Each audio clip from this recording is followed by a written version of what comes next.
Welcome to Tyla Walker Romance.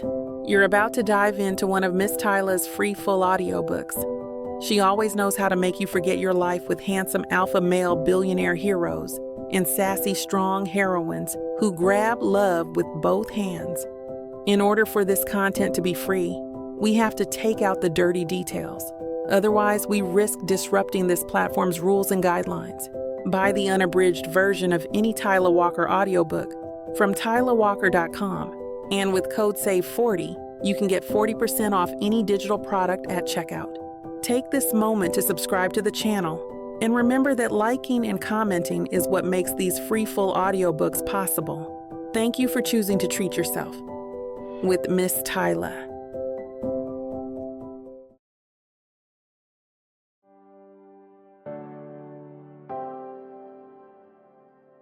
Chapter 1. Janelle. The boutique's crystal chandeliers cast everything in soft gold, making even the most modest dress shimmer like something from a fairy tale. I run my fingers along a rack of silk and satin, each gown more elaborate than the last.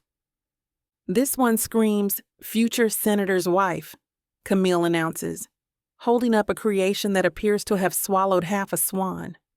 The sleeves alone could house a small family. Mama clicks her tongue approvingly. Now that has presence. Evan's mother would appreciate the craftsmanship. I'd appreciate being able to sit down. I push the hanger away gently. Maybe something a little less architectural. The sales associate, a reed-thin woman with perfectly pinned silver hair, glides over with arms full of ivory silk. Perhaps we start with classic silhouettes, something timeless for such an important occasion. She holds up a dress that could grace the cover of a bridal magazine, all flowing lines and delicate beadwork. It's beautiful. It's everything a wedding dress should be. I suddenly find it hard to breathe. "Oh, Janelle," Mama's voice goes soft with emotion. "Your grandmother would have loved to see you in something like this." Guilt settles in my stomach like a stone. Grandma Rose had waited 63 years to see me married, saving every penny to contribute to my wedding fund. She'd passed last winter, leaving behind her blessing and enough money to buy any dress I wanted. "Try it on, baby," Mama's eyes glisten. "For her." The fitting room mirror reflects a bride I don't recognize.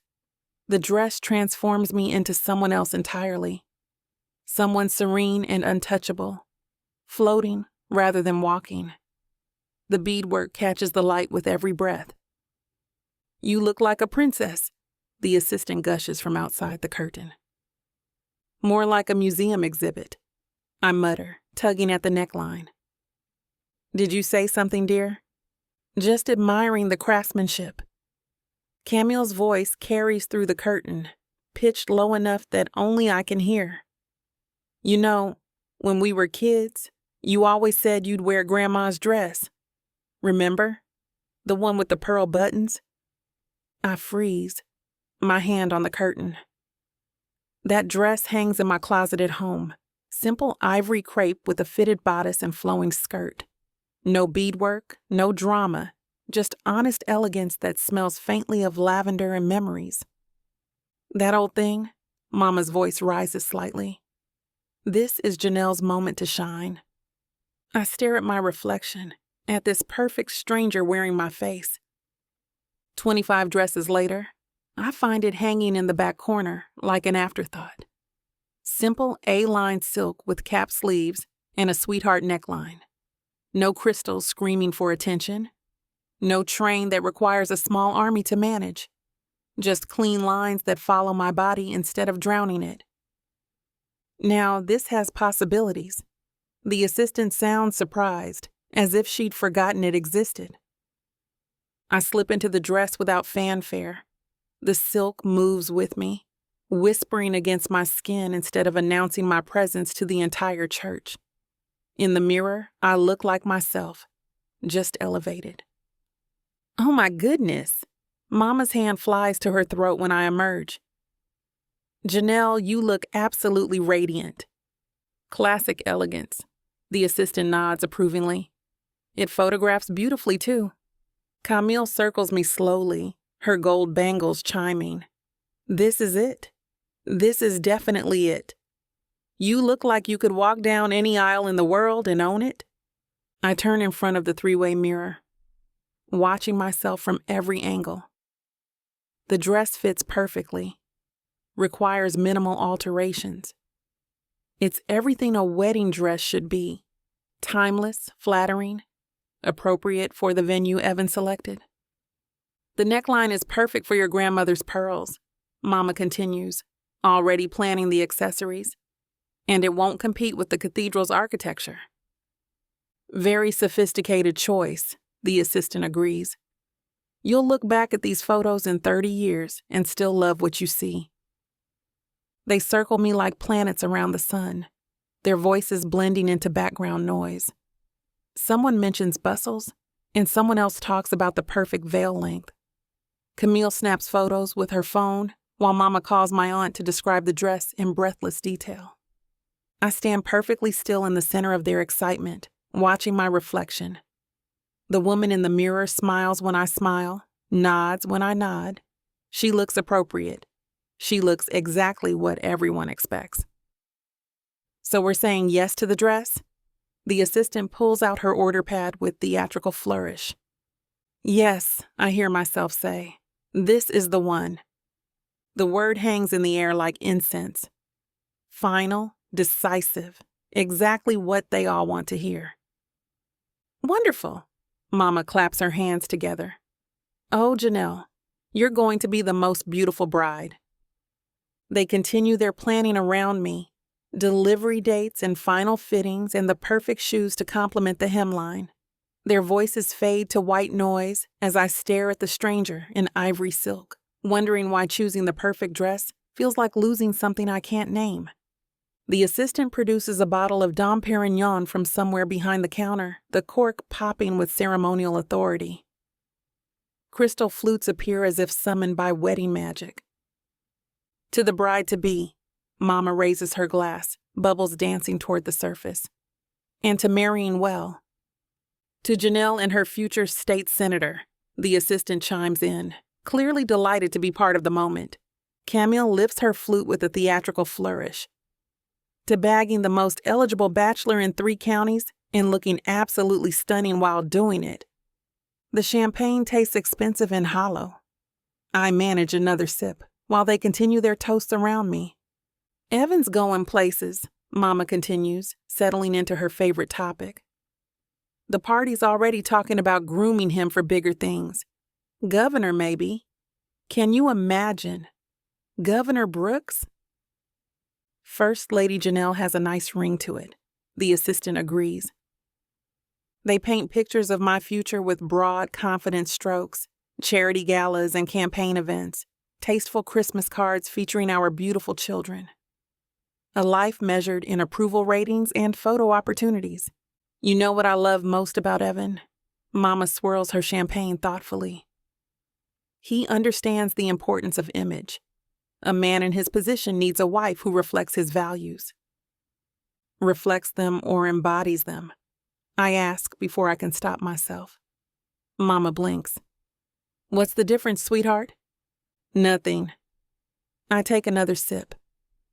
Just wondering if there's room for both of us in this reflection. Camille's bangles catch the light as she studies my face. The champagne suddenly tastes like disappointment and duty. She sidles closer, her voice dropping lower. You look like you're at a funeral, not a wedding. Her words slice through the celebratory atmosphere. Mama's smile falters slightly.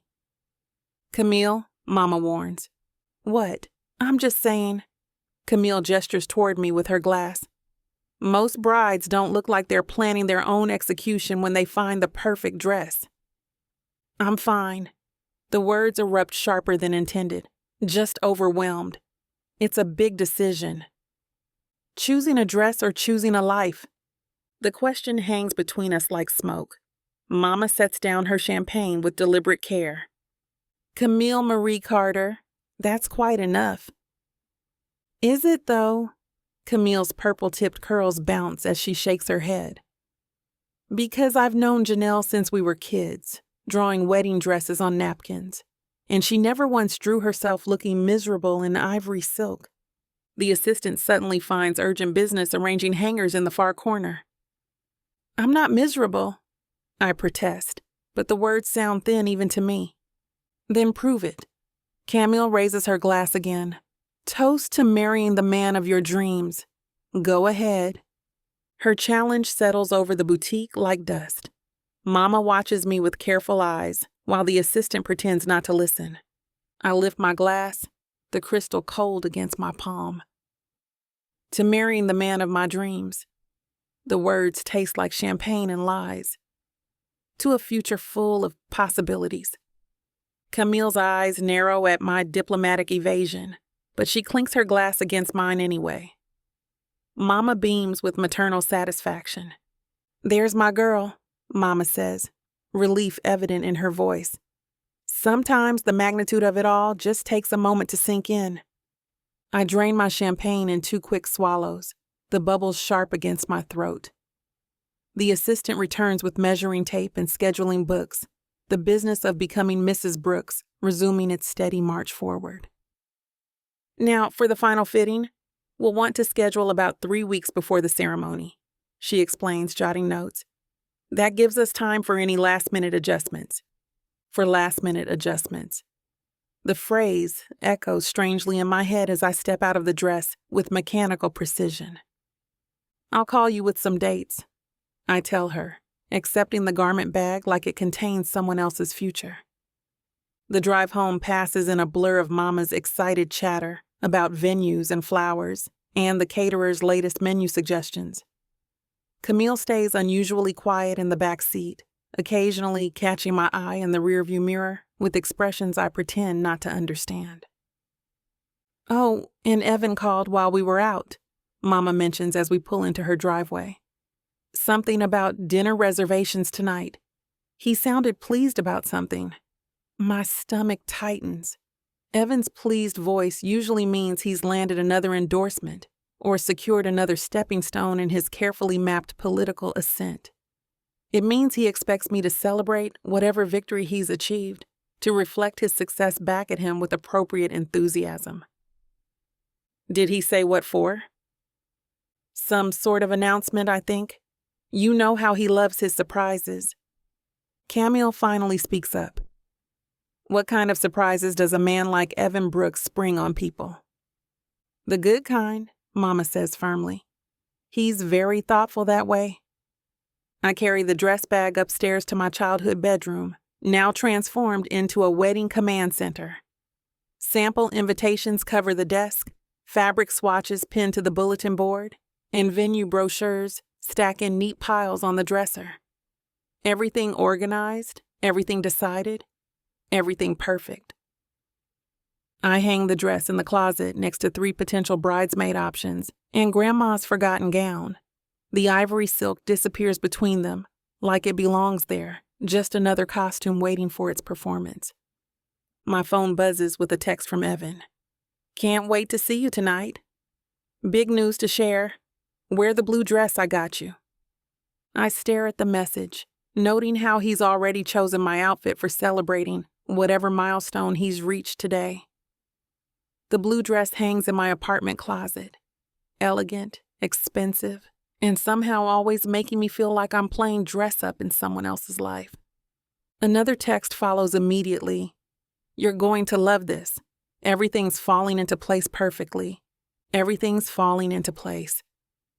His words, his timeline, his vision of our perfect future, unfolding exactly as he's planned it.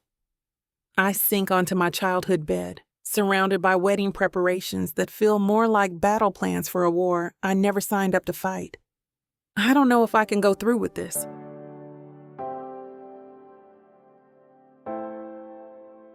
Chapter 2. Nathaniel.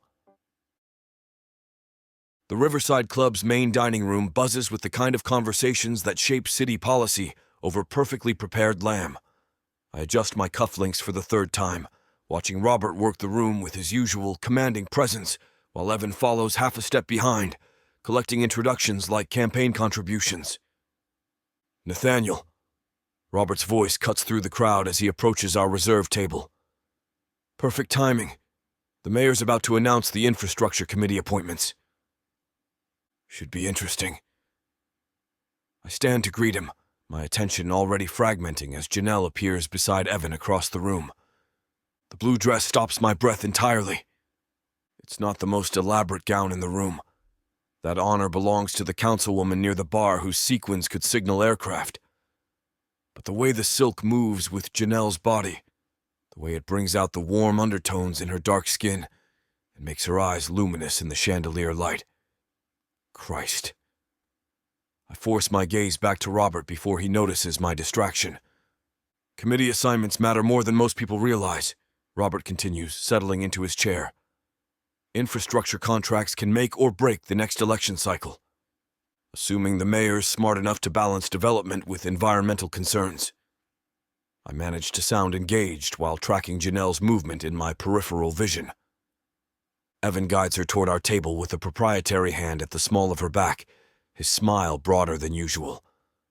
Whatever announcement he's planning has him practically vibrating with satisfaction.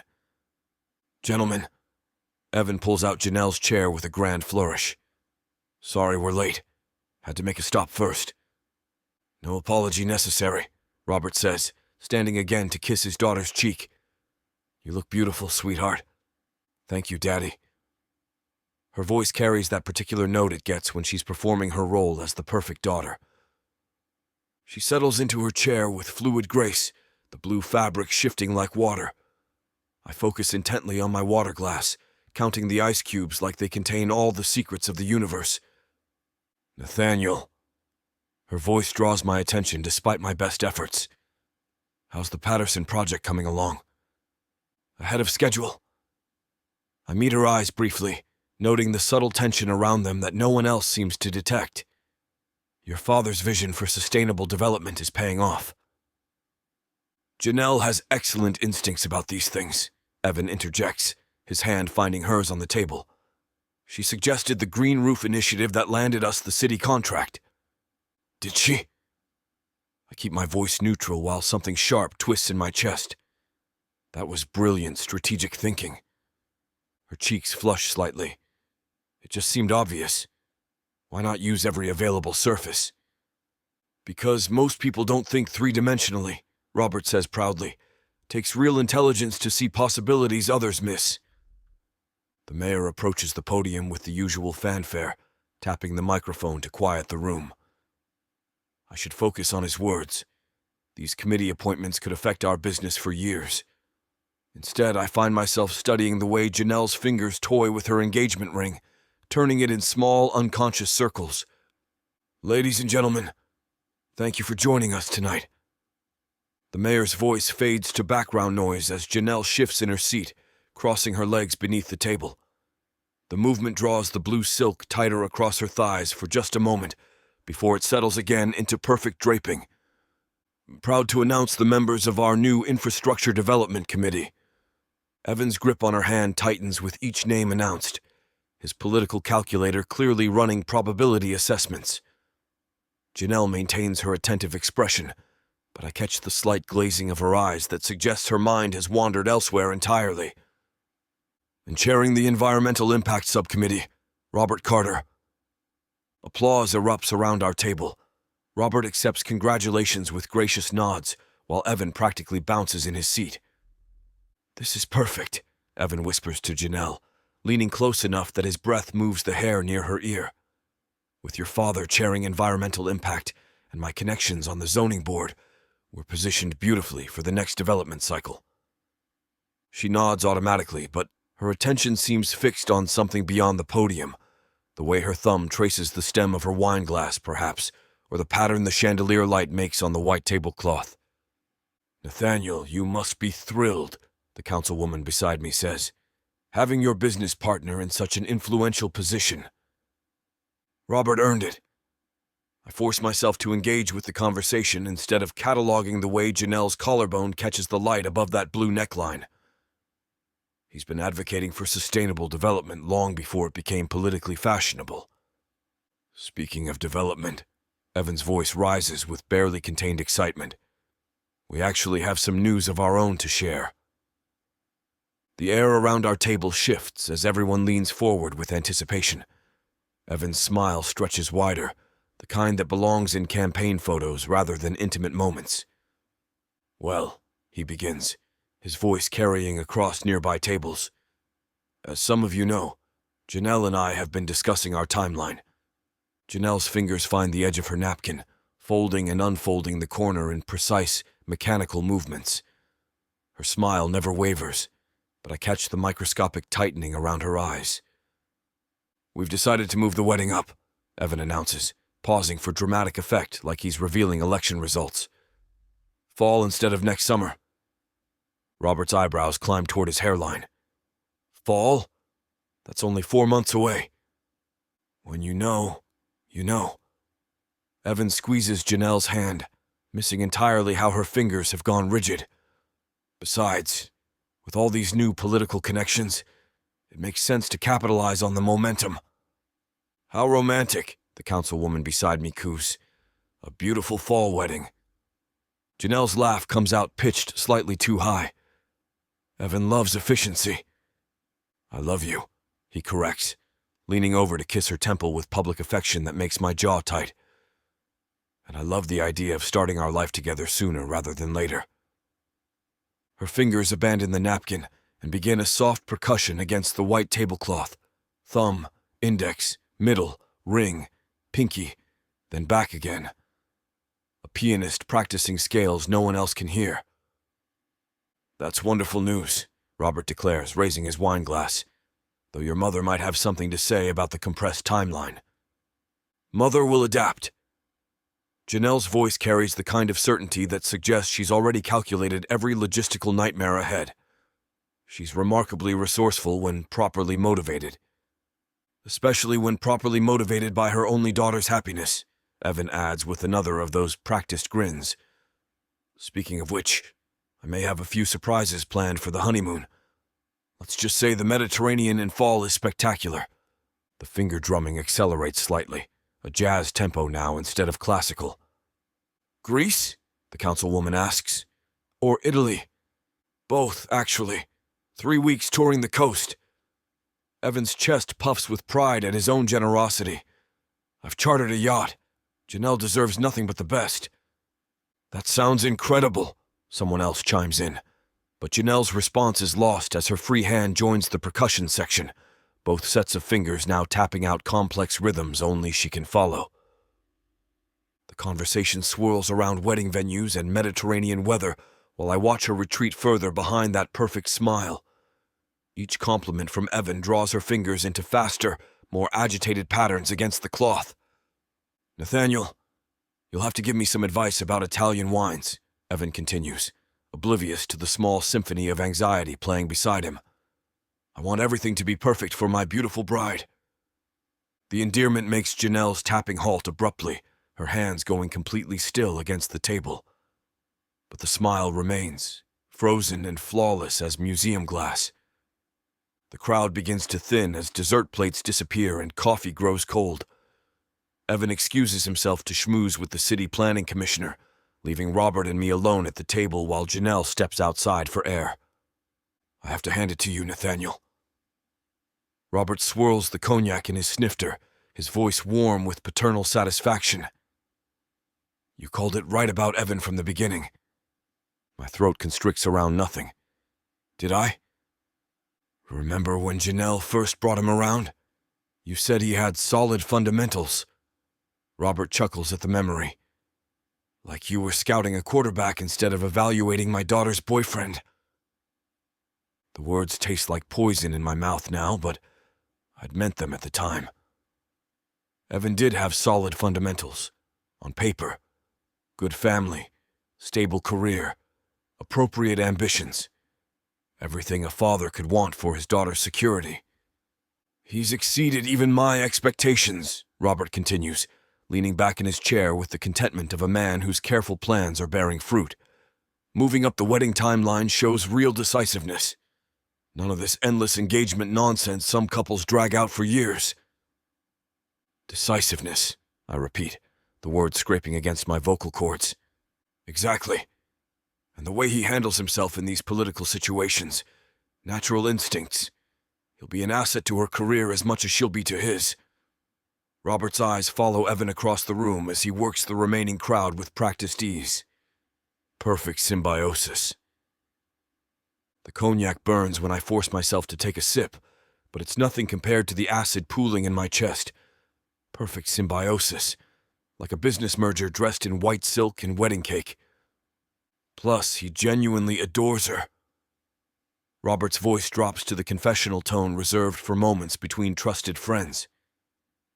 You see how he looks at her? Like she hung the moon personally just for him. I see how he looks at her, all right. Like she's a prize he's won, a beautiful accessory to complement his ascending career. The way he announced their accelerated timeline, not as a mutual decision between lovers, but as his gift to her, his surprise, his plan. She's lucky to have found someone so devoted, I manage, each word feeling like swallowing ground glass. We're all lucky. Robert raises his snifter in a small toast. Took me 40 years to build what we have, Nathaniel. The business, the reputation, the respect. Knowing Janelle will have a partner who understands that world, who can protect what we've built and help us expand it. That's worth more than romantic poetry. The irony cuts deep. Robert's describing exactly what I should want for Janelle. Security, status, a future free from the kind of financial stress that destroys marriages. Everything my own divorce taught me to value above fleeting passion. So why does watching Evan touch her feel like witnessing a crime? You're absolutely right, I hear myself say. Evan's the perfect son-in-law. The words emerge smooth and convincing. Years of business negotiations teaching me to project confidence even when my foundation is cracking. Robert nods with satisfaction, completely missing how my knuckles have gone white around the cognac snifter. I feel like I'm gagging on that last sentence. The perfect son-in-law, Robert echoes, settling deeper into his chair. Couldn't have handpicked better myself. What the hell is wrong with me? Chapter 3. Janelle. The Fairmont's Crystal Ballroom stretches before us like an exercise in architectural intimidation. Soaring ceilings, enough marble to build a small monument, and chandeliers that probably cost way more than many people's cars. Everything gleams with the kind of perfection that makes my teeth hurt. The standard package includes ivory linens. The event coordinator chirps, her smile bright enough to power the city grid. But we can upgrade to champagne or blush for an additional. Ivory's fine. Evan cuts her off without glancing at me, his attention fixed on his phone screen. Classic, timeless. I run my fingers along the sample fabric displayed on the nearest table, feeling the quality weave beneath my fingertips. Actually, I was thinking about the sage green option. It would complement the garden theme beautifully. Garden theme? Evan's head snaps up from his phone, his expression sharp with irritation. Since when do we have a garden theme? Since I mentioned it 3 times during our drive here, apparently into the void.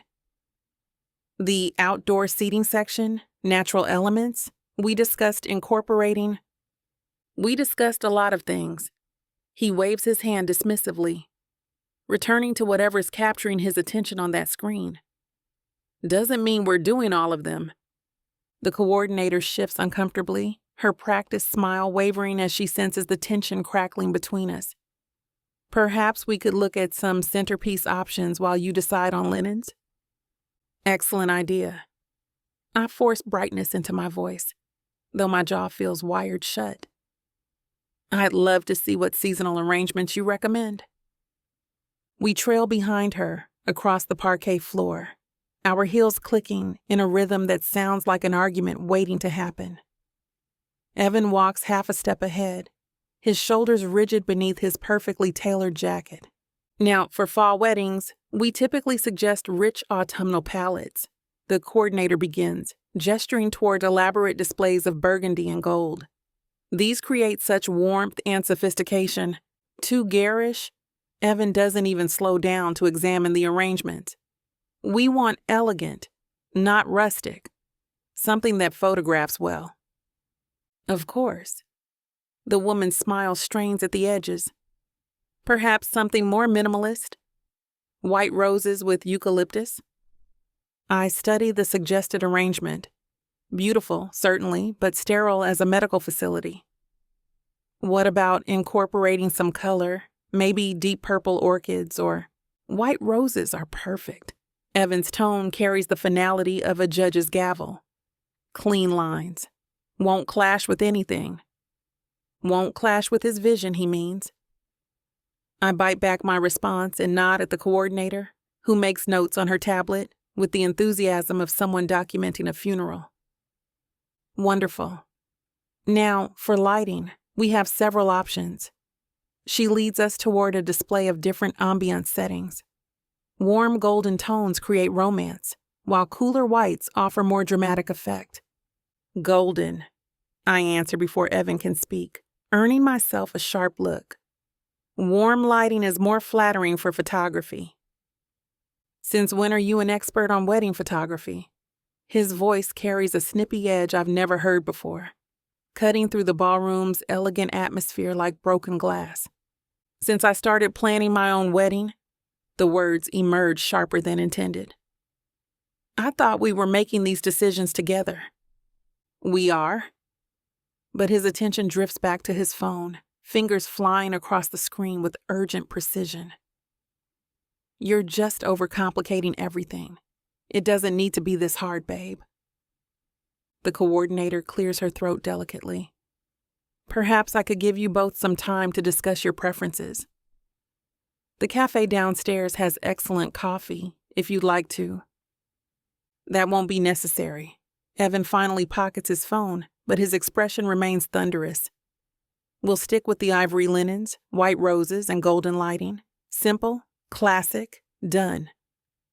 I stare at him, this man I'm supposed to marry in 4 months, and feel something cold settle in my chest.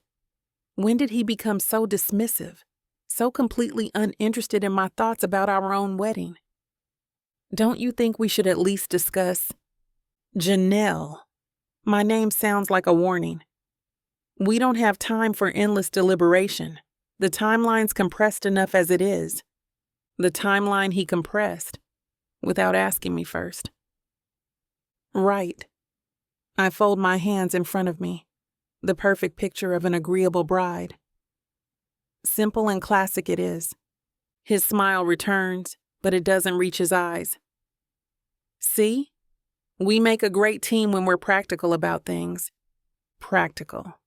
Because that's what this is all about. The coordinator scribbles more notes, clearly eager to escape whatever's imploding between us. Excellent. I'll prepare the contract with these specifications and email it over this afternoon. Perfect. Evan extends his hand with the kind of firm handshake that closes deals and builds careers. We appreciate your time. As we walk toward the elevator, I catch our reflection in the ballroom's mirrored walls, the perfect couple making perfect plans for their perfect wedding. Evan's jaw remains tight with whatever's been eating at him all afternoon, while I trail beside him like an ornamental accessory. The elevator doors close with a soft hiss, trapping us in polished steel silence.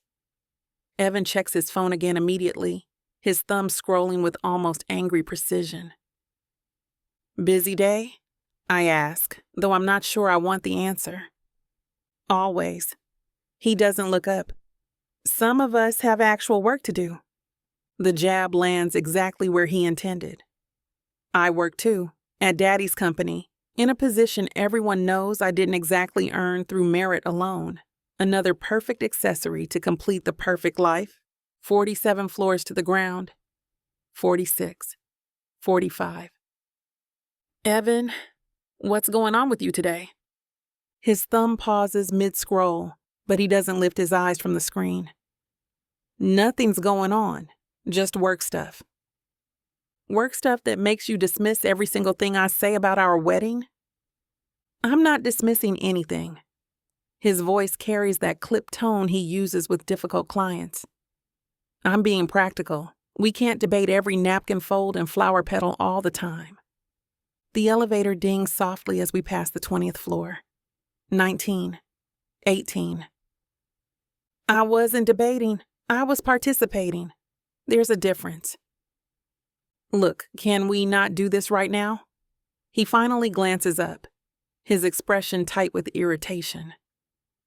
I have 3 contracts to review before 5, and Peterson's breathing down my neck about the Magnuson account. Right. Of course. I press my lips together and watch the numbers count down.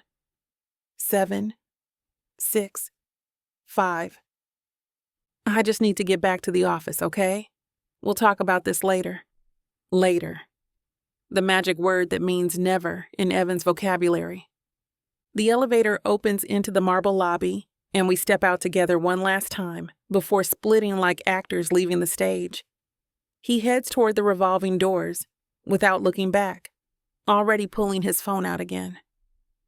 See you tonight, I call after him, but his response gets swallowed by the lobby's ambient noise and his urgent conversation with whoever just became more important than his fiancée. 20 minutes later, I'm back at Carter & Associates, trying to focus on the quarterly reports spread across my desk when Nathaniel arrives for his meeting with Dad. He knocks on my open door frame, his presence filling the doorway with that quiet authority he carries like a well-tailored suit. Janelle, how was the venue hunting? I lean back in my chair and laugh, though it comes out more bitter than amused. Oh, spectacular. Apparently I have terrible taste in everything from linens to lighting. Who knew planning your own wedding could be such a solo endeavor? His eyebrows draw together slightly, that small crease appearing between them that I've noticed appears whenever something troubles him. What happened? Nothing dramatic, just discovered that my opinions are apparently overcomplicating things. I make air quotes, rolling my eyes. Silly me, thinking I might get a say in sage green tablecloths versus ivory. How very impractical of me. Nathaniel steps into my office, closing the door behind him with a soft click. The sound feels oddly intimate in the afternoon quiet. You wanted sage green? The question throws me off guard. Not because he asked, but because he sounds genuinely interested in my answer. I thought it would be beautiful with the outdoor setting, natural, elegant, but apparently that's too complicated for photographs. I shake my head, trying to make light of the sting. Evan's probably right. Simple is better. Is it? Nathaniel sinks into the chair across from my desk, his blue eyes focused entirely on me. Or is that just easier for him? Something in his tone makes my chest tighten. When did anyone last ask what I actually wanted, instead of telling me what I should want? I don't know anymore. The admission slips out before I'm able to stop it. Maybe I am overcomplicating things. Maybe I'm just being... What? Difficult. Impractical. Pick your favorite synonym for bridezilla. Nathaniel leans forward slightly, his expression serious. You deserve to be heard, Janelle. In your own wedding, certainly, but in everything else, too. The words pierce like a physical thing, settling somewhere deep in my chest where I've been holding my breath for months without realizing it. When did anyone last say that said I deserved anything beyond the safe, sensible choices everyone else made for me? Thank you. My voice comes out smaller than intended. I needed to hear that today. At last, I feel seen. Too bad it's coming from someone other than my fiancé.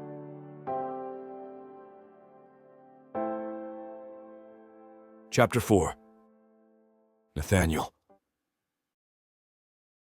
My penthouse feels like a mausoleum tonight. Too much space, too much silence, and far too many thoughts I shouldn't be having. I pour 3 fingers of Macallan into a crystal tumbler, the amber liquid catching the city lights streaming through expansive floor-to-ceiling windows. The whiskey burns, but not enough to erase the image of Janelle's face this afternoon. That flash of hurt when she mentioned Evan's dismissiveness, the way her shoulders sagged like she was carrying weight she never asked for. Evan's changing, Hell, maybe he's always been this way and I just chose not to see it. The charming young man who used to ask thoughtful questions about business, who seemed genuinely interested in Janelle's opinions. Where did he go? Now he treats her like an accessory that occasionally malfunctions by having preferences. I drained half the glass in one swallow, welcoming the heat that spreads through my chest. The worst part? I remember when she used to light up around him. Back when their engagement was fresh, she'd mention his name so enthusiastically. Now she speaks about wedding planning like she's discussing quarterly tax reports. You deserve to be heard. The words had slipped out before I could stop them, and the gratitude that flooded her eyes nearly undid me completely. When has anyone appreciated her thoughts? The last time someone saw past the dutiful daughter facade to the vibrant woman underneath? I know exactly when. Because I've been watching her for years, fighting this inappropriate awareness that grows stronger instead of fading like it should. The memory surfaces without permission. Janelle at 17, home from prep school for Christmas break. I'd arrived early for a business dinner with Robert and found her in the library, surrounded by college applications and looking overwhelmed. Northwestern or Columbia? She'd asked, holding up 2 acceptance letters like they were life sentences. Daddy wants Columbia because it's more prestigious, but Northwestern has the better program. What do you want? I'd asked, the same question I'd posed today. Her smile had been radiant, transforming her face from pretty to stunning. No one ever asks me that. Even then, I'd felt the pull, the dangerous awareness of how she moved, how she thought, how desperately she wanted someone to see her as more than Robert Carter's perfectly groomed daughter. I finished the whiskey and pour another, larger this time. She'd been 18 when I first noticed the way her summer dresses skimmed her curves, 19 when I caught myself watching her laugh at family and business gatherings with something that definitely wasn't paternal fondness. By 20, I was avoiding her altogether, terrified of what I might do or say if I spent too much time in her presence. Now she's 25, engaged to another man, and I'm standing in my empty apartment getting hard, thinking about sage green tablecloths and the way her voice catches when she's frustrated. Christ, what kind of man am I? The kind of man who should be shot for even thinking these thoughts, apparently. I slammed the tumbler down harder than necessary, the crystal ringing against the countertop like an accusation. 23 years of partnership with Robert, 23 years of trust and shared success. And here I stand fantasizing about his daughter like some lecherous bastard.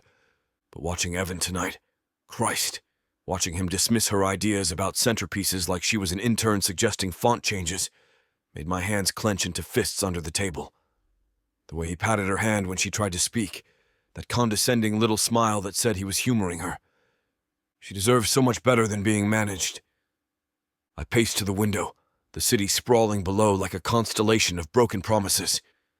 Somewhere out there, she's probably lying awake thinking about ivory versus cream linens, while her fiancé snores beside her, completely oblivious to the fact that he's slowly suffocating the most vibrant woman I've ever known. The smartest thing would be to stay out of it. Mind my own business, attend their wedding with a rehearsed smile, and find some appropriate way to bury these feelings that have no business existing.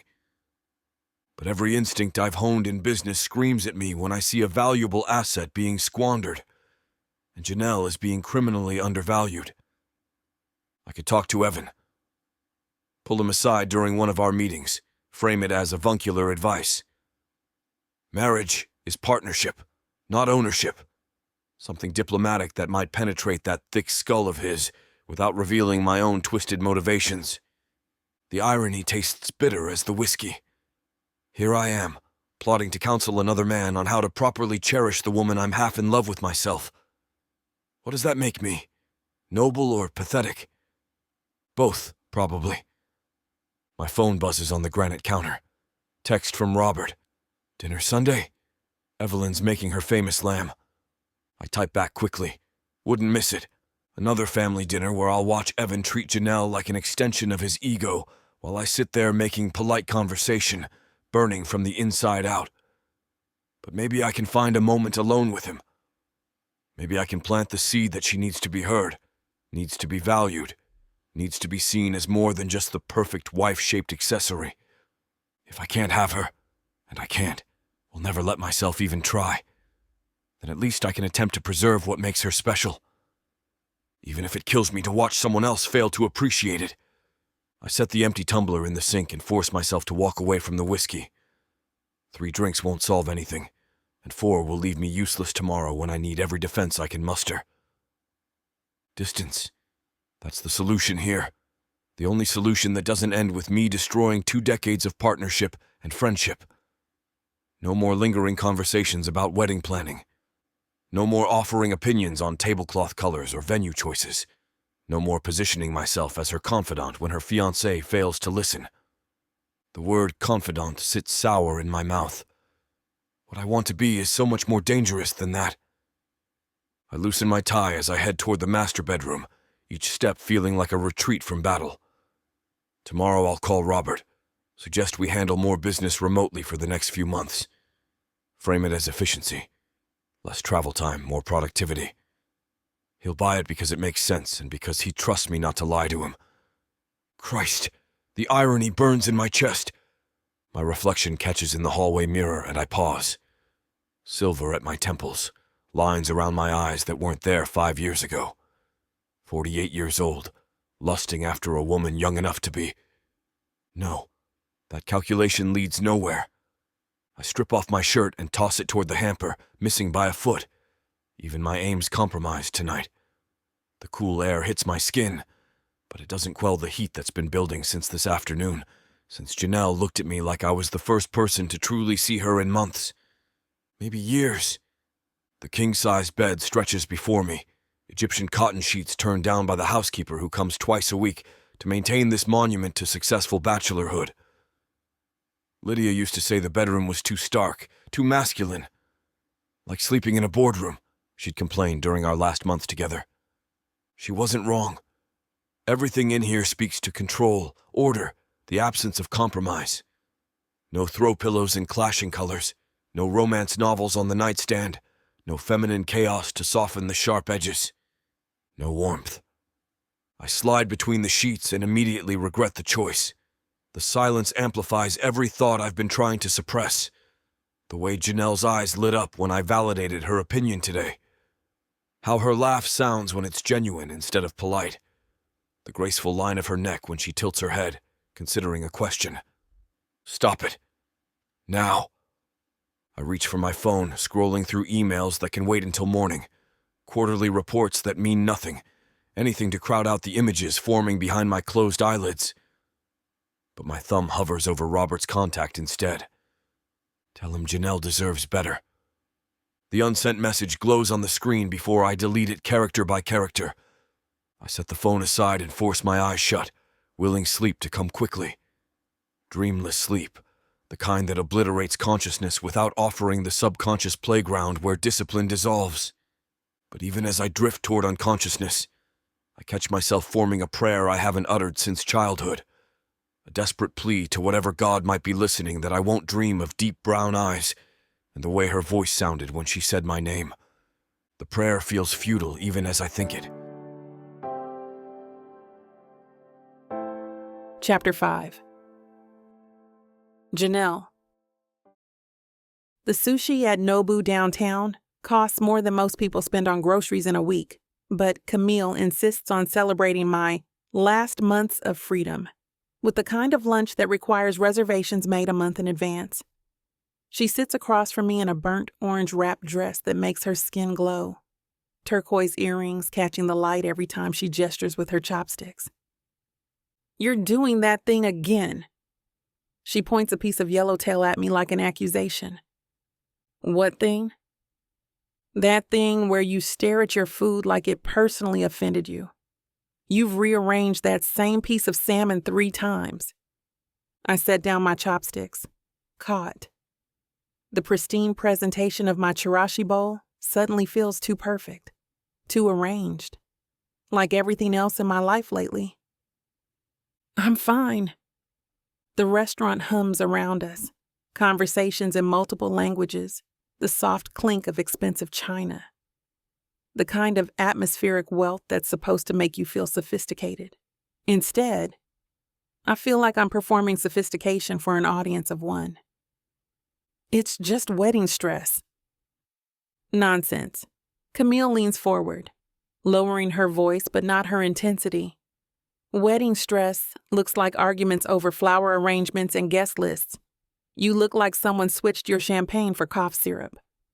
Heat creeps up my neck. She's not wrong, but admitting it feels like betraying something sacred.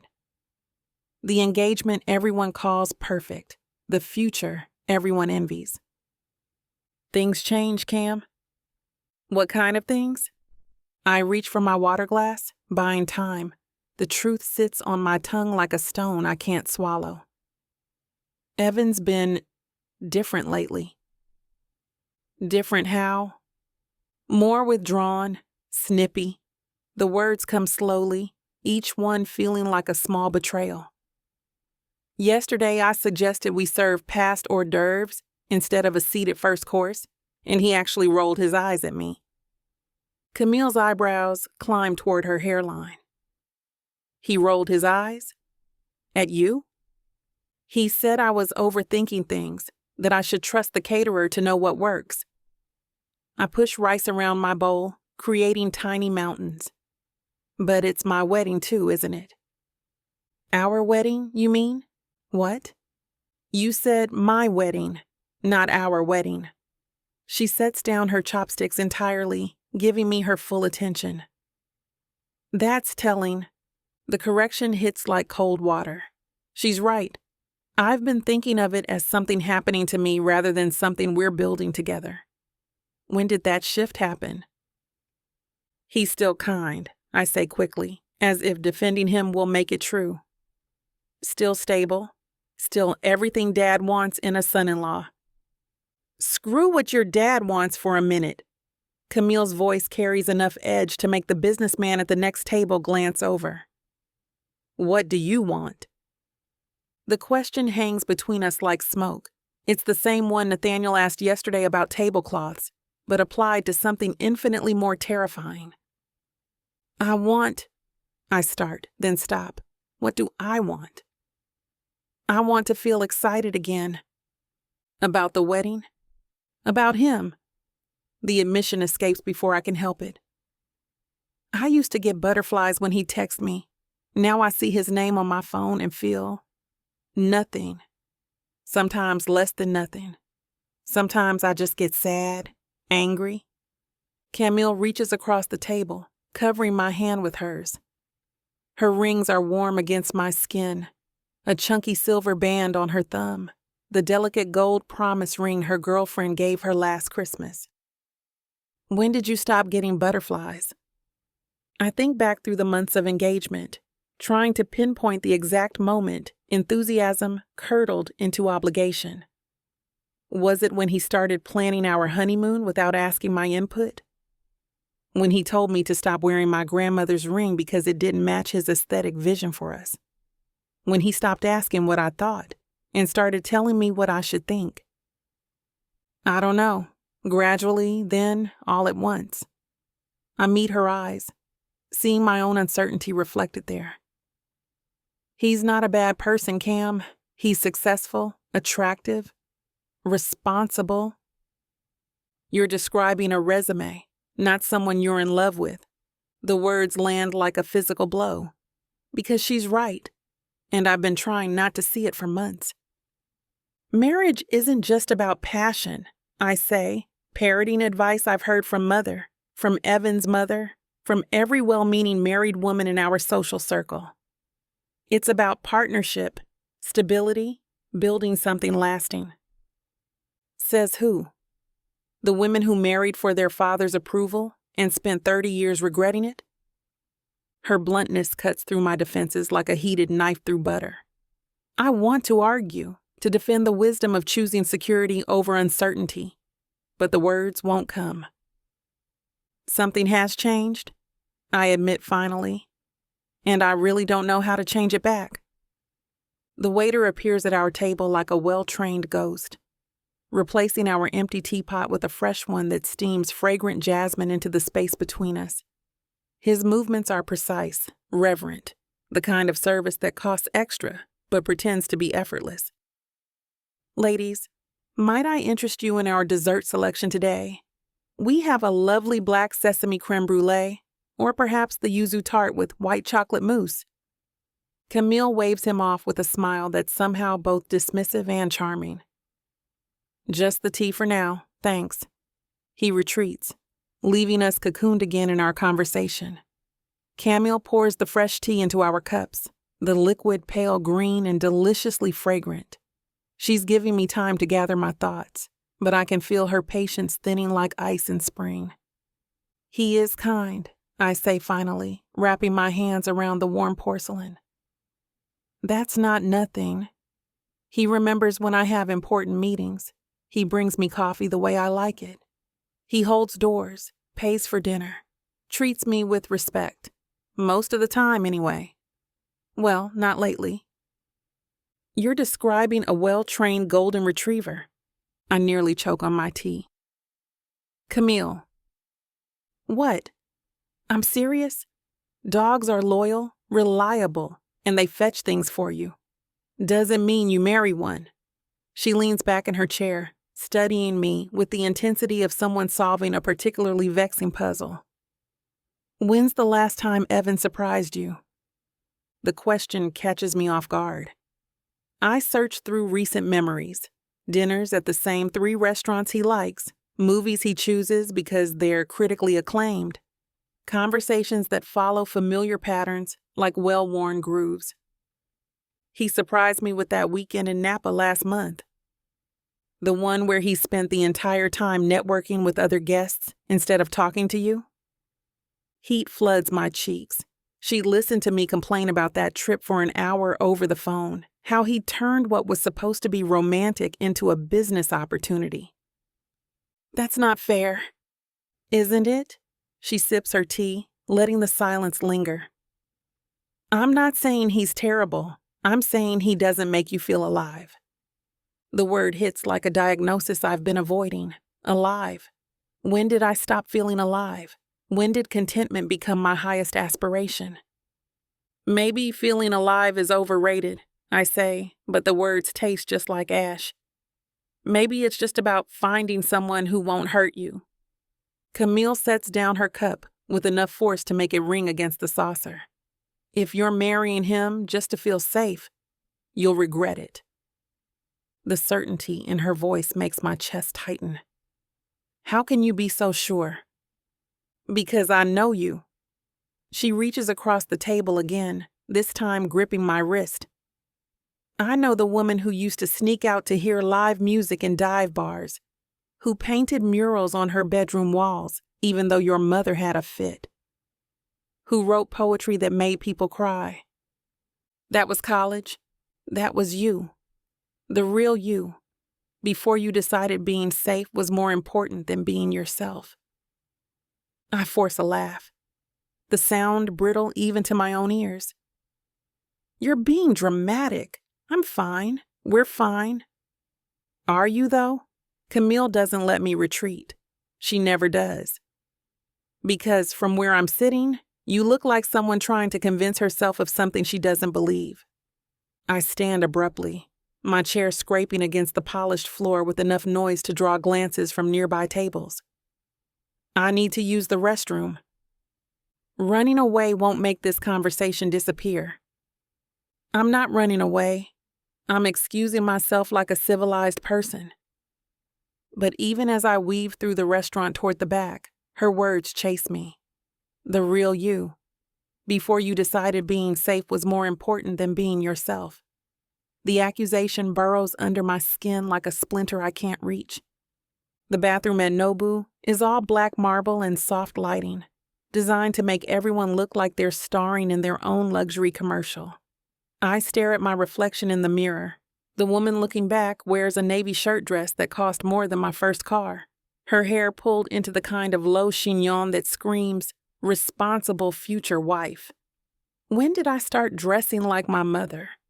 I try to shake off Camille's words, rolling my shoulders like I can physically dislodge them. She doesn't understand the pressure I'm under, the expectations, the way Dad's face lights up when Evan talks about expanding his practice, or how Mother beams when other women compliment her on landing such a catch for me. But the harder I try to dismiss her observations, the deeper they sink, like quicksand. You're describing a resume, not someone you're in love with. My hands grip the marble countertop. The truth is, I stopped writing poetry 3 years ago when Evan said it was impractical. I stopped painting when he pointed out that my apartment needed more sophisticated art than my own work. I stopped going to those dive bars because he preferred wine tastings with his colleagues. Death by 1,000 small compromises.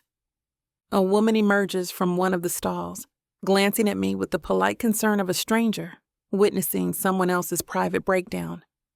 I splash cold water on my wrists, buying time until she leaves.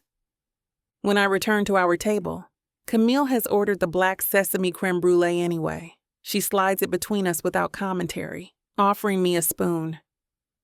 Better? I'm fine.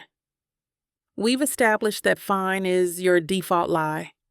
She cracks through the caramelized sugar with surgical precision. Want to try honesty instead?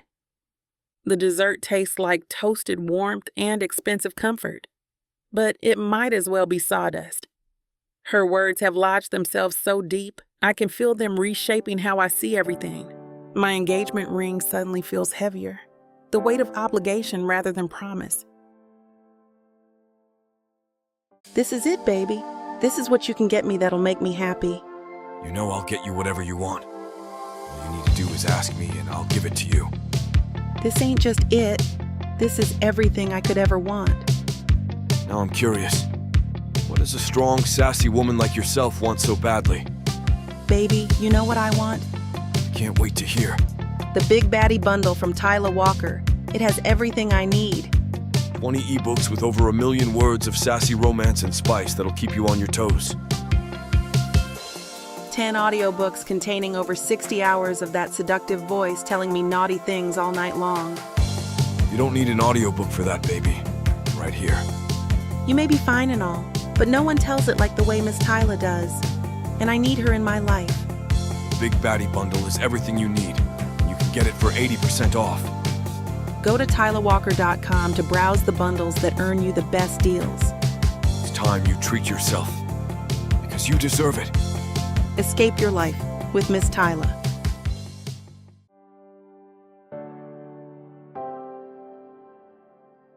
Chapter 6. Nathaniel. Robert's call comes while I'm still picking at lunch, his voice carrying that particular strain that means crisis management is already in full swing. Nathaniel, I need a favor. He doesn't waste time on pleasantries. The wedding planner is having some kind of meltdown about Janelle's dress length, and they want to do a full walkthrough at the venue. Today. Right now, actually. I glance at my watch. 3:15 on a Thursday afternoon. The quarterly board meeting he's been preparing for all week runs until 5 at minimum. Can't it wait until tomorrow? Apparently not. Something about the surface texture of the aisle affecting how the silk falls. And if we don't test it today, the seamstress won't have time to make adjustments before the final fitting. His frustration bleeds through the phone. Honestly, I don't understand half of what these people are saying, but Helen is treating it like a national emergency. Helen Matthews. The event planner with the precision of a Swiss watchmaker and the temperament of a caffeinated hummingbird. I've seen her reduce grown contractors to tears over the wrong shade of cream. What exactly do you need from me? Stand in for me. Walk her down the aisle so they can see how the dress moves with an actual escort. The request bruises me like a painful physical blow. She shouldn't have to do this alone, and Evan's tied up until at least 4. The irony isn't lost on me. Robert asking me to practice giving away the woman I can't stop obsessing about. To another man. In front of a small army of vendors who'll dissect every step, every gesture, every expression. Robert, I know it's awkward, but your family, Nathaniel. You've been in her life since she was 16. She trusts you. His voice softens slightly. Hell, sometimes I think she listens to you more than she listens to me. If only he knew how much she shouldn't trust me. How many nights I've lain awake thinking about the curve of her smile, the way she unconsciously touches her collarbone when she's nervous, the sound of her laugh when something genuinely amuses her instead of when she's being polite. Are you sure there isn't someone else? Nathaniel. His tone carries the weight of 20 years of partnership, of trust built on countless shared decisions and mutual respect. Please, just this once, for her. The 3 words that always destroy my defenses. For her. As if I haven't been making decisions for her benefit since she was old enough to matter to me in ways that would horrify her father. Fine. Where and when? The Fairmont, 4 o'clock sharp. And Nathaniel, thank you. This means everything to Helen, and what means everything to Helen apparently means everything to Janelle. He disconnects before I can change my mind, leaving me staring at my phone like it might offer some escape route I haven't considered. But there isn't one. There never is when it comes to Janelle. The drive to the Fairmont takes 20 minutes through downtown traffic that moves like molasses in January. I spend most of it trying to convince myself this is just another business obligation, another favor for Robert that means nothing beyond maintaining our partnership. The lies I tell myself have become remarkably sophisticated over the years. The club's Georgian architecture looms before me, all red brick and white columns designed to project old money elegance. Inside, the renovation for Janelle's reception has transformed the main ballroom and garden area into something out of a magazine spread. Cream and gold everything. Enough flowers to stock a small greenhouse, and lighting that could make a parking garage look romantic. Helen Matthews intercepts me before I'm 3 steps through the door. She's a woman in her 50s who dresses like she's auditioning for a role as someone's sophisticated mother, all understated jewelry and perfectly pressed blazer. Mr. Hayes, thank goodness. She clutches a clipboard like it's keeping her tethered to sanity. Janelle's in the bridal suite changing into the gown. The seamstress is having conniptions about the hem length against these floors. She gestures toward the ballroom's polished floor, which reflects the chandeliers like a mirror. I can see how a miscalculated hem could spell disaster in heels. What exactly do you need me to do? Walk her down the aisle, slowly. Let the seamstress see how the fabric moves, where it might catch or pool. Helen's phone buzzes and she glances at it with the expression of someone expecting bad news. We'll do it 3 times, once for length, once for pace, once for photos the florist wants to coordinate her final arrangements. 3 times. 3 opportunities to play out a role I'll never actually have, escorting her toward a future that doesn't include me. She should be ready in about 10 minutes. Can I get you anything? Coffee? Water? Something stronger? Something stronger sounds like exactly what I need, but drinking before walking Janelle down an aisle, even a practice aisle, feels like courting disaster. Coffee's fine. Helen disappears in a flurry of efficiency, leaving me standing in the ballroom that will host Janelle's wedding in just a few weeks. The space feels too large and too intimate simultaneously, filled with the ghosts of celebrations I'll witness but never belong to. This is what I get for 20 years of being the family friend, the trusted advisor, the man who gets called when fathers need favors and daughters need protection, but never the man anyone expects to matter. Mr. Hayes? The seamstress appears, a tiny woman with silver hair and fingers that move like a pianist's. Behind her, barely visible in the doorway to the bridal suite, stands Janelle. And suddenly coffee is the last thing on my mind. She stands framed in the doorway like something conjured from dreams I've spent years suppressing.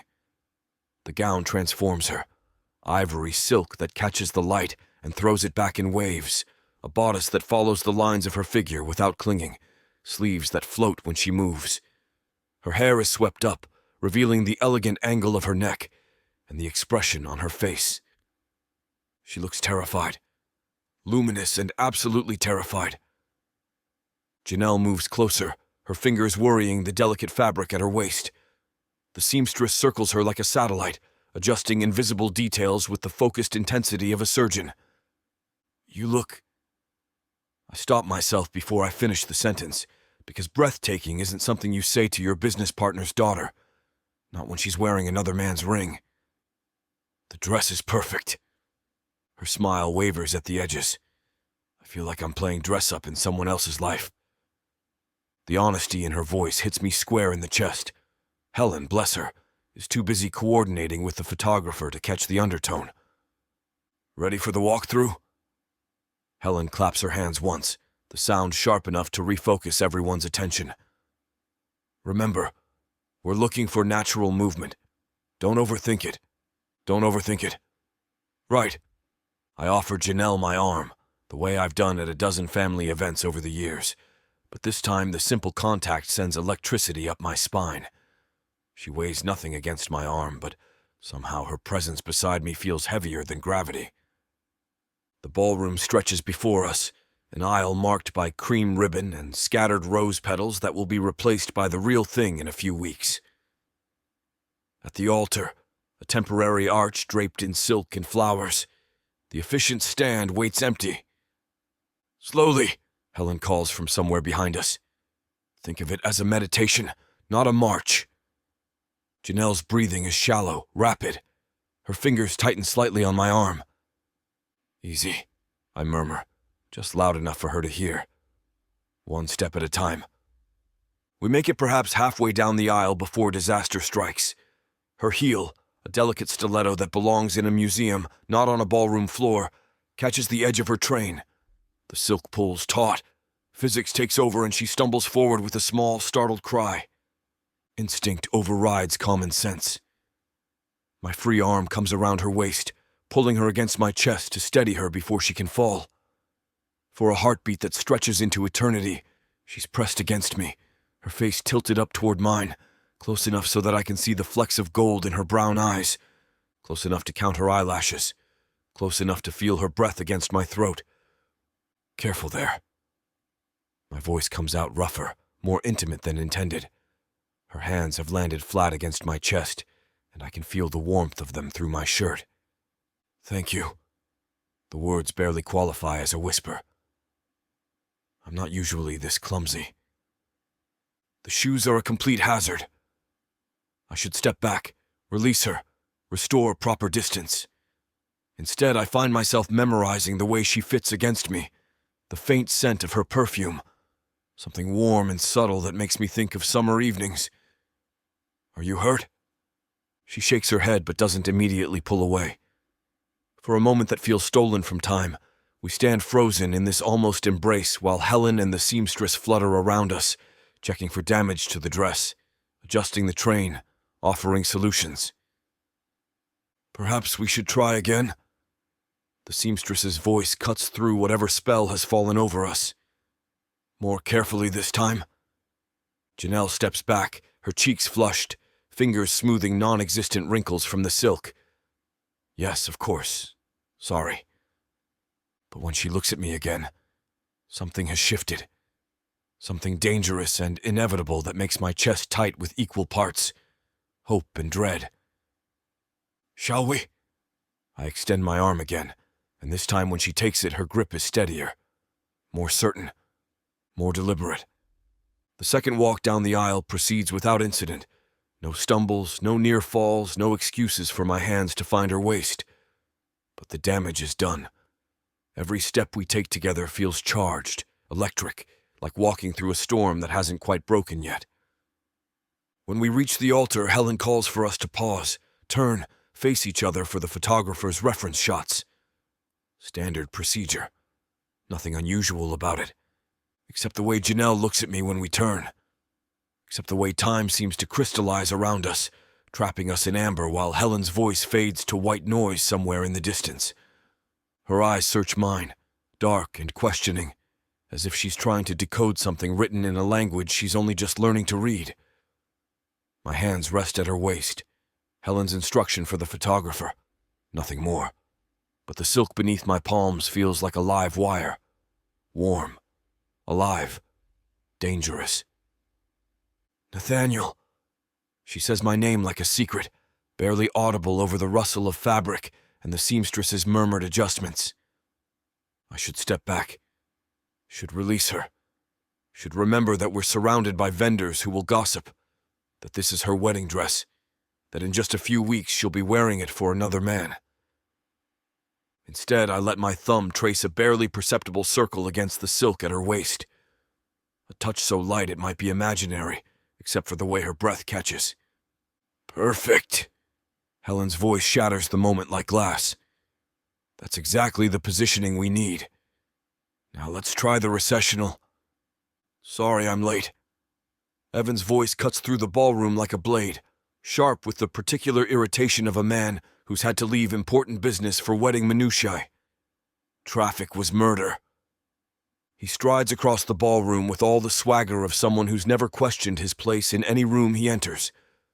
His suit is immaculate, his smile practiced, his attention already half focused on his phone. I drop my hands from Janelle's waist as if she's caught fire. She steps back, creating distance that feels both necessary and devastating. How did it go? Evan barely glances at Janelle as he asks, his eyes scanning the setup, the vendors, the general organized chaos of wedding planning. Everything sorted? Fine. Janelle's voice is carefully neutral, professional, the same tone she uses in business meetings. The seamstress wants to take up the hem by half an inch. Just don't trip at the altar. Evan grins at his own joke, finally looking at her directly. Though I suppose if you do, it'll make for memorable photos. The casual dismissal in his voice makes my hands curl into fists at my sides. Not concern for her safety, not admiration for how stunning she looks. Just a throwaway comment that treats her wedding day like a minor inconvenience he's tolerating. Janelle's smile stretches tight across her face, bright and empty as stage lighting. I'll do my best not to embarrass you. You could never embarrass me, babe. Evan checks his watch, already mentally elsewhere. How much longer is this going to take? I've got a conference call at 6. We're nearly finished. Helen intervenes with the diplomatic smoothness of someone who's dealt with difficult grooms before. Just need to confirm the processional timing with the string quartet. Great. Nathaniel, thanks for standing in. Evan claps me on the shoulder like we're old friends instead of business acquaintances who tolerate each other for Robert's sake. Appreciate you keeping an eye on her. The fury that rises in my chest is molten, immediate. Keeping an eye on her, like she's a child who might wander off, like she's property that needs minding rather than a woman who deserves to be cherished. My pleasure. The words taste toxic. Evan's already turning away, phone to his ear, pacing toward the windows while he launches into what sounds like a heated discussion about quarterly projections. Helen bustles around organizing the final details. The seamstress packs her pins and measuring tape, and gradually the ballroom empties of everyone except the essential staff. I watch Janelle gather the train of her dress, moving with practiced grace toward the bridal suite to change. The white silk catches the light as she walks, transforming her into something ethereal, untouchable, perfect, and completely wrong. Wrong for her, wrong for this moment, wrong for the woman I glimpsed when her mask slipped during our almost embrace. She pauses at the doorway, glances back over her shoulder. Our eyes meet across the expanse of the ballroom, across the chasm of everything we can't say, everything we shouldn't want. Then she disappears into the suite, leaving me standing in a room decorated for a celebration I'll attend, but never belong to. A room where I'll smile and offer congratulations while wanting her anyway. Chapter 7. Janelle. The engagement party swirls around me like a champagne-soaked fever dream. Crystal glasses catch the chandelier light, throwing fragments of brilliance across faces that blur together in an endless parade of congratulations. My cheeks burn from maintaining the perfect smile, the one that says grateful bride-to-be, instead of woman, slowly suffocating in silk and expectations. Janelle, darling, you simply glow. Mrs. Pemberton from Daddy's Country Club clutches my hands with fingers that smell of expensive hand cream and gin. Evan is such a catch. You're so lucky. Thank you. The words fall from my lips like coins dropped in a collection plate. Automatic, expected, meaningless. We're very happy. Behind her, more faces wait their turn. Daddy's business associates with their practiced smiles, Mother's book club friends with their knowing nods, Evan's fraternity brothers with their booming laughter that echoes off the coffered ceilings of the Carter family mansion. Everyone seems so certain this is what happiness looks like. Evan works the room like a politician, his hand occasionally finding the small of my back when photographers appear. He tells the same 3 anecdotes about our courtship, sanitized versions that make us sound like characters from a romantic comedy, rather than 2 people who fell into engagement the way others fall into comfortable furniture. The moment I knew she was the one, he explains to a cluster of his colleagues, was when she didn't flinch during that terrible storm on our Hamptons weekend. Just helped me secure the deck furniture like it was no big deal. I remember that storm. I remember standing in the rain, wrestling with outdoor cushions while he stayed inside, fielding work calls. I remember thinking even then that this felt like a preview of our entire marriage, me handling the mess while he handled the effortless things. My smile stretches wider. The muscles in my face twitch with the effort. "She's a keeper," someone responds, and more laughter follows, as if I'm a prize fish instead of a woman with thoughts and dreams and doubts that multiply like cancer cells in the dark. Mother appears at my elbow with the precision of someone who's been monitoring my social performance all evening. "Janelle, the Hendersons would love to meet you. They're thinking of using the same florist." More handshakes, more compliments about the ring. Evan's grandmother's diamond, chosen for family history rather than my taste. More questions about the dress, the venue, the honeymoon plans that Evan finalized without consulting me because Tuscany is always perfect for honeymooners. The party hums around me like a machine designed to process joy, but I feel separate from it, watching from behind glass while everyone else experiences the celebration, meant to be mine.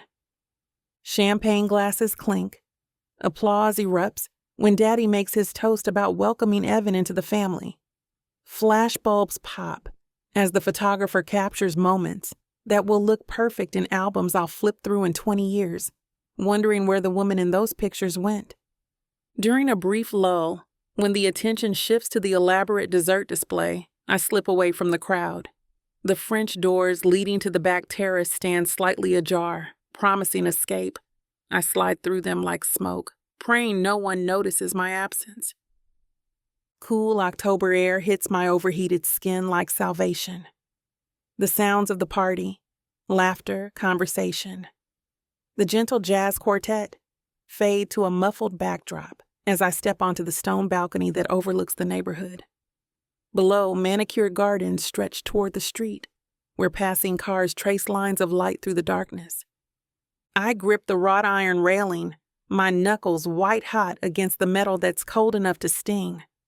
The city spreads before me, thousands of lit windows, each one hiding lives I'll never know, choices I'll never make, versions of myself that exist only in parallel universes, where I'm brave enough to want what I actually want. The applause inside swells again, probably for Evan's response to Daddy's toast. Through the glass doors, I can see silhouettes moving, gesturing, celebrating a future that feels as foreign as a country I've never visited. My breath comes out in small clouds that dissipate in the night air. For the first time all evening, I can breathe without feeling like my lungs are wrapped in ribbon. Out here, alone with the darkness and the distant hum of traffic, I don't have to smile. Don't have to pretend this is what I dreamed of as a little girl. Don't have to convince anyone, including myself, that safety and love are the same thing. The cool air raises goosebumps along my arms, but I don't go inside. Not until I can reconstruct the mask that makes everyone else so comfortable, so convinced they know exactly who I am and what I want. I take one last breath of cool night air, then force myself back through the French doors. The party crashes over me like a wave, warm bodies, perfume mixing with cigar smoke, laughter that sounds sharp against my ears. I reconstruct my face into the appropriate expression, the one that says grateful fiancé instead of woman contemplating escape routes. A server offers me champagne from a silver tray. I take it, though the bubbles taste flat and sour against my tongue. There she is! Aunt Vivian swoops toward me with arms outstretched. We were wondering where our beautiful bride had wandered off to. Just getting some fresh air. The lie slides out smooth as silk. These October evenings are perfect. More faces turn toward me, drawn by the gravitational pull of social obligation. I smile until my cheeks ache, nod at compliments about my dress, a navy silk number, mother selected because it photographs well, and pretend my heart isn't slamming against my ribs like a bird, desperate to escape its cage. The crowd shifts and flows around me, a river of expectations I'm drowning in. Someone asks about the wedding favors. Another wants details about the rehearsal dinner. Each question feels like a small death, another piece of myself carved away and fed to the machine of other people's satisfaction. You disappeared. The voice cuts through the noise, low and familiar. I turn to find Nathaniel beside me, his jacket gone, sleeves rolled up to reveal forearms that speak of controlled strength rather than gym vanity. His blue eyes hold something I can't name, concern perhaps, or recognition of something the others miss entirely. Heat climbs my neck. I needed air. He studies my face with the same attention he gives contracts, thorough, methodical, missing nothing. The party swirls around us, but suddenly we exist in a pocket of quiet, as if the universe has carved out space for this conversation. Difficult evening? The simple question unravels something inside me. Not how wonderful is your engagement party, or aren't you the luckiest girl? Just acknowledgement that this might be difficult, rather than the fairy tale everyone assumes it to be. My throat tightens. I feel as if I'm suffocating. The words spill out before I try to stop them, raw and true, in a way that terrifies me.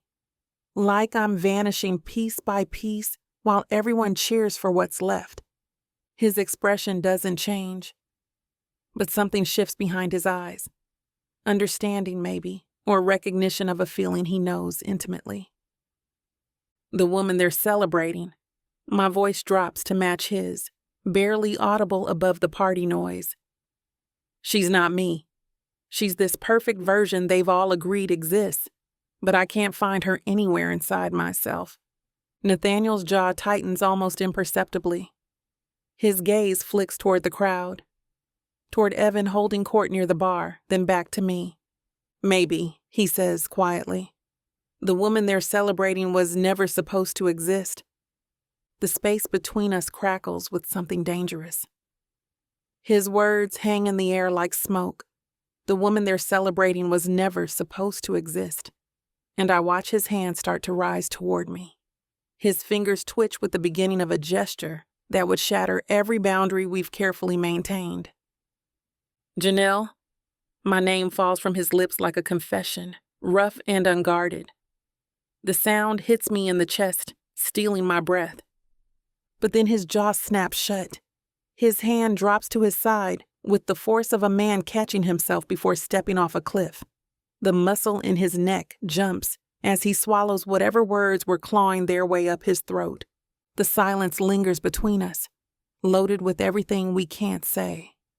His blue eyes search my face with an intensity that makes my skin burn, as if he's trying to memorize every detail before forcing himself to look away. I know I should move, should step back into the safe distance between business partner's daughter and business partner. Should pretend this moment never happened, that his almost touch didn't send electricity racing up and down my spine.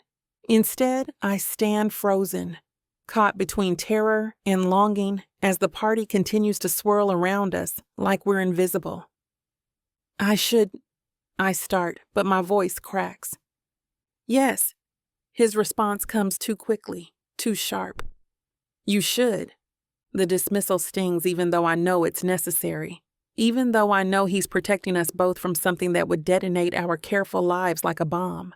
I force my lips into the shape of a smile, the practiced curve that says, dutiful daughter and happy fiancé and woman who definitely wasn't just confessing her suffocation to her father's business partner. Thank you for listening. The words taste foreign in my mouth. I should get back to my guests. His nod is barely perceptible. Of course. I turn toward the French doors, each step feeling like I'm walking through quicksand. The warm glow of the party beckons, my rightful place among the congratulations and champagne toasts and carefully orchestrated celebration of my future with Evan. But I can feel Nathaniel behind me, still and silent as stone. Can sense his gaze following my retreat, like he's watching something precious disappear into the distance. The party swallows me whole the moment I cross the threshold. Voices rise to greet me. Hands reach out to draw me back into the celebration. The mask slides over my features with practiced ease. Grateful bride, beloved daughter, woman who knows exactly where she belongs. Across the room, I catch one last glimpse of Nathaniel standing alone. The soft overhead lights paint silver streaks across his dark hair, his broad shoulders rigid with the weight of words he'll never speak. Then Evan appears beside me, his warm hand finding my waist as he guides me toward another cluster of well-wishers who want to share their joy for our perfect future together. I don't know how much more of this I can take.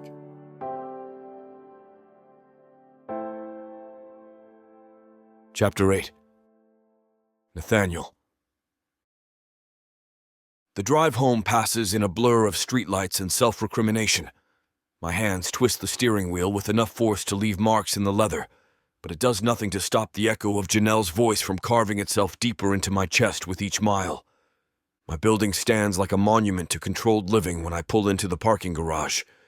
Clean lines, perfect landscaping, every detail calculated to impress without revealing anything meaningful about the man who lives inside.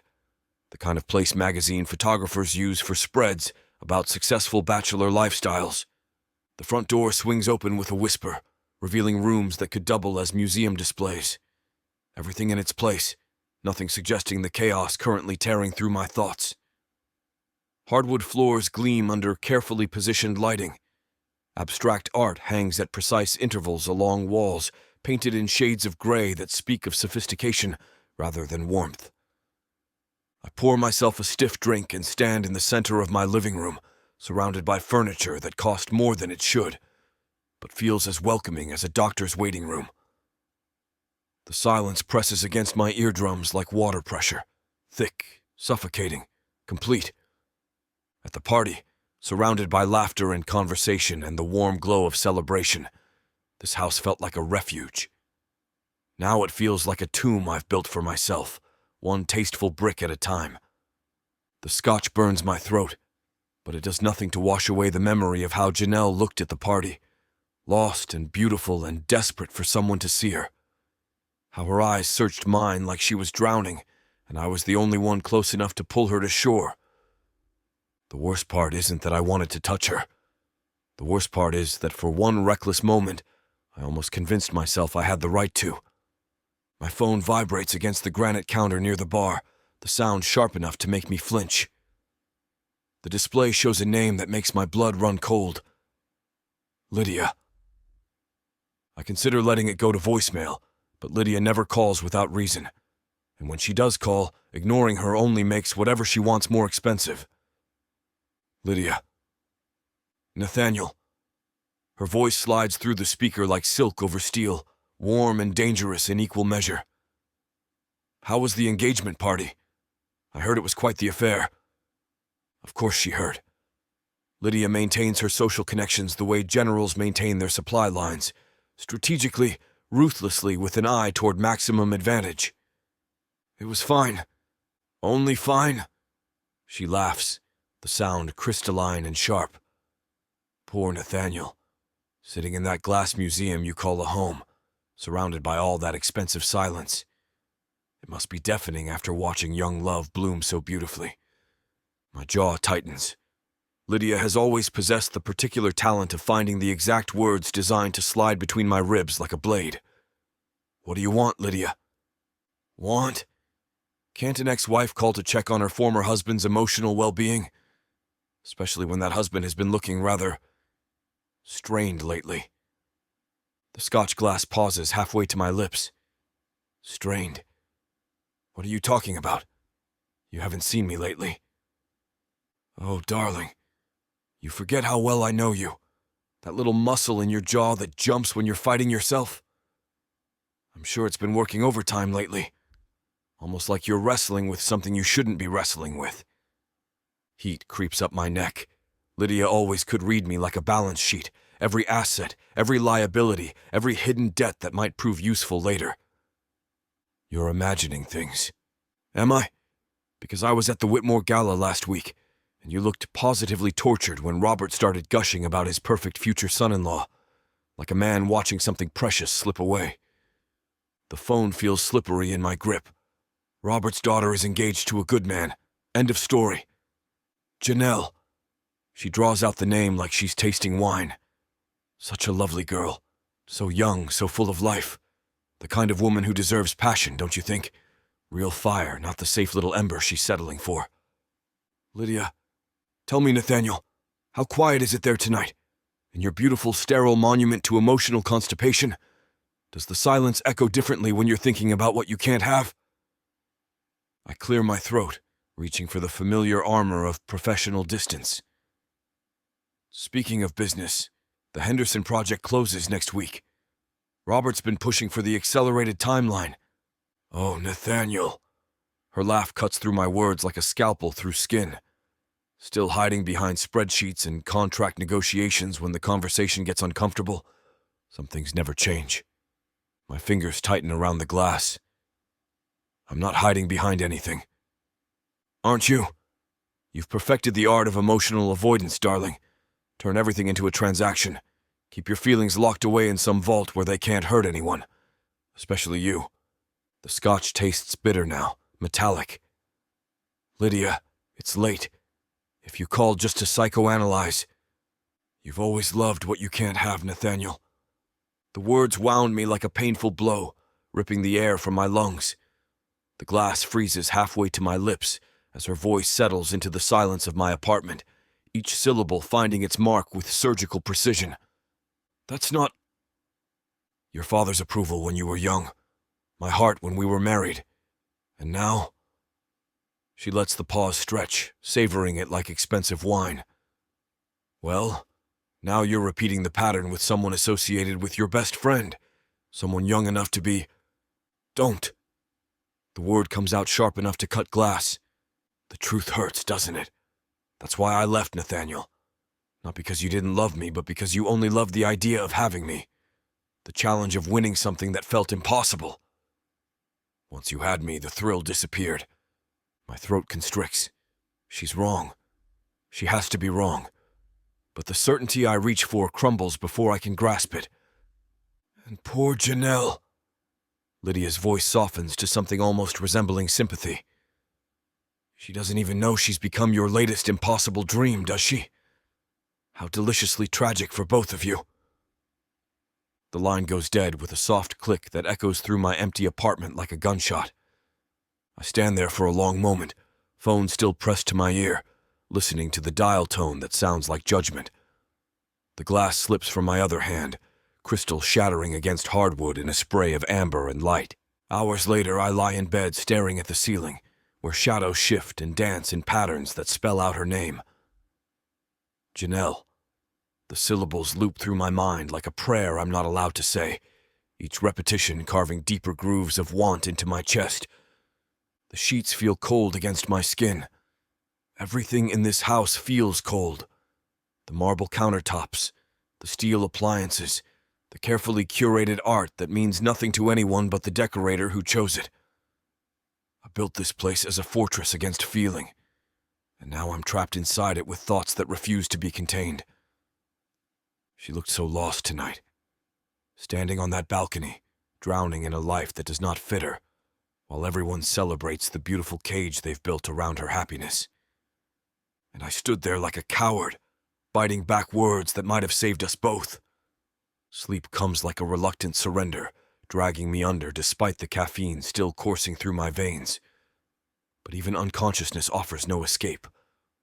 The dream begins in fragments, pieces of memory and longing that weave together into something dangerously real. I'm back at the party, but this time the balcony isn't empty when I find her. Janelle stands against the railing, moonlight painting silver streaks across her skin.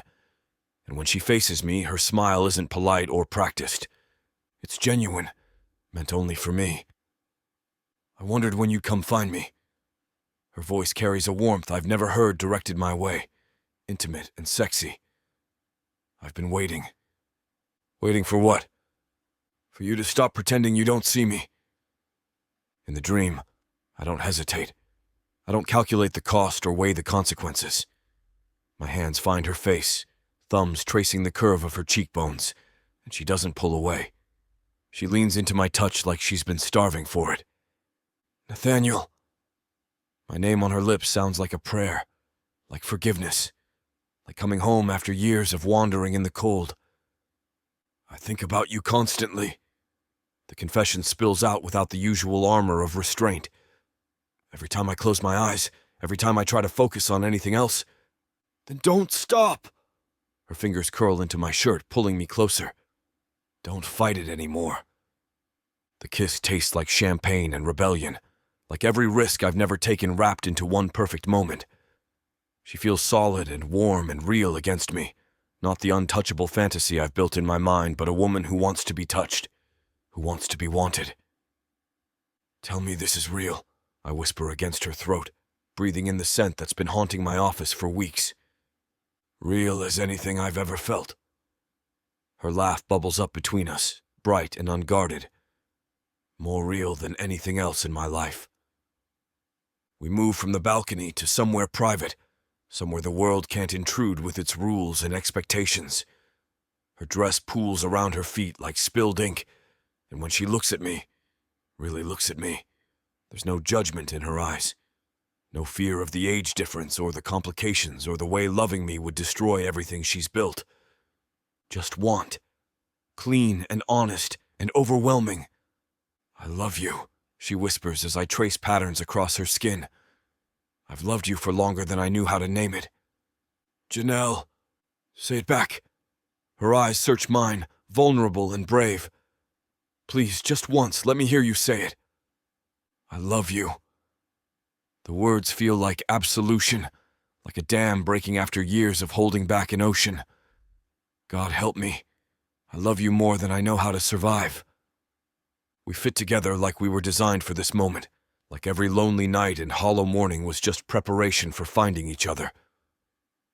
She arches beneath me, my name falling from her lips in broken syllables that sound like music, like salvation. The room fills with warmth and laughter, and the kind of honesty I'd forgotten existed. She tells me about her fears, her dreams, the way she feels like she's disappearing a little more each day in the life everyone's chosen for her. I tell her about the nights I've spent staring at the ceiling, about the way my chest tightens every time I see her with Evan, about how loving her feels like the most natural thing I've ever done, and the most impossible. We'll figure it out, she promises, fingers tangled in my hair. Whatever it costs, whatever we have to face, we'll figure it out together. The alarm clock screams like an air raid siren. I jolt awake, muscles coiled tight as steel cables, heart drumming against my ribs like it's trying to escape my chest. The sheets twist around my legs like restraints, damp with sweat that feels cold against my skin in the morning air. Reality crashes down with the subtlety of a sledgehammer. Empty bedroom. Empty bed. Empty life stretching ahead like a highway to nowhere. The taste of her still lingers on my lips. Phantom champagne and promises I'll never be allowed to keep. My body aches with the memory of touching her, holding her, claiming her, hearing her say my name like it means something sacred. Guilt floods in behind the longing, thick and nauseating. She's engaged. She's Robert's daughter. She's 23 years younger than me and deserves a life unmarked by the kind of scandal loving me would bring. I roll onto my back, staring at the ceiling where morning light cuts harsh angles across the plaster. The silence that felt oppressive last night now feels like mockery, witness to the pathetic spectacle of a middle-aged man dreaming about what he can never have. My phone sits atop the nightstand, innocent and accusing. No messages, no missed calls, no reason for the fantasy my subconscious conjured to feel like anything more than self-indulgent torture. But the memory of her voice, I feel like I'm suffocating, refuses to fade. Chapter 9. Janelle. The laptop screen casts everything in my living room in harsh blue light. The scattered invitation proofs, my crossed legs, the coffee mug that's gone cold hours ago. I shift on the hardwood floor, my tailbone protesting the lack of cushioning, but the couch feels too far away. Too much effort to gather all these paper samples and font choices and move them somewhere more comfortable. Besides, sitting on the floor makes this feel less official, less permanent, like I'm just playing house instead of planning the rest of my days. Elegant script or modern sans, I mutter to the empty room, holding up two nearly identical samples. The words blur together. Mr. and Mrs. Evan Brooks request the pleasure of your company. The pleasure of your company. What pleasure? Whose company? My phone moves against the hardwood with a sound like an angry wasp. Evan's name lights up the screen. Working late again. Big presentation tomorrow. You know how it goes. Too swamped to swing by tonight. I stare at the words, waiting for disappointment to hit. Instead, relief floods through me like cool water. Another evening of forced enthusiasm for centerpiece options avoided. Another night of pretending his kiss doesn't feel like shaking hands with a stranger now. The second message arrives before I can respond to the first. Proud of you for handling the invitation solo. You're so efficient. The words sit there on my screen like a participation trophy. Proud of me for handling wedding planning? For doing what every bride does? The praise feels hollow, automatic. The kind of thing you'd tell an assistant who filed your paperwork correctly. I set the phone aside without responding and pick up another invitation proof. This one features embossed lettering that catches the laptop's glow, making the words shimmer like they're underwater. Drowning, maybe. That feels appropriate. The cursor blinks in the email I've been composing to the printer. Subject line, final invitation approval. The body remains empty except for one line. Please proceed with. Proceed with what? Which font makes marrying the wrong person more palatable? Which cardstock best complements a lifetime of feeling invisible? My phone buzzes again. This time it's a photo from Evan, him and his colleagues at some upscale restaurant. Ties loosened, drinks raised in a toast. He looks relaxed in a way he never does around me anymore, genuinely happy. The kind of smile that reaches his eyes instead of stopping at his mouth. The team celebrating landing the Morris account. Wish you were here? But he doesn't wish I were there. Not really. If he did, he would have invited me. Would have said, come meet us for dinner and drinks, instead of sending proof of his separate life like evidence he's too important for wedding planning. I scroll back through our text history. Work updates, schedule changes, reminders about family dinners and social obligations. When did we stop talking about anything that mattered? When did our conversations become as formal as business correspondence? The invitation proofs mock me from their neat stacks around my laptop. Cream cardstock, ivory cardstock, eggshell. 50 shades of white to celebrate 50 shades of settling. Each sample promises the same thing. A beautiful beginning to something that already feels dead in the water. My finger hovers over Evan's contact info. I could call him, ask about his day, his presentation, whether landing the Morris account changes anything about our timeline. Normal fiancé things, supportive partner behavior. Instead, I close the phone and reach for the invitation that's been haunting me all evening. The one with simple black text on white paper. No embossing, no fancy fonts. Just honest words that say exactly what they mean. Janelle Carter and Evan Brooks invite you to witness their marriage. Witness. Like they need proof it happened because no one would believe it otherwise. Like they need an audience to make it real because the two people involved aren't enough. I pick up my pen and cross out witness. Write celebrate above it. Cross that out too. Try endure. Cross it out. Survive. The paper tears under my pen, a jagged line splitting right through our names. The phone rings, cutting through the sound of tearing paper. Nathaniel's name glows on the screen. My finger hovers over the decline button, the same instinct that made me ignore Evan's call. But something stops me. Maybe it's the way Nathaniel's voice always sounds like he's actually listening when he speaks. Maybe it's because he's the only person who doesn't seem to want anything from me except conversation. I swipe to answer. Hey. His voice carries that familiar calm that somehow reaches through the phone and settles something restless in my chest. Hey yourself. I lean back against the couch, letting the invitation proof scatter. Working late too? Define working. There's a rustle of papers, the clink of glass.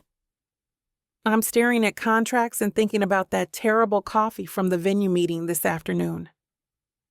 The one that tasted like burnt rubber? I was being generous calling it coffee. What about you? Drowning in wedding details?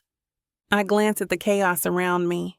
Torn invitations, abandoned font samples, my laptop screen still glowing with that unfinished email. Something like that. Want to talk about it? The question throws me off balance. Not because he asked, but because no one else has. Evan assumes I have everything handled. My mother assumes I'm thrilled. Even Camille, for all her good intentions, wants to fix rather than simply listen. Actually, no. The honesty surprises me. Can we talk about something else? Anything else? Absolutely. His voice warms with something that might be relief. Have you read anything good lately? We slip into conversation like sliding into a warm bath. He tells me about a biography of Georgia O'Keeffe he's been reading, how she painted flowers that looked like landscapes and landscapes that looked like bodies, how she found beauty in bones bleached white by desert sun. She sounds fearless, I say, curled up now on the floor with my back against the couch. Or maybe just honest about what she wanted to see. I tell him about the novel I picked up last week and abandoned after 50 pages. Some romance where the heroine keeps making choices that serve everyone except herself. It was like watching someone voluntarily walk into quicksand. His laugh rumbles through the phone, rich and genuine. Sounds familiar? What's that supposed to mean? Nothing. Tell me more about this terrible book. We drift from literature to music, to the way October air smells different from September air. Sharper, cleaner, like possibilities instead of endings. He mentions how he used to drive to the coast when he needed to think, how the sound of waves has a rhythm that matches breathing when you're not trying to control it. I haven't been to the ocean in years, I realize. Evan thinks beaches are too dirty. Sand gets everywhere. The weather changes. You can't plan around tides. Sounds like he's missing the point. Which is that some things are worth the mess they make. Something in his voice makes my pulse quicken. But before I can examine the feeling, he's asking about my favorite season. We debate the merits of autumn versus spring. He argues for the honesty of falling leaves. I defend the optimism of new growth. Though I'll admit, I say, stretching my legs out on the hardwood, there's something about autumn that feels like permission. Permission for what? To change. To let things go that aren't working anymore. The silence that follows isn't uncomfortable. It's the kind of quiet that happens when someone actually hears what you're saying, instead of just waiting for their turn to speak. It's getting late, he says eventually, and I glance at my laptop clock. We've been talking for over an hour. It feels like minutes. Yeah, I should probably. I gesture at the abandoned invitation samples, even though he can't see me. Janelle? Yeah? Whatever decision you make about those invitations, make sure it's yours. The line goes quiet, and I'm left holding my phone in a room that suddenly feels too big and too small at the same time. The silence after I hang up feels different from the quiet I've grown accustomed to. This isn't the hollow echo of an empty apartment. It's charged, electric, like the air before a thunderstorm. My heart drums against my ribs with a rhythm that has absolutely nothing to do with caffeine and everything to do with the way Nathaniel's voice wrapped around my name when he said goodbye. I gather the scattered invitation samples with shaking hands, stacking them into neat piles that immediately topple over again. The torn proof with our crossed-out names stares up at me from the hardwood floor. Evidence of something I can't quite name yet. My phone sits silent on the coffee table, but I can still hear the warmth in Nathaniel's laugh, the way he listened to my rambling about terrible romance novels without once suggesting I should focus on more important things, like wedding planning, like being grateful for the opportunity to marry privilege, wealth, and stability. I'm not sure I want that anymore, and the realization hits me like ice water. When Evan calls, I check the time and calculate whether answering will interfere with other obligations. When Nathaniel's name appears on my screen, something in my chest unclenches. A muscle I didn't realize was tense finally relaxing. That should terrify me. Instead, it feels like the first honest thing I've experienced in months. I close my laptop without sending the email to the printer. The cursor still blinks accusingly in that empty message box, waiting for a decision I'm not ready to make. The invitations can wait another day, another week maybe. What's the rush when the bride isn't even sure she wants to get married? The thought stops me cold. I've been dancing around it for weeks. The nagging doubt, the suffocating feeling every time someone mentions the wedding. But I've never let myself think it so clearly before. I don't want to marry Evan, not because he's terrible, but because being with him feels like wearing clothes that don't quite fit. Nice clothes, expensive clothes, clothes everyone compliments, but they pinch in all the wrong places. My bedroom feels like a sanctuary when I finally drag myself down the hallway. I see my reflection in the dresser mirror and barely recognize the woman staring back. My eyes look brighter than they have in weeks. My mouth curves upward at the corners. Not the practiced smile I wear for family dinners, but something real. I look like someone who just remembered what laughing feels like. The engagement photos on my nightstand mock this moment of clarity. Evan and I pose perfectly in front of the botanical gardens, his arm around my waist, both of us smiling toward the camera instead of each other. We look like strangers pretending to be in love for stock photography. I turn the frame face down and slide between cool sheets that smell like the lavender detergent I splurge on because it reminds me of my grandmother's garden. The darkness wraps around me, but sleep feels impossibly far away. Nathaniel's voice echoes in my memory. Some things are worth the mess they make. My pulse quickens again, and I press my palm flat against my chest as if I can slow it down through sheer will. This feeling, this flutter of possibility, should send me running back to safety. Back to Evan and his carefully planned future, and his cold embrace. Instead, I shut my eyes and let myself wonder what it would feel like to be chosen instead of settled for, to be seen instead of managed, to be wanted for the mess I might make instead of praised for how efficiently I clean it up. The thought follows me towards sleep like a dangerous lullaby.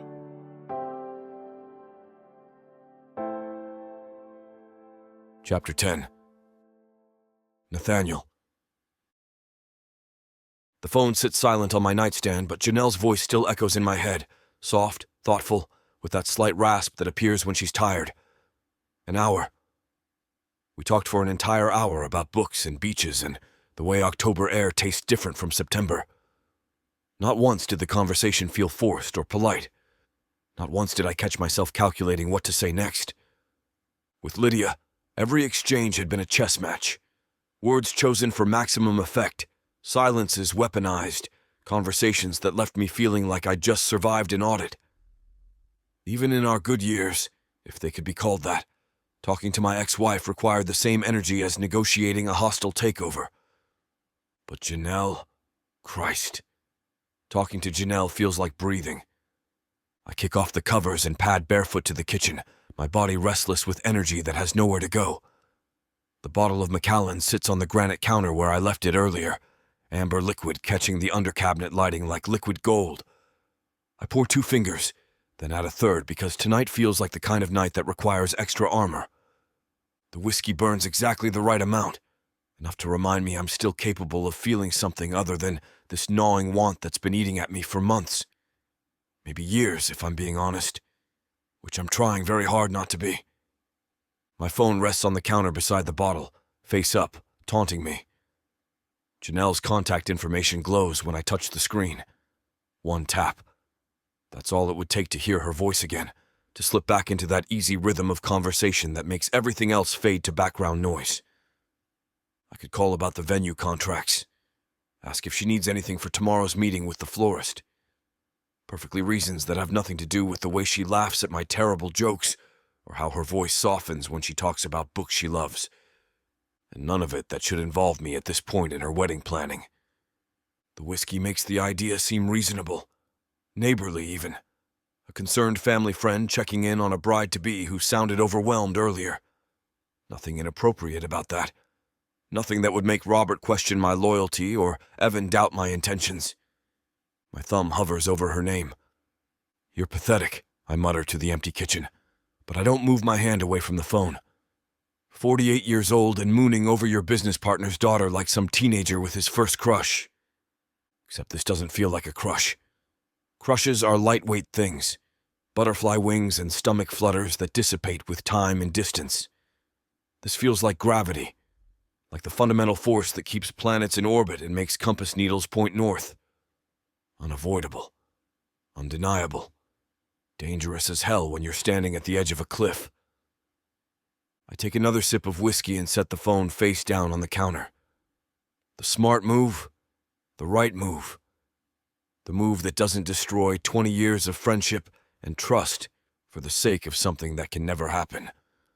But my hand reaches for it again before the glass touches the granite. Her laugh when I described that terrible venue coffee. The way she said, "permission to change," like she was testing the words on her tongue. How her breathing shifted when I mentioned things being worth the mess they make. A small intake of air that could have been surprise or recognition or something else entirely. I flip the phone over and stare at her contact photo. A candid shot from last Christmas when she didn't know I was looking. She's reaching for something on a high shelf, her face tilted up toward the light, completely unguarded. Beautiful in a way that has little to do with makeup or perfect poses, and everything to do with being herself when she thinks no one's watching. My finger traces the edge of the screen, not quite touching her name, but close enough to feel the heat radiating from the device. 1 call, just to make sure she's okay, to ask if she needs help with those invitation samples she was struggling with. Perfectly innocent, perfectly reasonable, completely transparent even to myself. I close the phone and shove it into the kitchen drawer with more force than necessary, then finish my whiskey in 1 burning gulp that does nothing to quiet the voice in my head, whispering all the reasons why calling her again would be a mistake. The empty glass goes in the sink with a sharp clink that echoes in the silence. I walk back down the hall, the cool air brushing against my skin as I strip off my boxers and slide into bed. The sheets feel too heavy, too warm, but I don't adjust them. My mind isn't here, in this room, in this house. It's with her.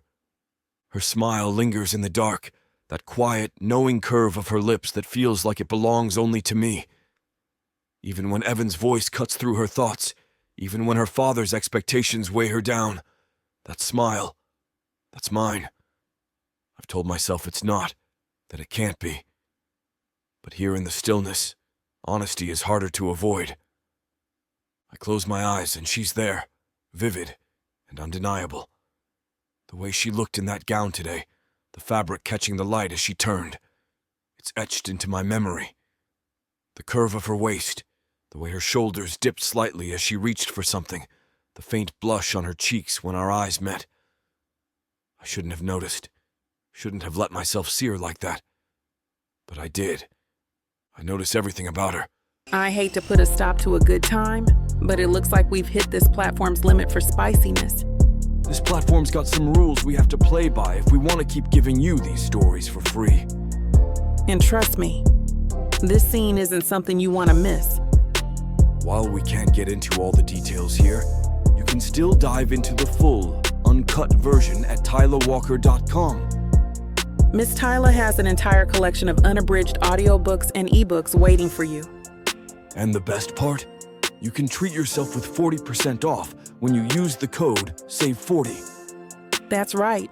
You'll save on any digital product, even bundles that are already discounted. Miss Tyla would never let anyone feel the kind of disappointment you must be feeling right now. So why wait? Treat yourself with Miss Tyla. When it's over, I lie there, my chest heaving, the sheets twisted around me. The guilt comes quickly, a cold, steady tide that drowns out the warmth of satisfaction. I roll onto my side, staring at the wall, the weight of what I've done settling heavy on my chest. She's not mine. She's engaged. She's Robert's daughter. And I'm the man who's supposed to protect her, not covet her. But here I am, tangled in sheets and my own weakness, whispering her name like it's something I have any right to say. I roll onto my back, staring at the ceiling where shadows from passing headlights crawl across the plaster like accusations. The guilt settles into my bones, familiar and unwelcome as an old injury that aches before storms. Last time, I whisper to the darkness, the words tasting like ash. This is the last time. But even as I say it, I know I'm lying. The same way I lied last week when I deleted her number from my recent calls, only to memorize it instead. The same way I lied last month when I promised myself I'd stop watching for her car in the office parking lot. I sit up and scrub my hands over my face, the stubble rough against my palms. The intelligent thing would be to take a cold shower, maybe go for a run until my lungs burn and my legs shake, and there's no energy left for this madness. The best thing would be to call someone, anyone, who isn't Robert Carter's daughter. Instead, I find myself reaching for the drawer where I banished my phone.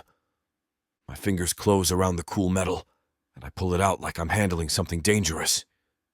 Which, in a way, I am. Her contact information glows on the screen when I unlock it, that candid Christmas photo, making my chest tighten all over again. Don't, I tell myself, but my thumb hovers over her name anyway. Don't be that pathetic. The reasonable voice in my head, the one that sounds suspiciously like Robert during his lecture mode, reminds me that it's nearly midnight. That calling her now would cross every line I've carefully maintained for the past 3 years.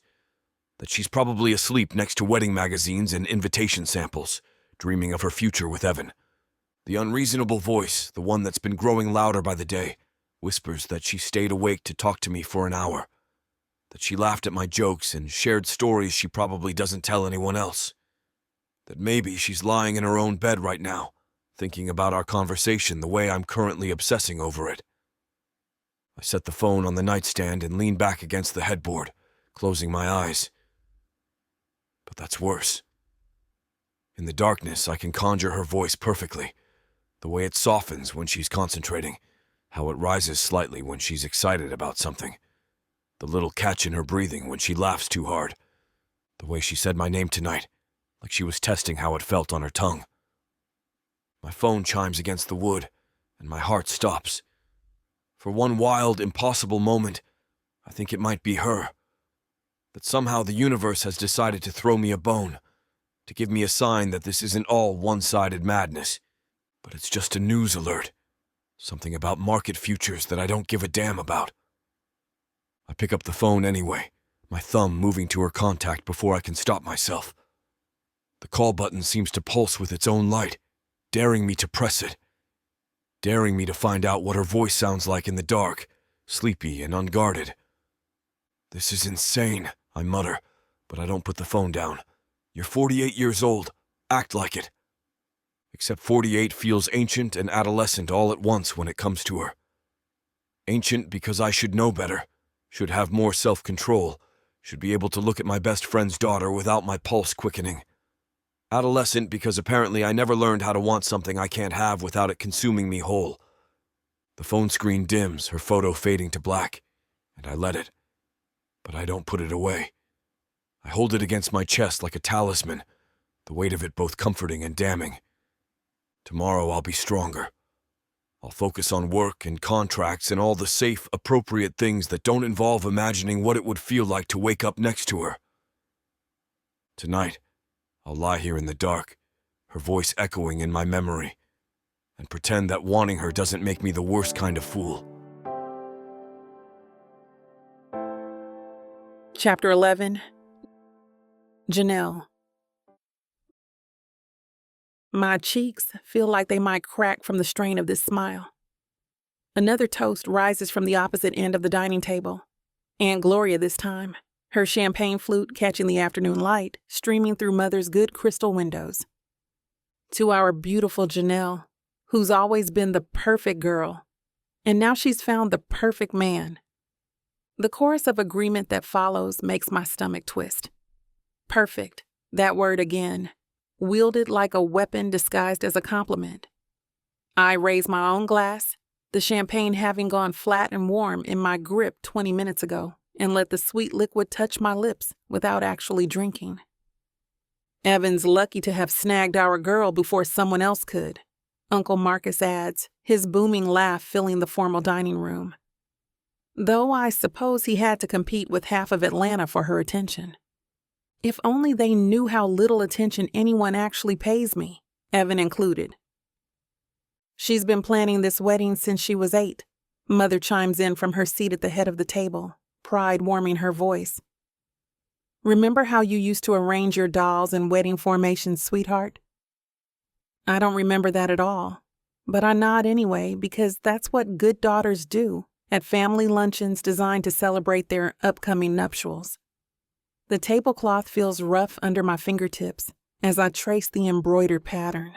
Anything to keep my hands busy while my relatives dissect my romantic history like amateur archaeologists.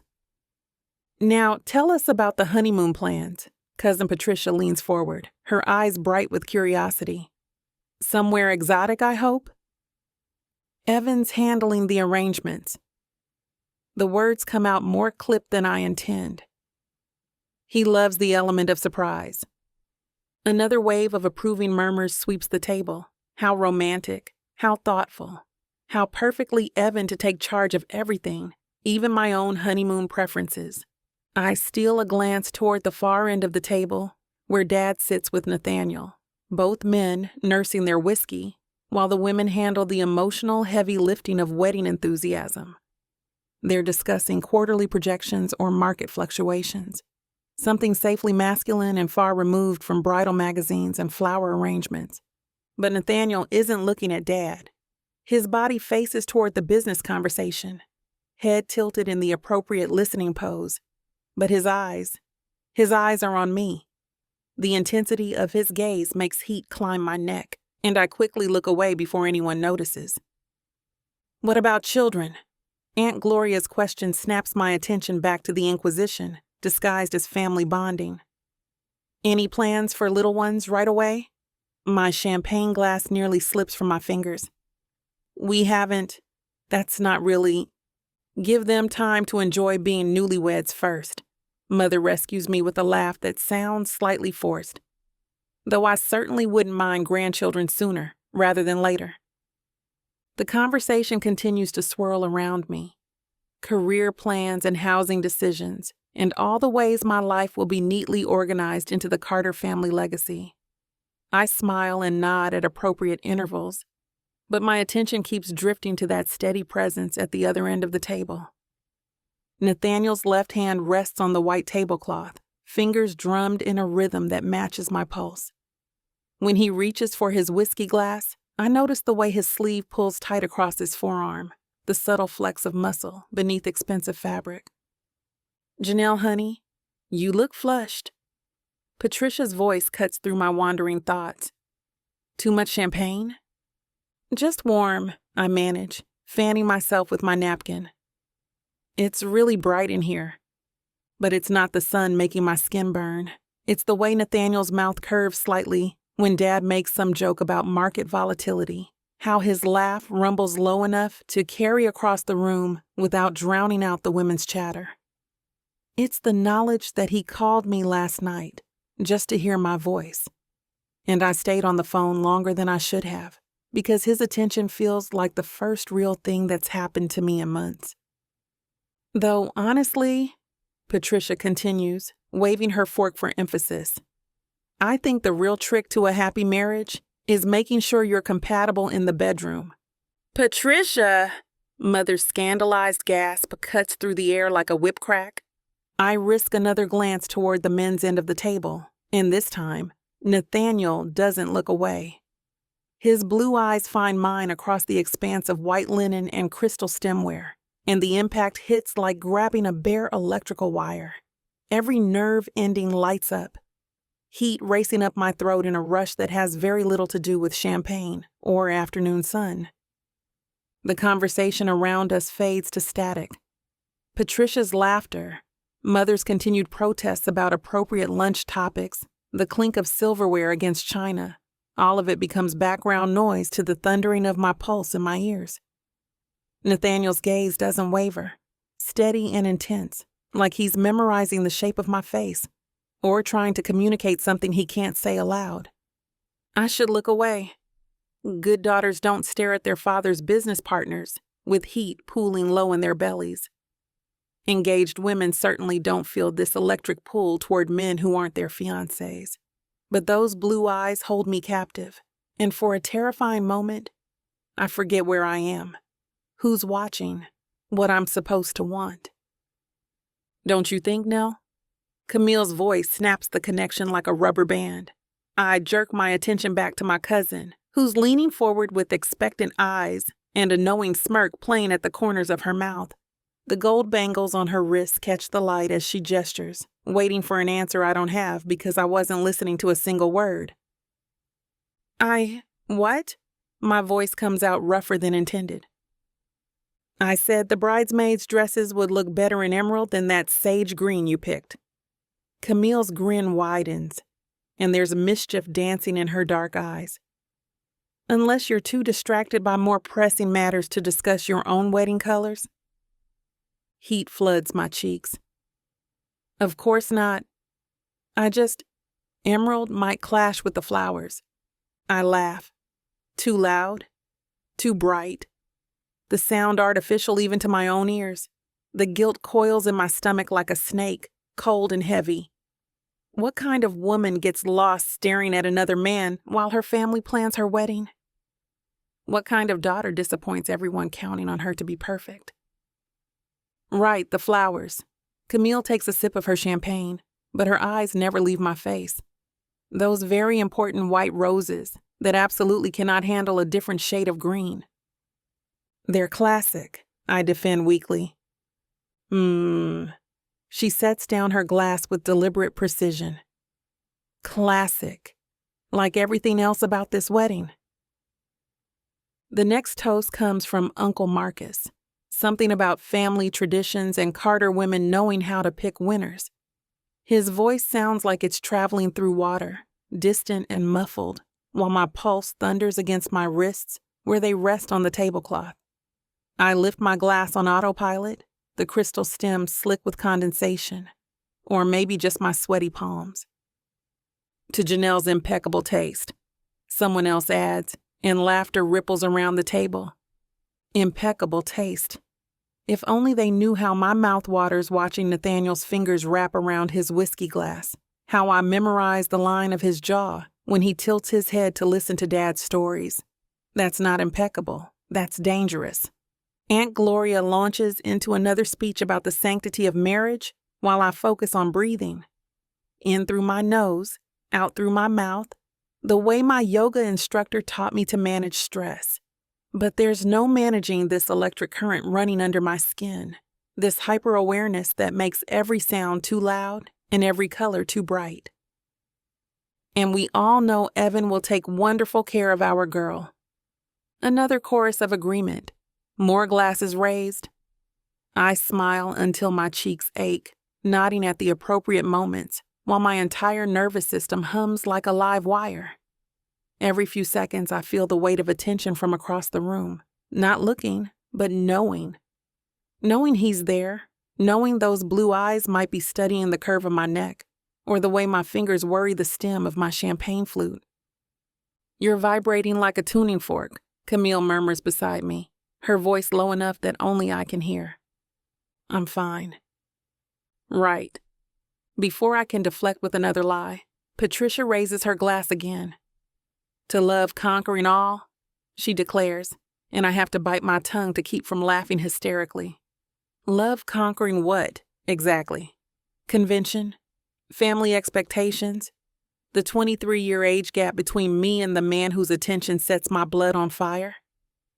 When the toast dies down, I finally risk another glance toward the other end of the table. Dad's gesturing with his whiskey, probably telling the story about his first big contract, the one that built Carter and Associates into what it is today. Nathaniel leans back in his chair, one ankle crossed over his knee, the picture of relaxed attention. But his composure makes my trembling worse. How does he look so calm when I feel like I might crawl out of my own skin? His dark hair catches the afternoon light, silver threading through at his temples, and when he nods at something Dad says, there's no hint of the electric tension that's been building between us for weeks. No hint that he called me last night just to hear my voice. No sign that he steadied me at the venue fitting, with hands that lingered longer than necessary.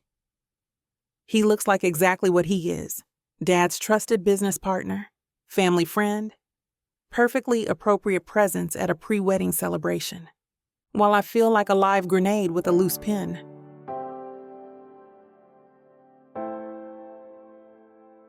Chapter 12. Nathaniel. The engine's low purr fills the space between us as I navigate through downtown Atlanta's quieter Sunday streets. The lunch crowd has retreated indoors, leaving the asphalt gleaming wet from an earlier drizzle that I missed while trapped in Robert's dining room, watching Janelle smile her way through 2 hours of well-meaning torture. My hands clutch the steering wheel tighter than necessary. The leather feels slick under my palms, though the air conditioning keeps the car cool enough. Beside me, Janelle stares out the passenger window like she's watching a movie she can't turn off. Silent, still, her reflection ghosting across the glass with each passing streetlight. Thank you for the ride. Her voice cuts through the quiet, barely above a whisper. I know you didn't have to. Your car's in the shop.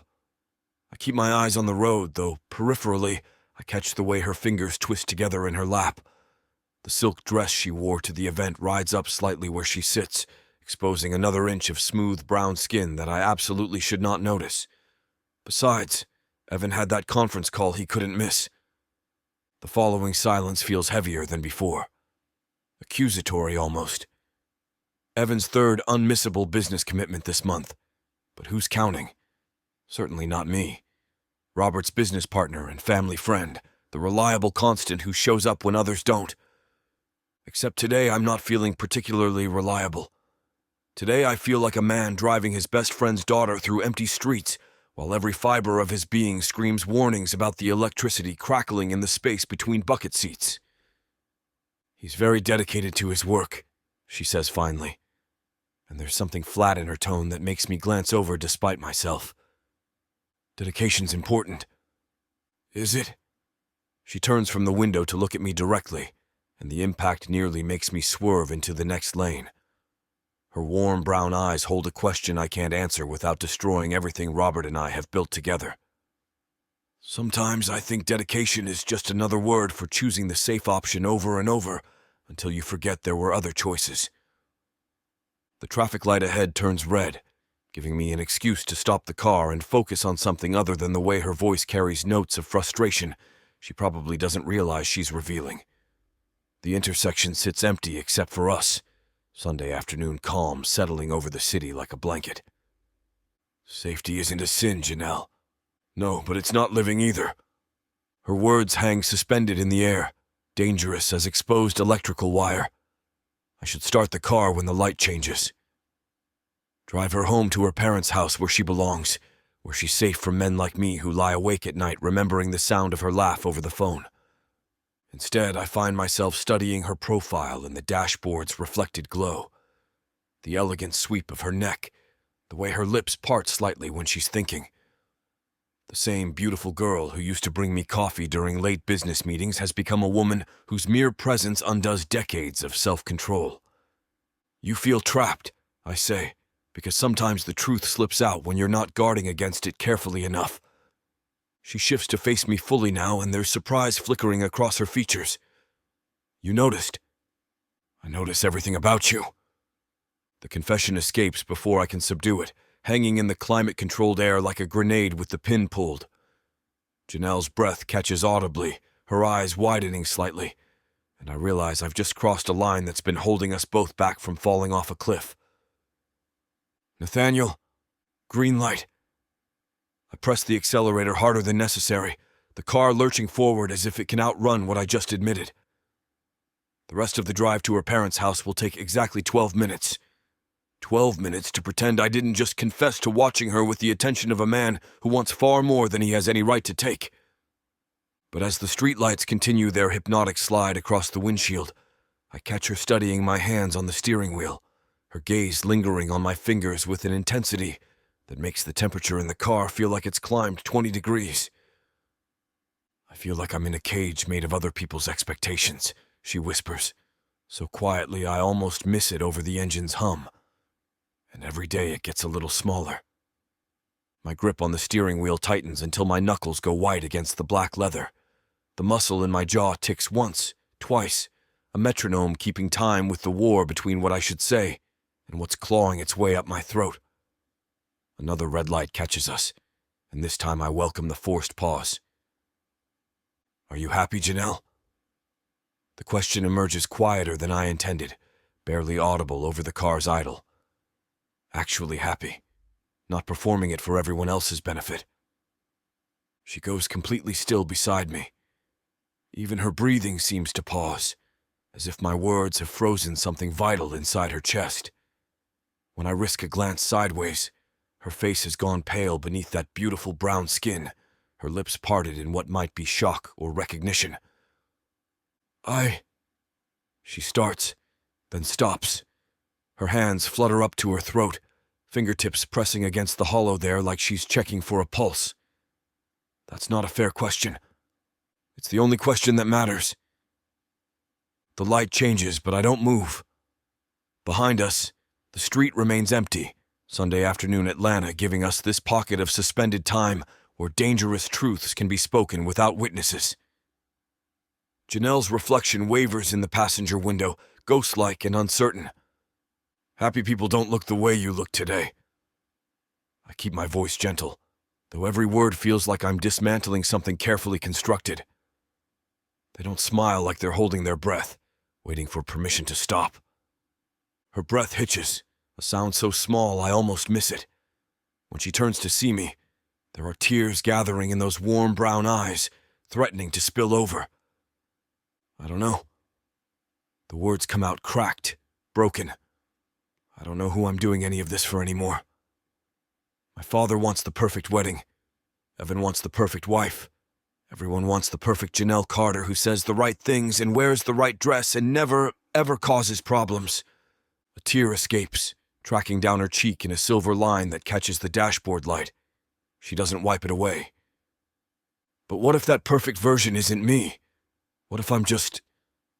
Her voice breaks completely, fracturing on whatever she can't bring herself to say. What if I'm just an actress who forgot she was acting? The confession lingers between us like a bridge neither of us knows how to cross. My chest feels tight, compressed, as if her pain has reached across the center console to squeeze my lungs. Every instinct within me screams at me to comfort her, to pull her against my chest and promise that she doesn't have to be perfect for anyone. Instead, I sit frozen, watching the most genuine moment I've witnessed from her in years unfold in the driver's seat of my car. I turn to look at her.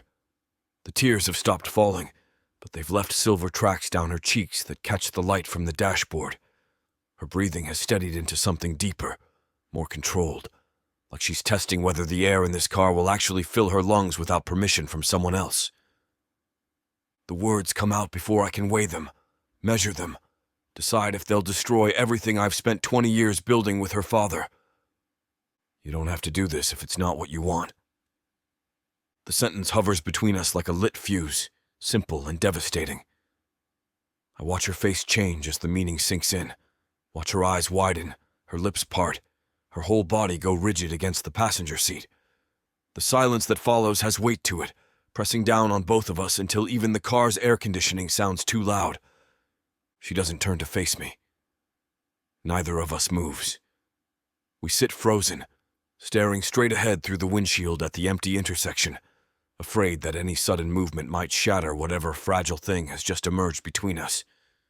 The heat builds slowly, not from the temperature, but from the electricity crackling in the space where my words still echo. I can feel her breathing beside me, shallow and careful, like she's afraid to draw too much oxygen and accidentally ignite something that will burn down everything we both know. My hands remain locked on the steering wheel, knuckles white against the leather. If I let go, if I so much as shift toward her, I might do something that crosses the final line between Robert's business partner and the man who wants his daughter with a desperation that's been eating me alive for months. Nathaniel. Her voice comes out barely above a whisper, my name shaped like a question she's afraid to ask. I don't respond. Can't respond. Because anything I say now will either be a lie or a confession that destroys 2 decades of friendship, business partnership, and the careful balance that's kept me in her life without crossing boundaries that should never be crossed. The air conditioning cycles off, leaving us in complete silence except for the distant hum of Sunday traffic blocks away. Even that feels too intrusive, too likely to break whatever spell has wrapped around us in this car that suddenly feels smaller than a confessional booth. Her reflection wavers in the passenger window, ghost-like and uncertain, while mine stares back from the driver's side glass. 2 people trapped in a moment that will define everything that comes after, whether we acknowledge it or not. I don't dare look at her again. Chapter 13. Janelle. Camille's jewelry clatters against my wine glass as she reaches across the coffee table, her bangles creating a symphony of metallic chimes that somehow manages to sound judgmental. She's claimed the entire left side of my couch, legs tucked beneath her, like she's settling in for an interrogation, rather than what she insisted was just catching up over wine. The evidence of my wedding planning disaster spreads across every available surface, catalogs with dog-eared pages, fabric samples that no longer seem to match anything, and a guest list that's been rewritten so many times the paper looks like confetti waiting to happen. Camel nudges a particularly thick bridal magazine with her toe, sending it sliding toward the edge of the coffee table. This spread looks like a craft store exploded. She takes another sip of her Pinot Grigio, the burgundy tips of her curls catching the late afternoon light streaming through my apartment windows. Very Martha Stewart meets nervous breakdown. I'm organized. I rescue the magazine before it can join the growing pile on the floor. Everything has a system. Chaos isn't a system, cousin. She's wearing one of her statement pieces today, a necklace with stones the size of grapes that cost more than my monthly rent. The deep emerald green brings out the mischief in her dark eyes, the same look she wore when we were 12, and she convinced me to sneak into Uncle Marcus's liquor cabinet. Besides, she continues, swirling her wine with practiced elegance, we both know organization isn't why you called me over here looking like someone stole your favorite lipstick. Heat creeps up my neck despite the overhead fan. I busy myself straightening catalogs that don't need straightening. avoiding her gaze because Camille has always been able to read my thoughts like they're printed in 12-point font across my forehead. I just needed another opinion on the centerpieces. She sets down her glass with deliberate precision, the kind that means she's about to say something I won't want to hear. The same way you just needed to text me at 11:30 last night, asking if I thought silver or gold would look better with ivory. My fingers freeze on a fabric sample. Caught. In the same way you just happened to mention Nathaniel's name 3 times during that conversation, even though we were supposedly talking about napkin rings. The fabric sample crumples in my grip. Camille's watching me now with the focused attention of a cat studying a particularly interesting bird, her head tilted just enough to make those emerald earrings catch the light. I don't know what you're implying. Oh, honey, she laughs, rich and knowing. I'm not implying anything. I'm stating facts, starting with the way Nathaniel's gaze at today's luncheon could have set the tablecloth on fire. My wine glass pauses halfway to my lips. What? You heard me. Camille stretches like she's getting comfortable for a long story, her bangles singing another metallic song.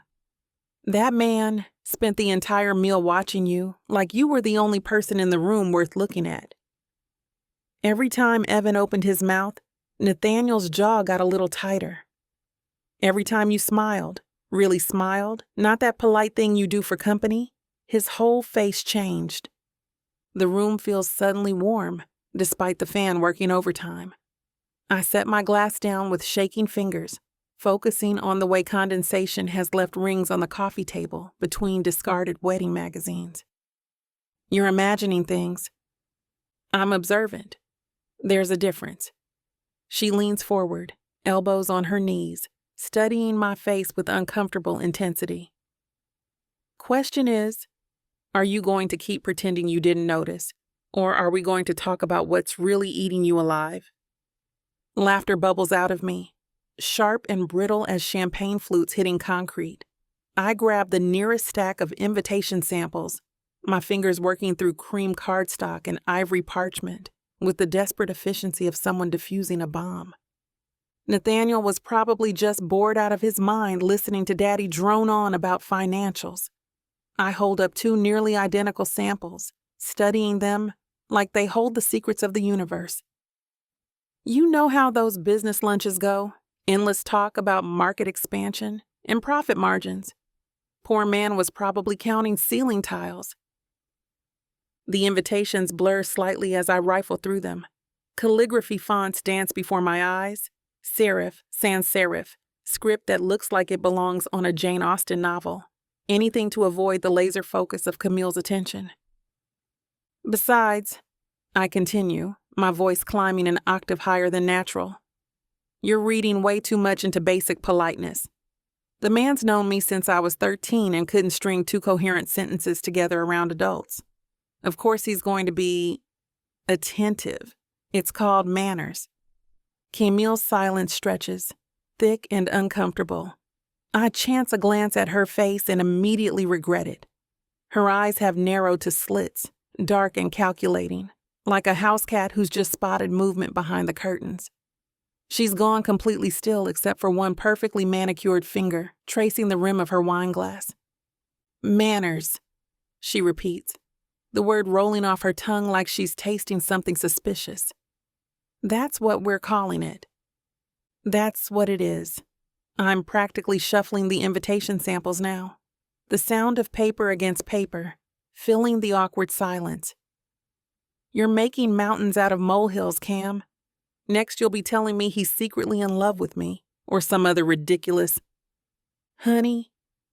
Her voice cuts through my rambling like butter through warm bread. You turned 3 different shades of red every time that man looked your way today. I watched you fumble with your water glass so many times I thought you were going to flood the table. My hands freeze mid-shuffle. The invitation I'm holding, something pretentious with gold embossing, trembles slightly. And when he asked you about the music selection, sweet Jesus, Janelle, You practically melted into your chair like ice cream on hot pavement. Heat crawls across my neck, undeniable evidence of guilt written across my skin in crimson ink. My cheeks blaze like someone's held a match too close to my skin, the heat spreading across my face in waves I can't control. I duck my head, focusing intently on the samples scattered across my lap, but the elegant script blurs together into meaningless swirls. That's completely ridiculous. My voice comes out steady, carefully modulated. The tone I've perfected through years of family dinners and business functions. Professional, composed, utterly unconvincing given the fire burning across my face. You're reading romantic novels into perfectly normal interactions between family friends. I shuffle through the pile on my lap with renewed determination, holding up a cream-colored sample with a gold embossing. Besides, shouldn't we be focusing on more important things, like whether this font screams elegant sophistication or trying too hard? Camille's laughter starts low in her throat, building into something rich and knowing that makes my stomach clench. Her wineglass meets the coffee table with a soft clink, the sound somehow managing to convey volumes about her opinion of my deflection tactics. Oh, sweetheart. She settles back against the couch cushions, her emerald necklace catching the lamplight as she moves. You can wave those invitations around like battle flags all you want, but your face is telling a completely different story. The cream cardstock crumples slightly in my grip. I force my fingers to relax, smoothing the edges with more care than any invitation sample deserves. My face is telling the story of someone who's had 2 glasses of wine on an empty stomach and spent too much time hunched over wedding catalogs. I hold the invitation up between us like a shield. Nothing more scandalous than low blood sugar and eye strain. Camille's voice drips skepticism thick as honey. She crosses her legs, her bangles creating their familiar metallic symphony as she settles into what I recognize as her interrogation position. Funny thing about faces, though, they have this inconvenient habit of revealing what people really think. She pauses, her dark eyes fixed on me with laser focus. And yours gets that same warm pink glow every time Nathaniel's name comes up in conversation. Same as it did when he asked about the music today. Same as it's doing right now. Her smile curves slow and deliberate. Funny thing is, you don't look at Evan that way. Not anymore, at least. The words hit like ice water down my spine. My hands freeze completely, the invitation trembling between my fingers as her observation settles into the space between us, like an uninvited guest who's decided to make themselves comfortable. What is happening here?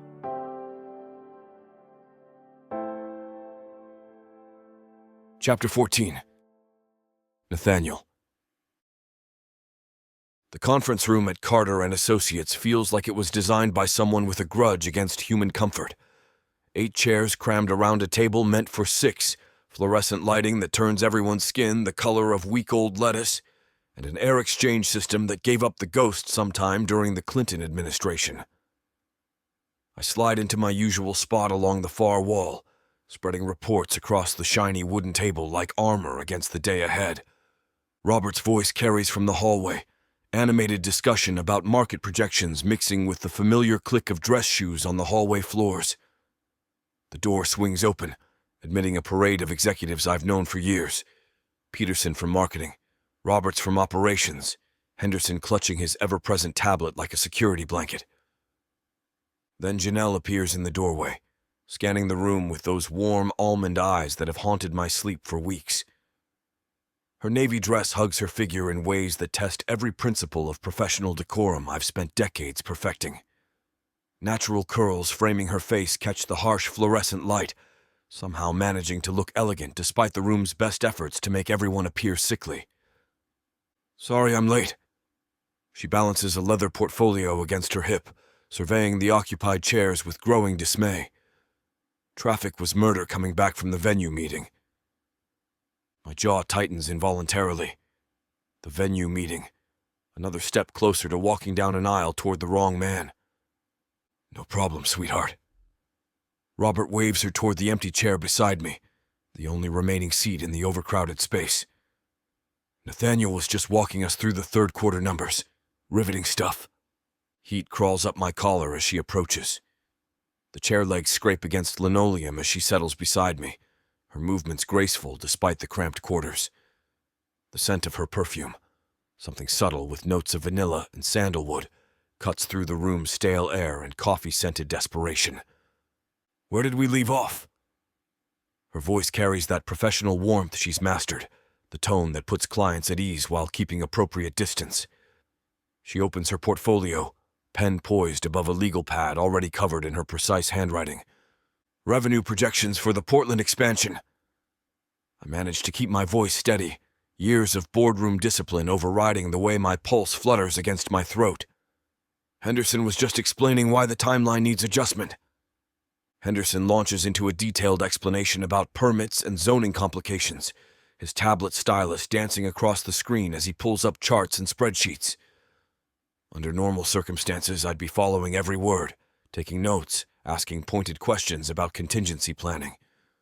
Instead, I'm acutely aware of the way Janelle's knee brushes mine beneath the narrow table. The contact sends electricity racing up my thigh, a jolt of awareness that really has very little to do with quarterly projections and everything to do with the woman sitting close enough that I count her eyelashes. Her leg doesn't move away. Whether from the cramped space or deliberate choice, I can't tell. Don't want to analyze too closely. My pen hovers over the financial reports, numbers blurring together as every nerve ending focuses on the whisper of fabric against fabric, the warmth radiating through expensive wool and conservative cotton. Professional boundaries dissolve like sugar in rain. The environmental impact study alone will push us back 6 weeks. Henderson's voice sounds like it's coming from underwater. Maybe 8 if the city council decides to. Janelle shifts slightly, reaching for her water bottle, and the movement presses her knee more firmly against mine. The breath catches in my throat, a reaction I pray gets lost in the general murmur of agreement around the table. Her fingers pause on the bottle cap, the smallest hesitation that makes me wonder if she feels it too. This current running between us like a live wire threatening to burn everything down.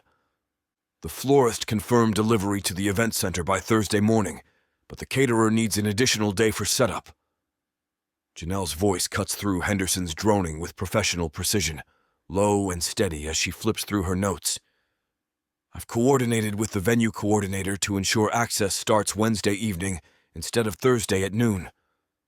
Her fingers trace down the page as she speaks, elegant movements that draw my attention like a moth to flame. The way she taps her pen against the margin, how her thumb smooths the corner of each page, mundane gestures that somehow feel intimate in this sterile conference room. The projector screen displays vendor timelines in stark black and white, but I'm watching her hands paint invisible patterns in the air as she emphasizes key points.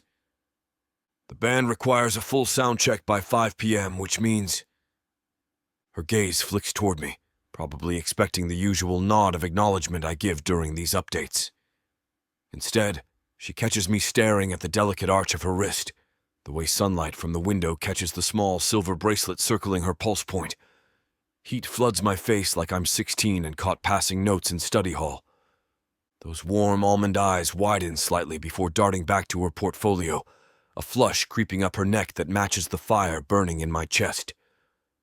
My heart hammers against my collar, guilty and wild and completely inappropriate for a Tuesday morning business meeting discussing flower arrangements and sound equipment. Focus on the numbers, the logistics, anything except the way her voice wraps around each carefully chosen word, which gives us a narrow window for final adjustments. She clears her throat, the slight tremor barely perceptible. Any questions about the timeline?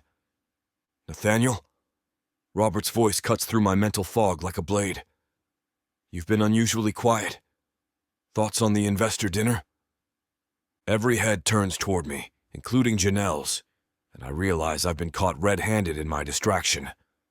Robert's salt and pepper eyebrows furrow with concern, the expression he gets when deal points aren't adding up correctly. Everything looks solid. The words emerge rougher than intended. I clear my throat, forcing my attention to the screen where charts and schedules mock my complete inability to concentrate on anything except the woman beside me. No concerns from my end. Janelle's pen stills against her notepad. She knows. The knowledge sits between us like a live grenade, dangerous and ready to explode at the slightest touch. Meeting adjourned. Robert's voice carries the finality of a gavel strike, though he's never needed formal ceremony to command a room. Chairs scrape against linoleum as bodies unfold from cramped positions, the collective sigh of relief almost audible. I keep my head down, shuffling through financial reports with the dedication of a monk transcribing scripture. Henderson files past, still muttering about permit delays. Peterson follows, already on his phone discussing marketing adjustments. The exodus continues around me while I pretend these quarterly projections require urgent reorganization. Janelle stands, her portfolio sliding closed with a soft snap. The sound draws my attention despite every rational instinct screaming otherwise. She pauses beside her chair, smoothing imaginary wrinkles from her navy dress, a gesture I've learned signals uncertainty. "Dad, I'll have confirmations on your desk by 3. Her voice carries that careful balance between professional competence and daughterly respect, the tightrope she walks daily in this office. "Perfect, sweetheart. Nathaniel, we need to discuss the Miller projections once you're finished there." My knuckles crack over meaningless columns of numbers. "Give me 5 minutes." The door clicks shut behind them, leaving me alone with the phantom warmth where her knee pressed against mine and the lingering trace of vanilla and sandalwood that somehow survived the room's industrial air recycling. My hands shake as I stack the reports into neat piles, muscle memory performing tasks my mind can't focus on. Henderson's voice echoes from the outer office, something about revised timelines and city council complications. Footsteps retreat down the hallway. The building settles into its afternoon rhythm of muffled conversations and distant printer hum. I lean back in the uncomfortable chair, staring at the fluorescent fixtures that transform everyone into corpses. What the hell am I doing? 48 years old, sitting in a conference room like some lovesick teenager because a woman's leg touched mine during a business meeting. The absurdity would be laughable if it didn't feel like drowning. The walk to my office feels endless. Each step echoes off marble floors that Robert installed last year. "Success should sound impressive," he'd said, grinning as contractors demolished perfectly functional carpet. Now those footsteps announce my retreat like a funeral march. My office door closes behind me with blessed finality. Floor-to-ceiling windows overlook the city, afternoon sunlight streaming across mahogany furniture and leather-bound legal texts that represent decades of careful discipline. Everything in this room speaks to order, control, professional achievement built one calculated decision at a time. I sink into the chair behind my desk, pressing palms against closed eyelids until stars explode across the darkness. This madness has to stop. Janelle is Robert's daughter, engaged to another man, 23 years younger than me, and completely off limits by every moral and professional standard I've spent my adult life upholding. But her laugh still echoes through my chest cavity like a lit fuse, burning towards something I can't stop craving. Chapter 15. Janelle. The Sterling Club's main dining room glitters with enough crystal and silver to bankrupt a small nation. Chandeliers cast warm light across tables draped in pristine white linen, where Dad's most important clients sip ostentatious wine. I smooth my black cocktail dress, chosen specifically because Evan called it appropriate for the occasion, and paste on the smile I've perfected for these functions. The market volatility concerns me more than the Fed's projections. Mr. Harrison, Dad's biggest client, cuts into his filet mignon with surgical precision. "What's your assessment, Robert?" Dad launches into his analysis, gesturing with his wine glass as he outlines investment strategies. Beside me, Evan straightens, that familiar predatory gleam entering his eyes whenever business discussions begin. His hand finds mine under the table, squeezing what he probably thinks is reassurance, but feels more like a claim of ownership. "The tech sector's been overvalued for months," Evan interjects smoothly, his voice carrying that practiced confidence that first attracted me 3 years ago. Anyone paying attention could see this correction coming. Mrs. Harrison nods approvingly. Such insight for someone your age. Evan graduated top of his class at Wharton. Dad's pride radiates across the table. Best investment I ever made was bringing him into the family business. Heat spreads up my neck. Investment. Like I'm a portfolio addition rather than a person. Actually, I clear my throat, setting down my fork. The correction might present opportunities in emerging markets. The dollar's strength against, baby. Evan's laugh cuts through my words like a blade wrapped in velvet. You're thinking of last quarter's trends. The current cycle's completely different. Mr. Harrison's eyebrows lift with polite confusion. Mrs. Harrison sips her wine, suddenly fascinated by the rim of her glass. The silence stretches long enough for my cheeks to burn. I was referring to the emerging market fluctuations in sweetheart. Evan's tone carries that patronizing warmth he uses when correcting waitstaff. The fundamentals you're thinking of don't apply here. Different economic principles entirely. My fingers clench around my napkin.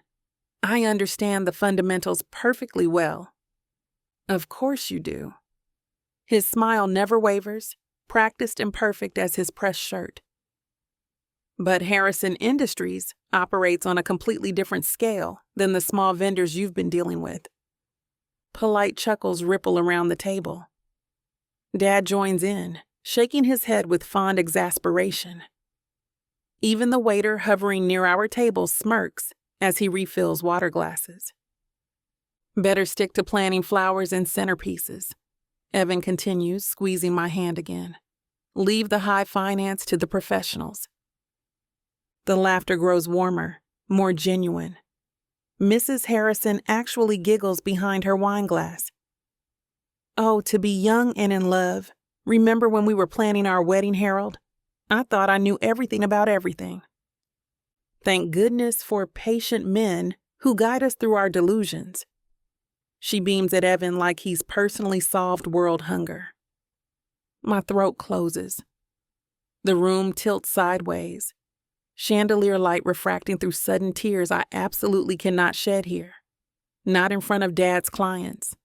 Not while wearing this appropriate dress at this appropriate dinner with my appropriate fiancé, who just reduced me to a silly girl playing dress-up in the grown-up world. Economics was my major at Georgetown. The words emerge steadier than I feel. I graduated summa cum laude. And now you're using those skills to plan the perfect wedding. Dad raises his glass toward us, oblivious to the fire consuming my chest. To my brilliant daughter and her lucky groom. Crystal clinks against crystal as everyone toasts our happiness. Evan's smile could power the entire restaurant, basking in approval like a cat in sunshine. His thumb traces circles across my knuckles, probably thinking he's being romantic instead of condescending. The venue alone must cost a fortune. Mrs. Harrison leans forward conspiratorially. I heard it charges $30,000 just for the weekend. Worth every penny for our princess. Dad's eyes shine with paternal pride that twists in my stomach like broken glass. The conversation flows around me, voices blending into white noise as Evan regales the table with stories about our engagement, our plans, our perfect future. He speaks about me like I'm not sitting right here, describing my preferences and opinions with the strength of someone who's never actually asked what I think about anything. My hand lies trapped beneath his, wedding ring finger bearing the weight of 3 carats that suddenly feels heavy enough to drag me underwater. Evan's voice booms across the table as he launches into his favorite story about closing the Johnson account, gestures growing more animated with each detail. The Harrisons lean forward, captivated by his performance, while Dad nods approvingly at every tactical decision. So I walked into that boardroom, knowing they'd already made up their minds. Evan continues, his smile widening as Mrs. Harrison gasps at the appropriate moment. But I had one card left to play. This is my chance. I slip my hand free from his grip and murmur something about the ladies' room that no one hears over Evan's dramatic pause before his big reveal. He doesn't even glance my way as I push back my chair, too caught up in the spotlight to notice his audience of one has just walked away. The Sterling Club's lobby stretches before me in marble and mahogany splendor, but I bypass the restrooms entirely. My heels click against polished stone as I push through the heavy brass doors, trading crystal chandeliers for streetlights and the suffocating warmth of approval for November's sharp bite. Bitter wind cuts through my cocktail dress like it has a personal grudge. I wrap my arms around myself, but the cold seeps through anyway, raising goosebumps along my bare arms. Golden light spills from the restaurant's tall windows, casting rectangles across the sidewalk, where I stand shivering like some pathetic waif in a Victorian novel. Through the glass, I can see our table. Evan still holding court, his hands carving shapes in the air as he reaches the peak of his story. Dad throws back his head, laughing at something I can't hear. Mrs. Harrison claps her hands together in delight, the perfect tableau of success and prosperity, unmarred by my absence. A taxi slides past, its tires hissing against wet asphalt. Steam rises from a nearby manhole cover, twisting into the night air like smoke signals I can't decode. The city moves around me, couples hurrying past in evening wear. A doorman helping an elderly woman into a black sedan. The distant rumble of the subway carrying people toward lives I'll never know. My throat burns with words I should have said. Economics was my major. I graduated summa cum laude. I understand emerging markets better than you understand me. But what's the point when the audience has already decided I'm just playing dress-up in a world that belongs to men like Evan? A tear slides down my cheek before I can help it. Then another. I press my palms against my eyes, willing them to stop before my makeup runs and someone notices, before I have to explain why the bride-to-be is crying outside a business dinner. The wind picks up, sending my hair across my face like a veil. The weight of his coat settles over my shoulders before I hear him, his presence announced by the faint spice of his cologne and the warmth that radiates from him even in the chill. I don't turn around. I can't. You shouldn't be out here. His voice is low, steady, but there's an edge to it, like he's holding something back, the kind of restraint that feels more like a dam about to burst than control. And you shouldn't be following me, I say, though my voice cracks halfway through. Nathaniel steps closer, his shadow stretching long across the sidewalk. You're freezing. I'm fine. Janelle. He's beside me now, his hands shoved into his pockets, his gaze fixed on my face like he's trying to read the cracks in my composure. Talk to me. The words are stuck in my throat, heavy and unspoken for too long. I start, then stop, shaking my head. I don't think I can do this. Do what? All of it. My hands twist in the fabric of his coat, my fingers trembling. The wedding, the life, the pretending. His jaw tightens, but he doesn't look away. You don't have to pretend. Yes, I do. The dam breaks, the words tumbling out in a rush. Everyone expects me to be this perfect bride, this perfect wife. And my voice falters. I don't want it. I don't want this. Nathaniel's throat works as he swallows, his eyes darkening with something I can't name. Then don't. It's so simple when he says it, like it's that easy, like I could just walk away from Evan, from my father, from everything I've been told I'm supposed to want. You make it sound so... His hands are on my face before I can finish, his touch warm against my cold skin. His eyes search mine, and for the first time, I let myself see what's been there all along, the ache, the longing, the years of restraint finally unraveling. Janelle, he murmurs, his voice rough. You deserve more than pretending. And then his lips are on mine, and it's not gentle, not tentative. It's fierce and desperate, like he's been holding this back for years and years and can't hold it anymore. My hands clutch his lapels, anchoring myself as I kiss him back, everything else falling away. Evan, the wedding, the expectations. All of it dissolves into the heat of his mouth and the fire that burns through me, wild and untamed and real. And it's terrifying. It's everything. The moment suddenly breaks like glass shattering on concrete. Nathaniel's hands drop from my face, and he steps back as if I've burned him. His chest heaves, his eyes wide and wild, like he can't believe what just happened, what he just did. I stumble back too, my hand flying to my lips, still tingling from his. The cold hits me again, sharp and unforgiving, and I realize I'm still wearing his coat. The weight of it feels suffocating now, like it's not just wool but guilt pressing down on my shoulders. Janelle. His voice is rough, raw, and it cuts through the silence like a knife. He doesn't say anything else, but his expression says it all. What have we done? I shake my head, stepping further away, my heels clicking against the sidewalk. I have to go back. My voice is barely above a whisper, but it feels too loud in the stillness of the night. He doesn't stop me. He just stands there, frozen, his coat hanging awkwardly from his hand now that I've shrugged it off. His face is a mask of conflict, desire, regret, and something else I can't quite place, something that makes my stomach twist. I turn away before I can say anything else, before I can do something I'll regret even more.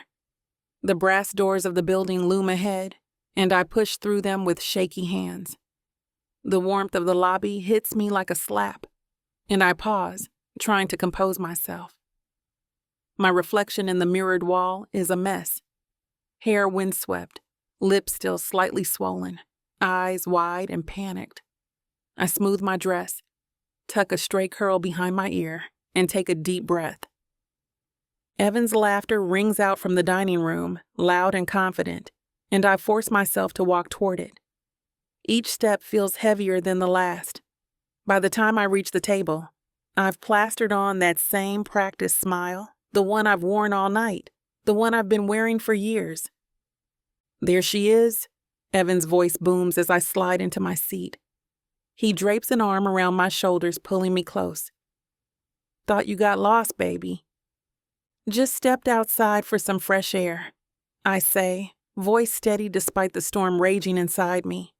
My lips brush his cheek out of habit, and the taste of Nathaniel's kiss lingers, bitter and sweet all at once. Mrs. Harrison leans forward, her smile warm but probing. Everything all right, dear? You look a little flushed.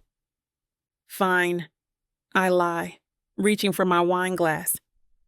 The red liquid swirls as I take a sip, but it does nothing to calm the chaos in my chest. Just needed a moment. Evan's hand tightens on my shoulder. You're always so sensitive, aren't you, Janelle? His tone is light, teasing, but there's an edge to it, a reminder that he's watching, always watching. I force a laugh, setting the glass down. Guess I am. Dad's eyes narrow slightly, studying me. You sure you're all right? I'm fine, Dad.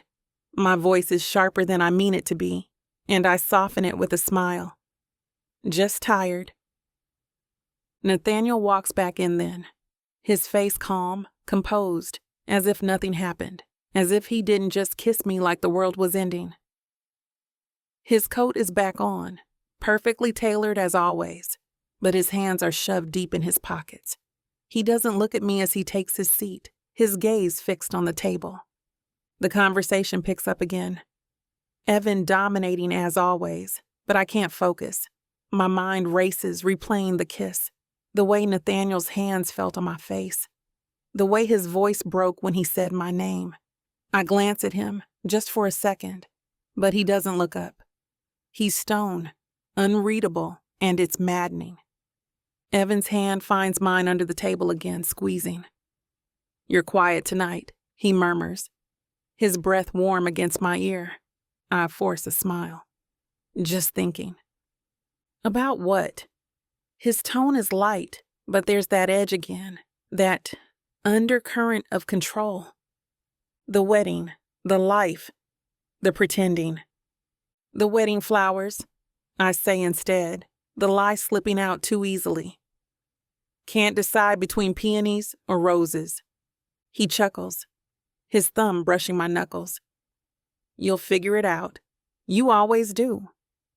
I nod, but the words feel hollow. My gaze flickers to Nathaniel again, just for a heartbeat, and this time he's looking at me. His eyes are dark, intense, and for a moment, it feels like the rest of the room fades away. Then he looks down, breaking the connection. And I'm left with nothing but the weight of Evan's hand on mine and the taste of regret on my lips. Sweet, aching regret.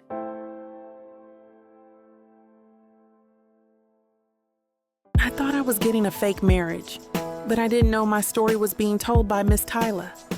This isn't just any fake marriage now, is it? No. You introduced me to the devil. Come on, girl. Jacob isn't that bad. Oh, I love Jacob. His family, on the other hand? Beggars can't be choosers, Nyla. You should be grateful I even let Jacob Stone look your way. I just wanted to save my granddaddy. Is that so bad? Why couldn't you let this be a normal fake marriage? Instead, you put me in a twisty story filled with money, betrayal, power, and lies. Let's not forget love. That's what keeps me going. But not gonna lie, Miss Tyla. This story you got me in ain't the simple fake marriage happy ending I thought it would be. It's not. Where would be the fun in that? Treat yourself to Say Less, I Love You. New releases every Thursday, now with longer episodes. Or skip the wait and grab the full series bundle from TylaWalker.com for up to 85% off. Treat yourself with Miss Tyla.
Chapter 16. Nathaniel. The glass walls of my office might as well be prison bars this morning. Floor-to-ceiling windows that usually showcase Manhattan's sprawling power now feel like spotlights, exposing every guilty thought that crawled through my skull during a sleepless night. Cold November sunlight streams in, harsh and unforgiving, turning my sanctuary into a fishbowl where I pace like some caged predator. My phone sounds off against the mahogany desk. Again, Janelle. Her name flares across the screen like an accusation, and I force myself to look away. The Meridian Holdings contract spreads before me, 23 pages of acquisition terms that should demand my complete attention. Instead, the words blur together, black ink bleeding into meaningless shapes while her voice echoes in my memory. I don't want this. I rake my fingers through my hair and attack the contract again. Purchase price negotiations, due diligence timelines, regulatory approvals. The familiar language of business that usually grounds me refuses to penetrate the chaos in my head. My pen hovers over signature lines that require decisions I can't focus enough to make. The phone lights up again. I grab it, thumb poised over the power button, but her preview text burns through the notification. We need to talk. My chest constricts. Of course we need to talk. What we did last night, what I did, shattered 20 years of careful boundaries in a single kiss. I've been Robert's partner, his friend, watching Janelle grow from that bright-eyed teenager into the woman who now haunts my dreams. And last night I threw it all away for 30 seconds of madness. I shove the phone into my desk drawer and slam it shut. The Meridian file beckons again. I flip to page 12, scanning liability clauses that might as well be written in Sanskrit. My mind drifts to the way she felt in my arms, the soft gasp she made when our lips met, how she kissed me back like she'd been starving for something real. Focus, you bastard! Footsteps echo in the hallway outside. My assistant Jennifer's voice carries through the door as she schedules meetings, handles calls, maintains the efficient machinery of business that keeps spinning regardless of personal catastrophe. The world doesn't stop because I lost my mind on a sidewalk outside the Sterling Club. But my phone keeps buzzing in that drawer like a trapped insect. I push back from the desk and stride to the windows, hands clasped behind my back. 43 floors below, the city moves in its relentless rhythm. Yellow cabs weave between delivery trucks, pedestrians hurry along sidewalks bundled against the wind. Construction crews build tomorrow's skyline one beam at a time. All of them pursuing their lives, their desires, their mistakes without the weight of decades-old friendship crushing their conscience. The buzzing stops. Then starts again. Mr. Hayes? My assistant Jennifer sticks her head in from the hallway. Someone here to see you. Before I have time to brace myself against the unexpected intrusion, Lydia waltzes through my doorway uninvited, her burgundy coat draped over one arm, that predatory smile already locked and loaded. She moves like she owns the space, circling my desk with the fluid grace of a shark testing the water for blood. You look like a man who's just made a spectacular mistake. What are you doing here, Lydia? She perches on my desk, one perfectly manicured hand smoothing an invisible wrinkle from her charcoal skirt. Bank signature. That Cayman account we forgot about during the divorce proceedings. Our lawyer finally tracked it down. I reach for the folder she slides across the mahogany surface, grateful for something tangible to focus on. Bank documents, routing numbers, the sterile language of financial separation. Much cleaner than the emotional carnage we left scattered across 3 years of marriage. I'll review these and have them back to you by... Oh, don't be so formal. She crosses her legs, settling in like she plans to stay. You get positively rigid when he's uncomfortable. It's quite telling. We need to sign page 3 and initial the amendments, I mutter, flipping through the documents. You're avoiding eye contact. Very unlike you. My pen hovers over the signature line. I'm reading legal documents. It requires concentration. Is that what we're calling it? Lydia slides off the desk and moves to the window, studying the city below with manufactured interest. You know, I ran into Margaret Whitmore at Bergdorf's yesterday. She mentioned the most interesting tidbit about the Carter/Brooks wedding. My hand stills. Apparently, young Janelle looked positively radiant at her shower. Margaret's exact words were, glowing like a woman with secrets. Lydia turns back to me, those green eyes sharp as surgical instruments. Funny how some brides get that particular kind of glow. Let's just sign the papers, Lydia. She leans back against the desk again, arms crossed. You know what I think? You finally found something you want, and you're terrified. The words slam into me like a physical punch. I set the pen down carefully, force my expression into the mask of professional indifference that served me through decades of negotiations. I have no idea what you're talking about. Of course you don't. She laughs, the sound crystalline and cutting. 23 years I watched you bury every real emotion under that impeccable control. But I always wondered what would happen when something finally mattered enough to crack that facade. The words build pressure behind my teeth like steam in a boiler.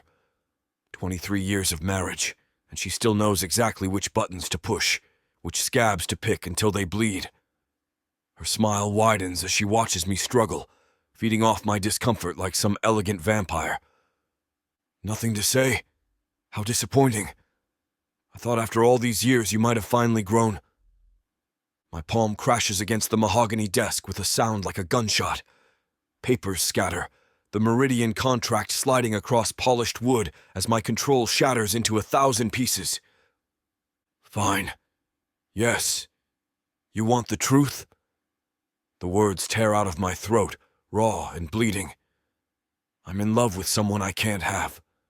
Someone I should never want. Someone who's going to marry another man in a few weeks because I'm a coward who spent 20 years pretending I don't feel what I feel. The admission hangs between us like smoke from a fired weapon. My chest heaves as if I've just sprinted up 43 flights of stairs. The taste of confession fills my mouth, metallic like blood, but underneath it something else. Something that might be freedom. Lydia's eyes light up with triumph. That predatory satisfaction she always got when she'd successfully dissected someone's weakness. She straightens her skirt with deliberate precision, gathering her coat like a matador collecting his cape after a successful kill. There we are. Honesty suits you much better than that insufferable restraint. She moves toward the door with liquid grace, each step calculated for maximum effect. At the threshold, she pauses, glancing back over her shoulder with that razor-sharp smile. The door clicks shut behind her with surgical precision, leaving me alone in the sudden vacuum of her absence. Her perfume lingers in the sterile air, something expensive and predatory that makes my stomach turn. The scattered papers mock me from the floor, evidence of the moment I finally broke. I sink into my chair, head in my hands. The buzzing from my desk drawer starts again. I don't know if I can take this much longer. I feel my self-control slipping away with every repeated text, every missed phone call. For the very first time in my life, I have no idea what to do. Chapter 17. Janelle. The marble lobby of Carter and Associates stretches before me like an Arctic wasteland, all gleaming surfaces and sharp angles that reflect the afternoon light in blinding fragments. My soft wool coat feels absurdly delicate against the fortress of steel and glass that houses my father's empire. The receptionist's heels click across the polished floor in a rhythm that matches my racing pulse, while suited figures stride past with the confident swagger of people who belong in this world of power lunches and hostile takeovers. I don't belong here. Never have, really. My hands tremble as I clutch my purse, the leather strap cutting into my palm. The security guard nods at me with practiced professionalism, recognizing the boss's daughter, but probably wondering why I look like I'm walking to my own execution.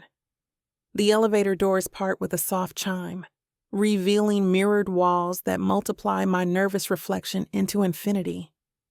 22nd floor, Dad's office. The meeting he requested. Janelle, my office, 3 o'clock. Wedding details to finalize.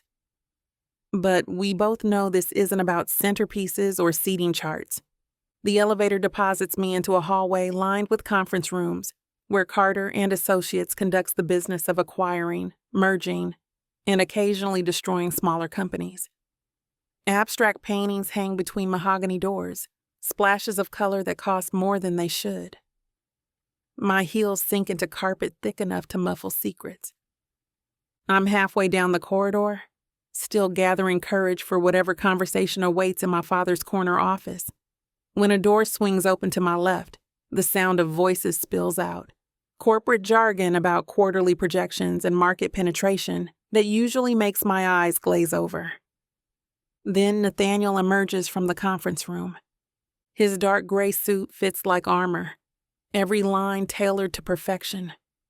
The crisp white shirt beneath it pressed into submission. But it's his face that stops me cold, expression carved from granite, jaw set in a line that could cut glass. Those blue eyes that usually hold warmth when they find mine now burn with something harder, more dangerous. He freezes when he sees me. The hallway shrinks around us, corporate power and marble grandeur fading until there's nothing but the space between our bodies and the memory of last night hanging in the air like smoke. His cologne reaches me first, that familiar scent of cedar and something darker that always makes my pulse race. But underneath it, I catch something new. Tension, guilt, the kind of desperation that comes from a man who spent the night wrestling with demons. Janelle. My name on his lips sounds like a prayer and a curse wrapped together. His eyes search my face, cataloging every detail as if he's memorizing me for some future famine. The way his fingers flex at his sides tells me he's fighting the same urge I am, to close the distance between us, consequences be damned. I've been calling you. I know. 2 words. Flat. Final. But his eyes betray him, flickering with something that looks suspiciously like hunger before he shutters it behind that impeccable control. Behind him, voices continue their corporate symphony, oblivious to the drama playing out in their hallway. As someone mentions the Thompson acquisition, another voice counters with concerns about regulatory approval. The mundane business of empire building continues while my world tilts off its axis. We need to talk. No. His voice cuts through the space between us like a blade. We don't. The rejection hits me hard, but I see the way his hands clench into fists, the muscle jumping in his jaw. This isn't indifference. This is a man hanging onto his sanity by threads that are already fraying. Nathaniel, your father is expecting you. He steps aside, pressing himself against the wall, as if even accidental contact might destroy what's left of his restraint. But I don't move. Can't move.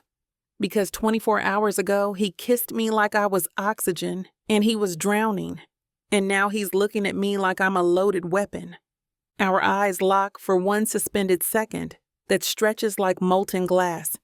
His jaw tightens until I can see the muscle jumping beneath the smooth-shaven skin, and my breath stutters in my chest like a broken engine. The air between us goes razor-thin with everything unsaid. Last night's kiss. The words we can't take back. The want that's eating us both alive from the inside out. Then his professional mask slides back into place with surgical precision. The formality in his voice could freeze bourbon. I trust you're well. Quite well, thank you.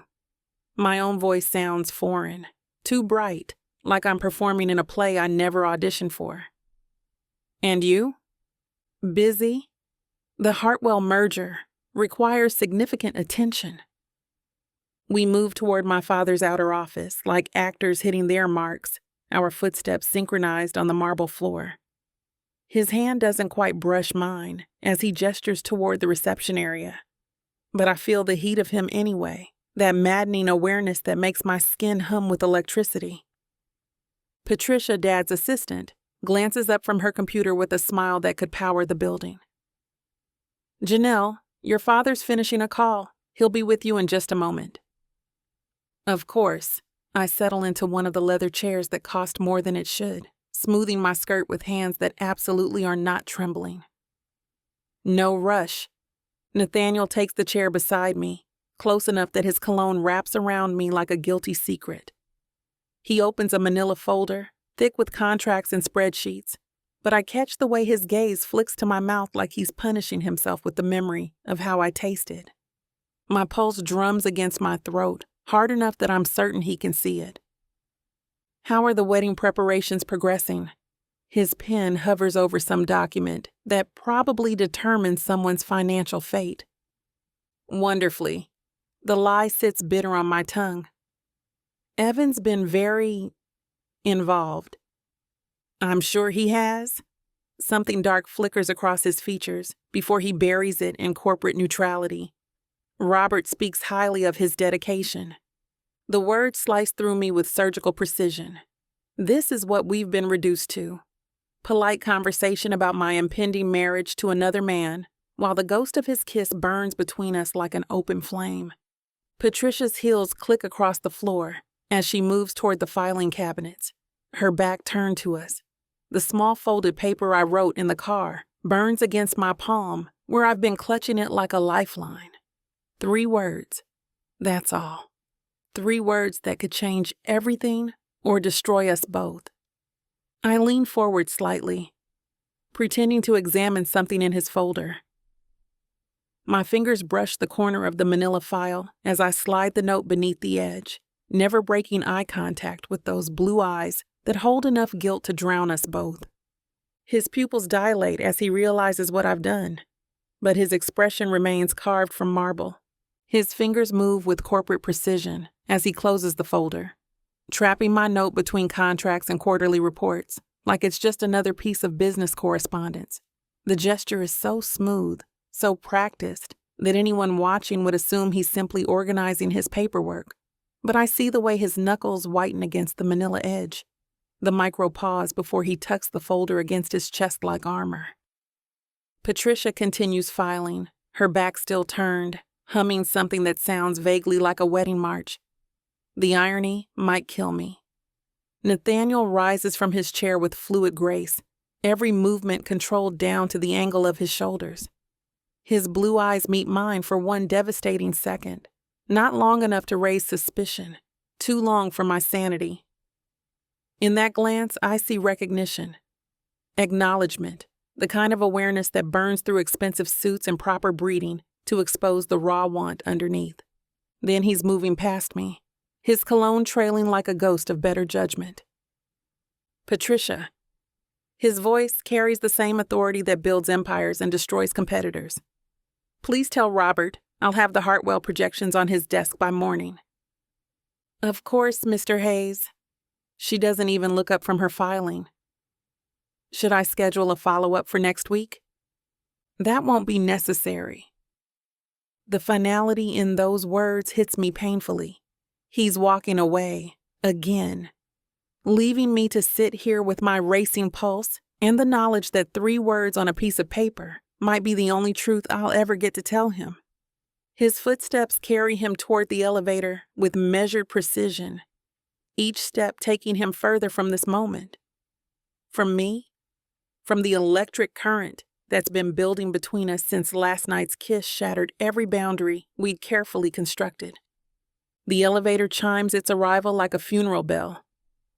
Janelle, my father's voice booms from his office doorway, rich with the kind of authority that shapes stock markets and Senate votes. I turn to see him filling the frame, 6 feet of tailored intimidation in charcoal wool, salt and pepper hair perfectly styled, eyes sharp enough to cut through whatever excuse I might offer for why I look like I've been struck by lightning. Come in, sweetheart. We have details to discuss. Behind me, the elevator doors slide shut with mechanical finality. Nathaniel is gone, taking my note and whatever courage I'd managed to scrape together. My legs feel like they're made of water and wishful thinking, but I force myself to stand, smoothing my skirt with hands that definitely aren't steady. Of course, Daddy. The childhood nickname slips out, making me sound younger than my 25 years. Safer. The dutiful daughter who would never slip folded confessions to her father's business partner in reception areas.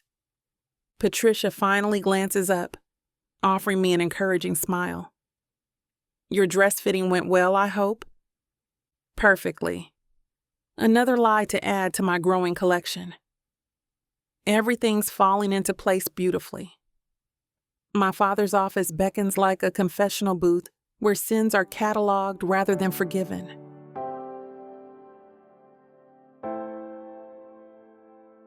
Chapter 18. Nathaniel. The note burns against my fingertips like a brand. 3 words written in her careful script. Meridian Park, 10. I've read it 17 times in the past 4 hours, the paper growing soft at the creases where I've folded and unfolded it like some lovesick teenager. The rational part of my brain, the part that built a fortune and survived a marriage to Lydia, screams that this is madness. Meeting her alone in the dark when I can barely control myself in broad daylight surrounded by witnesses. But the bourbon I'm nursing isn't drowning out the memory of how she looked in that hallway. The way her eyes held mine like she was drowning and I was the only lifeline in sight. My reflection is staring back from the apartment window, distorted by the city lights beyond. 48 years old, and I'm pacing my living room like a caged animal because a 25-year-old woman passed me a note. Robert's daughter, my business partner's child who's supposed to marry another man. The clock on my mantel chimes 9:30. 30 minutes. 30 minutes to decide whether I'm the kind of man who honors his word to a friend or the kind who steals what he wants under cover of darkness. I drain the bourbon, feeling it burn down my throat like liquid regret. The empty glass joins its brothers on the bar cart, evidence of how completely she's unraveled me. When Lydia called earlier, fishing for information about my mood, I'd nearly confessed everything. Nearly told her about the kiss that's been replaying in my head like a fever dream. But I'd hung up instead, because some sins are too heavy to share. The keys to my Mercedes sit on the entry table beside my wallet and watch, innocent objects that could either save my soul or damn it completely. One drive, that's all it would take. 20 minutes through quiet streets to Meridian Park, where the old oak trees cast shadows deep enough to hide 2 people who shouldn't be meeting. My phone pings against the marble countertop. Text message. Evan. Thanks for the market analysis. Janelle and I are reviewing venue music tonight. She has exquisite taste. The words are like a painful physical blow. While I'm standing here torturing myself over a folded piece of paper, she's playing house with her fiancé. Choosing songs for their first dance, probably. Planning the soundtrack to a life that doesn't include me. I crush the note in my fist, ready to throw it in the fireplace where it belongs. But my fingers won't release it. Because underneath Evan's casual text lies the truth I've been avoiding. Janelle wrote that note after spending time with him. After discussing music and venues and all the mundane details that build a marriage. She could have gone home to her perfect life with her perfect man, but instead she reached out to me. The clock chimes again. 9:45. 15 minutes to decide who I am. I smooth out the note, studying those 3 words like they contain the secrets of the universe. Her handwriting slopes slightly to the right, the kind of controlled elegance that comes from years of private school and etiquette lessons. But there's something urgent in the way she pressed the pen to paper, a tremor in the final letter that speaks of desperation. She needs this meeting as much as I do. The thought terrifies and excites me at the same time. My coat hangs on the hook by the door like a judge waiting to render verdict. Charcoal wool, perfectly tailored, expensive enough to remind me what I have to lose. Reputation. Partnership. The friendship that's anchored my life for 15 years. But I'm already reaching for it, because the alternative, leaving her alone in that park, wondering if I care enough to show, is unbearable. The elevator ride to the parking garage feels like a descent into hell paved with good intentions. My reflection multiplies in the mirrored walls, showing me every angle of my moral collapse. Distinguished businessman becomes late-night predator. Trusted friend transforms into betrayer. The Mercedes purrs to life effortlessly, dashboard lights illuminating the path to my destruction. GPS estimates 19 minutes to Meridian Park, but I know these streets well enough to shave off 5. Muscle memory guides me through turns I've made 1,000 times, past the restaurant where Robert and I celebrated our first major acquisition, beyond the gallery where I once watched Janelle admire paintings she couldn't afford on her college budget. Each landmark marks another step away from the man I thought I was. The park entrance looms ahead, wrought iron gates standing open like an invitation to sin. Ancient oaks line the walking paths, their branches creating a canopy thick enough to hide secrets. A few street lamps cast pools of amber light, but between them lies darkness deep enough for confessions. I park beneath a broken streetlight, engine ticking as it cools. Through the windshield, I can see the bench where we used to sit during Robert's company picnics, back when she was still a preteen with grass stains on her sundress and dreams too big for her father's plans. My watch reads 10:03. She's here somewhere, waiting in the shadows for a man old enough to know better. Janelle materializes from the shadows like a ghost, her silhouette emerging near the old bench where Robert used to push her on the swing set during company picnics. The memory stabs through me, pigtails and gap-toothed grins, so different from the woman who stands before me now. My footsteps crunch against fallen leaves as I approach, each step a small betrayal. She turns at the sound, moonlight catching the elegant line of her neck, the way her coat hugs her figure. Even in darkness, she's devastating. We both scan the empty paths, heads swiveling like conspirators. A jogger's footsteps echo from the main trail, fading into distance. The parking lot sits empty except for my Mercedes and her sedan, two expensive confessions parked under broken streetlights. "Coast clear?" Her voice carries the faintest tremor. "Unless the squirrels are reporting back to your father." She almost smiles at that. Almost. We settle onto the bench with careful distance between us, the space feeling both vast and impossibly small. Her perfume drifts over, something soft and floral that makes my heart flutter. The same scent that's been haunting my dreams. Evan spent 2 hours tonight explaining why the string quartet needs to play Pachelbel instead of Bach. She stares straight ahead, fingers worrying the hem of her coat. 2 hours of my life I'll never get back, debating dead composers for this overcooked wedding. Pachelbel's overplayed anyway. That's what I said. She faces me, those warm eyes reflecting streetlight like amber. He told me I was being difficult. The urge to defend her rises swift and fierce. You're not difficult. You're thinking. Dangerous habit, apparently. Her laugh holds no humor. Stop deflecting, Nathaniel. You know why I asked you here. My pulse drums against my collar. Janelle. The truth. She shifts closer, close so that I can see the flecks of gold in her eyes. No more careful words or polite distance. I need to know what's happening between us. The question hangs in the night air like a challenge. Around us, the park holds its breath. No wind through the trees, no distant traffic, just the weight of 15 years' worth of buried feelings pressing down on my chest. You want the truth? All of it. I study her face, memorizing the curve of her lips, the determined set of her jaw. She's not the uncertain girl who used to seek my approval at family dinners. This woman knows her own mind, even if she's trapped by circumstances. I've loved you since you turned 21. Before then, actually. The words ooze out before I can stop them, raw and unfiltered. Her sharp intake of breath cuts through the silence. 7 years. My voice sounds strange to my own ears. 7 years of watching you become this incredible woman, while pretending I saw you as nothing more than Robert's daughter. Nathaniel, I've memorized the way you laugh when something genuinely amuses you versus that polite sound you make at dinner parties. I know you bite your lower lip when you're concentrating, and that you always order dessert but never finish it. The confession pours out like a dam breaking. I know you hate roses but love peonies, and that you touch your collarbone when you're nervous. Her hand flies to her throat, fingers finding that exact spot.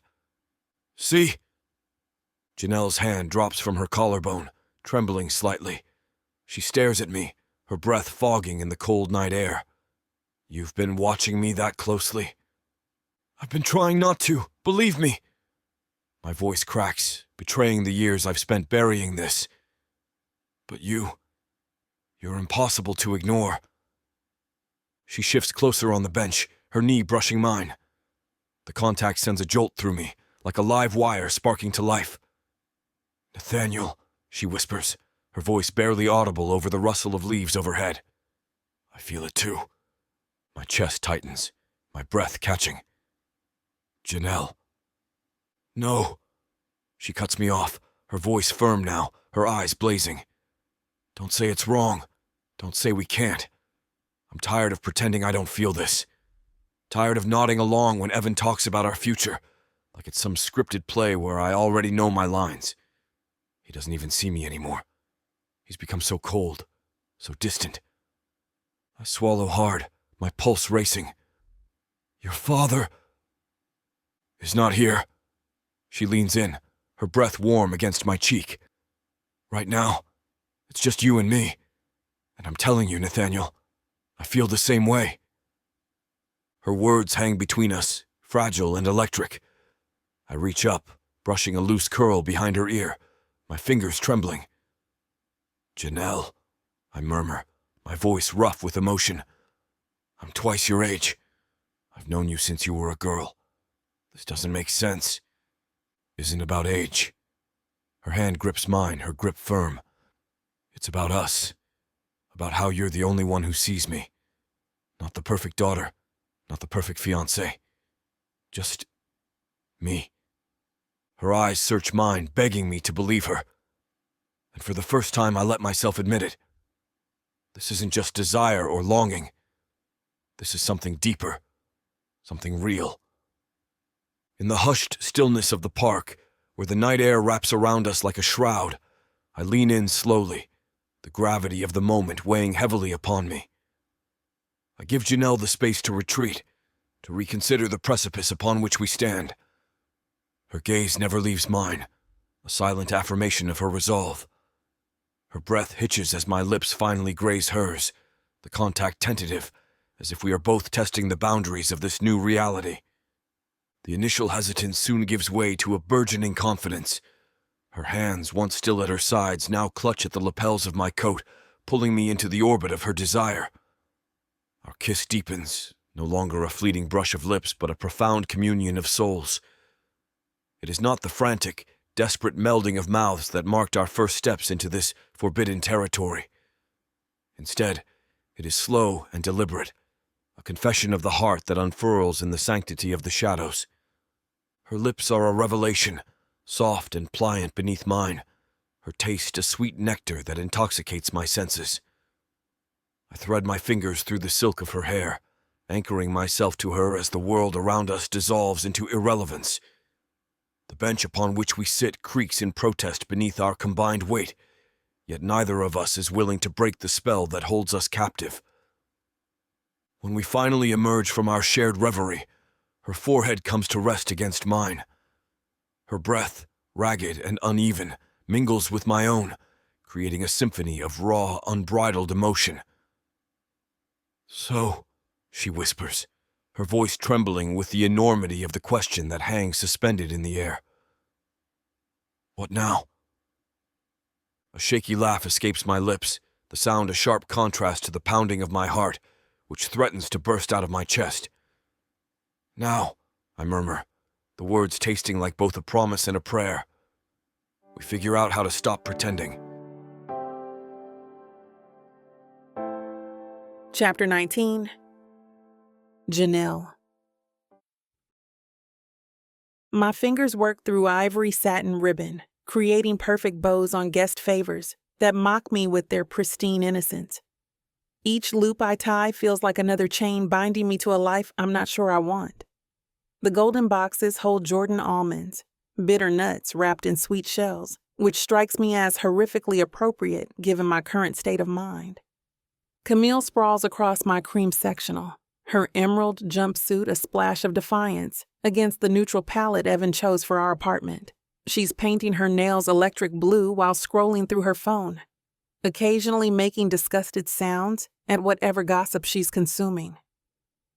"You're glowing," she announces without looking up from her screen, my hand still on the ribbon. "What?" "That skin, that barely contained smile you keep fighting." She waves her phone at me, careful not to smudge her nails. "You look like someone who got thoroughly kissed last night." Heat floods my cheeks despite my best efforts to maintain composure. "I don't know what you're talking about." Camille caps her nail polish with theatrical flair. So where did you disappear to after the music review? Evan spent 20 minutes wondering where his fiancée wandered off to. My stomach clenches at the mention of Evan's name. He'd been so focused on his phone during our venue discussion that he hadn't even noticed when I stepped out for fresh air. The lie sits heavy in my chest, mixing guilt with the lingering warmth of Nathaniel's confession. Just needed some space. You know how stressed I've been. Space. She examines her nails critically. Is that what we're calling clandestine meetings now? The ribbon slips from my fingers, unraveling the bow I've been perfecting. Camille. Girl, please. She swings her legs down, facing me fully. I've known you since we were 5. You think I can't tell when you're keeping secrets? You've been floating around here like you discovered fire. I restart the bow, focusing intensely on the silk between my fingers. Maybe I'm just excited about the wedding. Right, and I'm excited about root canals. Camille scoots forward, her voice dropping to that conspiratorial tone she uses when extracting confessions. Who is he? Who is who? The man who put that look on your face, because it sure wasn't Evan. My throat constricts. The memory of Nathaniel's mouth on mine floods back. The way he kissed me like I was precious, like I was worth risking everything for. The complete opposite of Evan's perfunctory pecks that feel more like social obligations than passion. It's complicated. The best ones always are. Camille leans back, studying me with those sharp eyes that see through every pretense. Does this mystery man happen to be tall, distinguished, and sporting a guilty conscience whenever he looks at you? The ribbon falls from my hands entirely. How did you... Honey, I've been watching Nathaniel watch you for years. The man follows you around like a lovesick puppy, and you light up whenever he enters a room. She grins wickedly. I was wondering when you'd finally notice. Nothing happened. The lie tastes metallic. Your mouth is saying nothing, but your neck is saying everything. Camille points to my collarbone, where my fingers have unconsciously found their resting place. You always touch right there when you're nervous about something delicious. I drop my hand like I've been burned. We just talked. Talked. She draws the word out, savoring it. Is that what kids are calling it these days? The weight of last night crashes over me. The desperate honesty in Nathaniel's voice. The way he kissed me like drowning and surfacing at the same time. How he looked at me like I was the answer to questions he'd been afraid to ask. Camille, I'm engaged. To the wrong damn man. She says it so simply, like stating the weather. And we both know it. The silence lingers between us like a taut wire. I fumble for another favor box, desperate to occupy my hands with something other than the memory of Nathaniel's fingers on my skin. You know what your problem is? Camille shifts, tucking one leg beneath her.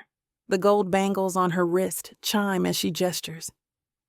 You've spent so long being the perfect daughter that you forgot what wanting something feels like.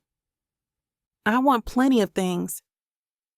Name one, and don't say a successful marriage, because that's what your daddy wants, not you.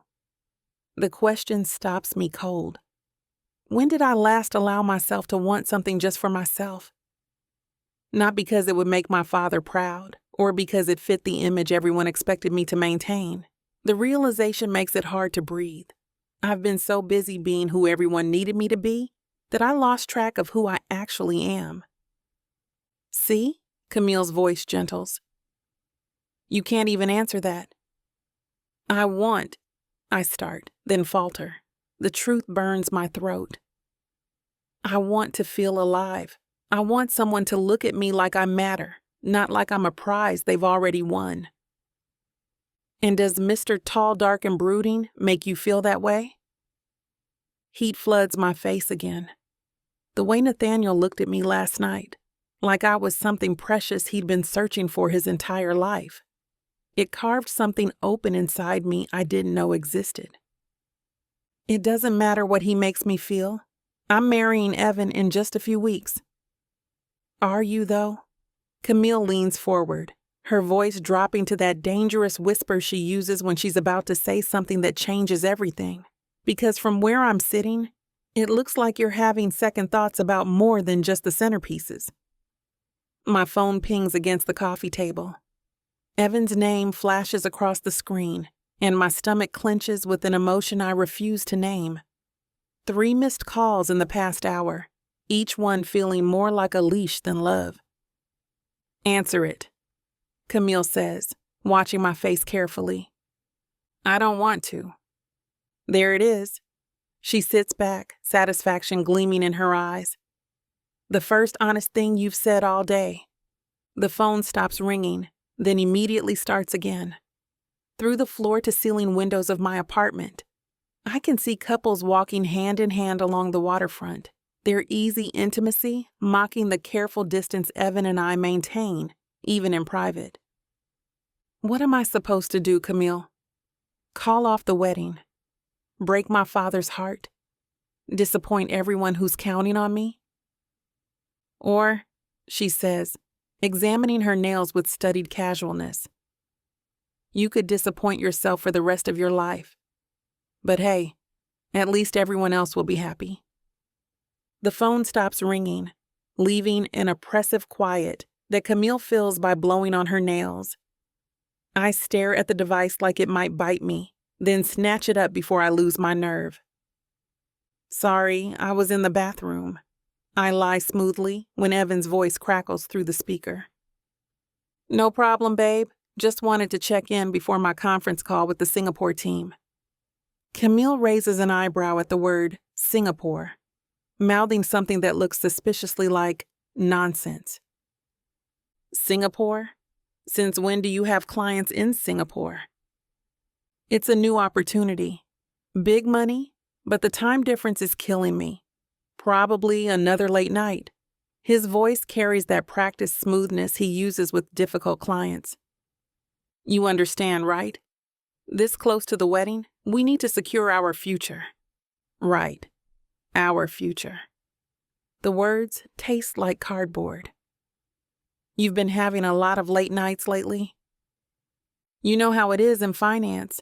Strike while the market's hot. He chuckles, but it sounds forced. Hey, did you pick up my dry cleaning? I need the navy suit for tomorrow's presentation. I glance at the pile of favor boxes surrounding me like tiny accusers. I've been working on the wedding favors all day, Evan. Can't you pick up your own dry cleaning?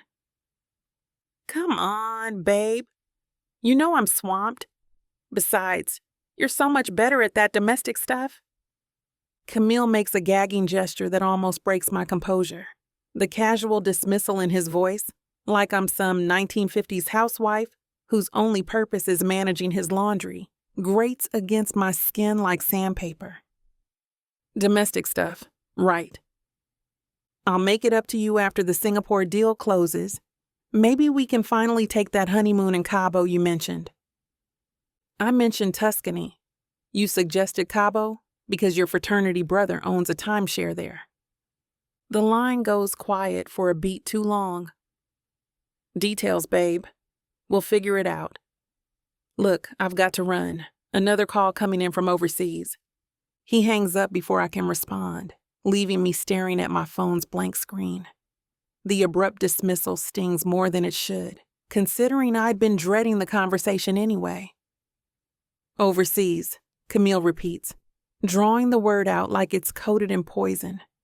That man couldn't find Singapore on a map if it was labeled in neon letters. He's ambitious, building his career. At midnight? On a Wednesday? She swings her legs back onto the couch, settling in like she's preparing for a long interrogation. Honey, when did Evan actually tell you specifics about these mysterious late-night calls? The question catches me off guard. I try to remember the last time Evan shared details about his work beyond vague mentions of deals and clients. Usually he brushes off my questions with that patronizing smile, like I wouldn't understand the complexities of high finance. he keeps work and personal life separate. Or he keeps his actual life separate from you. Camille's voice sharpens with protective anger. Girl, you deserve better than some man who treats you like his personal assistant.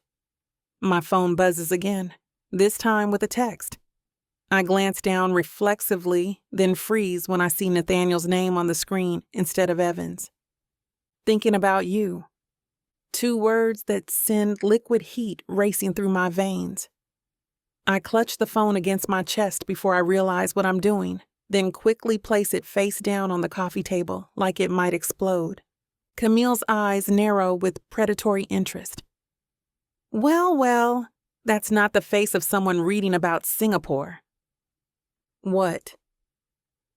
You just went from looking like you swallowed a lemon to looking like Christmas morning. She leans forward, bangles chiming.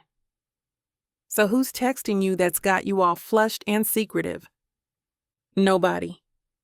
The word comes out too quickly, too high-pitched. Just wedding vendor stuff. Uh-huh. Camille draws the syllables out like taffy. What vendor makes you hold your phone like it's made of gold? I grab a chocolate truffle from the open box beside me, focusing intensely on nestling it into the small white compartment, like it's brain surgery.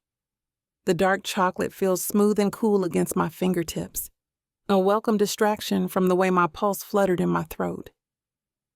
You're paranoid. I'm just stressed about getting these favors finished. Janelle Marie Carter, I've watched you handle crisis management for your daddy's company. You don't get stressed about chocolate placement. Camille shifts closer, her voice dropping to that dangerous whisper again. But you do get jumpy when someone you shouldn't be texting sends you messages that make you glow like a firefly. Another truffle finds its home in pristine white packaging.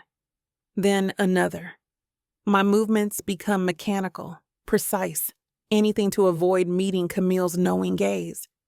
The repetitive motion grounds me, keeps my hands busy so they don't reach for my phone again. It's wedding stress. Everything feels magnified right now. Wedding stress doesn't make you smile like that. She gestures toward my mouth, which I realize has been curved upward without my permission. Wedding stress makes you look like you're planning a funeral, which is how you've looked for the past 6 months, until recently. I press my lips into a firm line, banishing any trace of the warmth that reading Nathaniel's text sparked. The chocolate transfers easily from box to favorite container, each piece identical and perfect. Just like everything else about this wedding, beautiful on the surface, hollow underneath. Maybe I'm finally excited about marrying Evan. Right. And maybe I'm excited about becoming a nun. Camille picks up my phone before I can stop her, waving it just out of reach. Come on, one little peek. If it's really just vendor stuff, you won't mind me seeing. Camille, put that down. Or what? You'll tackle your maid of honor over a phone? She grins wickedly, holding it higher.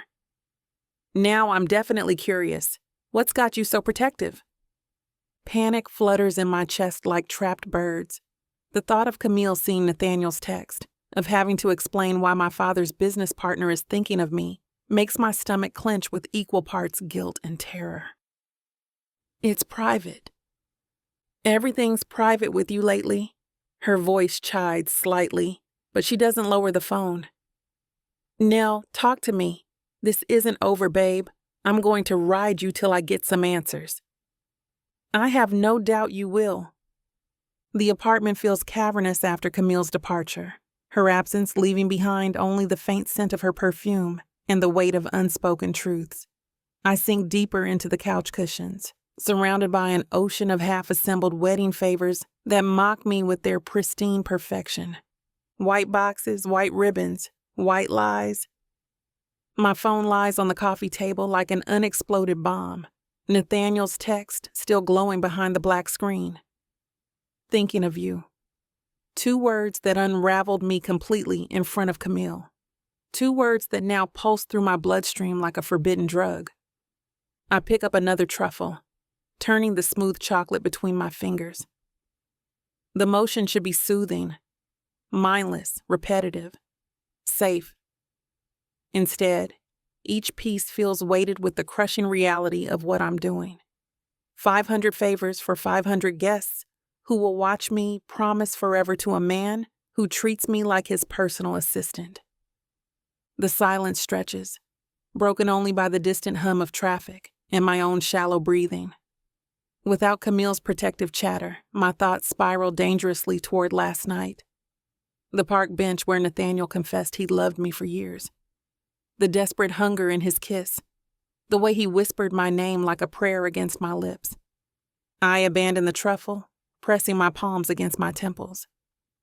The engagement ring catches the afternoon light, throwing rainbow prisms across the white boxes, beautiful and meaningless, just like everything else about this charade. What am I doing? The question pounds against my skull with each heartbeat. I'll walk down an aisle wearing a dress that makes me feel like a stranger.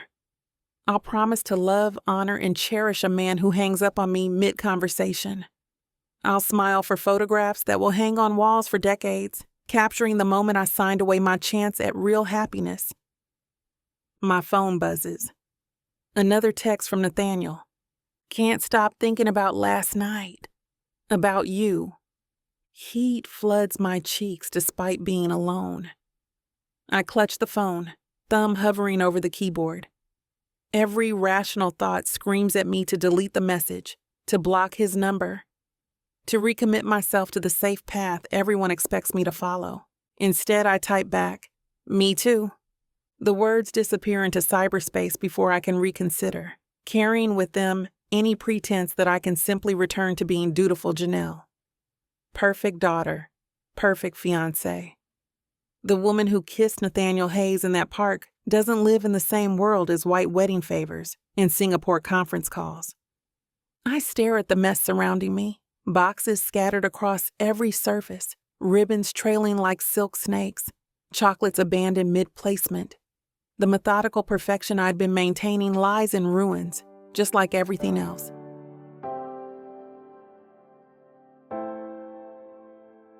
Chapter 20. Nathaniel. The contracts scattered across my dining table blur together as headlights sweep across my windows. I glance at the clock, nearly 9. The only person who'd visit this late is someone who shouldn't be here at all. My pulse flutters against my collar as I move to the window. Janelle's silver sedan idles in my driveway, engine ticking as it cools. She sits behind the wheel for a long moment, hands gripping the steering wheel like it might anchor her to sanity. The doorbell's chime cuts through the silence. I smooth my shirt, run fingers through my hair, then curse myself for caring how I look. This is madness. Pure, reckless madness. She stands on my doorstep clutching a manila folder against her chest like armor, her natural curls framing her face in the porch light. The simple black dress she wears hugs her curves without trying. Elegant, understated, devastating. I brought the Hawthorne contracts. Her voice carries the crisp professionalism she uses in business meetings, but her eyes burn with something else entirely.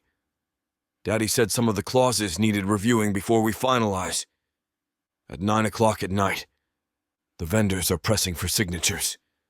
She lifts her chin, daring me to challenge the flimsy excuse. Time-sensitive material. I step aside, letting her pass. Her perfume drifts between us, something warm and subtle that makes my gut tighten. Your father couldn't handle this himself? He's in Charlotte until Thursday. Emergency board meeting. She moves into my living room, her heels clicking against the hardwood. Unless you'd prefer I take these to someone else? I'm sure Jenkins from accounting would be happy to. No. The word comes out sharper than intended. I'll review them.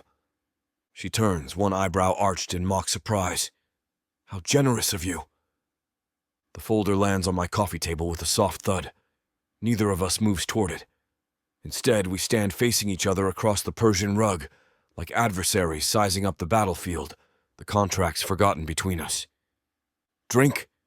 I shouldn't. I'm driving. One drink won't hurt.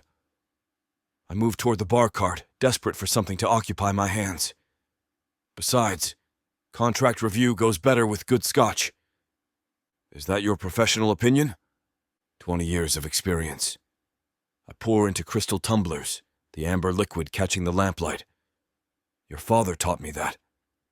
She accepts the glass, our fingers brushing during the exchange.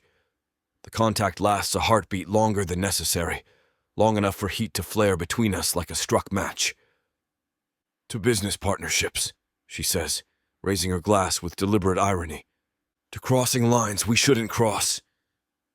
The scotch burns down my throat, but it's nothing compared to the fire in Janelle's eyes as she processes my words. She takes a careful sip, then sets her glass on the side table slowly, deliberately. Should we review these contracts? Should we pretend that's why you're here? The question hangs suspended between us like a loaded gun. She straightens her shoulders, chin lifting in that stubborn gesture I've watched her use since childhood, except now it sends heat straight to my groin instead of paternal affection. Nathaniel, you texted me back. It was a mistake. Which part? Texting me or coming here?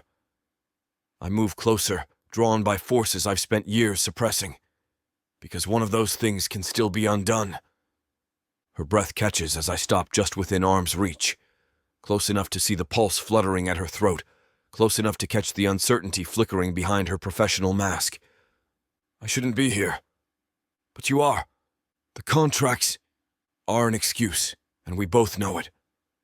I reach out, fingertips barely grazing her cheek. She doesn't pull away. Tell me why you're really here, Janelle. Her composure cracks, just for a moment. The composed businesswoman disappears, replaced by the woman who kissed me desperately in the park, who whispered confessions against my lips like secrets too dangerous to speak aloud. Because I can't stop myself from thinking about you either. The admission hangs like a confession at the gallows. I watch her composure fracture, piece by careful piece, until the polished exterior crumbles entirely. We should sit. My voice seems foreign to my own ears, rough, unsteady. Discuss the Hawthorne terms. She nods too quickly, settling onto my leather sofa with the manila folder clutched against her chest. I take the opposite end, maintaining distance that feels both necessary and torturous. The contracts spill across the coffee table as she opens the folder with trembling fingers. Clause 17 needs revision. She points to a paragraph without actually reading it. The liability terms are too broad. Agreed. I lean forward, studying her face instead of the document. Your father would want protective language. Exactly. Her finger traces meaningless lines across the page. And the payment schedule. Janelle. She freezes, eyes still fixed on contracts neither of us cares about. The quarterly disbursements need... Look at me. Slowly, reluctantly, she raises her gaze. The mask has slipped completely now, revealing something raw and desperate underneath. Her breath comes shallow, uneven. I can't keep doing this. The words crack like breaking glass. The pretending, the careful distance, the way you look right through me when other people are watching. I reach for my scotch, buying time I don't have. Your engagement party is next week. Don't. She shakes her head sharply. Don't hide behind that again. Don't use Evan as your excuse to push me away. He's not an excuse. He's your fiancé. A man I settled for because he's safe. She throws the words at me like accusations. Because everyone approves. Because he won't demand anything real from me. The contracts slide to the floor as she shifts closer, closing the careful distance I've maintained. Her hand lands on my knee, fingers burning through expensive wool. I think about our kiss every night. I think about your hands, your body, your mouth, the way you said my name. Her voice lowers to a whisper that cuts deeper than shouting. I think about what it would feel like if you touched me the way you want to. My control fractures. You don't know what you're asking. I know exactly what I'm asking. She moves closer still, until I can count the gold flecks in her brown eyes. I'm asking you to stop protecting me from myself, to stop pretending you don't want this as much as I do. Your father will survive. Her thumb traces patterns against my thigh. The business will survive. The only thing that won't survive is me if you keep pushing me away. The moment hangs suspended, her declaration echoing between us like a bomb waiting to detonate. My breath feels heavy, trapped in my chest, as her hand on my knee ignites a fire I've spent years smothering. Her eyes, warm almond, liquid with something fierce and unflinching, lock onto mine, daring me to break. Janelle! My voice is a low rasp, warning and pleading in equal measure. You don't know what you're asking. I'm not asking. Her words are firm, her gaze unwavering. I'm telling you what I want, what I need. Her other hand lifts, fingers brushing the side of my face, and I flinch as if burned. But I don't pull away. I can't. Her touch is oxygen to a man who's spent too long drowning in silence, and I'm too weak to resist. Her thumb traces my jaw, slow and deliberate, and I feel the last thread of my restraint unraveling. She leans in, her lips hovering just inches from mine, her breath warm and sweet. Touch me, Nathaniel. Please, touch me like you really want to. That word, please, breaks me. It's a crack in the dam and I'm helpless against the flood. My hand moves instinctively, cupping the back of her neck, fingers tangling in the soft curls at her nape. Her eyes flutter closed as I pull her closer, our foreheads resting together for a heartbeat, two, before my mouth crashes into hers. The kiss is hungry, desperate, a collision of pent-up longing and forbidden desire. Her lips part beneath mine and I groan as her tongue meets mine, hot and insistent. Her hands slide up my chest, fingers clutching at my shirt like she's anchoring herself to me. And I'm lost. Utterly, irrevocably lost. I hate to put a stop to a good time, but it looks like we've hit this platform's limit for spiciness. This platform's got some rules we have to play by if we want to keep giving you these stories for free. And trust me, this scene isn't something you want to miss. While we can't get into all the details here, you can still dive into the full, uncut version at tylawalker.com. Miss Tyla has an entire collection of unabridged audiobooks and ebooks waiting for you. And the best part? You can treat yourself with 40% off when you use the code SAVE40. That's right. You'll save on any digital product, even bundles that are already discounted. Miss Tyla would never let anyone feel the kind of disappointment you must be feeling right now. So why wait? Treat yourself with Miss Tyla. Too soon she stirs, pulling away reluctantly. I let her go, my hands trailing after her as she sits up, her back to me. She reaches for her dress, the fabric pooled on the floor beside the couch, and I watch as she slips it over her head, her movements slow and deliberate. Her hair is tousled, curls framing her face in a way that makes her look younger, more vulnerable. Janelle. I say her name softly, but she doesn't turn. Instead, she stands, smoothing the wrinkles from her dress, her hands trembling ever so slightly. I can't marry him, she whispers, more to herself than to me. Her voice is barely audible, but the words wound me like a punch to the gut.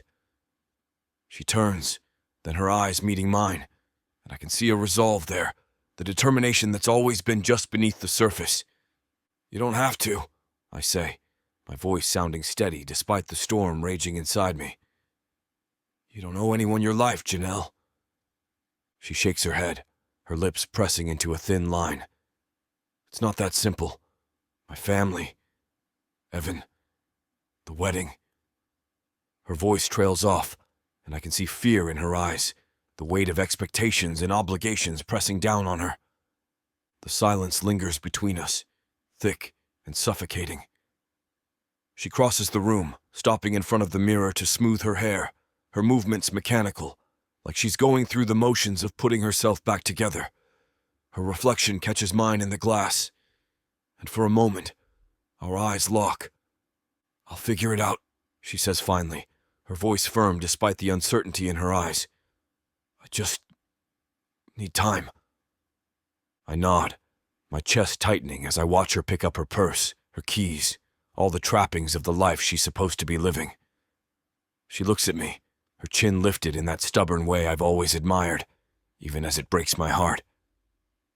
"I'll see you soon," she says, and it feels like a promise, or maybe a warning. I'm not sure anymore. And then she's gone, the door clicking shut behind her, leaving me alone with the hollow ache of her absence and the crushing weight of what comes next. Chapter 21. Janelle. The buttercream frosting tastes like chalk in my mouth. I force another smile as the baker, a cheerful woman with flour dusting her apron, presents the fourth cake sample of the afternoon. "This one's our signature vanilla bean with raspberry filling," she announces, cutting precise triangles. "Very popular with the brides." Mama claps her hands together. "Oh, that sounds divine. Janelle, you simply must try this one." I dutifully lift the fork, though my stomach churns. The sweet, cloying flavor coats my tongue, and I nod mechanically while Evan launches into questions about servings and delivery schedules. His voice drones on about logistics, turning what should be romantic into a business transaction. "The fondant work on the 3-tier is exquisite," Mama gushes, pointing to a pristine white cake displayed in the shop window. "Very elegant, very appropriate." Appropriate. The word sits heavy in my chest, pressing down like a weight. Everything about this wedding is appropriate. The venue, the flowers, the groom. All perfectly respectable choices that tick every box on someone else's list. Evan's hand finds mine across the table. "What do you think, darling? The vanilla raspberry or the lemon with cream cheese frosting?" His thumb rubs circles against my knuckles, the gesture automatic rather than affectionate. I watch his mouth move as he discusses pricing with the baker, but all I hear is white noise. My skin still burns from Nathaniel's touch 3 days ago. The memory of his hands on my body, his whispered words against my ear, makes everything else feel like performance art. "Janelle," Mama's voice cuts through my haze. "The baker asked which flavor you prefer." "Oh," I blink, refocusing on the expectant faces around me.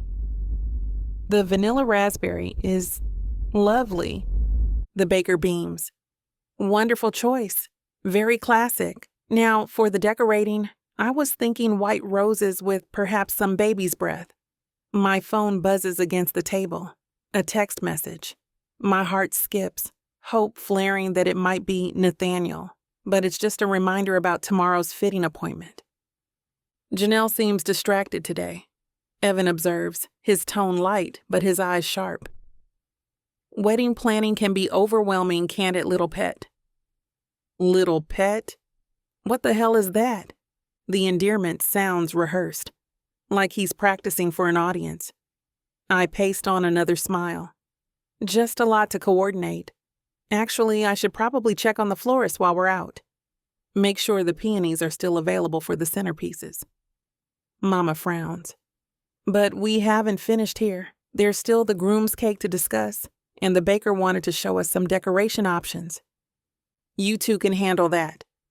I'm already reaching for my purse, desperate for air that doesn't taste like artificial vanilla. "You have much better taste than I do anyway, Mama, and Evan knows what he likes." Evan's grip tightens on my hand. "I'd prefer you stay. This is our wedding cake after all." The possessiveness in his voice makes my skin crawl. Our wedding. Our cake. Our perfect, suffocating future, mapped out in buttercream and fondant. I feel like I'm drowning in here. The florist closes early on Fridays. I lie smoothly, extracting my hand from his. "I really should go. You can tell me all about whatever you decide." I stand before anyone can protest further, slinging my purse over my shoulder. The baker looks confused by the sudden shift, her cheerful demeanor faltering. "I'll just grab an Uber home," I announce, already backing toward the door. "Evan, you should take Mama home. I'll catch up with both of you later."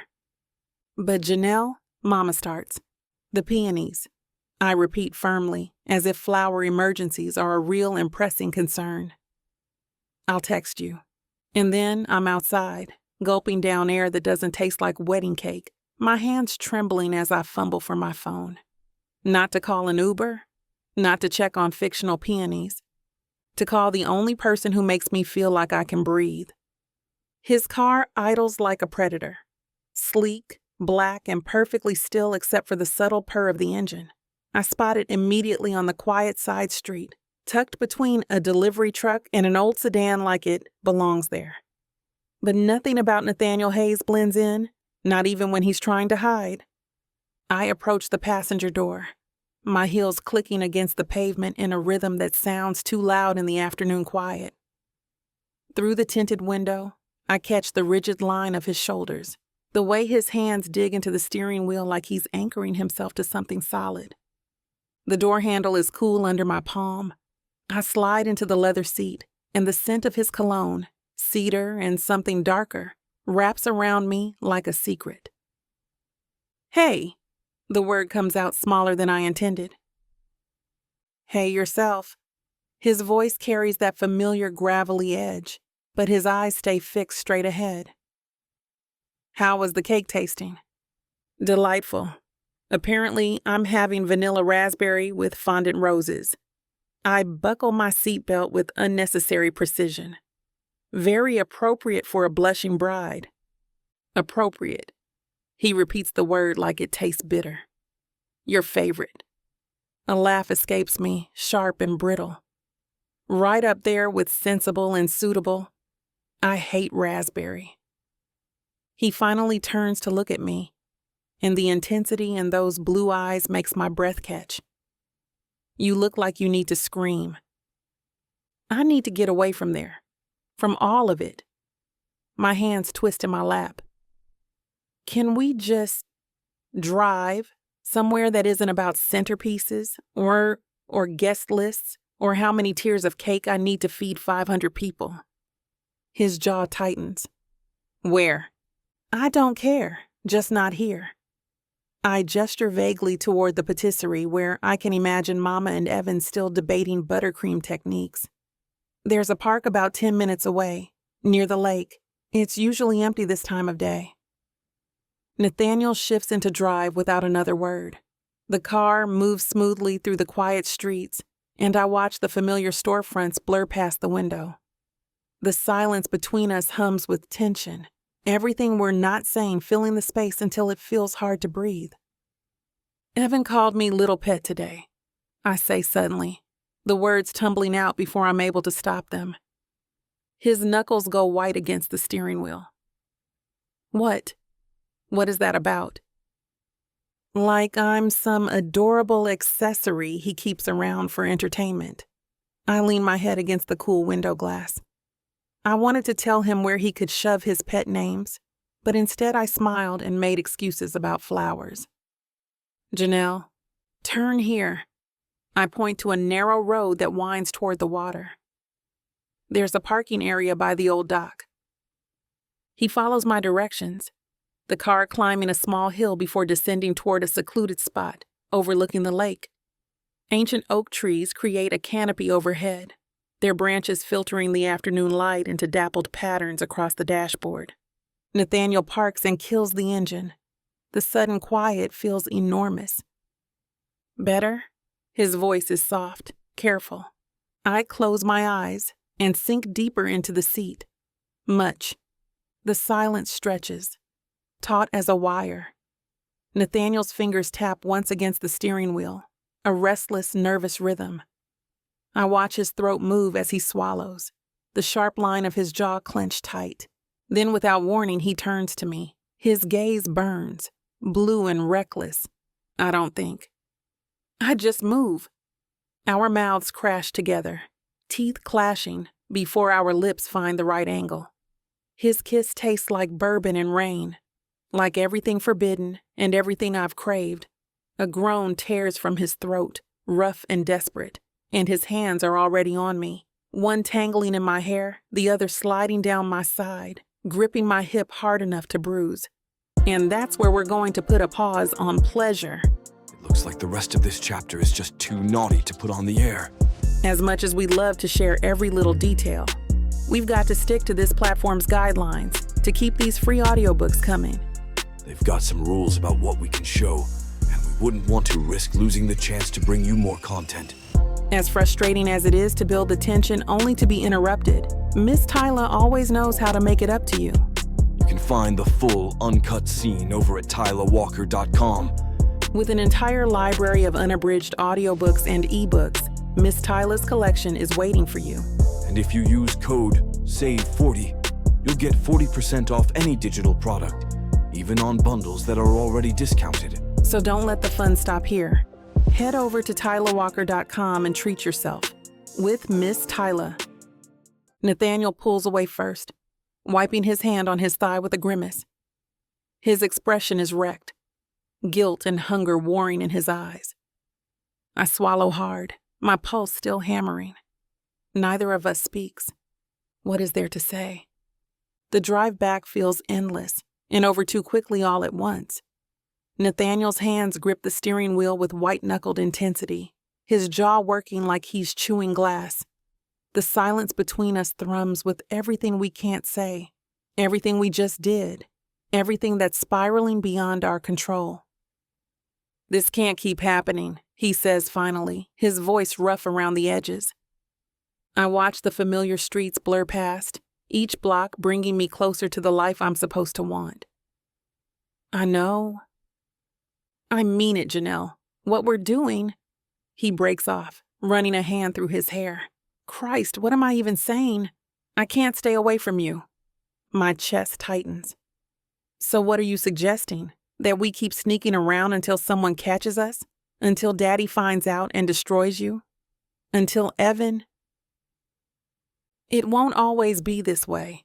The words come out fierce, desperate.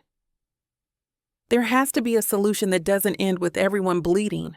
I laugh, but it sounds hollow. Name one. Just one way this ends without destroying everything. He pulls up to my building, the engine idling as he stares straight ahead. I don't know yet, but I'll figure it out. Nathaniel? I will. He turns to me, those blue eyes blazing with something that looks dangerously close to hope.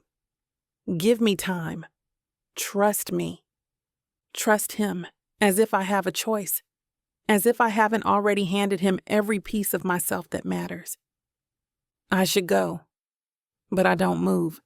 Can't bring myself to leave this pocket of stolen time. Yeah. His voice lowers to a whisper. You should. I lean over and kiss him one more time, soft, lingering, tasting like goodbye even though I know it isn't. When I pull away, his eyes are closed, his breathing uneven. See you around, Hayes. See you around, Carter. The apartment smells like vanilla candles and fresh laundry. All the domestic touches Evan insists make a house a home. I stand in the entryway, my back pressed against the closed door, trying to steady my breathing. My lips feel swollen, tender from Nathaniel's kisses. My skin still hums with the memory of his hands. Janelle, that you, baby? Evan's voice drifts from the kitchen, warm and expectant. I catch an image of my reflection in the hallway mirror, hair slightly mussed, cheeks flushed, eyes too bright, guilty written across every feature. Yeah, it's me. I clear my throat, force my voice to sound normal. Sorry I'm late. The florist was complicated. Footsteps approach, and I scramble to smooth my hair, pinch my cheeks to explain away the color. Evan appears in the doorway, wearing his weekend uniform, pressed khakis and a polo that probably costs more than most people's car payments. How'd it go with the peonies? He leans in to kiss my cheek, and I have to resist the urge to flinch away. Mama called. Said you ran out on them at the bakery. I just needed some air. You know how she gets with vendors. Every detail becomes a production. Evan chuckles, sliding his arms around my waist. That's my future mother-in-law. Lucky me. His hands rest on my hips, exactly where Nathaniel's fingers dug in less than an hour ago. But you could have stayed. We picked the most incredible design for the groom's cake. You're going to love it. I nod, my smile feeling like it might crack my face. I'm sure it's perfect. Come on, let me show you the pictures. He tugs me toward the living room, all cream furniture and carefully arranged throw pillows that no one's allowed to actually throw. Everything pristine and coordinated, like a magazine spread titled, Young Professional Couple Living Their Best Life. Bile rises in my throat as I set down my purse.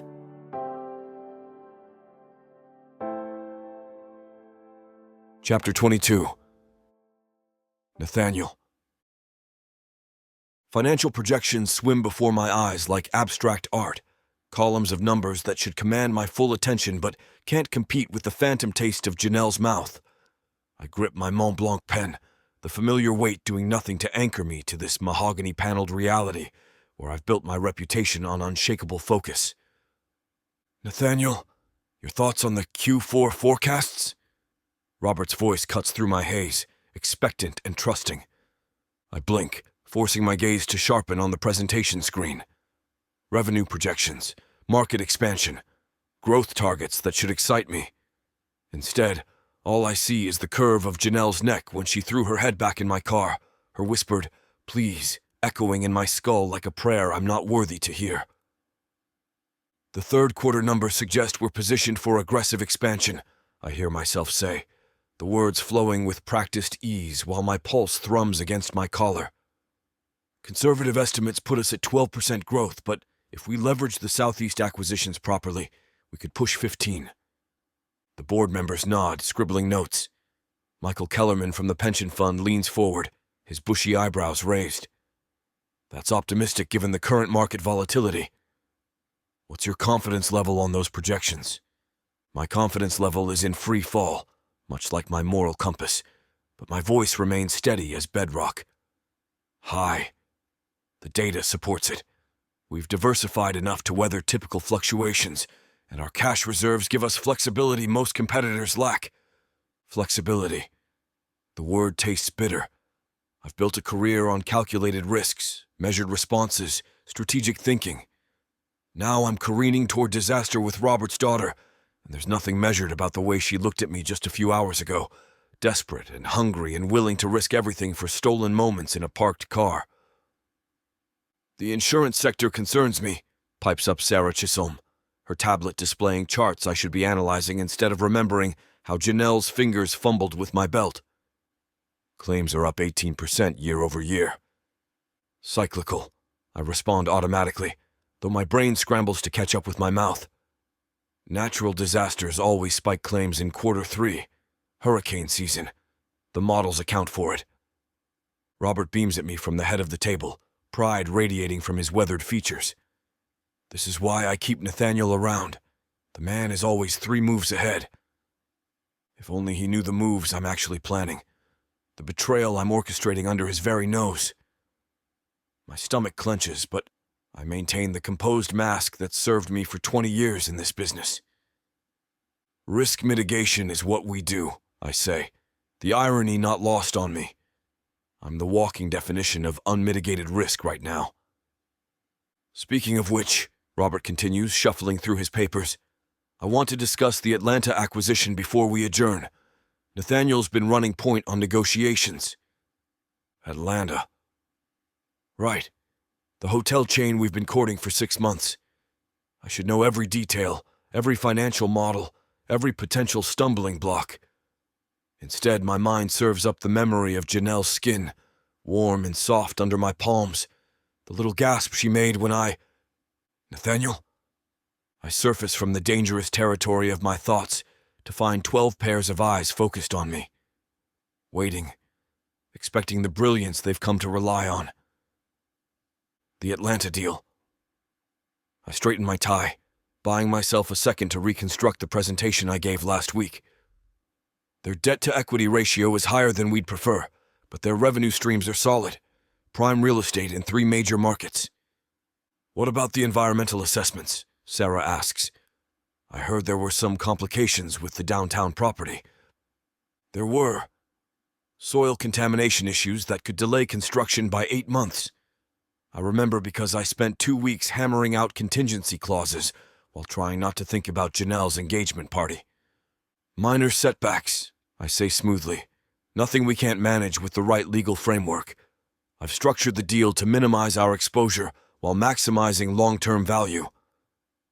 The words flow like they always do, confident, measured, backed by years of experience. But underneath the polished exterior, I'm cracking apart. Every glance at Robert feels like acid in my throat. Every nod of approval from the board members twists the knife deeper. I built this empire alongside my best friend, and now I'm plotting to steal his daughter. The meeting dissolves into handshakes and satisfied murmurs, board members filing out with their tablets and leather portfolios. I gather my papers with mechanical precision, each document a shield against the chaos in my chest. "Nathaniel, hold up!" Robert's voice stops me at the conference room door. His hand lands on my shoulder, warm and heavy with 20 years of shared victories. The weight of it nearly buckles my knees. "Hell of a presentation in there," he says, steering me into the corridor where afternoon light streams through expansive floor-to-ceiling windows. "You know what I love about working with you? Never have to second-guess your judgment. Rock solid, every damn time." My throat constricts. "Just doing my job, Robert." "No, it's more than that." His grip tightens, sincere pride lighting his dark eyes. "You've got integrity baked into your bones. It's rare in this business. Hell, it's rare anywhere. That's why I sleep easy at night knowing you're watching out for everything that matters to me." The words hit like physical blows. Everything that matters to him. The company we built together. His reputation. His family. His daughter. "I know Janelle's wedding has everyone a little scattered," he continues, oblivious to the way my pulse hammers against my collar. "But having you around keeps me grounded, keeps us all grounded. You're the one man I trust completely, with the business, with my family's future, with everything." Each word is a new knife wound sliding between my ribs. Clean, precise, devastating. "Robert, I mean it." He claps my shoulder again, the gesture so familiar it's muscle memory. "When I look at you, I see the brother I never had, the man I'd want protecting my daughter if anything ever happened to me." The corridor tilts. Protecting her. Christ, if he only knew what I've been doing to her instead. What I plan to keep doing until she's brave enough to walk away from Evan, or until this destroys us both. "That means everything," I manage, the lie scraping my throat raw. "Good. Now go home. You look like you haven't slept in a week." Robert grins, already turning toward his office. "Save some energy for the bachelor party next week. Evan's planning something ridiculous." He disappears around the corner, leaving me alone in the hallway with the echo of his trust and the weight of my betrayal. My office feels like a mausoleum when I finally close the door behind me. The familiar sanctuary of mahogany and leather, awards lining the walls, photographs of groundbreaking ceremonies where Robert and I stood side by side, grinning like conquering kings. Now it's all evidence of what I'm about to destroy. I loosen my tie and pour a stiff drink, the ritual as hollow as everything else today. The city sprawls beyond my windows, the city skyline glittering in the late afternoon sun, thousands of people living their honest lives while I plot my next stolen moment with my best friend's daughter. The whiskey burns, but not enough to wash away the taste of Robert's trust. I shrug out of my jacket, and that's when it hits me. Her perfume. Jasmine and vanilla, still clinging to the fabric from last night when she pressed against me in the car, desperate and beautiful and mine for those precious stolen minutes. The scent should disgust me now, after Robert's speech about protecting his family. Instead, it sends heat straight through my chest, memories flooding back. Her hands buried in my shirt. The little sound she made when I kissed that spot just below her ear. I sink into my chair, jacket draped across my lap like a guilty secret.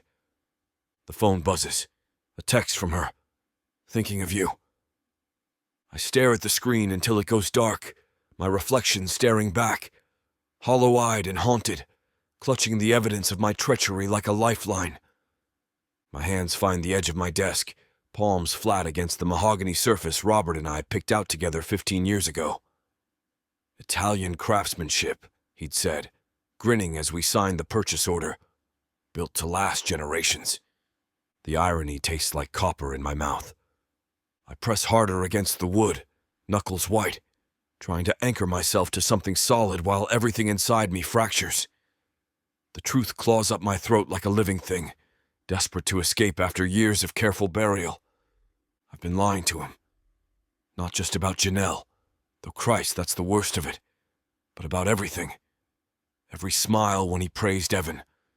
Every nod when he talked about protecting his family. Every goddamn handshake when he called me his brother.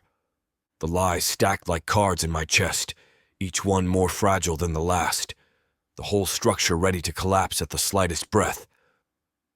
You're the one man I trust completely. His words echo off my office walls, bouncing back at me from every photograph, every award, every piece of evidence that I built this reputation on quicksand.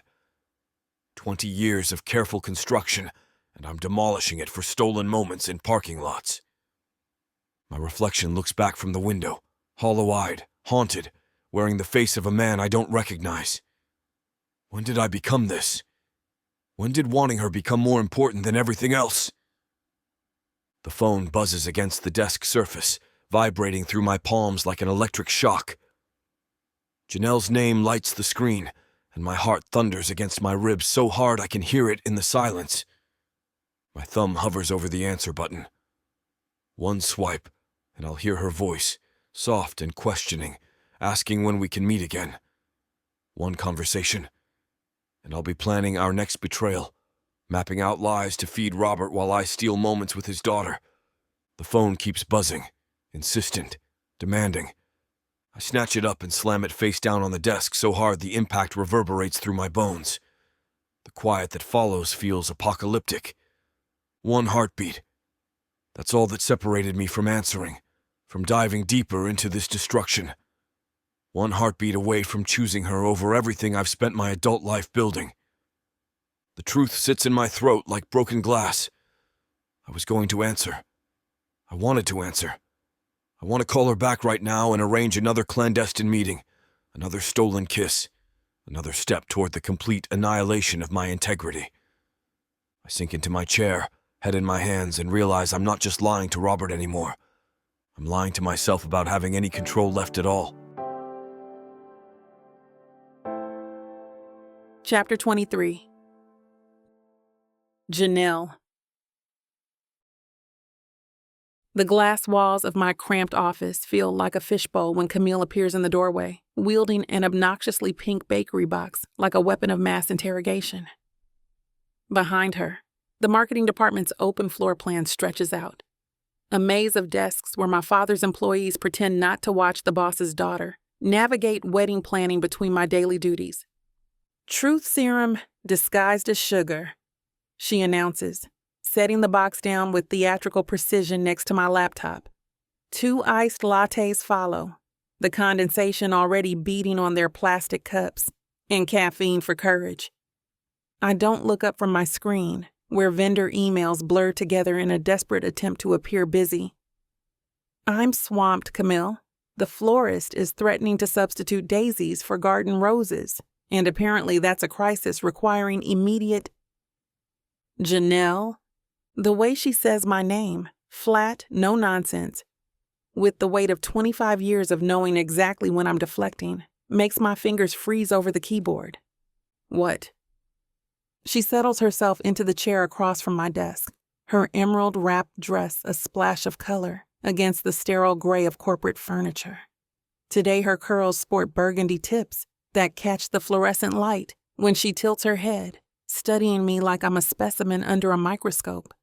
You've been avoiding me for 3 days. She flips open the bakery box, revealing an array of pastries that probably cost way too much. And when you do text back, it's wedding logistics. As if I give a damn about table linens. The table linens are important. Ivory versus champagne is apparently... The difference between a successful marriage and inevitable divorce? Camille plucks a chocolate croissant from the box, waving it at me like a conductor's baton. Because that's the only way I can explain why you're suddenly fascinated by fabric swatches. My cheeks heat. Through the glass walls, I catch Patricia from accounting glancing our way before quickly returning to her spreadsheet. We can't talk about anything personal here. Everyone can see in. Then grow some blinds or grow a spine. She takes a deliberate bite of croissant, chewing slowly while maintaining eye contact that could melt steel. Flaky pastry crumbs scatter across her lap, and she brushes them away with the casual confidence of one who's never worried about making a mess. Camille, I'm serious. This is Dad's company. People talk. Let them talk. She reaches for a latte, sliding the second one toward me with enough force that it skids across the desk surface. What are they going to say? That your cousin brought you breakfast? Scandalous. I grab the cup before it can topple over. My palms already damp with nervous sweat. The cold plastic feels like an anchor in the storm brewing behind my ribs. You know what I mean. Actually, I don't. She leans back in her chair, studying me with those dark eyes that miss nothing. Because last week, you looked ready to bolt from your own bridal dinner, and now you're glowing like you swallowed a light bulb, but you won't tell me why. The observation hits like a physical blow. Glowing. Am I really that obvious? I touch my cheek reflexively, as if I can feel the evidence of stolen kisses and whispered confessions radiating from my skin. I'm not glowing. I'm stressed. There's a difference. Honey, I've seen you stressed. This isn't stressed. Camille gestures with her croissant again, sending more crumbs flying. This is that specific kind of glow that comes from... Stop! I cut her off, casting another panicked glance toward the open floor plan, where too many people might be listening. Just... stop.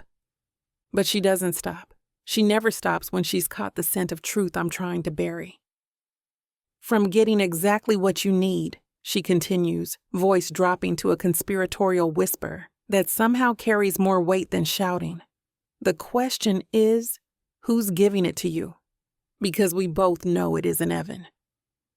My latte trembles in my grip, the plastic lid rattling against the rim. Camille, please. Oh no, honey. She sets down her croissant and leans forward, elbows planted on my desk like she's settling in for a long siege. You don't get to please me out of this conversation, not when you're practically vibrating behind that terrible desk. I take a sip of latte, buying time, but the sweetness turns bitter on my tongue. Through the glass walls, I watch Matthew from IT walk past, his curious glance lingering a beat too long before he continues toward the elevators. I don't know what you think you're seeing, but... What I'm seeing, Camille interrupts, pointing one perfectly manicured finger at my face, is a woman who came back from cake tasting yesterday, looking like she'd discovered the secret to eternal happiness. Which, by the way, is not possible from sampling buttercream. Trust me, I've tried. Heat spreads through my entire body. The cake tasting, where I'd texted Nathaniel to meet me afterward, where we'd sat in his car for an hour, talking about everything except frosting flavors, where his thumb had traced my bottom lip before. See? Camille's voice cuts through the memory like a blade. Right there, that expression. Like you're remembering something delicious. My cheeks burn. You're being ridiculous. Am I? She reaches across the desk and taps my color-coded wedding calendar, where every appointment and deadline marches toward that date in neat, organized rows. Because this calendar says you should be stressed out of your mind. Final dress fitting next week, guest list confirmations overdue, seating chart disasters, but instead, you look like you're floating. The words hit too close to home. I have been floating ever since Nathaniel's hands tangled in my hair, ever since he whispered my name against my throat like a prayer. Ever since I learned what it feels like to be wanted, truly wanted, by someone who sees past the perfect daughter facade. Maybe I'm just really good at handling pressure. Janelle, Camille's voice drops to that dangerous register that means she's done playing games. I practically changed your diapers. I know when you're lying. My grip tightens on the latte cup until I'm surprised it doesn't crack. The weight of keeping this secret, of pretending everything is normal while my entire world has shifted off its axis, presses down on my chest like a physical thing. I can't. The words stick in my throat. Can't what? The question hovers, loaded with implications I'm not ready to face. But Camille's eyes are relentless, boring into me with the persistence of someone who's never learned to back down from uncomfortable truths. I can't go through with it. The confession tears from my throat, raw and desperate. The wedding. I can't. I don't think I can marry him. The resulting silence that follows feels deafening. My heart slams against my ribs as the words echo in the small space, impossible to take back now that they've escaped. Through the glass walls, the office continues its normal rhythm. Keyboards clicking, phones ringing, the hum of air, the air exchanger. But inside my fishbowl, everything has stopped. Camille's eyebrows climb toward her hairline. Well, damn. Oh, God. I press my palms against my temples, the reality of what I've just said crashing over me like ice water. I can't believe I just said that out loud. Camille doesn't even blink. Instead, she leans forward across my desk, her burgundy-tipped curls catching the harsh fluorescent light as her voice becomes a fierce whisper that somehow carries more weight than shouting. Thank God, finally. Finally? I stare at her, my confession still echoing in the glass-walled space around us. That's all you have to say? Finally? What did you expect? She plucks an apple turnover from the box, tearing it apart with her fingers like she's dismantling my perfectly organized life. Shock? Horror? Pearl clutching about what people will say? My mouth opens and closes uselessly. Yes? Maybe? This is my wedding we're talking about. Invitations sent, deposits paid. Dad's already planning his speech about how proud he is that his daughter chose the safe, respectable path. Camille's laugh holds no humor. Honey, I'd rather watch you get scorched alive by gossip than smothered to death in a life that just doesn't fit you anymore. It might have a few years ago, but it doesn't now. The bluntness of her words hits like a slap. Through the glass walls, I catch Sandra from HR walking past with a stack of files, her curious glance lingering on our intense conversation before she hurries toward the copy machine. You make it sound simple. It is simple. Camille stands abruptly, brushing pastry crumbs from her emerald dress with sharp, efficient movements. You don't want to marry Evan, so don't marry Evan. The rest is just noise. Just noise. My voice climbs dangerously high, and I force it back down to a whisper. Camille, this isn't just about me. There's Dad's business reputation, the families involved, the money already spent. The money will be spent either way. She scoops up her latte, cradling it like armor. Better now than after 5 miserable years of marriage therapy. The casual way she dismisses everything, all the careful planning, the expectations, the perfectly orchestrated future everyone's counting on, makes my chest tight with panic. But everyone will know I'm the woman who couldn't go through with her own wedding. They'll think I'm weak or unstable or they'll think you're brave. Camille's voice cuts through my spiral like a blade. Eventually, after they finish clutching their throats and whispering behind their hands, she moves toward the door, her heels clicking against the polished floor, with the exaggerated confidence of someone who has never second-guessed a major life decision. At the threshold, she pauses, turning back to pin me with that relentless stare. Whatever's making you glow like you've discovered fire, hold on to it, because living for other people's approval will kill you by inches. And I refuse to watch that happen. Camille, wait!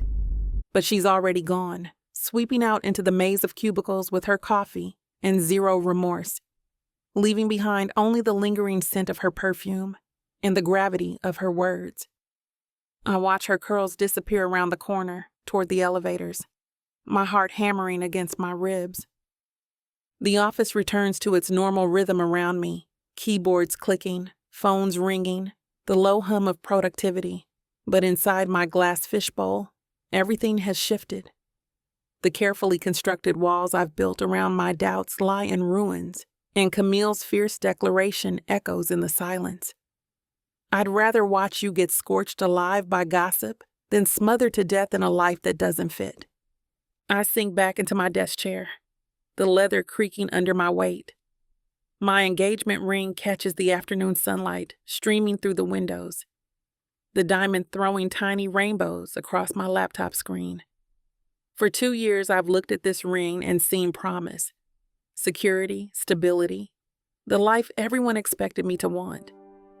Now, as the light fractures through the stone, all I can see are bars. You know that feeling when a book pulls you in, wraps around you, and refuses to let go? When the tension is so thick, you swear you can feel it?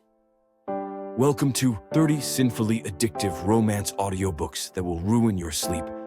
Wow, I wasn't ready for this. 1 chapter in, and I'm already hooked. Oh, you thought this was just another audiobook collection. No, sweetheart. This is the Dirty 30. Forbidden love, dangerous desires, billionaires with secrets, bad boys who bite back. And every last word is dripped in temptation. I thought I could just listen to 1 chapter before bed. Now it's 2 a.m. and I need answers. Need. So what are you waiting for? Click the link. Start listening. Let the Dirty 30 ruin you in the best way possible. Escape your life with Miss Tyla.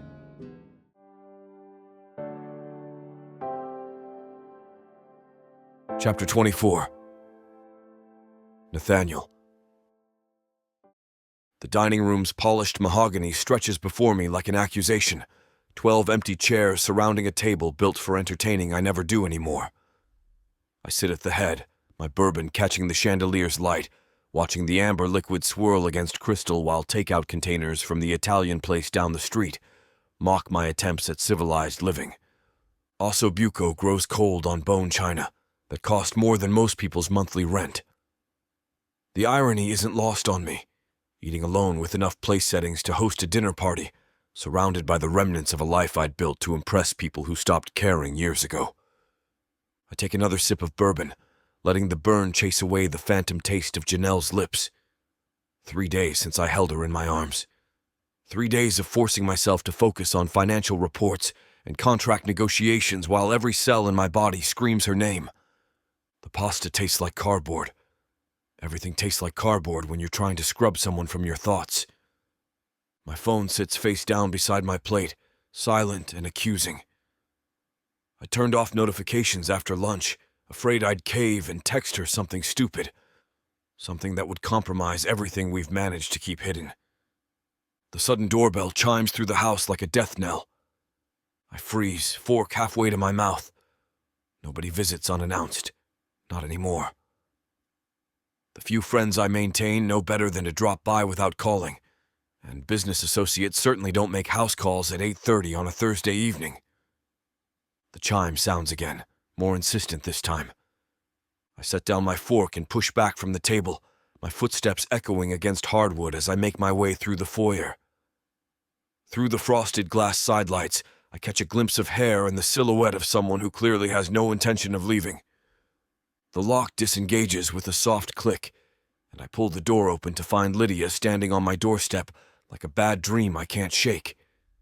She's dressed in ostentatious cream-colored wool, her platinum hair swept into that severe chignon she favors for making points. The smile she gives me could freeze hell itself.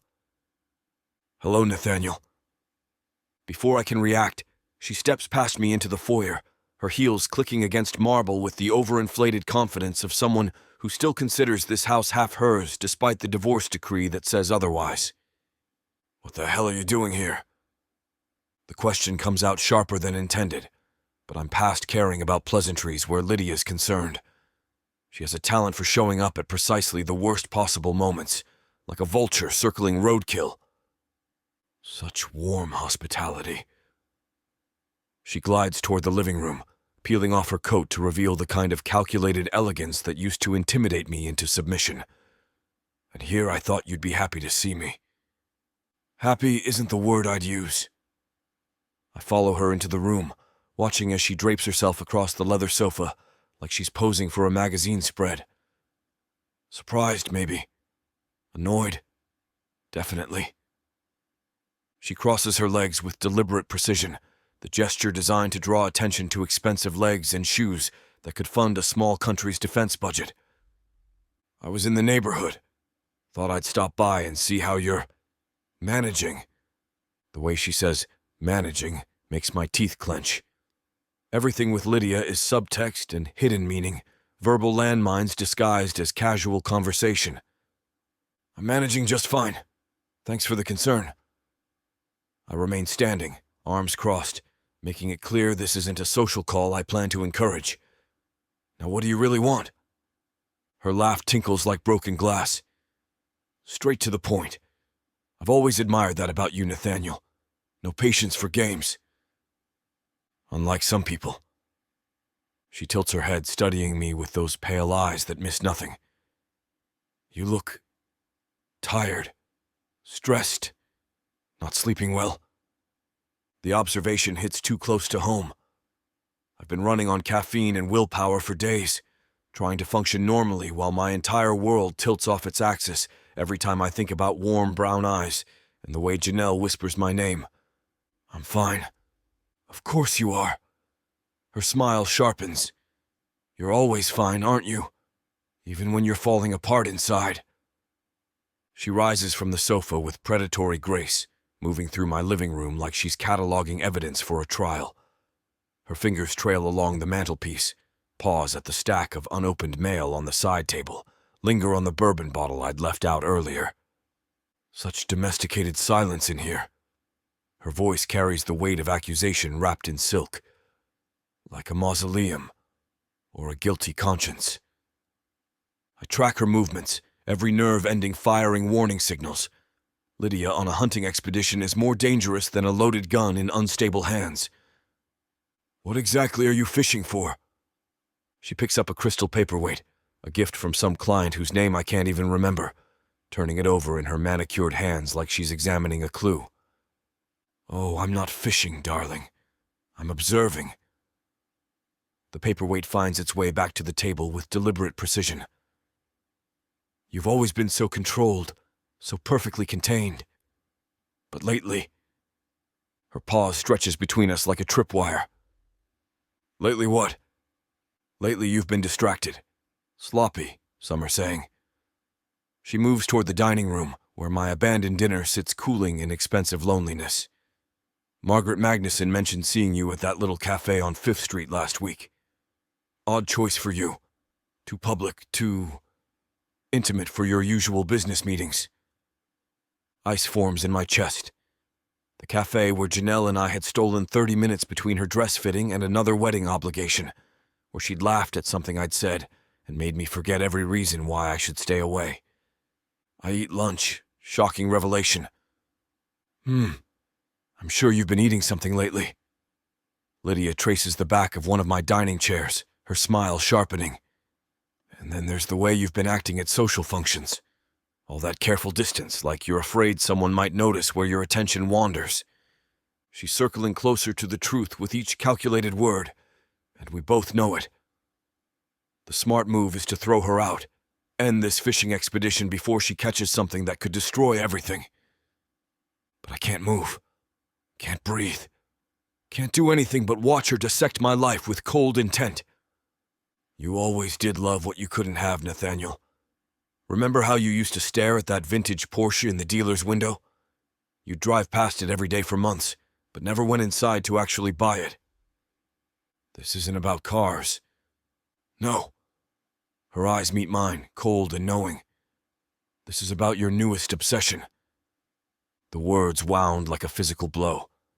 The careful control I've maintained for days, weeks, months, it all cracks like ice under pressure.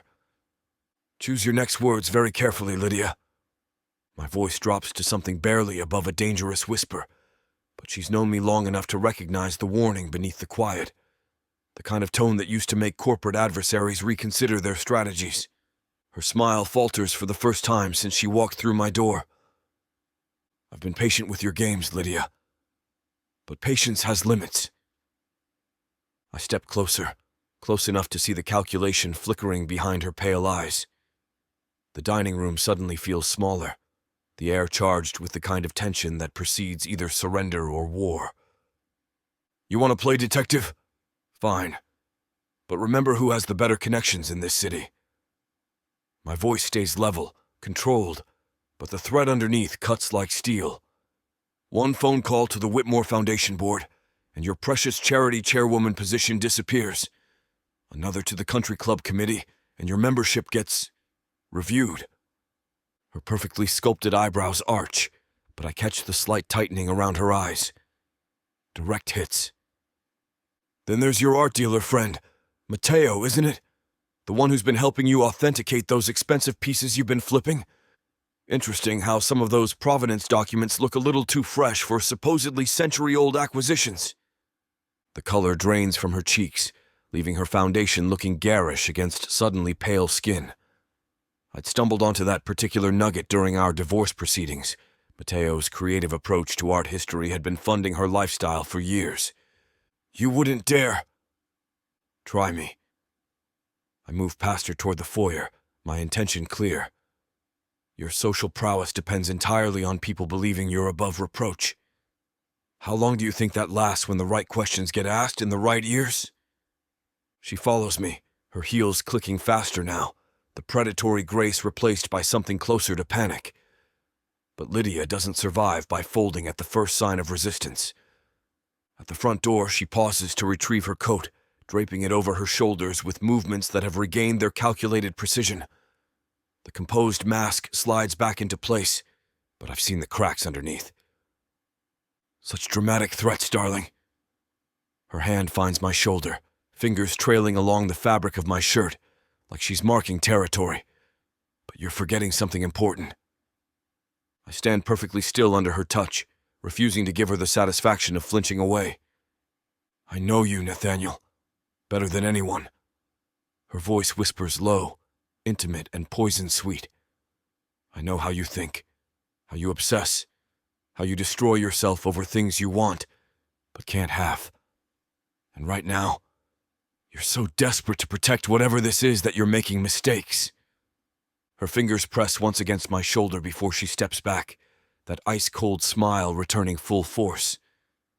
Secrets never stay buried, darling. They have a way of clawing to the surface when you least expect it. Her cold smile is the last thing I see before I shut the door in her face. Chapter 25. Janelle.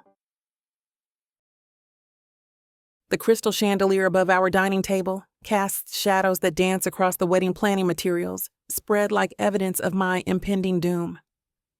Fabric swatches, menu cards, and seating charts mock me from their neat little piles, while Dad carves his steak intently. And Mom discusses centerpiece heights like they're matters of national security. Evan sits across from me, his smile as polished as his pressed shirt, nodding along to whatever point the wedding planner is making about uplighting. I've stopped listening. My mind keeps drifting to yesterday's conversation with Nathaniel, the way his voice had dropped when he'd said my name through the phone. Janelle has excellent taste, the planner gushes, gesturing toward the lavender linens I'd selected weeks ago, in what feels like another lifetime. These will photograph beautifully with the ivory roses. Actually, I clear my throat, setting down my fork. I've been thinking we might want something warmer.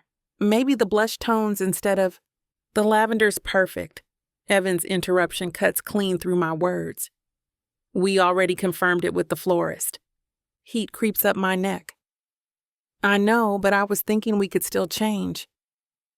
Honey, you're overthinking this. His laugh has that practiced quality, the one he uses when he thinks I'm being difficult in front of people who matter. The lavender matches your bridesmaid dress vision perfectly. It's not about matching. My voice stays level, but something sharp edges into it. It's about what feels right. Mom glances between us, her smile tightening at the corners. Dad continues eating like we're discussing the weather, instead of dismantling my opinion piece by piece. Right? Evan leans back in his chair, that indulgent expression spreading across his face like he's humoring a child. Sweetheart, you're getting worked up over nothing, really. It's just backdrop. Just backdrop. Like my thoughts. Like my preferences. Like everything that makes me who I am, instead of who everyone expects me to be. But I'm saying I want to reconsider. Janelle, darling. Mom's voice carries that particular warning tone she's perfected over 25 years of managing my father's expectations. The invitations already reference the color scheme. The planner said we could adjust. Look, Evan stands abruptly, his napkin hitting his plate with more force than necessary. You're obviously stressed about the details. Why don't you let us handle the logistics? You're just here for the dress anyway. The words hit like a slap. Just here for the dress. Like I'm some pretty decoration meant to smile and look grateful while everyone else makes decisions about my life. Dad looks up from his steak for the first time since we sat down. Evan's right. You girls worry too much about these things. The important part is the marriage itself. The wedding planner shifts uncomfortably, her pen hovering over notes she's pretending to take. Mom reaches for her wine glass, with the careful movements of someone navigating a minefield. My hands start trembling in my lap. Not the delicate flutter of nerves, the full body shake of rage finally finding its voice. Evan's phone buzzes against the table. He glances at the screen and his entire demeanor shifts, the practiced patience evaporating into sharp focus. I have to take this. He's already moving toward the hallway, phone pressed to his ear before anyone can respond. Brooke speaking. Yes, I've been waiting for your call. His voice fades as he disappears into Dad's study, leaving us sitting in the aftermath of his casual dismissal, like survivors of a particularly polite explosion. Well, the wedding planner's voice sounds unnaturally bright. Perhaps we should discuss the band's timeline. I push back from the table, my chair scraping against hardwood with a sound that makes everyone wince. Janelle, Mom's eyebrows arch in that way that usually makes me apologize for whatever boundary I've accidentally crossed. I'm going out. Where are you going? Dad's question follows me as I head for the foyer, grabbing my purse and keys from the console table, with movements that feel disconnected from my body. I don't know. The honesty tastes bitter and liberating at the same time. But I'm done pretending everything's fine. I'm out the door before anyone can stop me, before I have to see the disappointment in their faces, or hear another lecture about wedding stress and cold feet and all the reasons why I should be grateful for Evan's dependable love. The night air hits my face like freedom. I slide into my car and sit there for a moment, hands gripping the steering wheel while my heart drums furiously against my ribs. Then I reach for my phone and power it off completely. No calls, no texts, no apologetic messages from Evan or worried voicemails from Mom. I drive through downtown without destination, past the wedding venue where Evan had dismissed my ideas about the ceremony, past the restaurant where he'd proposed with a ring he'd picked, without asking what I might like. The city lights blur through my windshield like tears I refuse to shed. My hands guide the car through familiar neighborhoods, down streets I've traveled 1,000 times without really seeing them. I'm not thinking about where I'm going. I'm not thinking about anything except the way Evan's words had landed. You're just here for the dress, and how they'd exposed every fear I've carried about what this marriage really means. The building appears in my headlights like a destination I'd always been heading toward. Nathaniel's apartment complex, modern glass and steel reaching towards stars I can barely see through the city's glow. I park across the street and sit there, engine cooling in the silence. Light spills from a window on the 7th floor, his floor, like he's been waiting for me to finally stop running from what we both know is inevitable. I take the elevator up to the top floor in the building and knock on his door before I can talk myself out of it. 3 sharp raps that echo down the empty hallway. My heart pounds so loudly, I'm sure he'll hear it through the wood. The silence stretches, and for a moment, I'm convinced he's not home, or worse, ignoring me. But then the door swings open and there he is, shirt sleeves rolled up, hair slightly disheveled, like I've interrupted something. His eyes widen when he sees me, the blue of them sharp and piercing even in the dim light. "Janelle," he starts, but I don't let him finish. I step into him, my hands gripping the front of his shirt, pulling him down to me. Our lips meet, and it's not gentle. It's desperate, hungry, like we're both trying to drown in each other because the world outside this door is too much to bear. His arms wrap around me, pulling me hard against him, and my back hits the door as it slams shut behind us. I hate to put a stop to a good time, but it looks like we've hit this platform's limit for spiciness. This platform's got some rules we have to play by if we want to keep giving you these stories for free. And trust me, this scene isn't something you want to miss. While we can't get into all the details here, you can still dive into the full, uncut version at TylaWalker.com. Miss Tyla has an entire collection of unabridged audiobooks and ebooks waiting for you. And the best part? You can treat yourself with 40% off when you use the code SAVE40. That's right. You'll save on any digital product, even bundles that are already discounted. Miss Tyla would never let anyone feel the kind of disappointment you must be feeling right now. So why wait? Treat yourself with Miss Tyla. Nathaniel shifts, brushing a kiss against my temple, and I tilt my head to look at him. His eyes are soft, filled with a tenderness that makes my chest ache. He reaches up, brushing a strand of hair from my face, and his thumb traces the curve of my cheek. "Janelle," he murmurs, his voice barely above a whisper. "Tell me this is real." I swallow past the lump in my throat, my hand resting over his heart. "It's real." He exhales sharply, like he's been holding his breath, and pulls me closer, his lips brushing against my forehead. "Tell me again." I lift my head, looking into his eyes, and the words slip out before I can help them. "I love you." His breath catches, his eyes searching mine, and then he smiles. A real smile, not the practiced one I see on Evan's face. "I love you too." The words hang in the air between us, heavy and undeniable. For once, I don't feel the need to take them back, to qualify them, to hide behind excuses. They're just there, raw and honest, and it feels like coming home.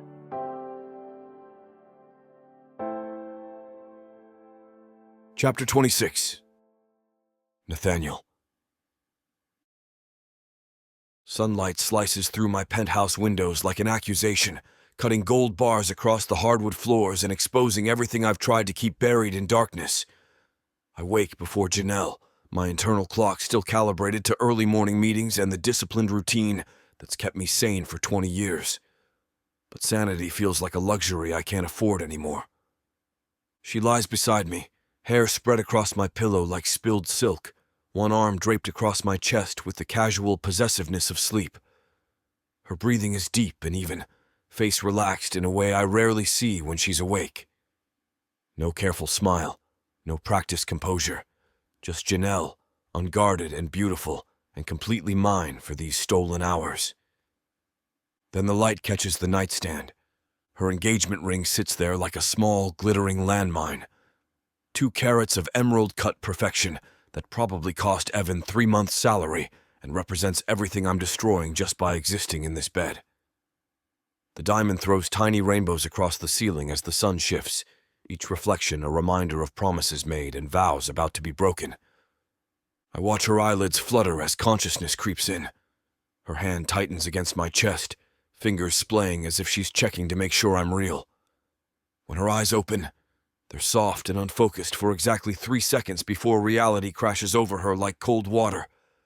Her gaze finds the ring immediately. Oh, God. The words come out as barely a whisper, but they hit the quiet morning air with the force of a confession.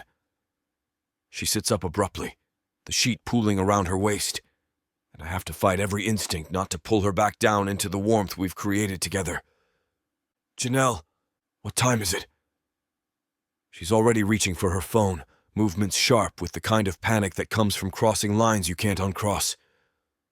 Damn, it's almost 8. They'll be looking for me. I prop myself up on one elbow, watching her transform from the woman who whispered my name in the dark to the dutiful daughter who never misses Sunday brunch. They won't be looking yet. You don't understand.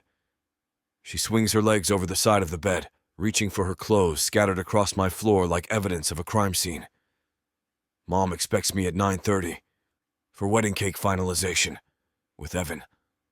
The casual way she says his name, like he's just another appointment on her calendar instead of the man she's supposed to marry, should make me feel better. Instead, it twists something sharp in my chest. So don't go.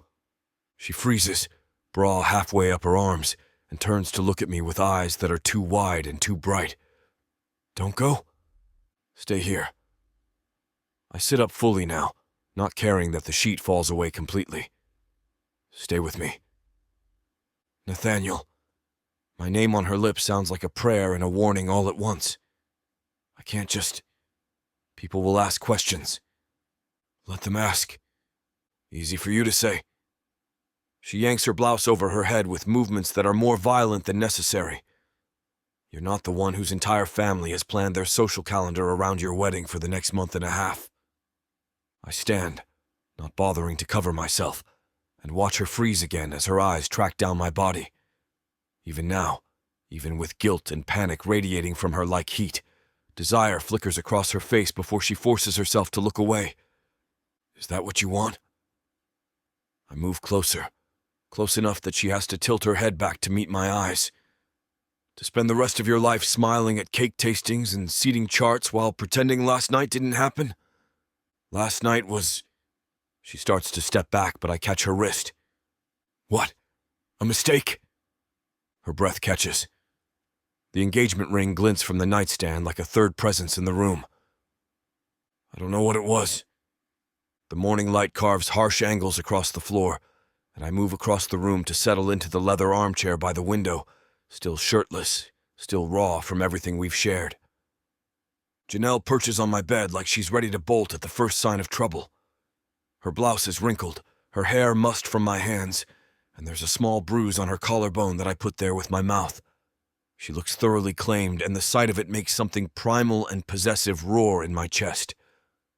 I can't do this anymore. The words come out steady, controlled, though they feel like they're tearing something vital loose inside me. Can't do what? Stand by and watch you marry him. I lean forward, elbows on my knees, hands clasped. Pretend that what we have doesn't exist. Smile and shake his hand at business dinners while knowing exactly how you taste when you come apart in my arms. Her breath hitches. Nathaniel. I refuse to do it, Janelle. I won't let you walk away from this. I gesture between us, encompassing the rumpled bed, the scattered clothes, the charged air that still hums with everything we've shared. From us. She stands abruptly, pacing to the window like the morning light might offer her some kind of salvation. You make it sound so simple. It is simple. For you, maybe. She whirls around, eyes blazing. You don't have parents who've already sent out invitations. You don't have a father who sees Evan as the son he never had. You don't have a whole family counting on you to finally do something right. The pain in her voice stops me cold. This isn't just about duty or expectations. It's about a woman who spent her entire life trying to earn love that should have been freely given. I rise from the chair and cross to her slowly, deliberately. When I reach the bed, I drop to my knees in front of where she's standing, looking up into those almond eyes that have haunted my dreams for years. Look at me. She does, and I see everything there. Fear, longing, love, terror. All of it tangled together in a knot that I want to spend the rest of my days untying. I will fight for you. The words come from somewhere deeper than thought, deeper than strategy. Whatever it costs. My reputation, the business, my friendship with your father, all of it. I don't care. You don't understand what you're saying. I understand perfectly. I reach up, framing her face with my hands. I've spent 20 years building something with Robert. 20 years earning his trust, his respect. But I'd burn it all down tomorrow if it meant keeping you. Her eyes fill with tears that she refuses to let fall. He'll hate you. Let him. He'll destroy you professionally. I'll start over. Nathaniel. My name breaks on her lips. You can't just... People will talk. They'll say terrible things about both of us. I stand, my hands sliding down to her shoulders, anchoring her to me. Then let them talk. The words hit her like a physical blow. Her face crumples and suddenly tears are streaming down her cheeks in silver tracks that catch the morning light. She clutches the rumpled sheet to her chest like armor, knuckles white against the Egyptian cotton. I love you. The confession tears from her throat, raw and desperate. God help me, I love you so much it terrifies me. But I can't. Her voice breaks completely. I can't destroy everything. Everyone who depends on me. The sight of her tears undoes something fundamental in my chest. This strong, composed woman reduced to sobbing because she's caught between duty and desire, between the life she's been told to want and the one she actually craves. Janelle, you don't understand. She swipes at her cheeks with the back of her hand, but fresh tears replace the ones she clears. My parents sacrificed everything for my education, for my future. Mom worked double shifts so I could go to private school. Dad built his entire business thinking about legacy, about what he'd leave behind for me. I move toward her slowly, carefully, like she's a wounded animal that might bolt. And Evan, he's not perfect, but he's good. He doesn't deserve this betrayal. His family, our families, they're so excited about the wedding. My grandmother's flying in from Jamaica. Evan's parents have been planning this for months. None of that matters if you're miserable. From what I can tell, he doesn't treat you very well. Doesn't it? Her laugh is bitter, edged with hysteria. What about your partnership with my father? 20 years of building something together, and I'm supposed to let you throw it away for what? A few stolen nights? The sheet slips slightly as she gestures, revealing the curve of her shoulder, the mark I left on her collarbone. She doesn't notice, too lost in her spiral of guilt and fear. I'm not worth it, Nathaniel. I'm not worth destroying all those lives, all those relationships.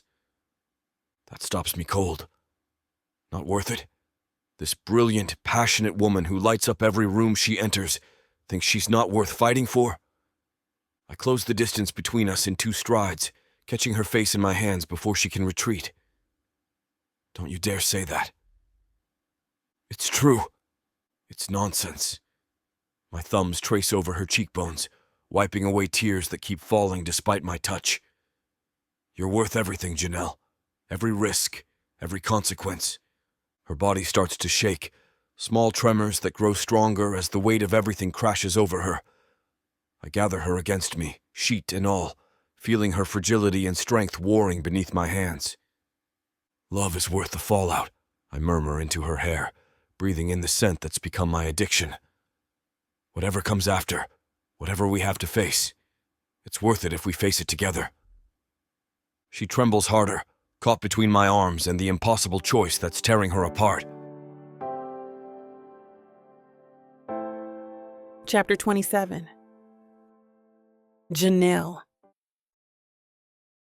The seating chart spreadsheet blurs on my laptop screen as I drag names from table to table, trying to navigate the minefield of family politics and old grudges that apparently define every wedding reception. Cousin Maxwell can't sit near Uncle Jerome because of some argument about money from 1998. Evan's college friends need to be separated from his work colleagues because mixing business with pleasure gives him hives. I highlight another name and move it to table 6 when Evan's phone buzzes against the granite countertop of his kitchen island. The sound cuts through the quiet Sunday morning like an accusation. He reaches over without looking up from his own laptop, something about quarterly projections that he's insisted on working on during our wedding planning time, and flips the phone face down. The buzzing stops. "Did you want Aunt Patricia near the head table or—" Buzz, buzz, buzz. His jaw ticks as he silences it again. Fingers moving with the sharp efficiency of someone who's performed this exact motion several times already this morning. The phone screen stays dark, face pressed against his pristine countertop like a guilty secret. "Everything okay?" I keep my voice light, casual, even though tension has been radiating from him since I arrived an hour ago. "Fine." He doesn't look up from his spreadsheet. "Just work." Buzz, buzz. This time his thumb hits the power button harder than necessary, and I catch the ghost of irritation that flickers across his features before he smooths them back into neutral territory. I scroll down through the guest list, trying to focus on the impossible task of making everyone happy while seated at round tables that only fit 8 people comfortably. Great Aunt Mildred needs to be close to the bathroom, but far from the speakers, because loud music triggers her migraines. The kids' table should be positioned where parents can keep an eye on them, but not so close that their chaos disrupts the speeches. Normal bride problems. The kind I should be stressed about, instead of wondering why the weight of Nathaniel's hands on my face this morning still burns against my skin. Buzz. Evan's shoulders go rigid. His fingers hover over the keyboard without typing, suspended in whatever calculation he's pretending to work on. When he reaches for the phone this time, his movement is sharp enough to make me look up from my screen. "Who keeps trying to call and text you?"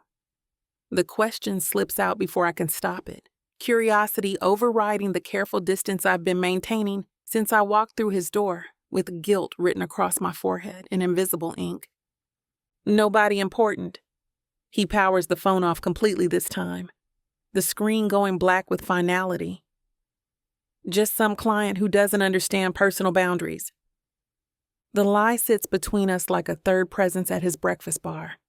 I've seen Evan handle demanding clients before. He thrives on being indispensable, on being the one they can always reach after hours. He's never met a work emergency he didn't want to solve immediately. Maybe you should focus on what you're doing instead of worrying about my phone." The words come out sharper than necessary, edged with something that makes my stomach twist. "You've been staring at that seating chart for 20 minutes without moving anyone." I blink, fingers frozen over the trackpad. "I'm trying to figure out where to put your damn frat brothers so they don't—" "You're distracted." He closes his laptop with a snap that echoes through his minimalist kitchen. "You've been distracted for weeks, Janelle. Completely checked out from everything that has to do with our wedding." Our wedding. The possessive certainty in his voice makes something revolt in my chest, but I force myself to stay calm. "That's not true. I've been to every appointment, every tasting, Physically, sure." He turns to face me fully now, arms crossed over his chest in a posture that transforms him from my fiancé into someone conducting an interrogation. "But mentally, you might as well be on another planet." Heat crawls up my neck as guilt and defensiveness war in my throat. "I'm doing the best I can. This is overwhelming for anyone." "Is it the wedding that's overwhelming you, or is it something else?" The question hangs in the air like a trap I can't see the edges of. His dark eyes study my face with the focused intensity of someone looking for cracks in a foundation, and I realize with cold clarity that whatever's been buzzing on his phone is not related to work. Buzz, buzz. Evan's phone moves across the counter like it has a mind of its own. Evan, someone's been calling you all morning. Just tell me who it is. His laugh comes out brittle, manufactured. You want to talk about suspicious behavior? Let's talk about how you've been acting like a ghost for the past month. When have you actually looked at me during dinner? The last time you initiated any kind of physical contact? The accusation hits like a slap. What does that have to do with everything? He stands now, pacing to the window with the measured steps of someone building a case. You're deflecting because you know I'm right. You're emotionally checked out, Janelle, completely unavailable. So excuse me if I find it rich that you're suddenly concerned about my phone calls when you can barely be bothered to have a conversation with your own fiancé. I'm trying to plan our wedding. I'm here, aren't I? Your body's here. That's about it. He turns back to face me, arms crossed. Every line of his posture radiating cold certainty. You go through the motions, but there's nothing behind it. It's like you're performing the role of bride-to-be instead of actually being one. The words slice through me because they carry just enough truth to draw blood. I've been going through the motions, haven't I? Smiling at the right moments, nodding when vendors ask questions, picking flowers and flavors with the mechanical precision of someone checking items off a list. Maybe I'm stressed out because you dismiss every opinion I have. Maybe I'm tired of planning a wedding that feels more like a business merger than a celebration. There it is. His voice turns sharp, surgical. Everything's my fault. I'm too controlling, too focused on the details, too practical. But God forbid I point out that my future wife treats me like a roommate she's politely tolerating. My chest tightens as his words land in all the places where guilt already lives. I don't treat you like... When did you last say you loved me without me saying it first? The question comes out like a challenge, daring me to lie. When did you touch me like you actually wanted to, instead of like you were checking off another thing on your to-do list? The silence unfolds between us, filled with all the answers I can't give him. Because he's right. Because I've been pretending so hard and for so long that I've forgotten how to be genuine with him. Because somewhere in the past few weeks, the careful distance I've maintained has turned into a chasm I have no idea how to cross. I can't do this. The words come out hoarse as I slam my laptop shut, the sharp crack echoing through his pristine kitchen like a gunshot. I can't keep pretending this is normal. Pretending what's normal? This. I gesture between us, encompassing his cold interrogation and my defensive responses and the way we're circling each other like adversaries instead of partners. Whatever this has turned into, we're not even having a conversation anymore. We're just taking shots at each other. I stand, shoving my laptop into my bag with shaking hands. I'm going to stay at Camille's tonight. I need to clear my head. Do whatever the hell you want. The words wound me like the ultimate insult, casual and dismissive in a way that cuts deeper than any shouting match could.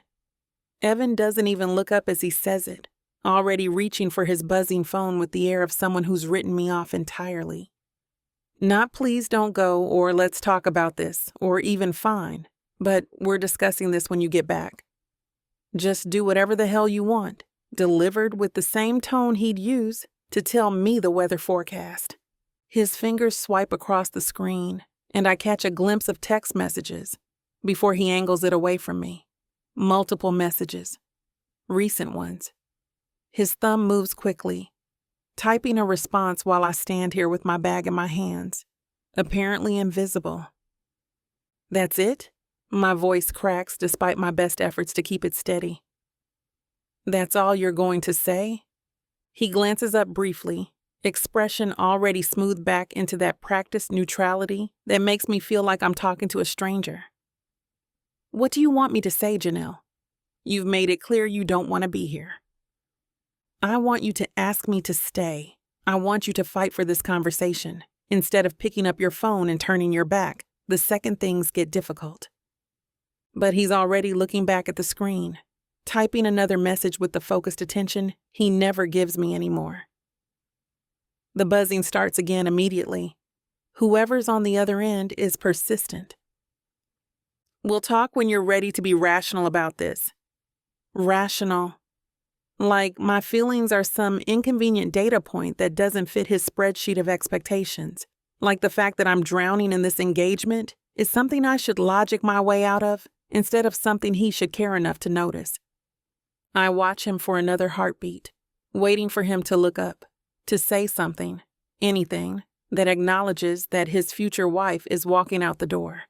But his attention stays glued to his phone, thumbs flying across his keyboard.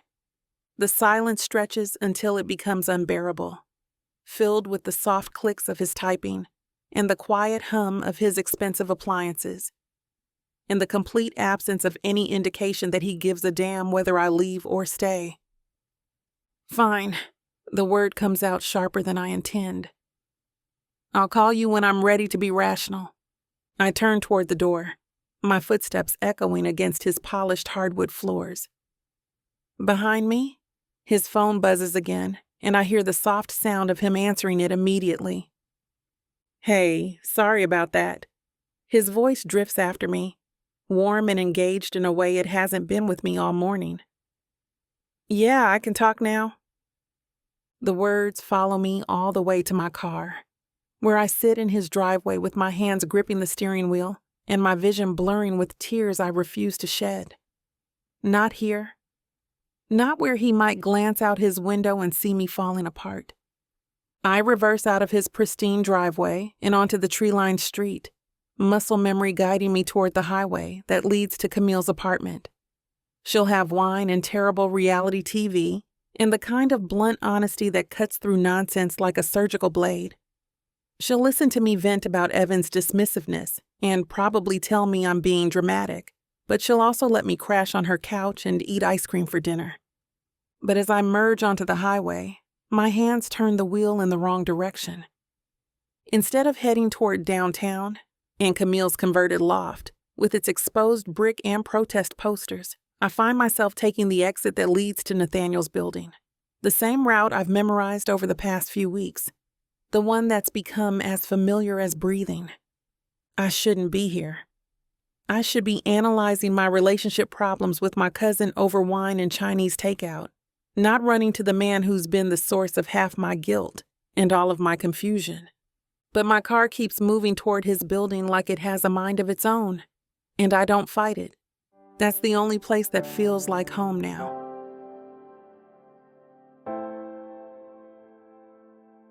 Chapter 28. Nathaniel. The contract spread across Robert's mahogany desk like a peace treaty waiting to be signed. Merger agreements, partnership renewals, the paperwork that keeps our empire running smoothly. I scan each page with practiced efficiency, my pen moving in the familiar rhythm of signatures that have sealed hundreds of deals over the years. Solid numbers this quarter. Robert leans back in his leather chair, satisfaction radiating from every line of his imposing frame. The afternoon light streaming through his corner office windows catches the silver threading through his dark hair, highlighting the commanding presence that's made him a force in this city's business circles. The Peterson account actually pushed us over projections. I keep my voice steady, professional, even though my chest feels tight with something that has absolutely nothing to do with quarterly earnings.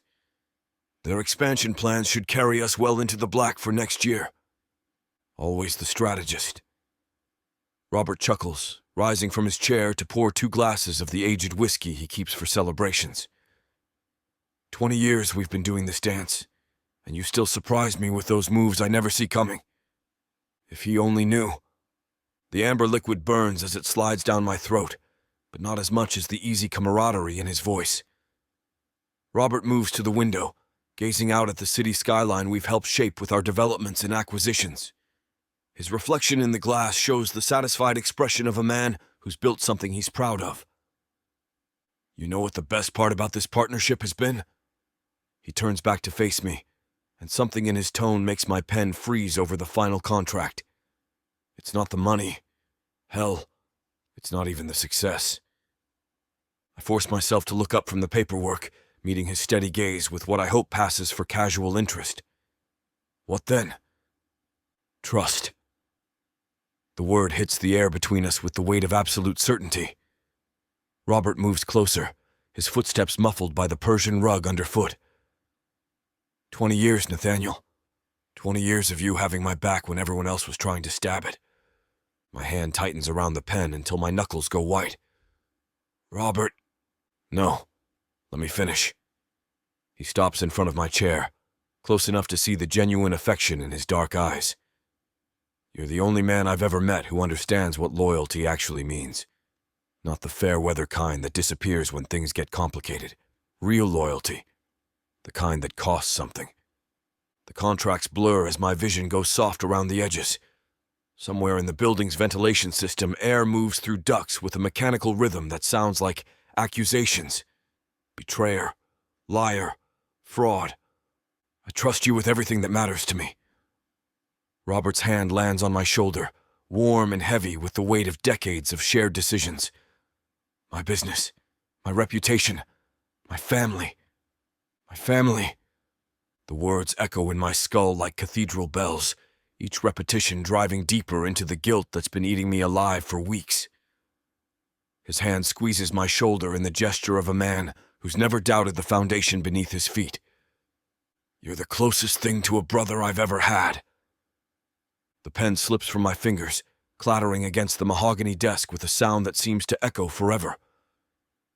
My vision tunnels until all I can see is Robert's face, open, trusting, completely unaware that the man he's praising has been touching his daughter with hands that shake from wanting her. The word comes out as barely more than breath. My throat constricts as if someone's tightening a noose around my neck. I need to take this call. I'm already reaching for my phone, fingers trembling as I swipe across the screen to fabricate an emergency that doesn't exist. The movement is too sharp, too desperate, but I can't control the way my body's betraying the panic clawing its way up from my chest. Hayes speaking. My voice sounds foreign to my own ears as I press the phone to my ear, turning away from Robert's concerned expression. When did this happen? The lie tastes like copper and shame, but it's the only thing standing between me and complete exposure. Robert's reflection in the window shows him settling back into his chair, giving me privacy for what he assumes is a genuine crisis. I'll be right there. I end the imaginary call and shove the phone back into my pocket with movements that feel disconnected from my body. Family emergency. Lydia's been in an accident. Jesus, Nathaniel. Go! Robert's voice carries immediate concern, the kind reserved for real crises. The contracts can wait. I'm already moving toward the door, my legs carrying me across his office on autopilot. Behind me, Robert's chair creaks as he stands, probably reaching for his own phone to cancel whatever meeting he had planned next. Keep me posted, he calls after me. And don't worry about anything here. I've got it covered. I've got it covered. The words follow me into the hallway, where I lean against the wall and press my palms against my eyes until I see stars. The building's marble floors stretch in both directions, polished to a mirror finish that reflects my fractured composure back at me in distorted fragments. My hands won't stop shaking. The elevator ride to my penthouse feels like ascending through water, each floor another layer of pressure building in my chest. The mahogany-paneled car rises through 43 stories of steel and glass, carrying me away from Robert's trust and toward the isolation that's become my only refuge. My keycard trembles against the scanner before the lock finally clicks open. The penthouse stretches before me in all its sterile perfection, floor-to-ceiling windows offering a panoramic view of the city, leather furniture arranged with museum precision, everything in its designated place except me. I belong nowhere in this carefully constructed life anymore. My tie comes off first, silk sliding through my fingers like a noose being loosened. The jacket follows, hitting the marble floor with a whisper that echoes in the cavernous space. On the bar cart, 20-year-old scotch waits in its crystal decanter, amber liquid catching the city lights like liquid gold. I pour a crystal tumbler and leave it untouched. The windows call to me instead, and I find myself pacing their length like something caged. 43 stories below, traffic moves in predictable patterns. Red lights, green lights, the orderly flow of a world that makes sense. Up here, nothing makes sense anymore. You're the closest thing to a brother I've ever had. Robert's voice echoes off the glass, each repetition driving deeper. The words loop endlessly. Trust, loyalty, family, until they twist into accusations that burn worse than any scotch ever could. Brother. The word tastes like betrayal when it crosses my lips. Brothers don't corrupt each other's daughters. Brothers don't lie with practiced ease while accepting praise for virtues they've already destroyed. My reflection gazes back from the darkened glass. Rumpled shirt, silver-streaked hair disheveled from running my hands through it, eyes that can't hide the guilt eating me alive. The man looking back is a stranger wearing my face, a fraud who's built 20 years of trust only to incinerate it for stolen moments and shadows. The rain starts as I reach the window's end, droplets tracing paths down the glass like tears I don't dare shed. Each drop catches the light before disappearing, temporary and fragile, like everything I've built with Robert. 20 years, 2 decades of shared victories, weathered crises, built dreams, all of it hanging by a thread I keep pulling tighter with every kiss stolen from his daughter's lips. A soft knock interrupts the spiral. My feet move toward the door before my brain catches up, muscle memory responding to a rhythm I recognize even through the haze of guilt. The lock disengages with a quiet click. Janelle stands in my doorway like an answer to prayers I'm too ashamed to voice. Rain darkens her curls into spirals that cling to her neck, and her oversized sweater hangs loose over jeans that hug her curves in ways that make my heart flutter. She's traded her wedding planning uniform for something that belongs entirely to her. Soft, real, beautiful in its simplicity. I heard about Lydia's accident. Her voice carries concern that makes my throat close. There was no accident. The confession falls between us like a stone into still water. Janelle's almond eyes search my face, reading the truth in whatever she finds there. Understanding dawns slowly, followed by something that looks like relief. She steps forward without hesitation, crossing the threshold into my fractured world. Her arms circle my waist as naturally as breathing, and I collapse into her embrace like a man who's been drowning and finally found shore. I couldn't. The words break against her shoulder. He called me his brother. Her hands find my hair, fingers threading through the silver strands with gentle pressure that grounds me in this moment. She smells like rain and jasmine, real and warm against the cold emptiness that's been consuming me. I've been holding myself together all day just to make it to you. Her warmth seeps through my shirt as I hold her against me, but it can't reach the ice that's crystallized around my heart. The weight of Robert's trust presses down like a granite slab, crushing whatever justification I've been feeding myself. He sees me as a son. The words tear from my throat, raw and jagged. 20 years of partnership, and he says we're family. Like blood. Janelle's hands slide up my chest, her touch gentle but insistent. Nathaniel, I'm destroying everything he's built, everything we've built together. I pull back enough to meet her eyes, and the pain there mirrors my own. He trusts me with his life's work, his reputation, his daughter's happiness. Her almond eyes hold mine steadily, no flinching from the truth we both know, but haven't dared voice. That's not the same thing, isn't it? Her palms frame my face, thumbs brushing against my jawline with butterfly touches that make me want to lean into her forever. When has he ever asked what would actually make me happy? Janelle, you don't understand what this will cost. I understand perfectly. Her voice carries a steel I've never heard before, cutting through my spiral of guilt almost effortlessly. I understand that I've spent my entire life being the daughter he wanted instead of the woman I am. I understand that Evan represents everything my father values: stability, respectability, the right family connections. And he's not 20 years older than you. She steps closer until her breath mingles with mine in the space between confession and absolution.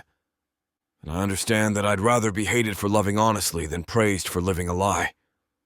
The words strike me like lightning, illuminating everything I've been too cowardly to see.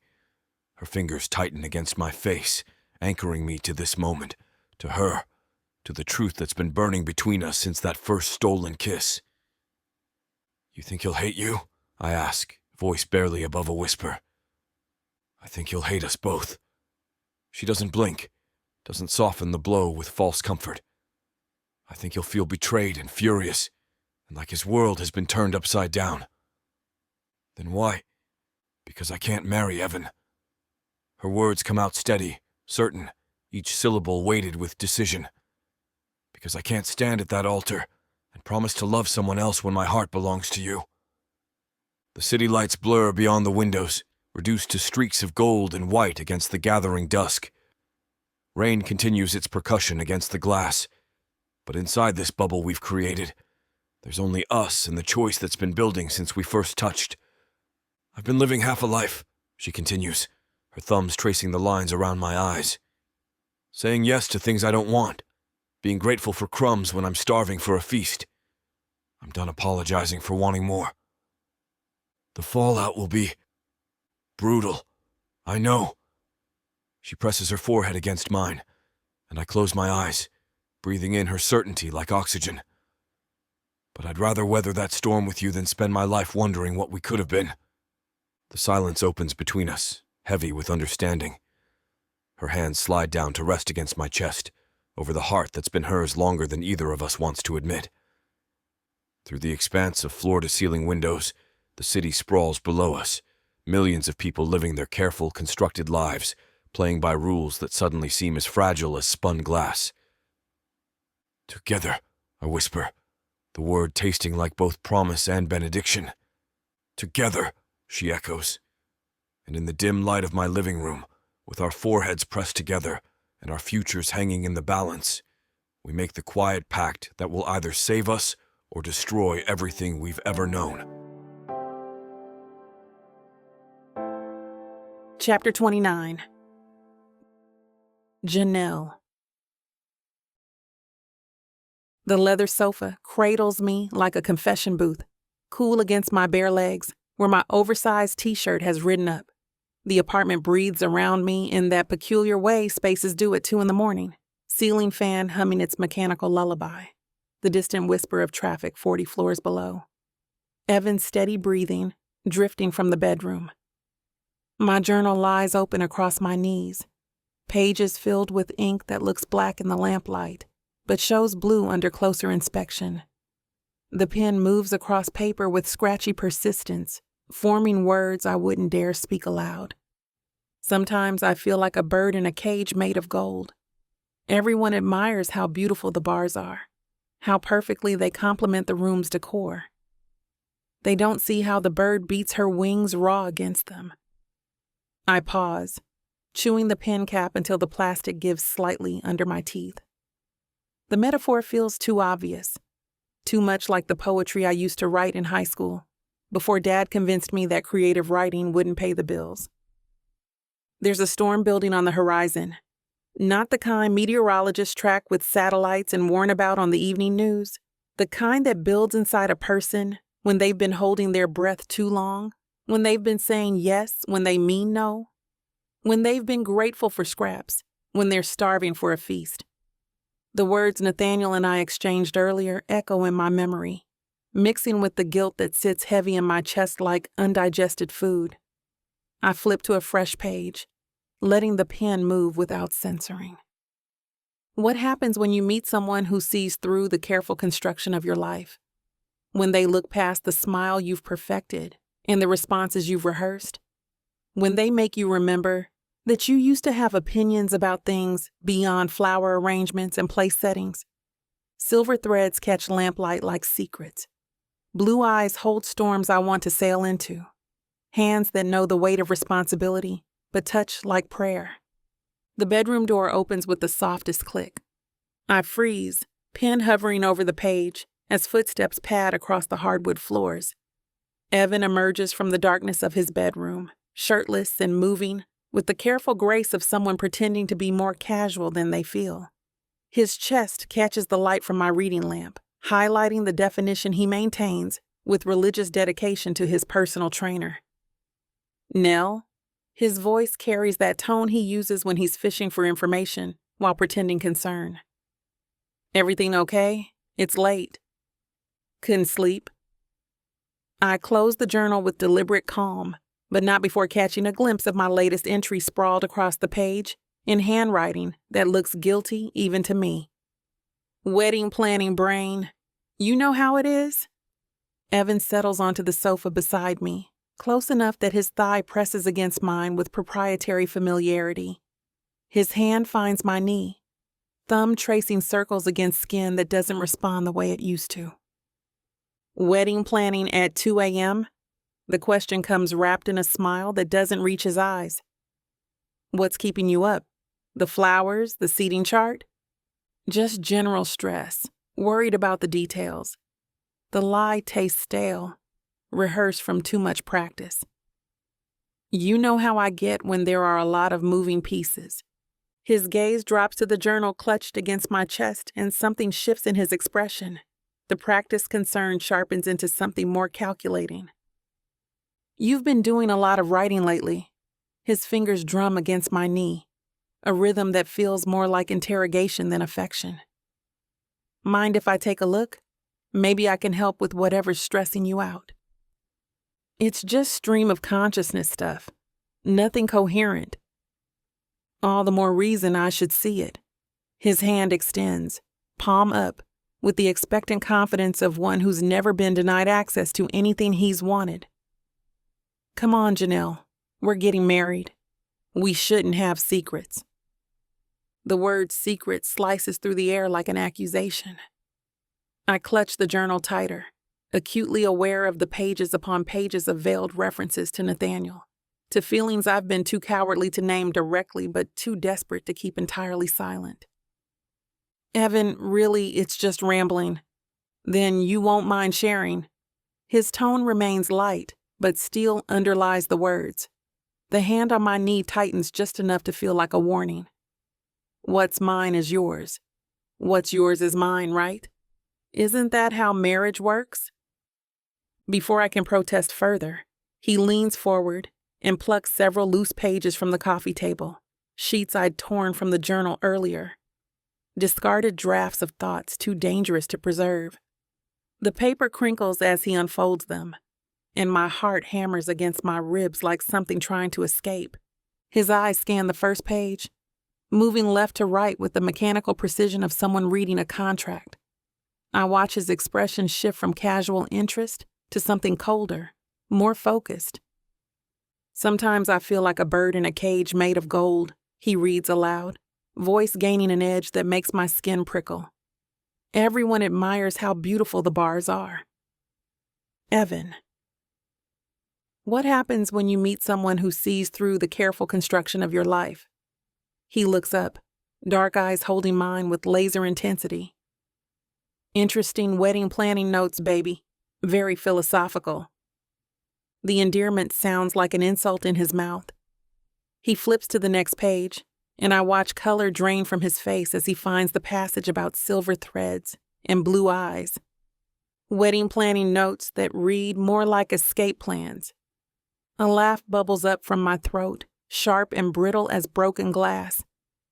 Pre-wedding jitters making me poetic, guilty as charged. Evan doesn't smile. The expression on his face could freeze champagne mid-pour. He sets the pages down with the careful precision of someone handling evidence, his gaze never leaving mine. When were you actually present during one of our conversations, Janelle? The question lands like a slap. Really present, not just nodding and making appropriate sounds while your mind is somewhere else entirely. My fingers worry the edges of the journal still pressed against my chest. I don't know what you... Tuesday's dinner with my parents? You agreed to a destination honeymoon in Thailand when I specifically mentioned the Mediterranean 3 times. His voice gains momentum. Accusations spilling like wine from an overturned glass. Last week's cake tasting, you picked our final flavor as vanilla when you've told me a dozen times you hate vanilla. Yesterday, you walked right past me in the lobby of your father's building like I was invisible. Each example hits with surgical precision, designed to cut through any defense I might mount. The worst part? He's right. I have been drifting, floating through conversations, while my thoughts circle around blue eyes and silver hair, around hands that touch like benediction instead of ownership. Wedding stress affects people differently. Wedding stress? Evan's laugh holds no warmth. Or is it something else? Someone else? The accusation hangs between us, electric and dangerous. I force my expression into neutrality, the mask I've perfected through years of disappointing my father and settling for safety over substance. Since we're playing 20 questions about mysterious behavior, I let the words dangle, watching his jaw tick. Want to explain why you spend half-hour dates whispering into your phone about Singapore deals that apparently require conversations at midnight? The change in Evan's posture is instant, subtle but unmistakable. His shoulders square, and that practiced politician's smile slides across his features, like armor clicking into place. Business is business, baby. You know how international calls work with time zones. Funny thing about Singapore, it's only 12 hours ahead. Midnight here is noon there. Perfect business hours, actually. I lean forward, matching his energy with my own steel. Unless you're dealing with someone who keeps very unconventional office hours. I'm handling several potential investors across multiple time zones. It's complicated. The deflection comes wrapped in that smooth confidence he wears like cologne. But something flickers behind his eyes. Something that looks suspiciously like panic, wrapped in practiced charm. Multiple investors who all happen to be in Singapore? What are the odds? I tip my head, studying him with the same intensity he'd turned on my journal pages. You've mentioned this deal for months, but somehow I've never seen a single document, never heard a name, never gotten a straight answer about what exactly you're investing in. You're deflecting. The words cut through his manufactured calm, like a blade through silk. Just like you deflect every time I try to have a real conversation about us, about what we want, about anything deeper than flower arrangements and guest lists. Evan's jaw works like he's chewing glass. What exactly do you want from me, Janelle? I'm building a future for us. I'm working so hard to make sure we have security, stability. Security? I laugh. The sound scraping my throat raw. We live like business partners who happen to share a bed. When did you last ask me what I actually think about something? What I want? What I dream about? Dreams don't pay for apartments in Manhattan or send kids to good schools. His voice rises, polished veneer cracking to reveal something sharper underneath.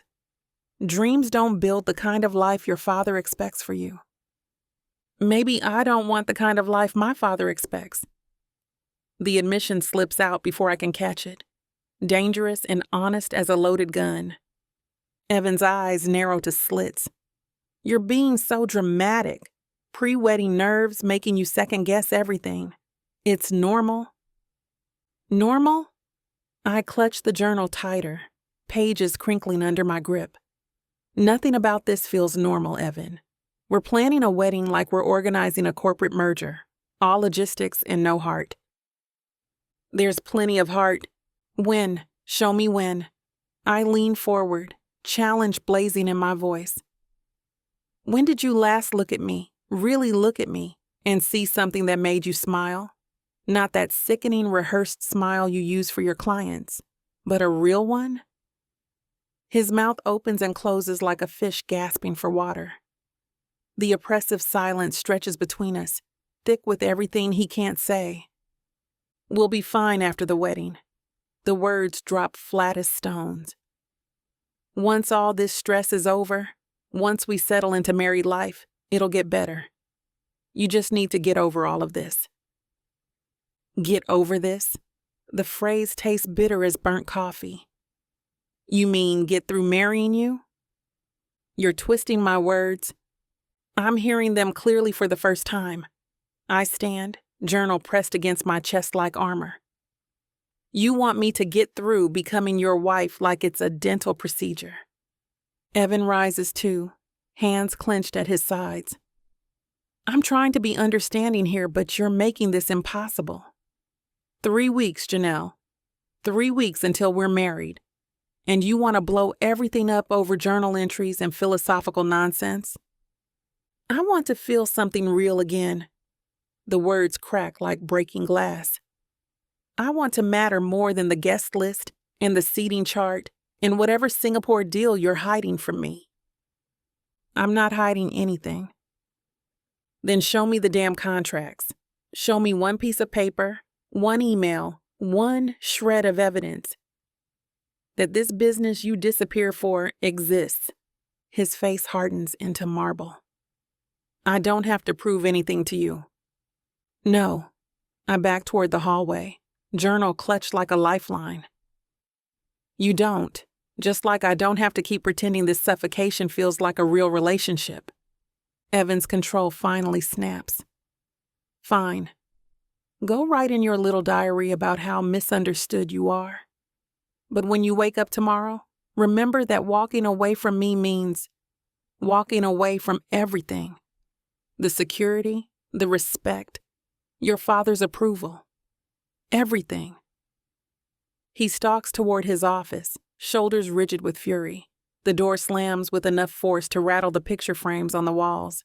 I stand in the hallway, watching light seep from under his office door like blood from a wound. The apartment breathes around me, but the air feels thin, insufficient. Glass walls stretch in every direction, beautiful, expensive, and utterly transparent to everyone watching from outside. My reflection studies me back from the darkened windows, a ghost woman in an oversized shirt, clutching secrets to her chest. The city spreads below like scattered diamonds, millions of lights marking millions of lives. People who chose love over security, people who chose passion over approval. The silence presses against my eardrums. 40 floors up, insulated from street noise and human warmth, I've never felt more alone. Not even in the empty house of my childhood, with Dad working 16-hour days and Mom orchestrating charity events like military campaigns. This is different. This is the loneliness that comes from being unseen by the person who claims to love you most.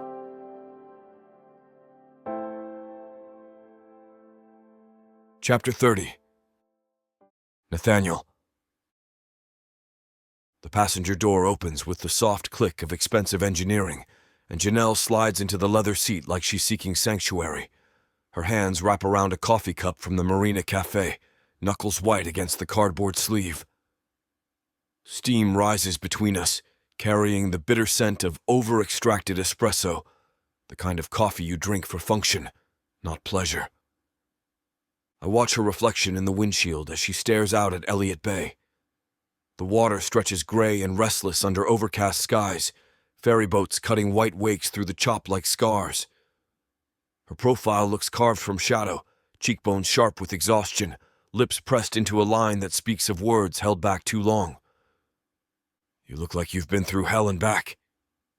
She doesn't turn toward me, doesn't acknowledge the observation beyond a slight tightening around her eyes. The coffee cup trembles against her palm. Just a whisper of movement, but I catch it. 23 years of reading market fluctuations and hostile takeovers taught me to notice when someone's foundation is cracking. She finally looks at me, and the exhaustion in her gaze hits like a physical blow. He knows something's changed. He's watching me like I'm a stock he's about to lose money on. The comparison twists something sharp in my chest. You're not an investment portfolio, Janelle. Tell that to my father. Tell that to Evan. She lifts the coffee to her lips but doesn't drink, just breathes the steam like she's trying to warm herself from the inside out. I think he's been lying to me about his business deals. All those late-night calls to Singapore. There's something off about the timeline, the details. He deflects every time I ask specifics. What kind of specifics? Company names? Contract details? Basic information any legitimate investor would be happy to share with his fiancée. Her laugh carries no humor, just edges sharp enough to cut. But then again, what do I know about business? I'm just the pretty accessory who's supposed to smile and plan flower arrangements. The bitterness in her voice makes my jaw clench. You're worth 10 of him. Am I? She turns fully toward me now, coffee balanced on her knee like an offering. Because right now I feel like a coward who's been lying to everyone, including myself. I've been sneaking around, writing coded entries in my journal like a teenager with a crush, pretending I can have both safety and truth. Janelle! He threatened me last night. Not physically, but... She shakes her head, sending her hair shifting across her shoulders. He reminded me what walking away would cost. The security, the respect, my father's approval. Everything I've built my life around. The words land like shrapnel, each one finding its mark. I reach for her hand, covering her fingers where they wrap around the coffee cup. Her skin feels cold despite the warmth she's holding. What do you want me to say? That it won't be hard? That choosing this won't cost you everything you think you need? I want you to tell me it'll be worth it. The admission comes out barely above a whisper. I want you to promise me that loving you won't leave me with nothing. The request sits between us like exposed wire, dangerous and necessary. Through the windshield, the city spreads in all directions, glass towers reaching toward clouds, lives stacked on top of lives, all of them built on choices between safety and truth. I can't promise you won't lose things. My thumb traces across her knuckles, feeling the delicate bones beneath skin that smells like vanilla and desperation. But I can promise you'll gain something real. Her engagement ring catches the pale morning light filtering through the windshield, throwing tiny rainbows across the dashboard like scattered promises.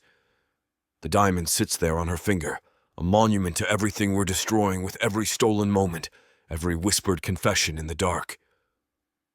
How much longer do you think we can do this? The question comes out rougher than I intended, edged with the frustration I've been swallowing for weeks. Living in the spaces between lies, pretending this isn't eating us alive. She follows my gaze to her hand, to that glittering accusation that never leaves her finger. Her thumb automatically twists the band, a nervous habit I've noticed developing, like her body's rejecting what her mind accepted. I don't know. She sets the coffee cup in the holder between us, her movements careful and deliberate. Some days I think I can manage it indefinitely. Others I feel like I'm choking on all the words I can't say. And Evan keeps circling closer to the truth. Last night he asked if there was someone else. Her voice drops to barely audible. Just flat out asked while we were brushing our teeth, like he was inquiring about weekend plans. The casualness of it makes my blood pressure spike. What did you say? I said no, technically. She turns to face me fully, and I catch the exhaustion carved into the lines around her eyes. Because standing in a bathroom lying to your fiancé's reflection while he spits toothpaste into the sink isn't exactly the setting for grand confessions. Janelle. But it's not Evan I'm afraid of losing. The admission tumbles out like she's been holding it behind her teeth for weeks. It's my father.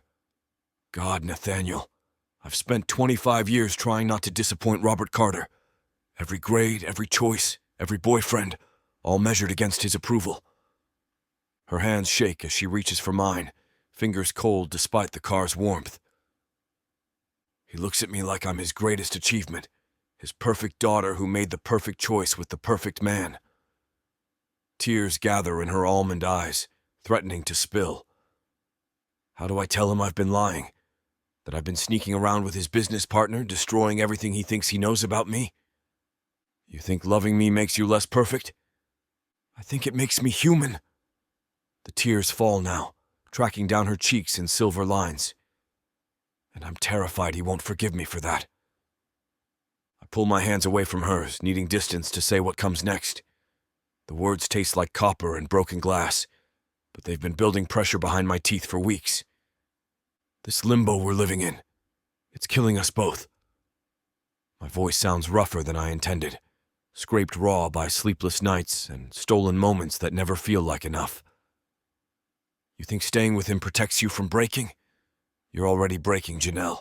Every time you kiss him goodnight knowing you'd rather be here. Every time you smile at dinner parties while your heart screams for something real. She flinches like I've slapped her, fingers unconsciously twisting that damned ring again. And me? I laugh, but there's no humor in it. Just the bitter recognition of my own cowardice. I'm 48 years old, hiding in shadows like some lovesick teenager. Pretending to be your father's loyal partner while I count the hours until I can touch you again. Nathaniel, please. No! The word cuts through her protest. I won't be your secret anymore. I won't stand at your wedding watching you promise yourself to a man who doesn't even see you, knowing what we've shared, what we could have. Her face crumples, tears spilling faster now, and the sight of her breaking nearly undoes my resolve. But I've been practicing this speech in my mirror for days, knowing this moment would come, had to come, before we both went insane. You think I don't understand what choosing me costs you? I reach for her again, cupping her face between my palms like she's something precious and fragile. Your father's respect, your family's approval, the safety net you've built your whole life around. But staying with Evan? That's going to cost you your soul. She closes her eyes, leaning into my touch despite the tears streaming down her cheeks. I can't keep being your shadow while you play bride to someone else. The admission tears something vital loose in my chest. Either you choose this, choose us, or we end it. Tonight. Before we both lose what's left of ourselves. A sob escapes her throat, raw and broken. I'm not sure how to walk away without burning everything down. Maybe some things need to burn. She opens her eyes, then staring at me with such desperate longing that I nearly take it all back, nearly promise her we can keep living in the spaces between lies. My father will never forgive me. Evan will make sure everyone knows I'm the kind of woman who breaks promises, who destroys families. Her voice becomes a hoarse whisper. I'll lose everything I've spent my whole life building. But you'll have something real instead of this beautiful cage you've been living in. The words hang between us like a dare, like a bridge she'll either cross or burn. I watch her tears fall like accusations, each one a reminder of what we're destroying with every stolen moment. The ferry horn echoes across the water, mournful and distant, and I realize I can't carry this weight anymore. Not for her, not for myself. I need you to understand something. My voice comes out lower than intended, scraped raw by weeks of sleepless nights and careful lies. I can't make this choice for you. She looks up at me through wet lashes, hope and terror warring in those almond eyes. You keep asking me to promise it'll be worth it, to guarantee you won't lose everything. I trace my thumb along her cheekbone, wiping away tears that keep falling despite my touch. But I can't. I won't lie to you about what walking away will cost. Nathaniel, your father will rage. Evan will make sure everyone knows you're the woman who broke her promises. Half of Manhattan society will whisper about you at dinner parties for months. The words taste bitter, but she needs to hear them without my sugarcoating. Choosing me means choosing uncertainty over the safety net you've wrapped around yourself since childhood. Her breath hitches, shoulders shaking with the effort of holding herself together. But staying...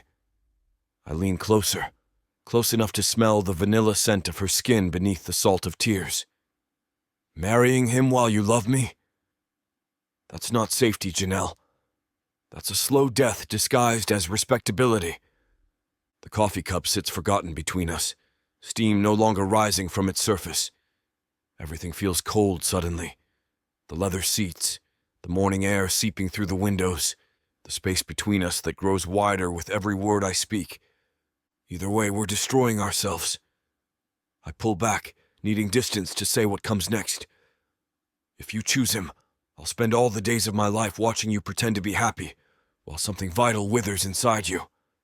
If you choose me, you'll resent what it cost you every time things get difficult. That's not true, isn't it? I turn to face her fully, letting her see the exhaustion I've been hiding behind careful masks. When your father stops speaking to you, when invitations dry up, when you realize how much of your identity was built on other people's approval, won't there be moments when you wonder if the safe choice was the right one? She opens her mouth to protest, then closes it, recognition flickering across her features. I've watched you your entire adult life, Janelle. I know how much your father's respect means to you, how carefully you've built your reputation, your place in this world. My hands find hers again, fingers interlacing despite the engagement ring that presses cold against my palm. I won't ask you to sacrifice that for a man who's already broken every rule by falling in love with his best friend's daughter. Her grip tightens, nails digging into my skin like anchors. But I also won't keep living in shadows, pretending we can have love without consequences. The admission scrapes my throat raw. So choose. Choose what you want more. The life everyone expects you to live, or the beautiful one you could build with me. The silence stretches, filled only by the distant sound of traffic and her uneven breathing. In the ferry terminal parking lot, cars arrive and depart with mechanical precision, their drivers blissfully unaware that two people are tearing apart the careful architecture of their lives, one brutal truth at a time. But choose knowing this. I lift our joined hands, pressing them against my chest where my heart dances against my ribs. Either way, the decision will destroy us both unless you choose what you truly want. Chapter 31. Janelle. The steam from the shower clings to my skin as I step out, wrapping a towel around myself. The bathroom mirror is fogged, and I wipe a hand across it, catching my reflection, hair damp, eyes tired. I'm not ready for whatever today will throw at me, but the wedding's inching closer, and there's no escaping it now. I step into the bedroom, and the air shifts. Evan's there, seated on the edge of the bed, my phone in one hand, my laptop open on his knees. His expression isn't just angry, it's carved from stone, cold and unyielding. My stomach drops. Evan, my voice comes out smaller than I mean it to. What are you doing with my... How long? His voice cuts through the room like a blade. He doesn't look up from the screen, his jaw tight, his fingers gripping the sides of my laptop like he's afraid he'll crush it if he lets go. How long what? I take a step forward, then stop. The towel feels flimsy, useless against the weight of his stare as he finally lifts his head. Don't. He snaps the laptop shut, the sound sharp enough to make me flinch. Don't play dumb, Janelle. I'm not an idiot. You've been going through my things. My voice rises, trying to mask the panic bubbling up my throat. What gives you the right? The right. He stands abruptly, the chair scraping against the floor. You're my fiancé? Or did you forget that little detail while you were messing around with him? The room tilts. My phone dangles from his fingers, the screen lit with messages I thought I'd deleted. Nathaniel's name is there, bold and undeniable. Evan's thumb moves across the screen, scrolling through words I never meant for anyone else to see. Evan, stop. I step forward, but he holds the phone out of reach, his other hand coming up to block me. That's private. Private? He laughs, but there's no humor in it, just bitterness and something worse. Disbelief. You're sending him messages like this, and you're trying to tell me it's private? I wasn't... My voice breaks, and I hate myself for it. I'm supposed to be stronger than this. It's not what you think? Really? His eyes narrow, and he steps closer, towering over me. Because it looks like you've been lying to me. For months. With him. The accusation hangs in the air, heavy and suffocating. I can't breathe. I can't think. All I can do is stare at him, at the man I was supposed to marry, and wonder how we got here. Evan, please. My voice cracks, and I can't stand how weak I sound. Let me explain. Explain what? He throws the phone onto the bed, the screen still lit with incriminating words. That you've been sleeping with him. That you've been lying to my face while you... He cuts himself off, his jaw clenching so tight I can see the muscles flexing. It's not... I start, but he's already moving, pacing the room like a caged animal. Tell me one thing. He stops abruptly, turning to face me. Was it worth it? Destroying everything we built for him? I open my mouth, but no words come out. What can I say? That Nathaniel makes me feel alive in a way Evan never did? That I didn't mean for it to happen, but it did, and now I don't have any idea how to fix it?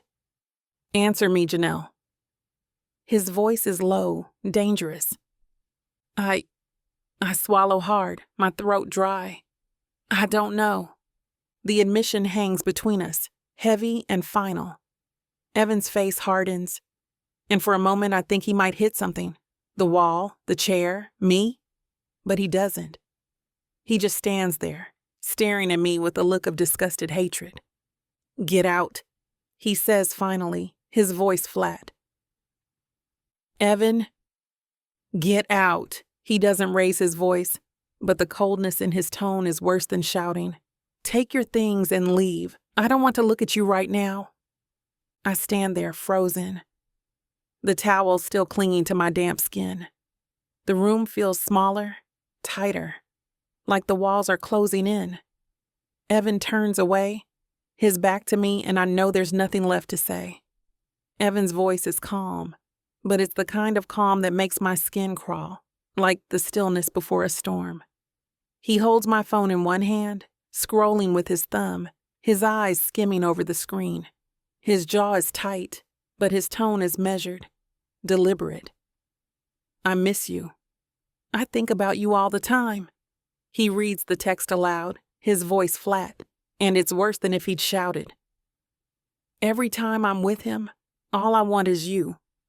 His eyes flick up to mine, and the weight of his stare makes my stomach churn. Care to explain that, Janelle? Evan, my voice breaks, and I hate how small I sound. You shouldn't have gone through my laptop. Shouldn't have... He cuts himself off, a bitter laugh escaping his lips. Shouldn't have? You're my fiancé.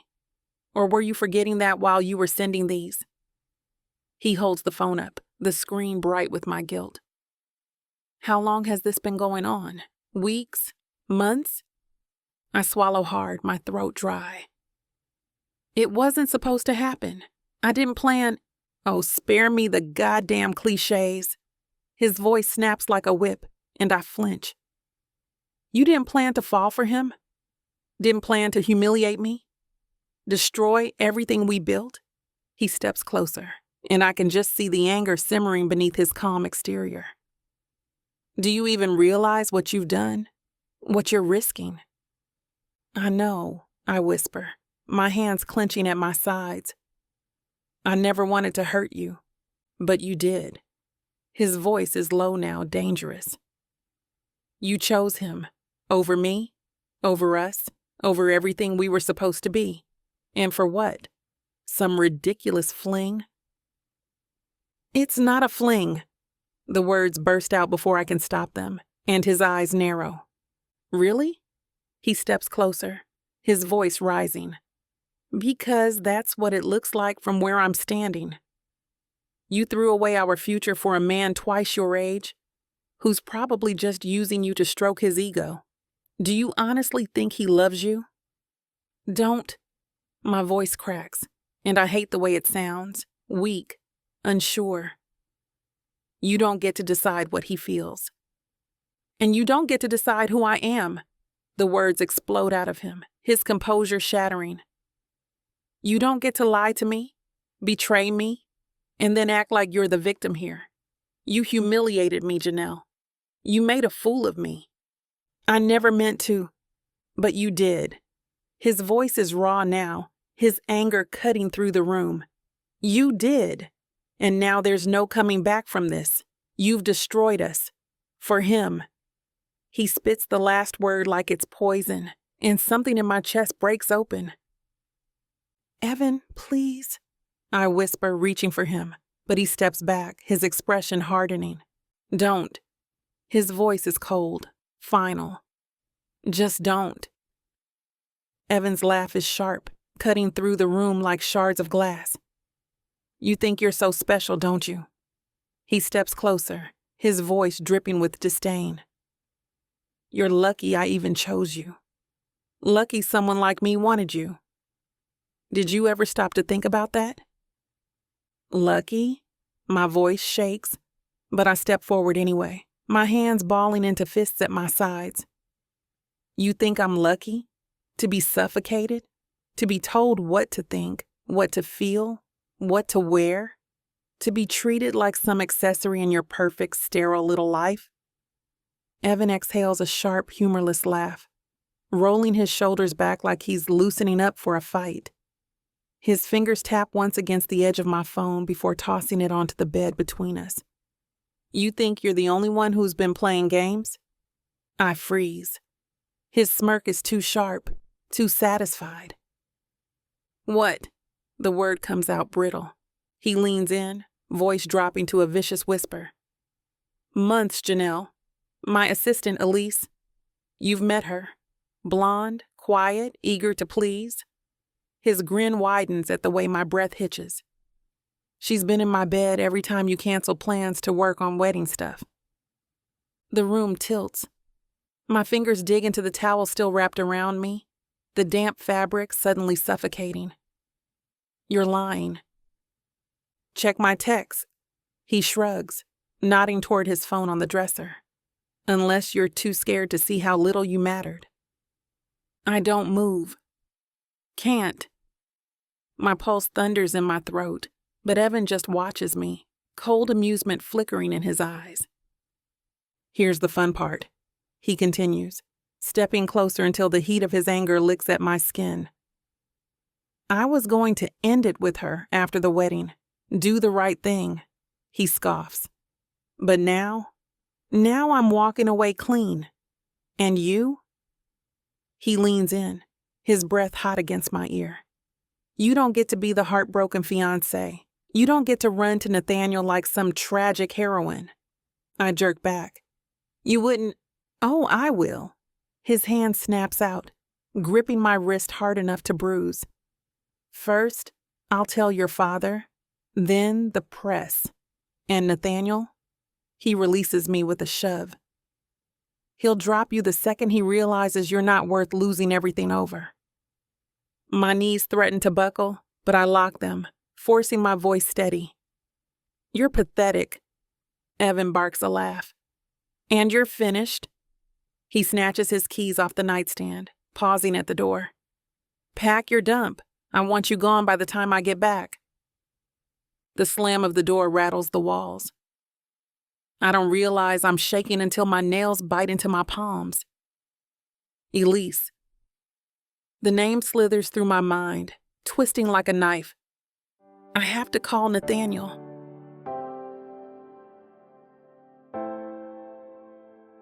Chapter 32. Nathaniel. The elevator chimes softly as I reach the 15th floor, the familiar hum of Robert's office building settling around me like a second skin. 20 years of partnership meetings, contract negotiations, and quiet victories shared between these walls. I adjust my cufflinks, the motion automatic, practiced, a ritual before stepping into Robert's domain. But something's wrong the moment I round the corner toward his office. Raised voices pierce through the mahogany door, one of them sharp with fury. I pause, recognizing Evan's voice before I see him. Can't believe this is happening. After everything I've done for her. I push through the door, and the scene unfolds like a car crash in slow motion. Evan stands in the center of Robert's office, his usually immaculate appearance disheveled. His tie hangs loose, his shirt wrinkled, and his hands gesture wildly as he paces between Robert's desk and the wall of windows. Robert sits behind his desk, his face a mask of confusion and growing concern. Evan whips around when he hears me enter, and his eyes lock onto mine with the hatred of a man who's found his target. Perfect timing. His voice drips with venom, and something cold settles in my chest. The man of the hour. Evan. I keep my voice steady, closing the door behind me. Robert. I nod to my business partner, who's watching this exchange with the wariness of a man sensing danger. I wasn't expecting you here. Oh, I bet you weren't. Evan laughs, but it's sharp, brittle. Tell me, Nathaniel, how long have you been screwing my fiancée? The words hit the room like a bomb.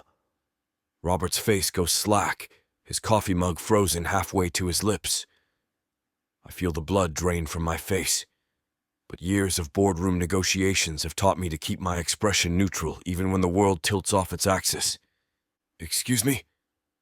Don't. Evan steps closer, his finger pointed at my chest like a weapon. Don't you dare play innocent with me. I found the messages. I know everything.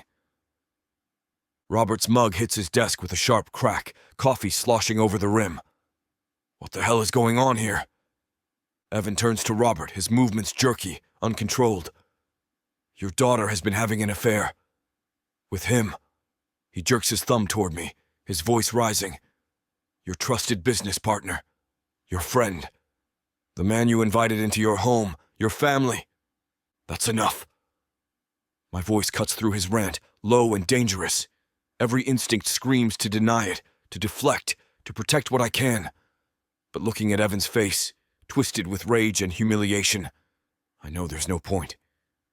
Is it true? Robert's voice is quiet, deadly calm. He's not looking at Evan anymore. His eyes are fixed on me, and I've never seen that expression on his face before. Nathaniel, is what he's saying true? The silence stretches out between us, thick and suffocating.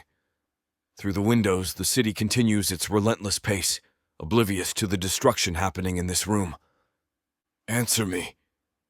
Robert's voice hardens, and I see the exact moment when 20 years of friendship and trust begin to crumble. Robert's face transforms, the color draining from his dark skin as he processes Evan's words. His mouth opens, then closes, like a man trying to surface from deep water. This is... He shakes his head, the motion sharp, decisive. This is ridiculous. Evan, you need to leave. Now. I need to speak with Nathaniel privately about this. This accusation. Accusation? Evan's laugh cuts through the air like breaking glass. You think I'm making this up? You think I'd destroy my own engagement over some paranoid fantasy? Get out. Robert stands, his full height imposing even behind the desk. Whatever's going on between you and Janelle, whatever problems. No. Evan reaches into his jacket pocket, his movements quick and desperate. You want proof? You want verification? He slams a stack of papers onto Robert's desk, the sound echoing off the office walls. The pages scatter slightly, revealing printed screenshots of text messages, timestamps visible in the margins. Read them! Evan's voice cracks with raw fury. Read what your trusted partner has been saying to your daughter. Robert stares at the papers like they might bite him. His hands remain flat on the desk, but I can see the tremor in his fingers. Evan, whatever you think you found, I can't stop thinking about how you felt in my arms. Evan reads from the top page, his voice gaining strength with each word. Every moment away from you is agony. That's from 3 days ago, Robert. The words hang in the air like poison. I watch Robert's face as recognition dawns, not just of the words, but of their authenticity. His eyes find mine across the room, and I see 20 years of trust begin to crumble in real time. You're mine, Janelle. You've always been mine. Evan continues, flipping to another page. That's from last Tuesday, the same night she came home 2 hours late from running errands. Stop. Robert's voice is barely a whisper. But Evan doesn't stop. He's past reason now, past anything but the need to burn everything down around him. I love you beyond reason, beyond right and wrong. Signed with his initial. N. Evan looks up from the papers, his eyes wild. Tell me, Robert, how many N's write love letters to your daughter? Robert's hands grip the edge of his desk, knuckles going white and shaking against the dark wood. The color drains from his face like water from a broken dam, leaving him ashen, hollow. You jerk! His voice starts as a whisper, building to a roar. You goddamn jerk! He comes around the desk fast, and I force myself to stand my ground even as every instinct screams at me to step back. Robert's always been imposing, but fury transforms him into something elemental, dangerous. 20 years. He stops inches from my face, close enough that I can see the betrayal written in every line of his features. 20 years I've trusted you. Welcomed you into my home, my family. Robert, don't. His finger jabs toward my chest, stopping just short of contact. Don't you dare speak. Not yet. Evan watches from beside the desk, his satisfaction palpable as he witnesses Robert's world implode. He's gotten what he came for, complete and total destruction. I made you. Robert's voice cracks with rage. When you had nothing after the divorce, when Lydia took half of everything, who stood by you? Who gave you a home, a purpose, a family that actually gave a damn? The words hit like piercing physical blows, each one true, each one deserved. And this is how you repay me? By seducing my daughter? By sneaking around behind my back like some kind of predator?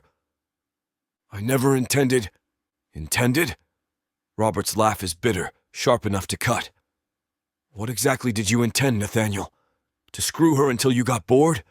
To use her like one of your business deals and move on when something better came along? The accusation ignites something fierce in my chest.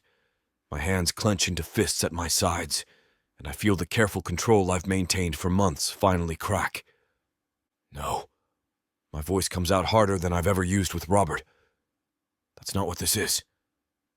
Then what the hell is it? I look between Robert and Evan, both of them waiting for me to crawl, to beg forgiveness, to reduce what Janelle and I have to something small and shameful. The tremor in my hands spreads up my arms, but my voice holds steady. I love her. The words land in the room like a confession at an execution. Robert's face goes slack with shock, as if my honesty is somehow worse than the betrayal itself. I love your daughter, Robert. Not because she's forbidden, not because she's young or beautiful or any of the shallow reasons you're thinking. I straighten my shoulders, meeting his stare without flinching. I love her because she's brilliant and kind and brave enough to want more than the safe life everyone's planned for her. You're insane. Evan steps forward, his composure finally cracking. She's marrying me. She chose me. Did she? I turn to face him fully. Or did everyone else choose you for her? Evan's face contorts with rage at my question, but before he can respond, Robert's voice cuts through the air like a whip crack. Get out! His words are barely recognizable, distorted by fury. Get out of my office. You're fired. I don't move.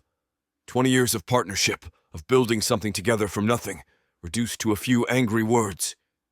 Robert, if you'll just listen... Listen? He stalks closer, his hands shaking with barely contained violence. Listen to what? More lies? More justifications for how you manipulated my daughter? I never manipulated... You think I'm stupid? Spittle flies from his lips as he shouts. You think I don't know how this works? Older man, position of authority, young woman looking for approval. You're a predator in a $1,000 suit. The accusation burns through me like acid. That's not what happened. I don't give a damn what you call it. Robert moves to his desk, yanking open the top drawer with enough force to send papers scattering. Security will escort you out. You have 30 minutes to clear your office. Evan watches from the corner, his satisfaction practically radiating from his pores. He's gotten everything he wanted. Total destruction, complete victory. But he won't get Janelle. You're making a mistake, I say, my voice steady despite the earthquake happening in my chest. The mistake was trusting you. Robert pulls out a thick folder, contracts and partnership agreements I recognize even from across the room. 20 years of mistakes. He tears the first page in half, the sound sharp and final. Then another, and another. The company will survive without you. Hell, it'll thrive without your poison. He drops the shredded pieces onto his desk like confetti. And you'll discover just how little anyone gives a damn about a disgraced has been with no references and a reputation for seducing his business partner's daughter. Each word is calculated to wound, to strip away everything I've built brick by brick. My clientele, my contacts, my standing in the industry, all of it connected to Robert, all of it dependent on his goodwill. I'll make sure everyone knows what you are, he continues, his voice gaining momentum like a freight train. Every firm in the city, every potential client, every person who might be foolish enough to trust you with their business. You'll destroy your own daughter in the process. The words come out before I can stop them. Robert's face goes white, then red, then something beyond color entirely. My daughter is none of your concern anymore. She never should have been. He points toward the door, his hand trembling with rage. Get out. Now. Before I do something we'll both regret. I straighten my tie one last time, a meaningless gesture of defiance. The security call button on Robert's desk remains unpressed. He wants to watch me walk out on my own, wants the satisfaction of seeing me leave stripped of everything but my dignity. Fine. I turn toward the door, pausing with my hand on the handle. But this isn't over. Yes, Robert says behind me, his voice cold as winter steel. It is. I step into the hallway and the door slams shut behind me with enough force to rattle the frame. Oh, Robert, you have no idea. I'm not leaving here without Janelle. Chapter 33. Janelle. The wrought iron gates of my childhood home part like curtains, revealing the sprawling estate bathed in golden garden lights. Each window glows warm against the evening darkness, but the sight that usually brings comfort now feels like approaching a fortress under siege. My hands shake against the steering wheel as I pull into the circular drive, gravel crunching beneath my tires with familiar authority. The fountain at the center continues its eternal dance, water cascading in perfect arcs, as if the world hasn't just exploded around us. Nathaniel's words echo in my head, each syllable burned into my memory. He said, you were never my concern anymore, that you never should have been. Never his concern. 25 years of birthday parties in this house, of scraped knees kissed better on these front steps, of bedtime stories read in the library upstairs. I'm afraid it's all reduced to nothing. I park beside Mother's Mercedes, noting with relief that it's the only other car here. No Evan, no well-meaning relatives, just the chance to face the wreckage alone. The front door opens before I can knock, as if he's been watching for me. Dad stands in the doorway, still wearing his business suit but with his tie loosened and his shirt collar open. The porch light casts harsh shadows across his face, aging him a decade since this morning. Janelle. His voice is carefully neutral, as if we're strangers conducting business. I wondered when you'd show up. Daddy? The word comes out smaller than I intended. Can we talk? He steps back, allowing me into the foyer that I used to run through as a child. The chandelier sparkles overhead, casting rainbow prisms across the marble floor, where I learned to walk, to run, to dance in my sock feet when no one was looking. Your mother's busy with her book club. He closes the door with deliberate precision. Probably better that way.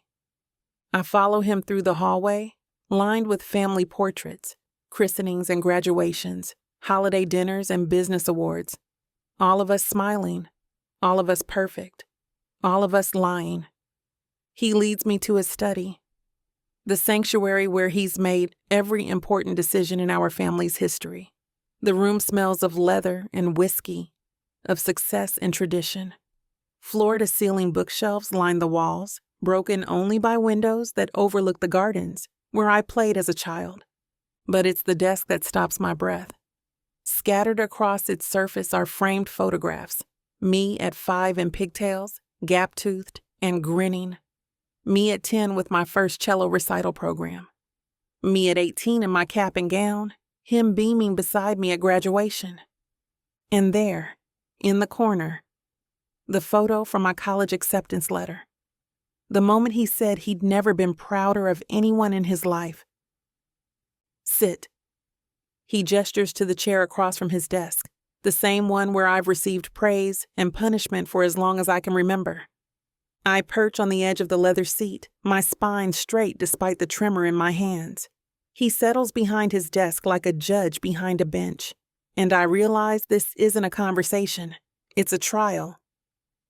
So, his fingers drum against the desktop, avoiding the scattered photographs. You've spoken to him. Yes. And now you're here to what? Defend him?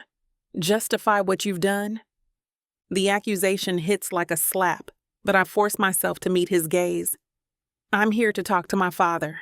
Your father. He laughs, but there's no humor in it. Interesting, because this morning I had a daughter. Now I'm not sure what I have. You have the same daughter you've always had. My voice cracks despite my efforts to stay strong. I'm still me, Daddy. I'm still... Don't. He holds up a hand, his wedding ring catching the lamplight. Don't sit there and tell me you're still my little girl. Little girls don't sneak around behind their fathers' backs. Little girls don't betray their families for it. He stops, his jaw working as if the words taste bitter. For what? For love? Love. He spits the word like a curse. You think what you're doing is love, destroying your engagement, your reputation, my business partnership, all for some middle-aged man who's been manipulating you since... No? I stand so fast the chair rolls backward. That's not what happened. Then tell me what did happen, Janelle. Because from where I'm sitting, it looks like my business partner seduced my daughter while pretending to be my friend. The photographs on his desk blur as tears threaten, but I blink them back. He wants me to be small, to crumble under his disappointment. But I can't. Not when everything I've discovered about myself is at stake. It wasn't like that. I stepped closer to the desk, to the scattered pieces of my childhood. He never manipulated me, never pushed me towards anything. If anything, he tried to stay away. How noble of him. It was. My voice gained strength. Because he knew, we both knew how impossible it seemed, how much it would hurt everyone we care about. Robert leans back in his chair, studying me with the same calculating expression he uses in boardroom negotiations. And yet, here we are. Yes, here we are. I place my palms flat on his desk, leaning forward until we're eye to eye. Because sometimes the heart doesn't care about impossible. Sometimes love is stronger than loyalty, stronger than duty, stronger than family? His voice goes deadly quiet. Is that what you're telling me? That your feelings for him matter more than the family that raised you, supported you, loved you unconditionally for 25 years? That's not... I falter, because isn't that exactly what I'm saying? That despite everything they've given me, despite the foundation of love and security they've built beneath my feet, I'm choosing someone else? I love you, Daddy. The words come out broken. More than you'll ever know. But I'm not a child anymore. I'm a woman who fell in love with someone who sees me, really sees me, for who I am. And who are you, Janelle? He stands, moving around the desk until he's towering over me. Because the daughter I know wouldn't destroy her family for a man old enough to be her father. The words bruise me, and I stagger backward until my legs hit the chair. Old enough to be my father? That's what you think this is about? Some twisted daddy complex? His expression hardens like granite setting in place, every line of his face carved with disgust. What else am I supposed to think? You throw away your engagement to a good man, a man who loves you, who can provide for you. For what? An infatuation with someone who's been in your life since you were a child? It's not an infatuation. My voice rises, desperation bleeding through. I love him. He loves me. We tried to fight it. We tried to love. He cuts me off with a harsh laugh. You're 25 years old, Janelle. You think you know what love is? You think this fantasy you've built in your head is worth destroying your future? My future? Or the future you've planned for me? His jaw tightens. The future I've worked my entire life to build for you. The security, the reputation, the connections, everything I've sacrificed to ensure you'd never want for anything. I never asked for... You didn't have to ask. He slams his palm against the desk, making the photographs jump. A father provides. A father protects. And I have given you everything. The best schools, the best opportunities. A match with a family that will honor and cherish you. And you repay me by sneaking around with a man who's supposed to be my closest friend? The betrayal in his voice cuts deeper than anger ever could. I watch him pace behind his desk, his hands clenched into balls of stone at his sides. Do you have any idea what you've done? What this looks like? My daughter and my business partner, the man I trusted like a brother, carrying on behind everyone's backs while you smile and plan a wedding to another man. Daddy, please. You're humiliating our family. His voice drops to a deadly whisper. Every person in our circle will be talking about this, whispering about how Robert Carter couldn't even control his own daughter, how his business partner made a fool of him in his own house. Tears burn my eyes, but I refuse to let them fall. I never meant for anyone to get hurt, but they did get hurt. Evan is devastated. Your mother will be mortified when she finds out. And me? He stops pacing, fixing me with a stare that feels like ice. You've destroyed everything I've worked so hard to build. My reputation, my partnership, my trust in the people I love most. I reach across the desk toward him, my fingers trembling. Daddy, I'm still your daughter. Nothing can change. He jerks his hand away before I can touch him, as if my fingers carry poison. The rejection cuts so deep I gasp. Pack your things. His voice is a blade, sharp and final. Get what you need and leave this house. What? The word comes out as barely a whisper. You heard me. He moves to the window, turning his back to me. If you want to walk this path, if you want to choose him over your family, then you do it without the Carter name behind you. I turn and cross the room, without another word. The hallway stretches before me like a gauntlet, each family portrait a silent witness to my exile. My heels click against the marble with mechanical precision, the sound echoing off walls that once welcomed me home. There's me at 7, missing my front teeth but grinning anyway, clutching the trophy from my first piano recital. The girl in that frame believed her father hung the moon. My vision blurs as tears gather, but I keep walking. Past me at 12 in my confirmation dress, beaming beside proud parents who thought they'd raised the perfect daughter. Past me at 16 in my debutante gown, all white silk and promise. Each photograph feels like a covenant I've broken, a future I've murdered with my own hands. The smiling girl in those frames never questioned, never rebelled, never chose love over loyalty. She was everything Robert wanted. Compliant, Grateful, safe. My fingers brushed the banister I used to slide down when no one was watching. Polished mahogany that once felt like freedom beneath my palms. Now it's just another relic of a life I can never reclaim. The front door looms ahead. Heavy oak that's open to welcome me home 1,000 times. Tonight it feels like a coffin lid, sealing away everything I used to be. I pause at the threshold, my hand on the brass handle that's been turned by Carter hands for 3 generations. Behind me lies 25 years of love and disappointment, of being cherished and controlled in equal measure. Janelle? Mother's voice drifts from the living room, soft with concern. She must have heard my heels on the marble, felt the tremor of upheaval in her perfectly ordered world. I don't answer, because if I turn around now, if I see her face crumple when she learns what I've done, I'll shatter completely. The door clicks shut behind me with the finality of a judge's gavel. The front steps are cold beneath my legs as I sink down, my careful composure finally cracking. The fountain continues its eternal dance, water cascading in perfect arcs while my world disintegrates around me. Tears stream down my cheeks, hot against the chilly air that cuts through my blazer-like accusation. I taste salt and regret, the bitter flavor of choices that can't be unmade.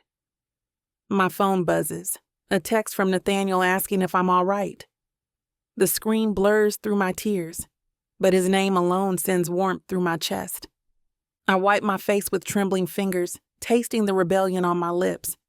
The girl in those photographs would have crawled back inside, would have begged forgiveness until Robert's anger softened into disappointed love. But I'm not her anymore. I lift my chin to the star-scattered sky, to the vast darkness that holds no judgment. My voice comes out steady despite the tears still tracking down my cheeks. I won't crawl back. The words ring clear in the silence. If he can't love me as I am, then I'll build something real without his approval. He's the mysterious man I had a fling with last night, and it turns out he's my dad's new boss.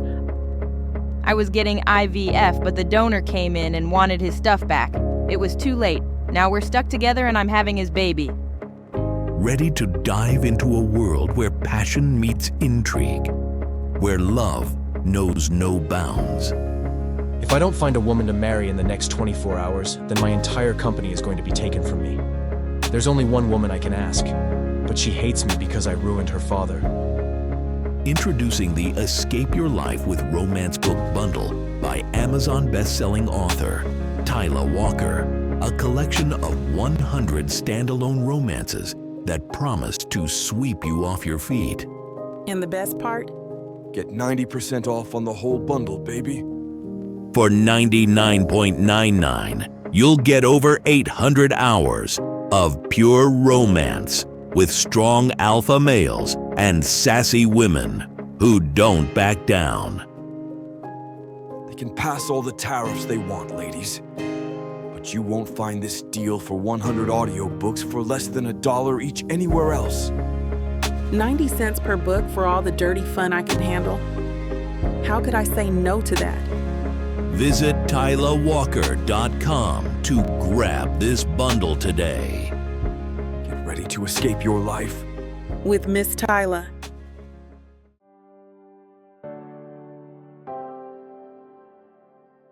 Chapter 34. Nathaniel. The elevator climbs to the 42nd floor with the smooth precision of German engineering, carrying me away from the wreckage I've made of everything. The brass numbers flicker past, 38, 39, 40, each floor another step removed from the devastation below. My penthouse greets me with the silence of a mausoleum. Floor-to-ceiling windows frame the city's glittering sprawl, a constellation of lives I'll never touch, never poison with my particular brand of selfishness. The marble foyer echoes my footsteps like accusations. I shed my jacket on the entryway table, noting how the expensive Italian wool holds creases from where Robert's fists punched the fabric. My shirt collar still bears the faint impression of his grip, a reminder that some bridges burn so completely they leave scars on everything nearby. The living room stretches before me, all clean lines and carefully curated emptiness.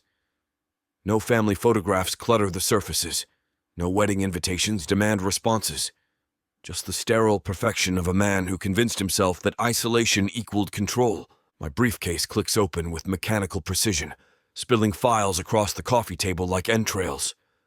The Morrison acquisition, the Harrison merger, the Blackwell deal, projects that once consumed my attention now seem as substantial as smoke. I flip through contracts with numbers that used to matter, legal language that used to sing with possibility. The Scotch decanter waits on the sidebar. I grab it and pour 3 fingers into crystal that catches the city lights, creating amber fractals that dance across my palm. But the glass stays untouched. The smell alone, oak and peat and thyme, reminds me of celebration, of toasts to successful deals and new partnerships. Of the night Robert and I christened our firm with this same bottle, swearing we'd build something that would outlast us both. I built something, all right.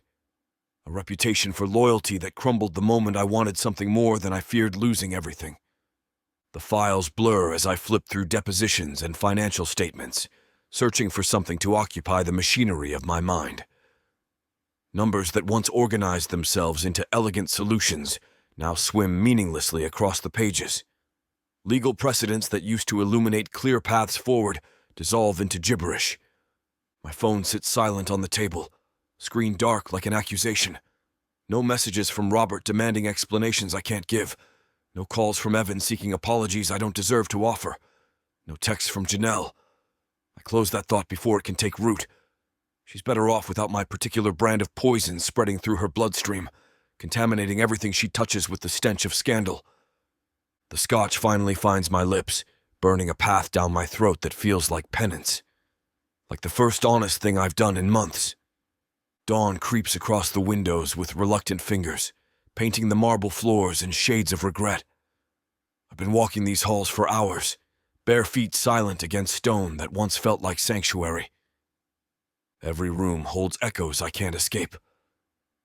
The dining room where she laughed at my pathetic attempts at small talk, her voice like music against the austere walls. The kitchen where she perched on my counter, swinging her legs while we talked about everything and nothing.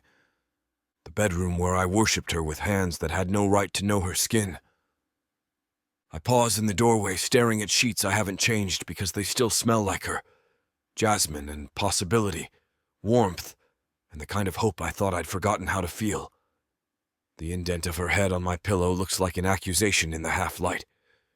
She trusted me, gave herself to a man old enough to know better, experienced enough to predict the consequences.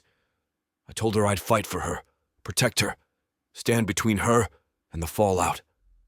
Instead, I've made her homeless, fatherless, cast out from the only security she's ever known, because she had the misfortune to love a man who destroys everything he touches. My reflection stares back from the bathroom mirror, silver stubble and hollow eyes framed by pristine marble. Designer fixtures gleam with expensive emptiness, all surface and no soul, like the man who chose them. I splash cold water across my face, but it can't wash away the taste of ash in my mouth. Can't rinse the stain of betrayal from hands that have signed 1,000 contracts in good faith. She's 25. My voice cracks against the marble walls. She has her whole life ahead of her, and you've already ruined it. The man in the mirror doesn't argue, doesn't offer excuses or justifications, just stares back with the dead eyes of someone who finally understands what he is. A poison. A cancer. A middle-aged fool who convinced himself that wanting something desperately enough made it right.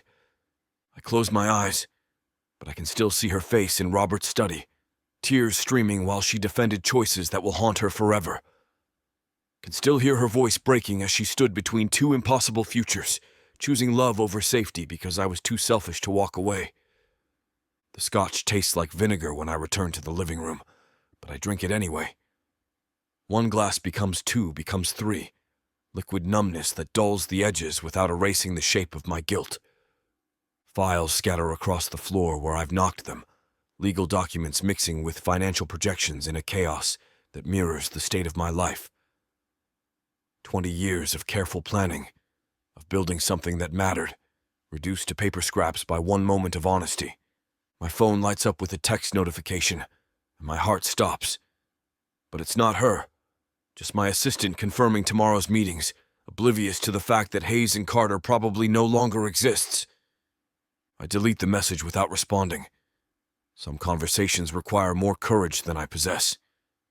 The doorman's voice crackles through the intercom with apologetic confusion. "Mr. Hayes, I'm sorry to disturb you, but Mrs. Hayes is here. She says—" "She's not Mrs. Hayes anymore, Jim. Send her up."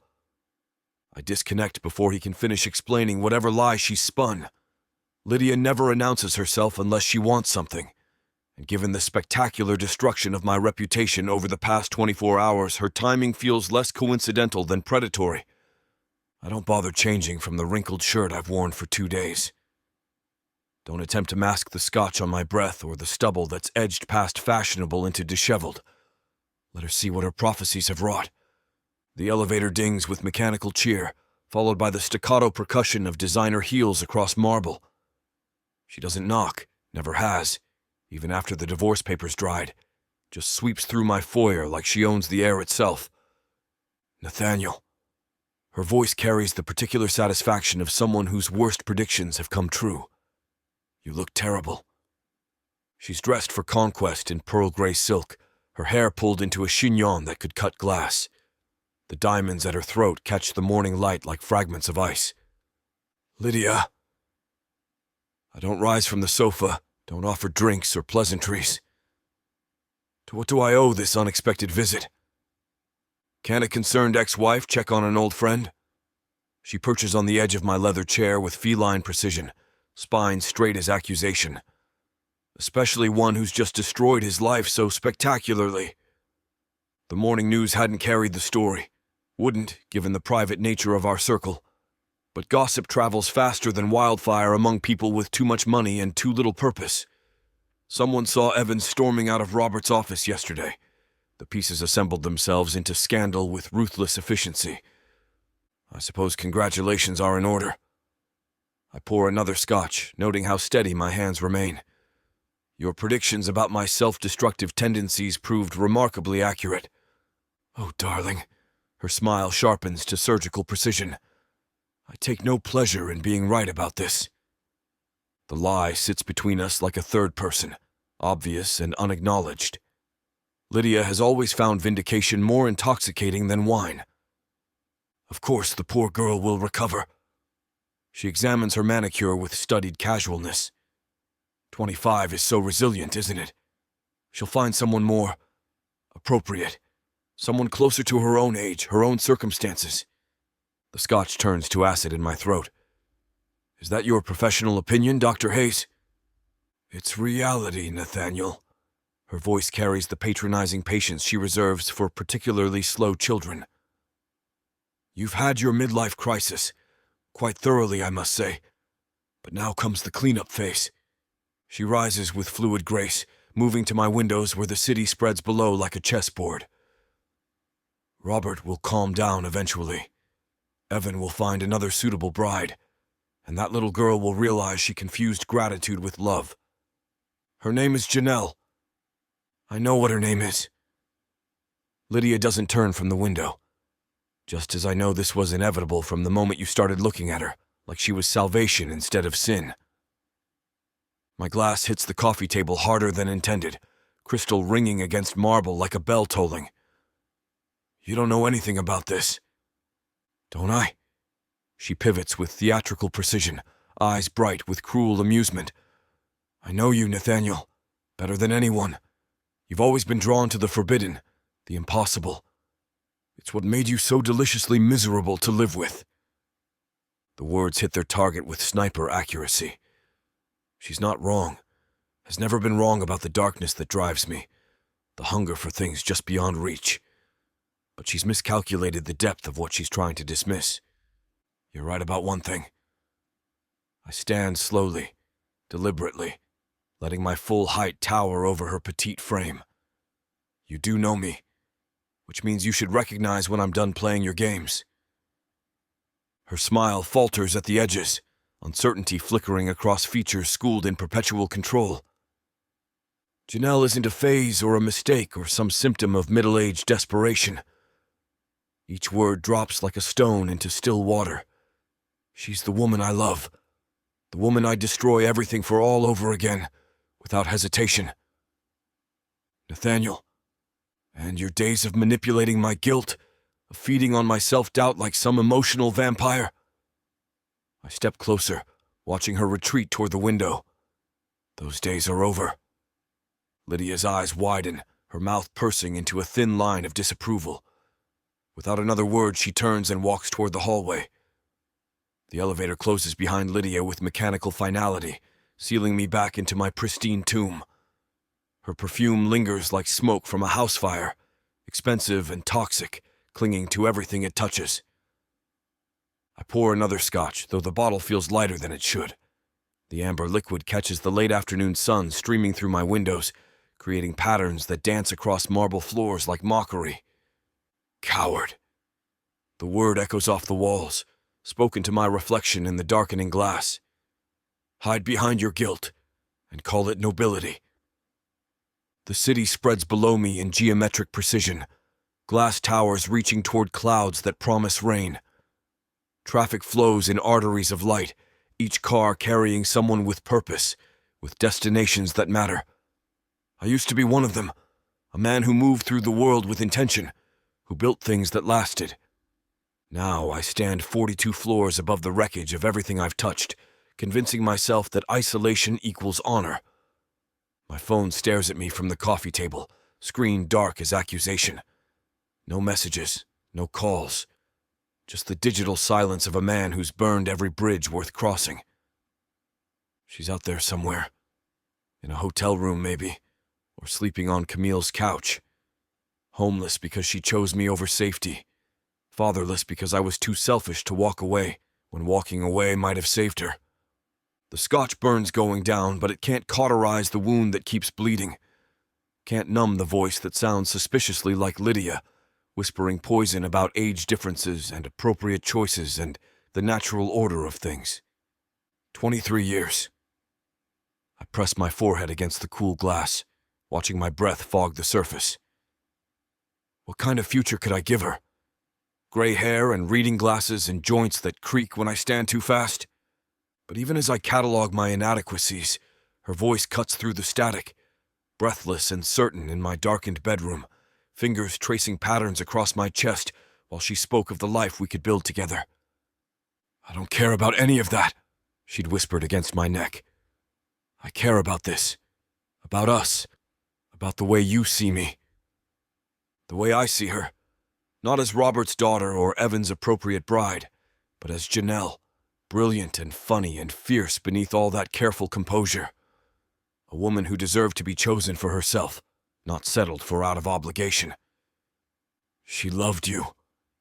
The words crack against the silence.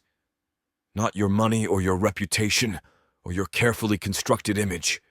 You, the broken, guilty, impossible mess of a man who couldn't stay away from her. And I'd thrown it back in her face. Told myself that letting her go was protection when it was really just fear wearing a noble mask. I turned from the window, scanning the wreckage of files scattered across my coffee table. Contracts and mergers and acquisitions that once seemed vital now look like what they are: paper and ink, transactions without souls. 20 years I spent building something with Robert. My voice sounds foreign in the marble cathedral I've made of loneliness. 20 years of loyalty and partnership and shared dreams. All of it gone now, burned to ash the moment I chose truth over convenience. But standing here, marinating in guilt while Janelle faces the consequences alone? That's not honor. That's cowardice wrapped in self-serving rhetoric. If you love her, I tell my reflection, then fight for her, or lose her forever to some other man's courage.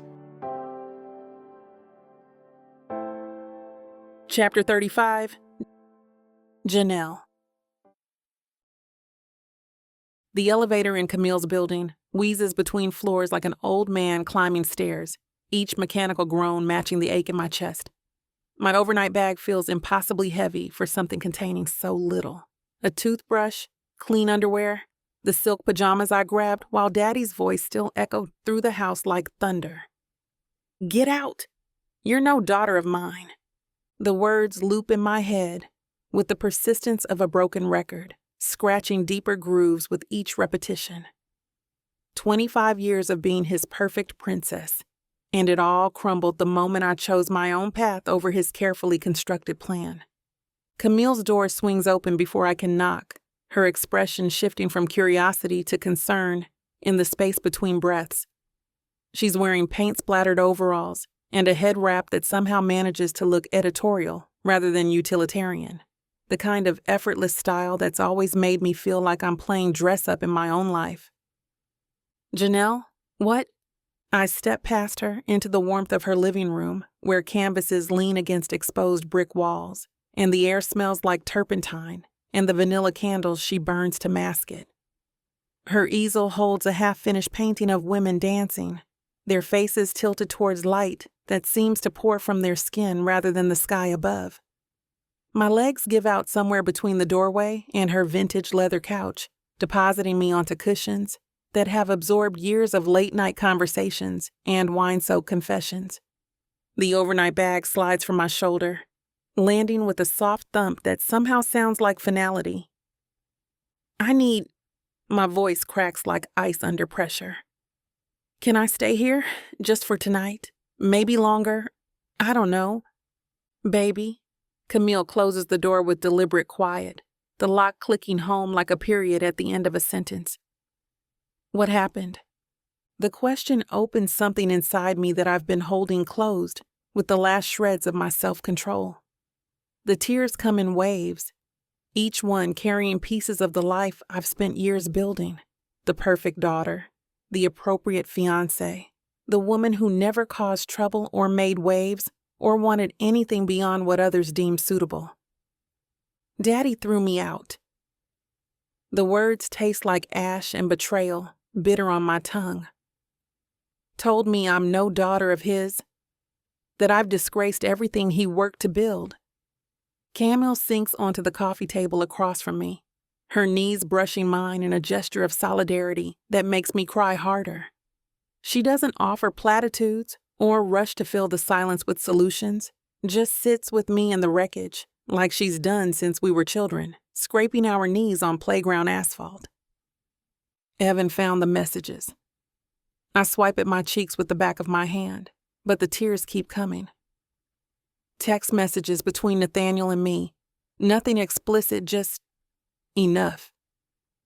He knew there was someone else, and when he confronted me, I couldn't lie anymore. Good. Her voice carries fierce satisfaction that cuts through my grief like sunlight through storm clouds. About time you stopped lying to everyone, including yourself. Good? I stare at her through the blur of tears, wondering if she's heard anything I've said. Camille, I'm homeless, fatherless. Evan went straight to Daddy's office and told him everything. 25 years of being the perfect daughter, and it's all gone because I fell in love with the wrong man. The wrong man? She leans forward, amber eyes bright with challenge. Or the right man at the wrong time according to everyone else's timeline. I want to argue, to defend the careful choices that have shaped my entire existence, but the words dissolve before reaching my tongue, because underneath the grief and terror lies something I'm afraid to name: relief. The exhausting performance of being someone else's version of perfect has finally ended, leaving space for whatever comes next. I don't know how to be this person. My voice emerges as barely more than a whisper. The woman who chooses love over security, passion over practicality. I've spent my whole life being careful, being safe, being exactly what everyone expected. And how did that work out for you? Camille's question carries no judgment, just curiosity about a woman she's watched perform for years. All that safety and security you were so afraid to lose? The silence lingers between us, while Camille studies my face like she's reading a map, to somewhere I've never been brave enough to visit. Her fingers drum against the coffee table's worn surface, each tap marking time I can't get back. You want the truth? She crosses her arms, and I recognize the stance, the one she took when we were 12, and she told me Tommy Henderson was only pretending to like me to copy my homework. You were never living for yourself, not once.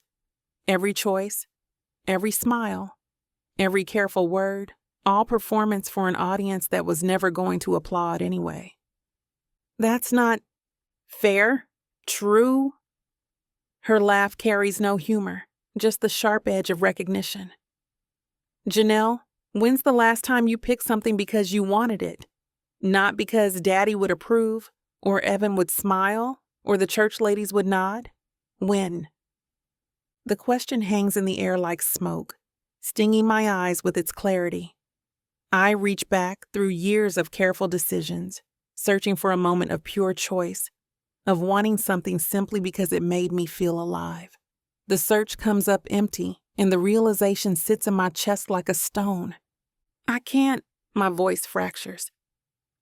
I don't remember. Because there isn't one. She leans forward, her expression fierce with protective love. You've been performing the role of perfect Janelle so long, you forgot there was a real person underneath the costume. But I had everything. Even as I say it, the words taste hollow. Security, respect, a future mapped out. A golden cage. Camille's voice gentles, but her eyes remain sharp. Beautiful bars, but bars all the same. And you've been so busy polishing them you never noticed you couldn't breathe. The tears come again, but different this time. Not the grief of loss, but the strange relief of recognition. Like finally admitting a fever when you've been pretending not to burn. The wedding dress, I whisper, remembering that first moment of numbness in the boutique. I looked at myself and felt nothing. Like I was watching someone else try on a costume for a play I didn't want to star in. Because it wasn't your play. She reaches across the space between us, squeezing my hands with fingers that smell like paint and possibility. It was theirs. Every scene scripted, every line rehearsed, every emotion carefully modulated for maximum approval. Hours slip by as we sit in her living room, pulling apart the threads of a life I've spent years weaving according to someone else's pattern. The painted women on her easel seem to watch our conversation, their faces turned towards light that comes from within rather than without. I don't want it back, I finally admit, as moonlight streams through her windows, painting silver squares on hardwood floors. The cage. Even if Daddy forgave me, even if I could somehow make this right, I don't want that life back. The confession tastes like freedom and terror in equal measure. Camille's spare sweatshirt hangs on me like borrowed armor, soft gray cotton that smells like fabric softener and artistic rebellion. The sleeves fall past my fingertips, and I have to push them up to grip the pencil she's pressed into my palm. Her coffee table becomes my workspace, cluttered with sketch pads and charcoal smudges, wine glasses leaving rings on pages filled with half-formed dreams. Start with anything, she says, curled into her armchair, with paint-stained fingers wrapped around a steaming mug. Doesn't matter how small or silly, what makes you curious? I stare at the blank page like it holds answers I haven't learned to ask for yet. The pencil feels foreign in my hand. When did I stop drawing? Somewhere between piano lessons and etiquette classes, between learning to smile appropriately and speak softly. My hands forgot how to create anything beyond perfect penmanship. I used to want to travel. The admission emerges tentatively, like a shy animal testing unfamiliar ground.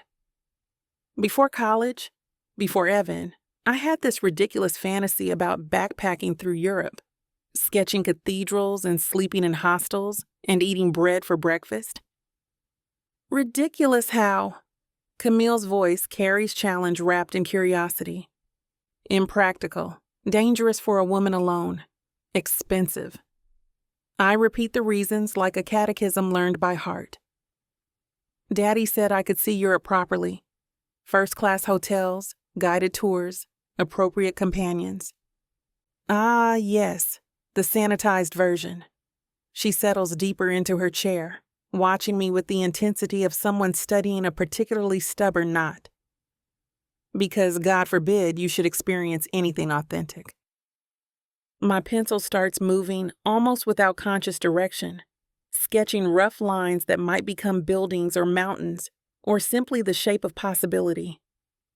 The graphite whispers against paper, filling silence with potential. I wanted to learn photography too. The words emerge easier now, carried by the rhythm of drawing. Real photography, not just posed portraits. Street scenes, candid moments, the way light falls across strangers' faces when they think nobody's watching. What stopped you? Evan said it was a silly little hobby, not a career. That I should focus on things that would make me a better wife. My hand pauses, pencil hovering over half-finished sketches. I let him decide what was worth wanting. Past tense. Camille's observation lands with gentle precision. What do you let him decide now? Absolutely nothing. The word tastes like revolution, small but complete. He doesn't get to decide anything for me anymore. We work in comfortable silence as the city settles into evening rhythms beyond her windows. My sketches multiply across pages, rough outlines of places I've never seen, faces I've never photographed, a life shaped by curiosity rather than approval. Each line feels like rebellion, small acts of imagination that nobody else gets to approve or modify. Hours later, surrounded by paper evidence of possibility, I lean back against couch cushions that have absorbed years of creative dreaming. The wine Camille poured has warmed my chest and loosened the careful constraints I've carried like invisible corsets. Maybe this isn't punishment, I whisper, voice barely disturbing the lamplight between us. Maybe being cast out isn't the worst thing that could happen. Camille rises from her chair with the fluid grace of someone who's never questioned her right to take up space. She retrieves the wine bottle from her kitchen counter, returning to fill our glasses with burgundy liquid that catches light like liquid hope. To building something real, she says, raising her glass with ceremonial solemnity. To choosing yourself, finally. The wine tastes like possibility and promises I'm finally brave enough to make to myself.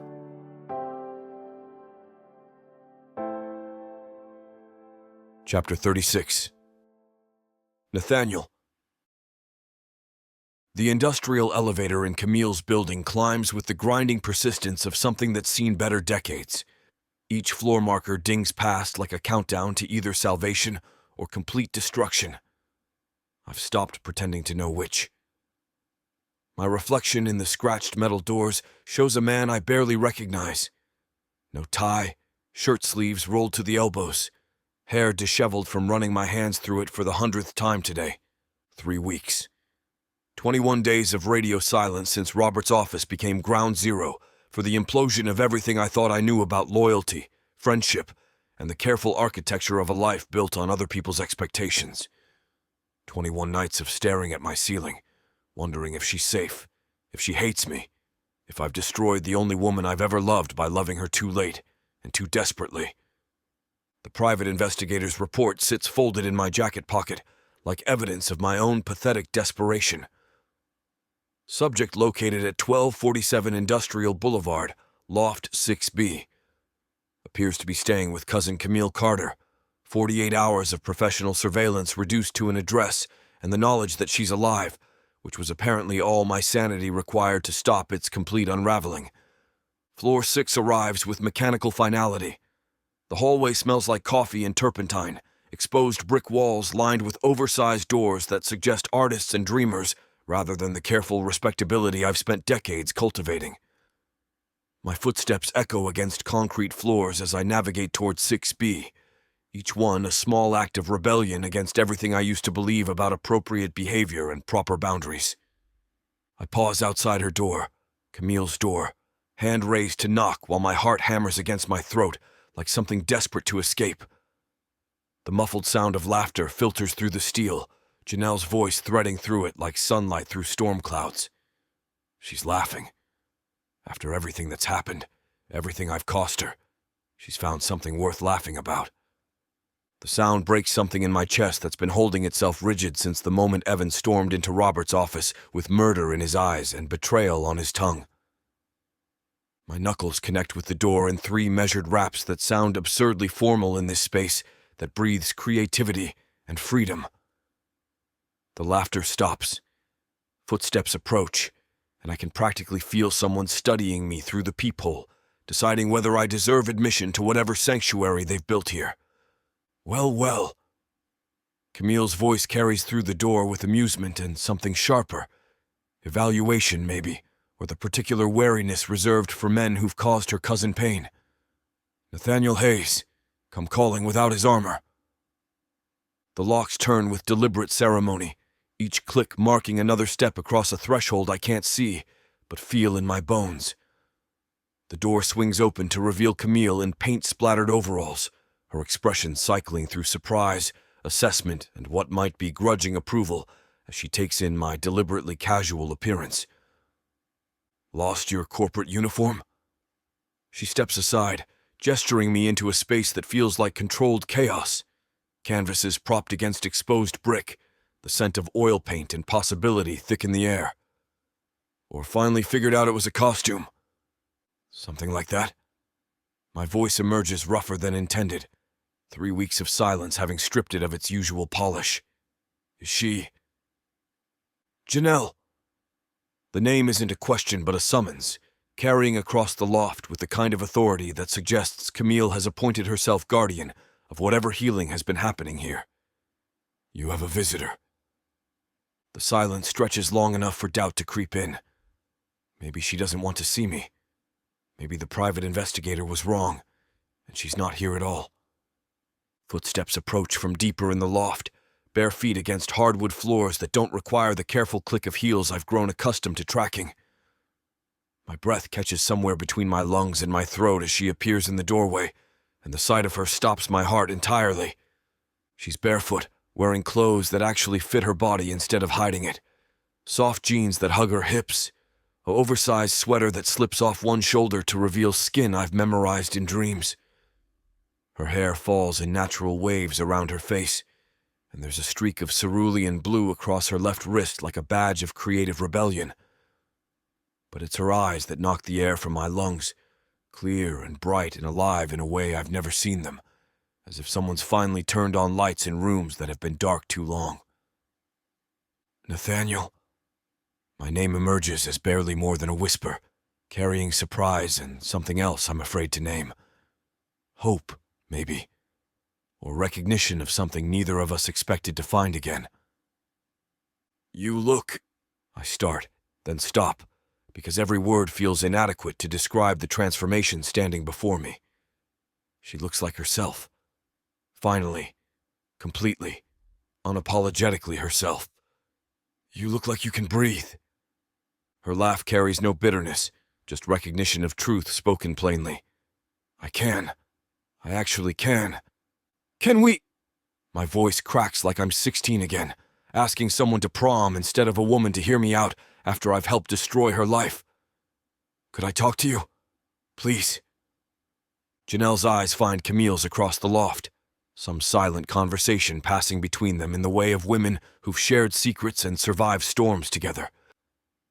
Camille's expression cycles through protective concern to grudging understanding before settling on something that might be approval.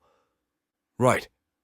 Camille reaches for her leather jacket draped over a paint-splattered chair, movements deliberate and unhurried. I was just heading out anyway. Need to pick up more canvas from the art supply store before they close.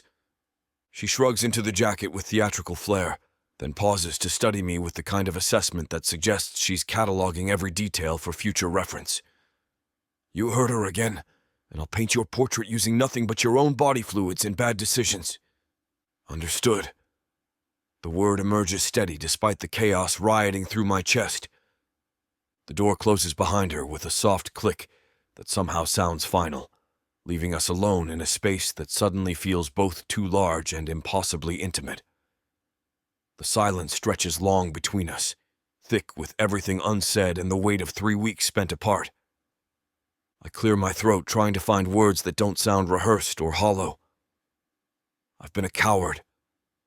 Her eyebrows lift slightly, but she doesn't respond, just waits with the patience of someone who's learned to let silence do the heavy lifting. Not just about this. About everything.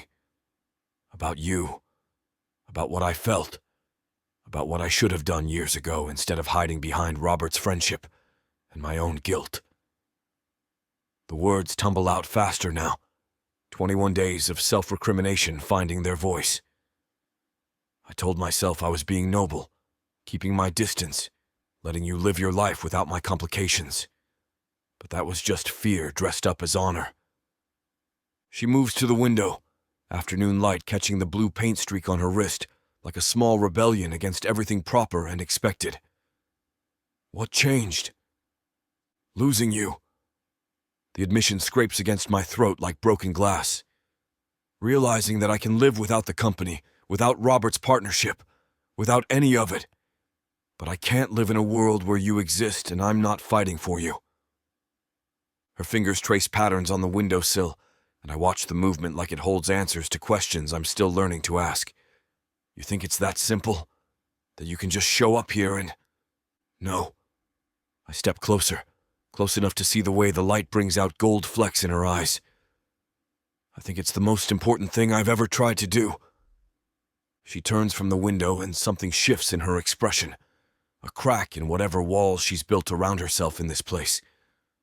Tears gather at the corners of her eyes, not falling but catching the light like promises. I haven't stopped loving you. Her voice barely qualifies as a whisper, each word delivered like a confession that costs everything. Not for a single second, Nathaniel. Every night apart has hollowed me out a little more. The confession hangs between us, raw and unguarded, and then her lips are on mine. There's no hesitation, no overthinking, just the collision of 3 weeks of longing, fear, and need. It's messy, desperate, and perfect. Janelle's hands fist in my shirt, pulling me closer as if she's afraid I'll vanish if she lets go. I feel her heartbeat against mine, frantic and alive, and it's all I can do to keep my own from shattering my ribs. Nathaniel, she gasps against my mouth, her voice breaking as her fingers trace the line of my jaw.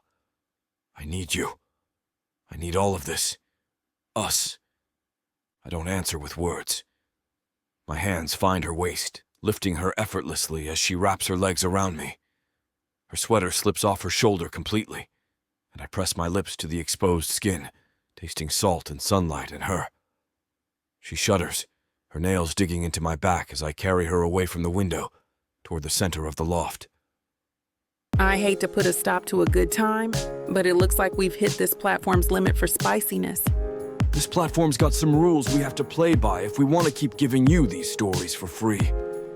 And trust me, this scene isn't something you want to miss. While we can't get into all the details here, you can still dive into the full, uncut version at TylaWalker.com. Miss Tyla has an entire collection of unabridged audiobooks and ebooks waiting for you. And the best part? You can treat yourself with 40% off when you use the code SAVE40. That's right. You'll save on any digital product, even bundles that are already discounted.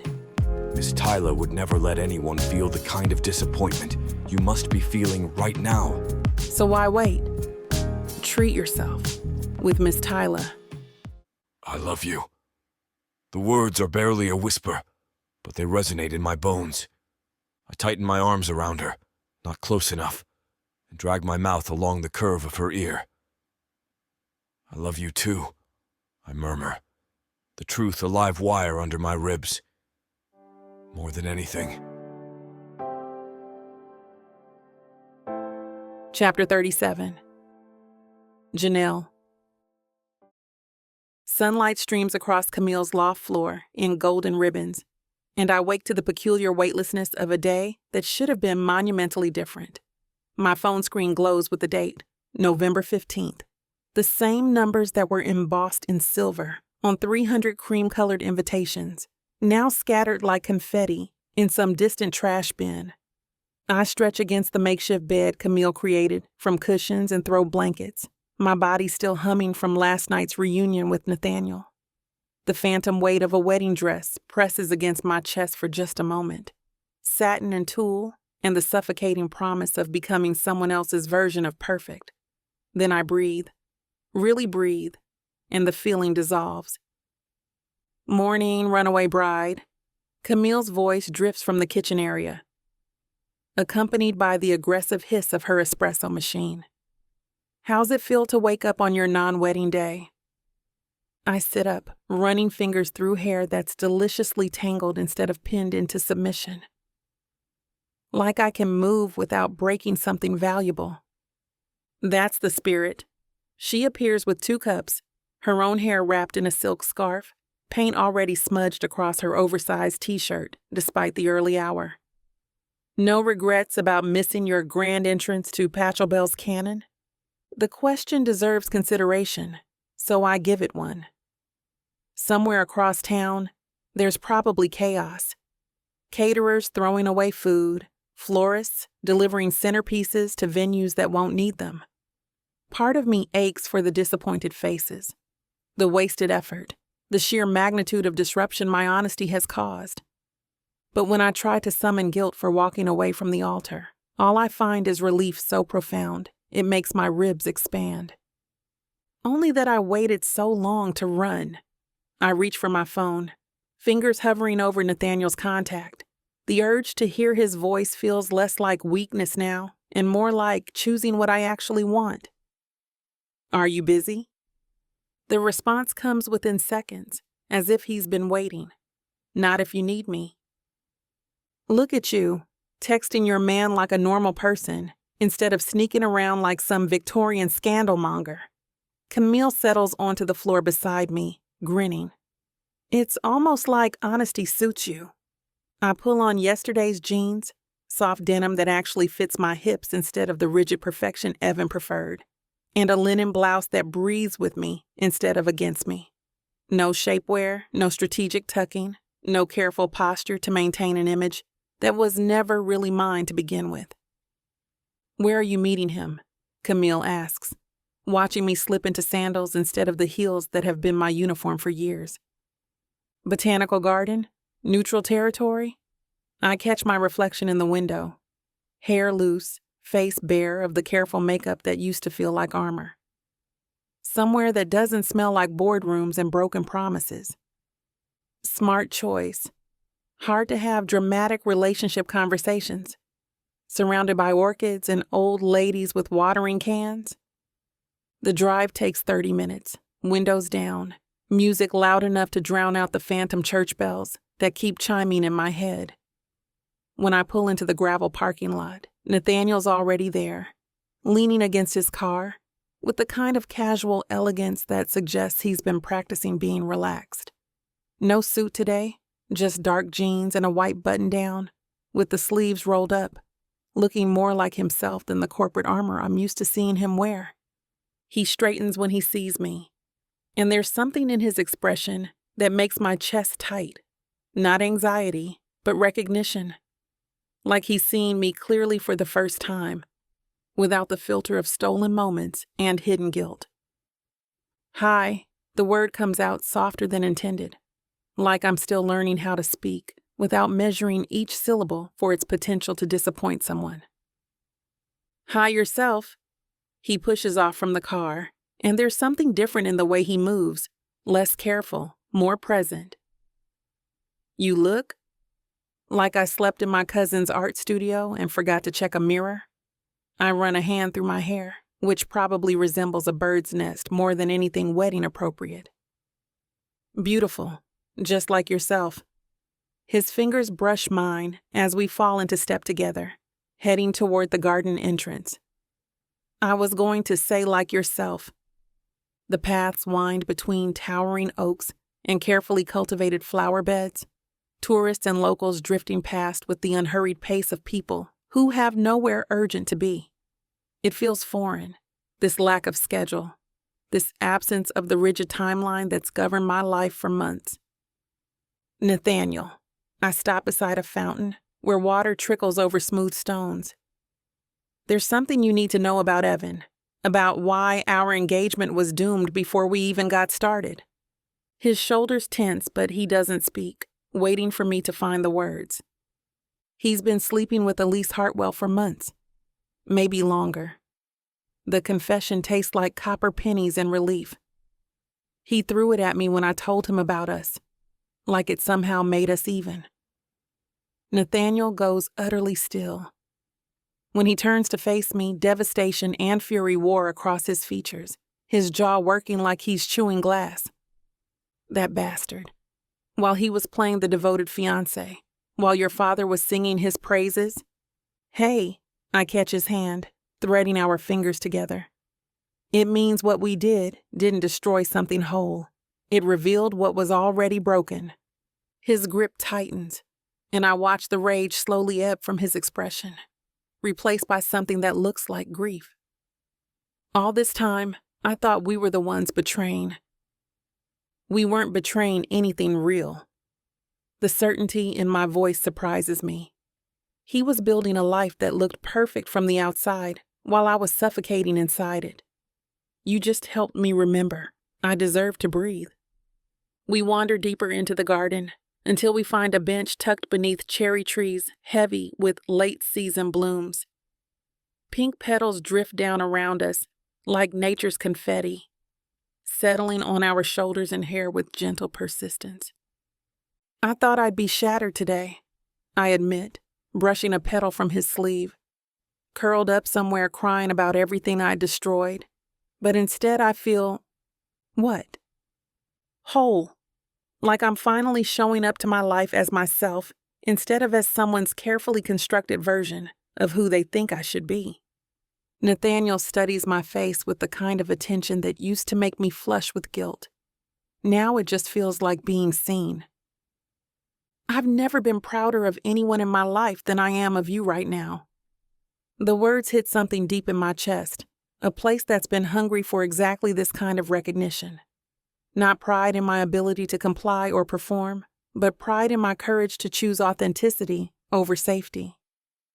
Even though I've probably torpedoed your friendship with my father and made you persona non grata at every country club in the city.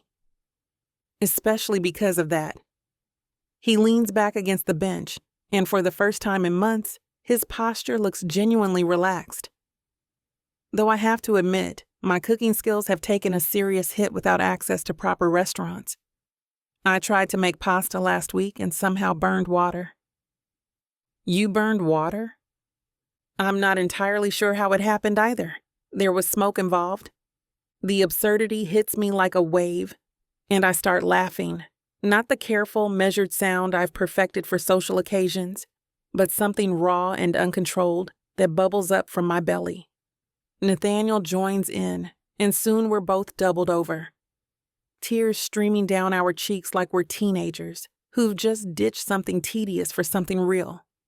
The sun shifts lower, painting everything in honey and amber, transforming the garden into something that belongs in fairy tales rather than real life. Cherry blossoms continue their lazy descent around us, and I watch one land on Nathaniel's shoulder, clinging to the white cotton like it's found its perfect resting place. Janelle. His voice carries a weight that makes me turn fully toward him. The laughter has faded from his expression, replaced by something deeper, more deliberate. I need to say something, and I need you to really hear it. My pulse quickens, but not with the familiar anxiety that's been my constant companion for months. This feels different, anticipatory, rather than fearful. I'm listening. He takes my hands in both of his, thumb tracing across my knuckles with reverent precision. I will never make you a secret again. Not from your father, not from business associates, not from some stranger at the grocery store who asks if we're together. His blue eyes lock onto mine with fierce certainty. You deserve to be claimed openly, proudly, without apology or hesitation. The words wash over me like warm rain after a drought, soaking into places that have been parched for recognition. No more stolen moments. No more careful timing and calculated risks. No more pretending he's just my father's business partner when waiters ask if we're ready to order. Even if it means dealing with whatever social fallout comes with dating a woman half your age who just left her fiancé at the altar. Especially then. His grip tightens. Let them talk. Let them disapprove. I'm done caring about anyone's opinion except yours. Something crystallizes in my chest, sharp and bright and absolutely certain. I've spent 25 years measuring my worth by other people's approval ratings, adjusting my personality like a radio dial to find the frequency that made them comfortable. But sitting here with cherry blossoms in my hair and Nathaniel's honest devotion written across his face, I finally understand the difference between being loved and being claimed. Then I have something to say too. I shift closer until our knees are touching and I can see the silver threads that streak through his hair. I'm done living for anyone's approval but my own, done shrinking myself to fit into spaces that were never meant for me anyway. His eyes search my face like he's memorizing it. I choose you, Nathaniel. Not because you're safe or appropriate, or because you check boxes on someone else's list. I choose you because you see me clearly and love what you find there. The words feel like jumping off a cliff, terrifying and exhilarating. I love you. That might be the most beautiful vow anyone's ever made. It's not traditional, I'll give you that. Traditional is overrated. He brings my hands to his lips, pressing a soft kiss to each palm. Besides, I never was very good at following scripts. The golden light catches the angle of his jaw, highlighting the faint lines that bracket his mouth. Evidence of years spent smiling and worrying, and living fully. When he leans toward me, it feels like the most natural thing in the world to meet him halfway. This kiss tastes different from all the others. No urgency born of stolen time. No guilt threaded through desire. Just the simple sweetness of choosing each other in broad daylight, surrounded by witnesses who happen to be flowers and the occasional passing jogger. When we break apart, I'm breathless, but not because I'm running from something. So what happens now? I ask against his lips. Now we figure it out as we go, together.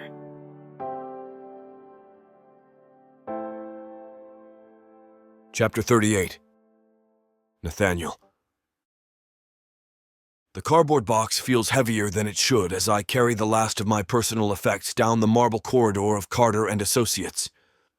20 years of partnership reduced to a banker's box containing a coffee mug, 3 law books, and the brass nameplate that once commanded respect on mahogany doors.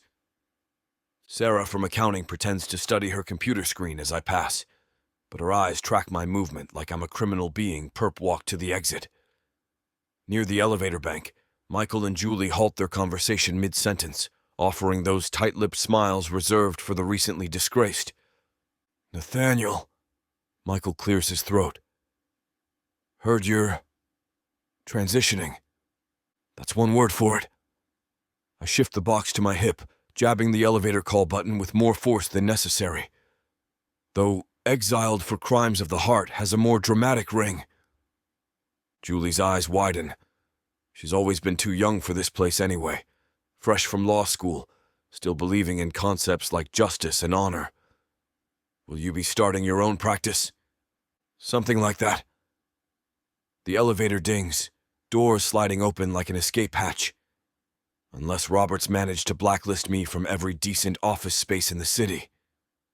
He wouldn't... Michael starts, then catches himself. We all know exactly what Robert would do when his legendary loyalty turns to legendary wrath. Wouldn't he? I step into the elevator, turning to face them. The man builds dynasties on handshake deals and burns bridges with the same efficiency. I'd be surprised if my name isn't already circulating as a cautionary tale. The doors begin to close, and I catch Sarah's whispered comment to her cubicle neighbor. Heard it was the daughter. Can you imagine? The descent feels endless, each floor marking another layer of my old life peeling away. When the doors finally open to the parking garage, I'm surprised by the absence of regret. No desperate urge to return upstairs and beg Robert for absolution. No panic at the thought of starting over at 48. Just the strange lightness that comes with burning bridges you never wanted to cross in the first place. The temporary office space on 5th Street costs more per month than my first apartment, but the floor-to-ceiling windows and exposed brick walls feel like possibility rather than punishment. No mahogany paneling or inherited furniture, just clean lines and the kind of modern efficiency that suggests fresh starts rather than entrenched traditions. I set the box on the glass desk, pulling out the brass nameplate and weighing it in my palms. Nathaniel Hayes, senior partner. The title that defined me for 2 decades, now as relevant as a photograph of someone else's life. My phone buzzes with another text from Janelle. How's the new office? Need help assembling IKEA furniture? I type back. Only if you're prepared to read Swedish instructions and witness my complete incompetence with an Allen wrench. I'll bring wine. Everything's easier with wine. The thought of her here, christening this space with her laughter instead of tiptoeing around Robert's disapproval, makes the sterile environment feel less like exile and more like liberation. My laptop springs to life on the desk, and I pull up the client files I managed to salvage, the few accounts that followed me rather than remaining loyal to Robert's empire. Not enough to sustain the overhead I'm used to, but sufficient to prove that 20 years of building relationships wasn't entirely wasted. The first email draft takes 3 attempts. Dear Mr. Richardson, I'm pleased to inform you that Hayes Legal Services is now operating independently, committed to providing the personalized attention your portfolio deserves. Delete. As of this month, I've launched a boutique practice focused on... Delete. After 2 decades of partnership, I've decided to strike out on my own. The cursor blinks accusingly. How do you explain professional divorce without sounding bitter? How do you market integrity as a selling point without explicitly calling your former partner corrupt? I lean back in the ergonomic chair, the one piece of furniture I splurged on, figuring my spine deserves better treatment than my reputation, and stare out at the city skyline. Somewhere in those glass towers, Robert's probably fielding calls from clients asking pointed questions about partnership stability and succession planning. Part of me almost feels sorry for him. Not really.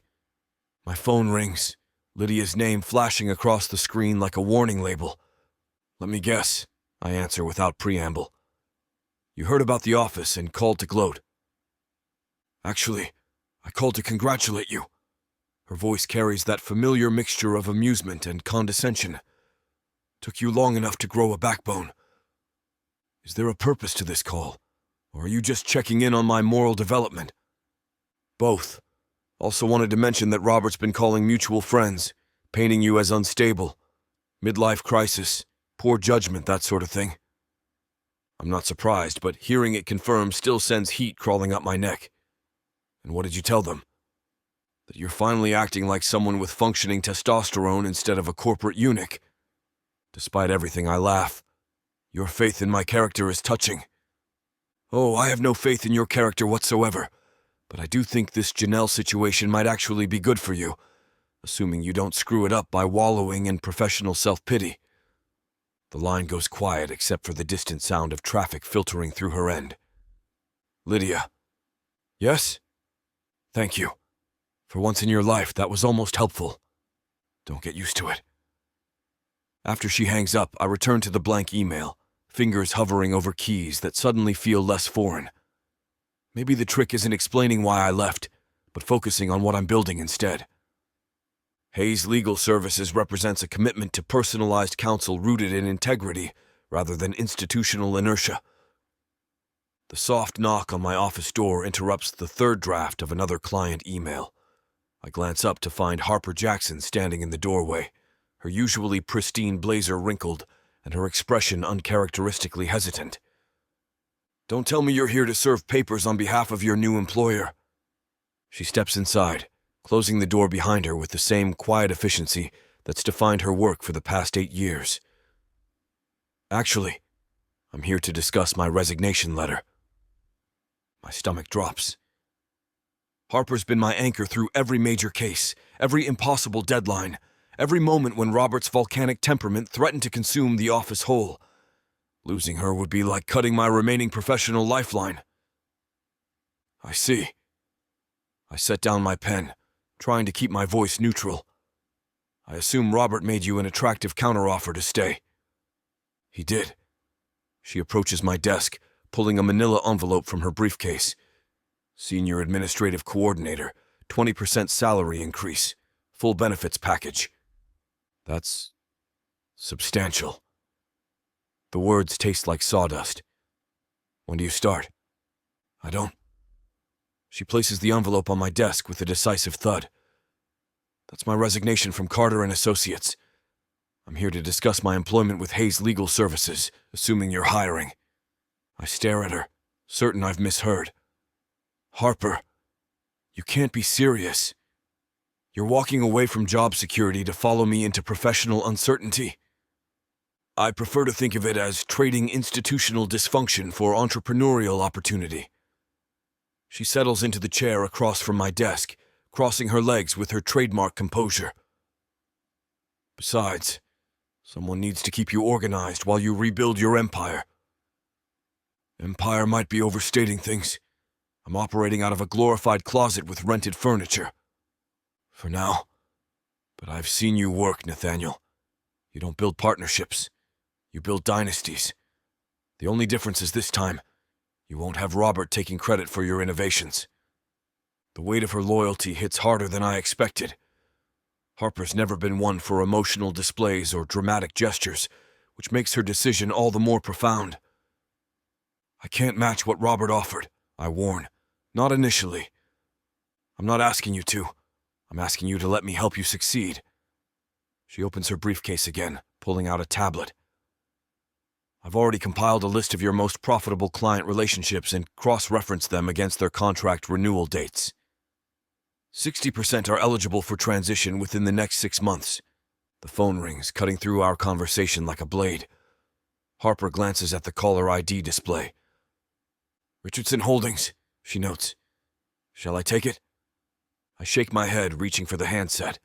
Time to start rebuilding my reputation one conversation at a time. Hayes Legal Services, Nathaniel speaking. Nathaniel. Tom Richardson's voice carries carefully measured curiosity. Heard you've gone independent. Thought I'd call and get the story straight from the source. The last client call ends at 7:30, leaving me alone with the distant hum of traffic and the ghost of Harper's efficiency still lingering in the air. She left an hour ago, promising to have transition documents ready by morning. Another small miracle in a day full of unexpected salvage operations.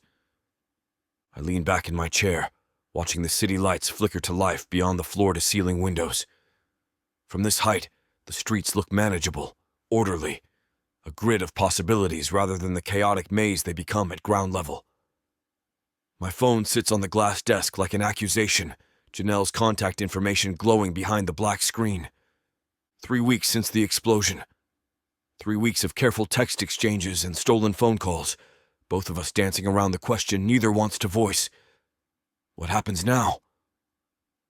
The smart move would be waiting.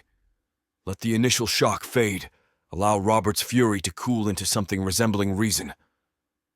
Give the gossip mill time to find fresher meat. Let our reputations heal in the quiet darkness of discretion. The smart move would be to continue meeting in shadows. I pick up the phone, thumb hovering over her name. The rational part of my brain, the part that built a 20-year partnership on calculated risks and measured responses, whispers caution. She's 25, beautiful, free now to choose whatever life she wants without the weight of familial expectation or social pressure. Why would she choose scandal? Why would she choose me? But my finger finds her contact anyway, and suddenly her voice fills the empty office like warmth spilling through winter glass. Are you calling to check on my IKEA assembly skills? Among other things.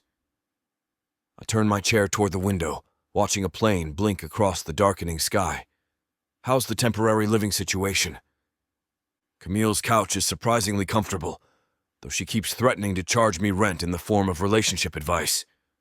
Dangerous currency, especially coming from someone whose last 3 boyfriends were named Chad, Bradley, and, I kid you not, Thurston.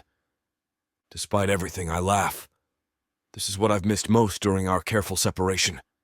Not just her presence, but the way she makes impossible situations feel manageable through sheer force of wit.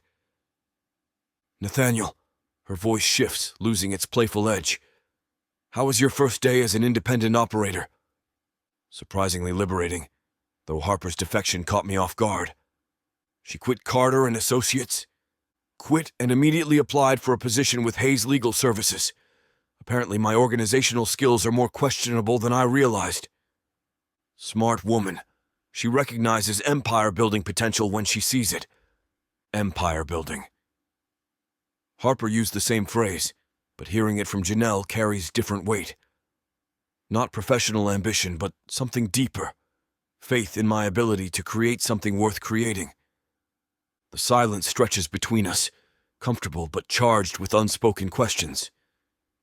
Through the window, I watch couples walking hand in hand along the sidewalk below, their easy intimacy a reminder of everything we've been denied. Janelle. Yes?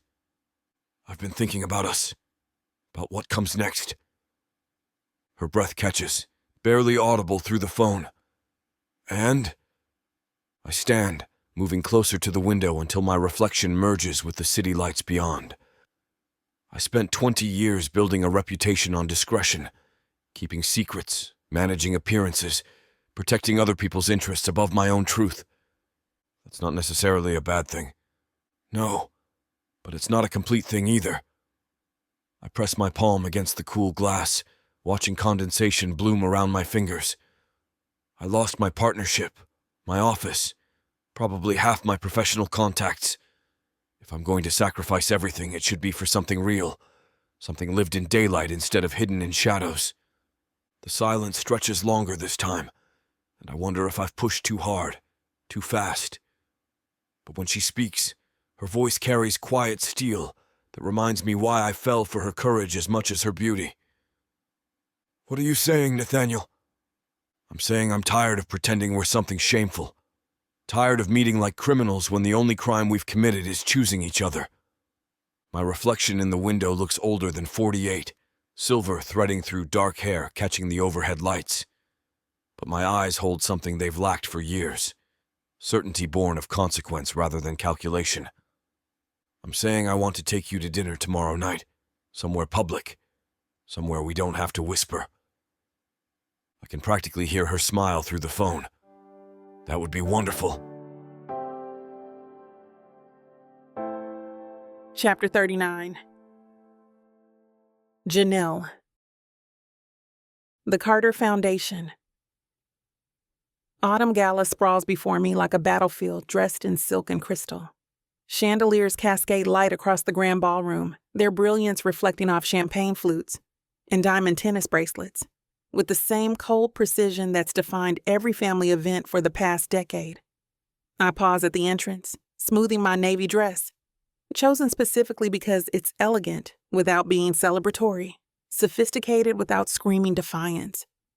The conversations don't stop exactly, but they shift, modulate, like a symphony conductor's baton freezing mid-gesture before continuing in a different key entirely. Is that? I thought she wouldn't dare. After what happened with Evan? I lift my chin and step into the lion's den. Mrs. Pembroke materializes first, her smile so brittle it could shatter if she breathed too hard. Janelle, darling, how brave of you to come. It's my father's foundation. I accept her air kiss with practiced grace. Where else would I be? Well, yes, of course. Though given the circumstances, she trails off, eyes gleaming with the particular satisfaction of women who thrive on other people's misfortune. I do hope you're managing well. Such a difficult time. Translation: tell me everything so I can dissect it over brunch tomorrow. I'm managing beautifully, thank you. Her smile falters. She'd expected tears probably, or defensive explanations. something to fuel the gossip machine for weeks to come. And your father? How is Robert handling everything? The question carries the weight of genuine concern wrapped in curiosity. Everyone knows Daddy's legendary temper. His volcanic reactions to perceived betrayal. The fact that I'm here alone, without his protective presence, speaks volumes about the current state of our relationship. Daddy's resilient. He always lands on his feet. Of course he does. Such a strong man. Mrs. Pembroke's gaze drifts past my shoulder, already seeking more fertile gossip ground. Well, do enjoy the evening, dear. She glides away like a shark, scenting blood in distant waters, leaving me standing alone near the auction display tables. Crystal figurines and vacation packages to exotic destinations gleam under the spotlights, their price tags reflecting the kind of casual wealth that built empires on handshake deals and destroyed reputations with equal efficiency. Janelle? I turn to find Margaret Walsh approaching with the measured steps of someone navigating a minefield. Her husband David trails behind, looking like he'd rather be anywhere else on earth. Margaret, David. I nod to each of them. Beautiful event this year. Yes, your father outdid himself with the venue selection. Margaret's smile never quite reaches her eyes. Though we were surprised to see you on the guest list. Given the recent changes in your circumstances. David shifts uncomfortably, probably calculating the social mathematics of being seen in extended conversation with the evening's most controversial attendee. Recent changes? Well, the wedding cancellation, of course. Such a shock to everyone. Evan's a lovely young man. He is. I keep my voice level, pleasant. I hope he finds someone who can give him what he deserves. The subtext hangs between us like expensive perfume, cloying and impossible to ignore. Margaret's eyebrows rise incrementally. How mature of you. Though I imagine it must be difficult, starting over at your age. 25, apparently, qualifies as spinster territory in Margaret's universe. I smile wider. Actually, I'm finding it quite liberating. There's something to be said for authentic choice over social expectation.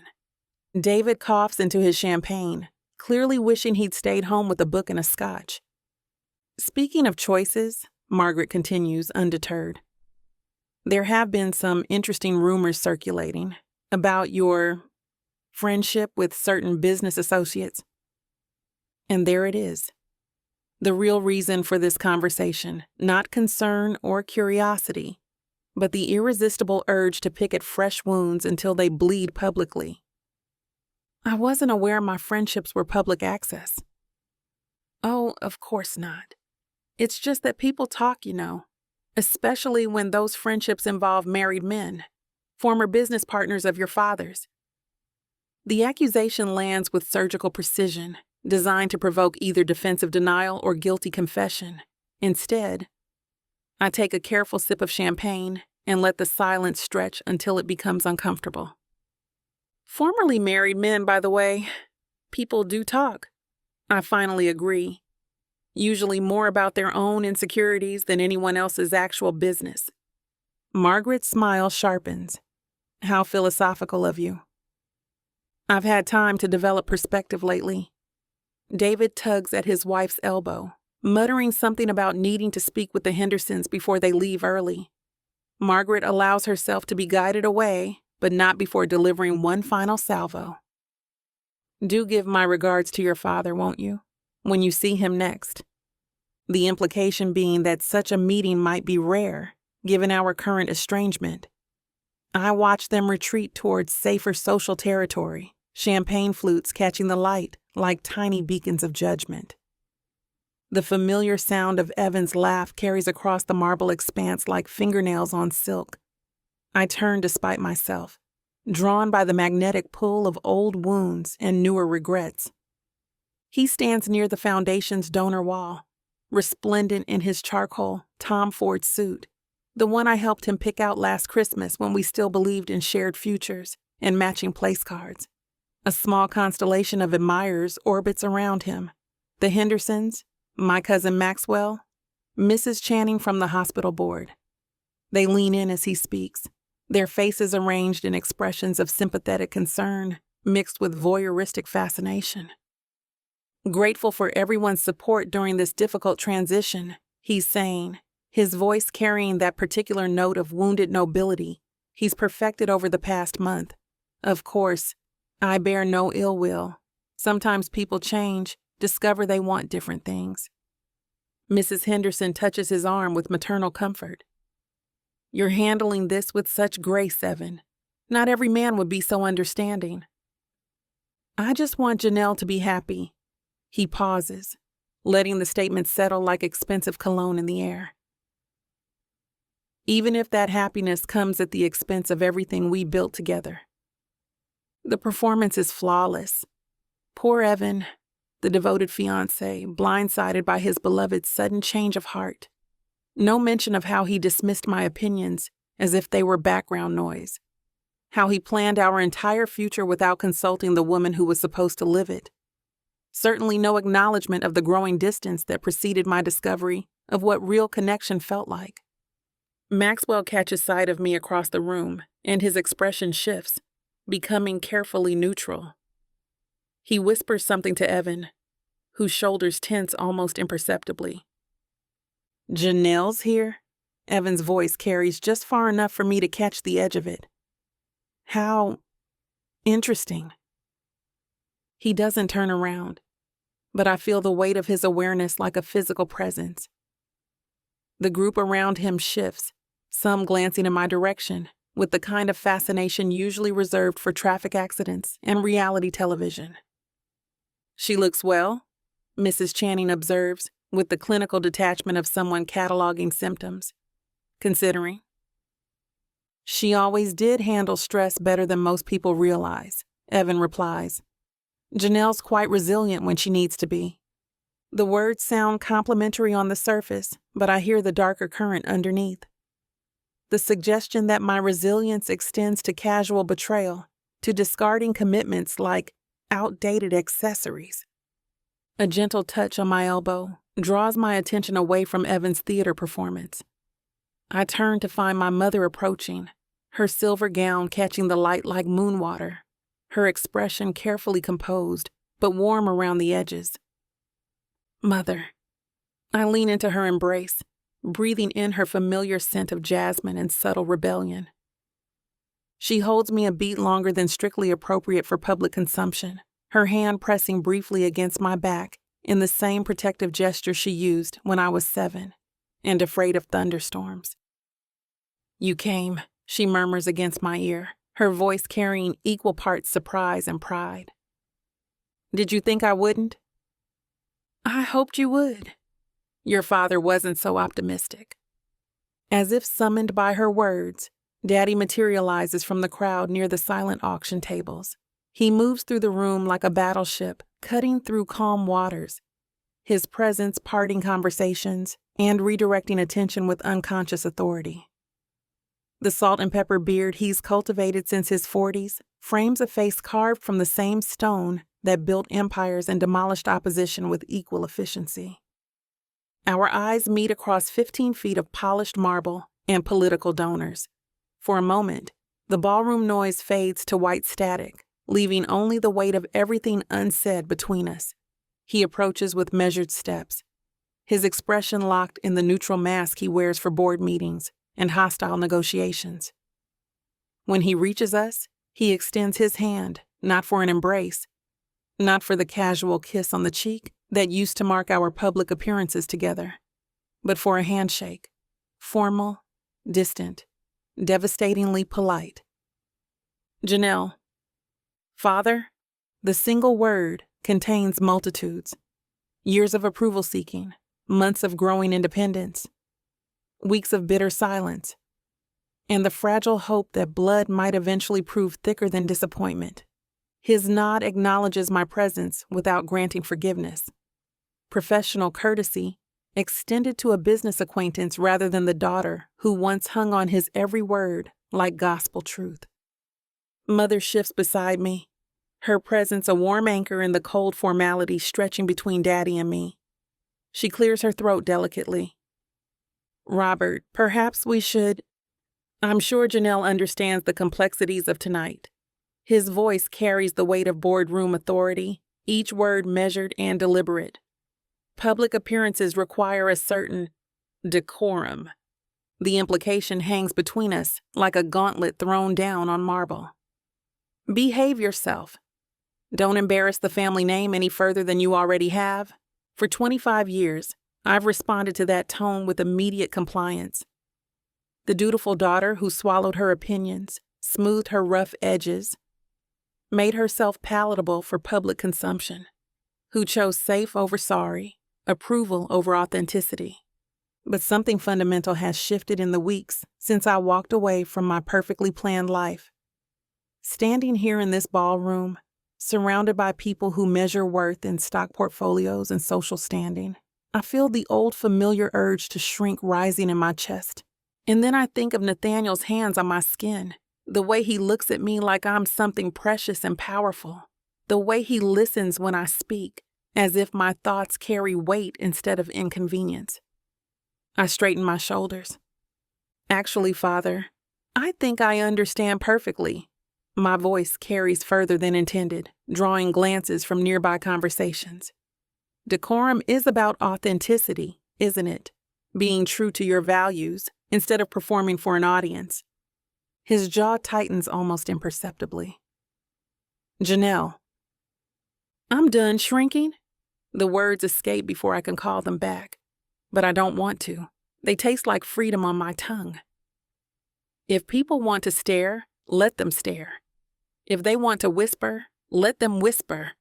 I'm not going to apologize for choosing love over convenience. Mother's sharp intake of breath mingles with the subtle shift in energy around us. Conversations pause mid-sentence. Heads turn with the magnetic pull of scandal, unfolding in real time. Evan's voice cuts through the sudden quiet like a blade. How inspiring. He approaches our small circle with the predatory grace of someone who's caught his quarry in a trap. His smile never wavers, but his eyes hold the cold fury of a man whose reputation has been publicly questioned. Janelle's always been philosophical about difficult decisions. He extends his hand to Daddy with the easy confidence of a man who still believes he belongs here. Robert, wonderful event, as always. Evan, Daddy's handshake is firm but distant.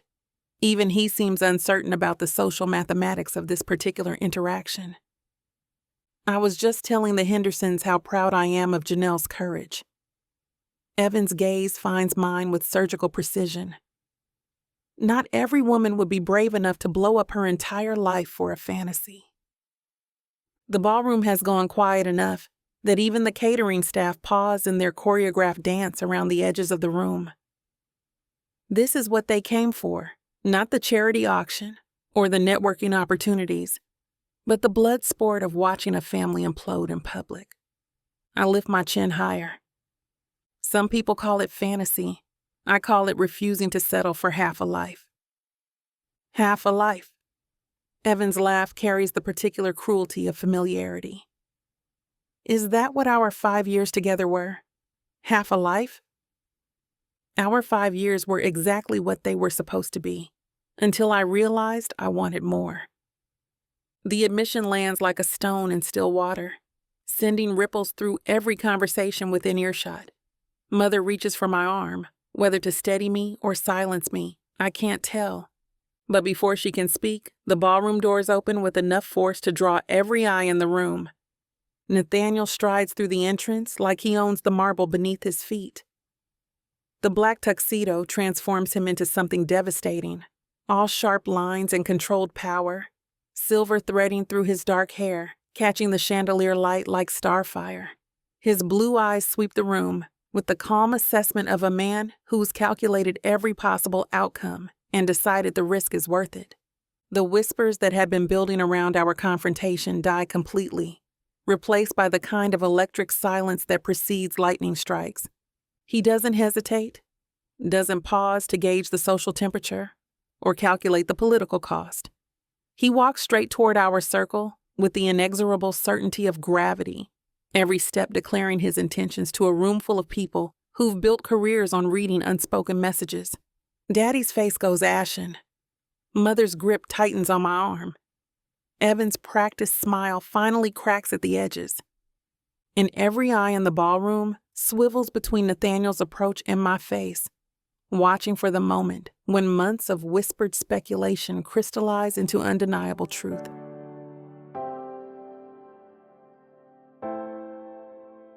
Chapter 40. Nathaniel. I reach Janelle's side and take her hand without hesitation, my fingers intertwining with hers like they belong there. The contact sends electricity up my arm, but more than that, it feels like coming home after years of exile. The ballroom erupts in a symphony of sharp intakes and rustling silk. Someone's champagne flute hits marble with a crystalline note that seems to shatter the last pretense of polite society. Robert's face cycles through emotions like a slot machine, shock, fury, betrayal, before settling on the kind of cold rage that builds empires and destroys legacies. Well, Evan's voice carries across the sudden quiet with theatrical precision. How touching. The star-crossed lovers finally emerge from the shadows. He steps closer, his polished smile never wavering, even as his eyes burn with the particular fury of a man whose carefully constructed narrative is crumbling in real time. Tell me, Nathaniel, how long have you been playing the role of family friend while seducing my fiancée? Months? Years? The accusation hangs in the perfumed air like a gauntlet thrown down on marble. Every face in the ballroom turns toward us with the hungry attention of vultures circling fresh carnage. I feel Janelle's fingers tighten in mine, but she doesn't step back, doesn't shrink. If anything, she straightens her shoulders like a queen preparing for battle. Actually, Evan, she says, her voice carrying with crystalline clarity across the silent ballroom, let's talk about playing roles. Her tone holds the dangerous calm of deep water before a storm, the kind of quiet that makes smart people step away from windows. Evan's practiced smile flickers. Janelle. No, I think everyone deserves the truth. She releases my hand just long enough to smooth her dress, the gesture somehow both elegant and predatory. Since we're being so transparent about motivations and timelines. The crowd leans forward collectively, sensing blood in the water.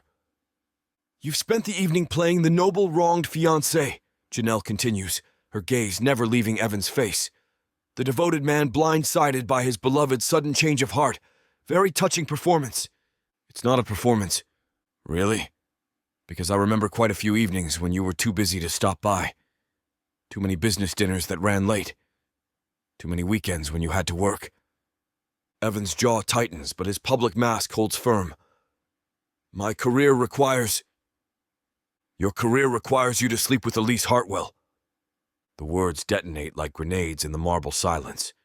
Someone gasps so sharply it sounds like a sob. Margaret Walsh's champagne flute actually does slip from her fingers this time, shattering against the floor in a spray of crystal and crystal. Evan's face goes through a fascinating transformation, the confident mask cracking like old paint, revealing something raw and desperate underneath.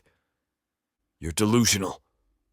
But his voice lacks its earlier conviction, carrying the hollow ring of a man whose bluff has been called with a royal flush. Am I? Janelle's smile holds the serene cruelty of someone who's finally stopped pretending to be smaller than she is.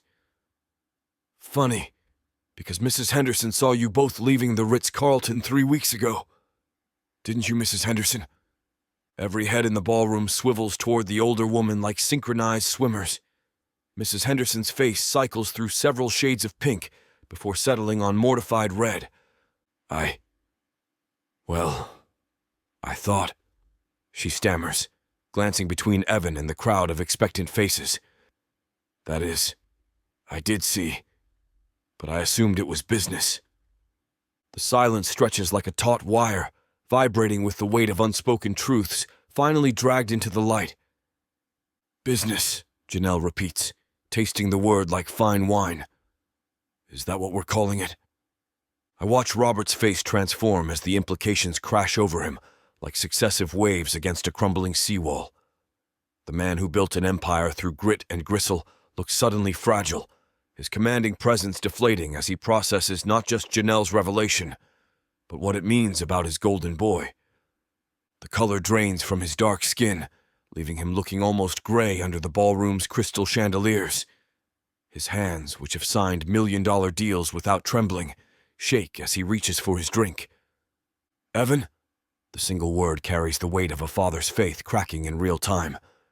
"Tell me she's lying." Evan's mouth opens and closes like a fish gasping on dry land. His practiced composure finally shatters completely, revealing the desperate man underneath the polished veneer. "Robert, I can explain." "You can explain sleeping with another woman while engaged to my daughter?" Robert's voice drops to a murmur that somehow carries more menace than a shout. "You can explain making me look like a fool in front of everyone I respect?" The question hangs between them like a blade. I can see years of partnership, trust, and friendship dissolving in Robert's eyes as he looks at the man he handpicked to marry his daughter. Evan straightens his tie with trembling fingers, a nervous gesture that betrays his crumbling facade. "It didn't mean anything.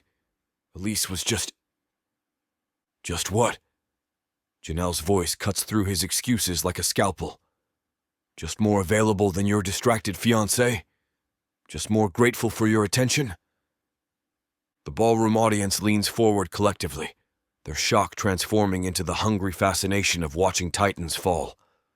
These are people who've spent decades navigating the treacherous waters of high society scandal, and they recognize blood in the water when they see it. I step closer to Janelle, feeling the weight of every eye in the room. The moment stretches before us like a precipice. Everything I've built, every relationship I've cultivated, balanced against the woman standing beside me with her chin raised in defiant grace. Robert's gaze finds mine, and I see the exact moment when betrayal shifts into something deeper. Disillusionment. The crushing weight of realizing that both men he trusted most have shattered his carefully constructed world. "And you," he says, his voice barely above a whisper. "How long have you been lying to my face?" The accusation deserves an honest answer. I straighten my shoulders, meeting his stare without flinching. The man who's been my business partner, my friend, my confessor for 2 decades deserves that much. "I love her, Robert." The words ring across the marble floor with the clarity of chapel bells. I've loved her for years, fought it for years, and I'm done apologizing for it. The silence that follows feels alive, electric with the weight of a friendship dying in real time. "I love your daughter," I continue, my voice carrying to every corner of the ballroom. "Not as a trophy, not as part of some image I'm trying to project. I love her intelligence, her kindness, her strength. I love the way she lights up when she talks about something she's passionate about. And I love how she sees straight through the games everyone else plays." Janelle's fingers squeeze mine with the quiet strength of someone who's finally found her footing after years of walking on shifting sand. The simple gesture sends warmth shooting up my arm, grounding me in this moment that feels both terrifying and inevitable. She turns to face Robert, and I watch her transform before my eyes. Gone is the dutiful daughter who spent years molding herself into someone else's vision of perfection. In her place stands a woman who knows exactly who she is and what she wants. "Daddy." Her voice carries across the marble silence with crystalline clarity. "You raised me to know my worth, to never settle for less than I deserve." Robert's jaw works silently, his commanding presence wavering like a candle in the wind. The man who built an empire through sheer force of will looks suddenly uncertain, confronted with a daughter he no longer recognizes. "You taught me to spot a man's character by watching how he treats people when he thinks no one is looking," Janelle continues, her almond eyes never leaving his face. "You taught me that integrity matters more than appearances, that authenticity trumps convenience every time." Her words hit their target with surgical precision. I can see Robert processing each one, remembering every lesson he drilled into her growing up, every value he insisted she embrace. "This is me living those lessons." She gestures toward me without breaking eye contact with her father. This is me knowing my worth and refusing to accept anything less. The ballroom holds its collective breath. Even the whispers die away as 3 generations of society royalty witness a father and daughter negotiate the end of her childhood in real time. Robert's chest rises and falls with the careful rhythm of a man wrestling with 25 years of paternal instinct. His dark eyes flick between Janelle and me, measuring, calculating, grieving. When he finally exhales, the sound carries the weight of surrender, not defeat, something deeper. Recognition. The terrible, beautiful acknowledgement that his little girl has become a woman capable of making her own choices, even when those choices shatter his carefully constructed plans. The nod is barely perceptible, a millimeter movement of his chin that could be mistaken for a twitch if you weren't watching for it. But Janelle sees it, and her shoulders straighten with the quiet triumph of someone who's finally been truly seen by the person whose opinion matters most. Pathetic. Evan's voice slices through the tender moment like a blade through silk. Absolutely pathetic. He stands alone now, his polished charm completely stripped away to reveal the bitter core underneath. The crowd has shifted almost imperceptibly, creating distance between themselves and the man whose mask has finally slipped completely. Years of friendship, he spits, his gaze bouncing between Robert and me. Years of trust, and this is what it gets you. A daughter who throws away everything for some middle-aged fantasy, and a business partner who stabs you in the back. Margaret Walsh takes a deliberate step away from him, her nose wrinkling like she's caught a whiff of something unpleasant. The cold shoulder spreads through the crowd like ripples in a pond, each person subtly distancing themselves from the man who's just revealed himself as petty, vindictive, and spectacularly poor at reading a room. Come on. Janelle's whisper reaches my ear like a prayer. Let's go home. Home. The word hits me square in the chest with the force of everything I've ever wanted, but never dared hope for. I offer her my arm with the formal courtesy of a man escorting a queen. She takes it with the graceful confidence of a woman who's finally claimed her throne. Together, we walk toward the ballroom's grand entrance, our footsteps echoing against marble as whispers bloom in our wake, like flowers after rain. And neither one of us looks back.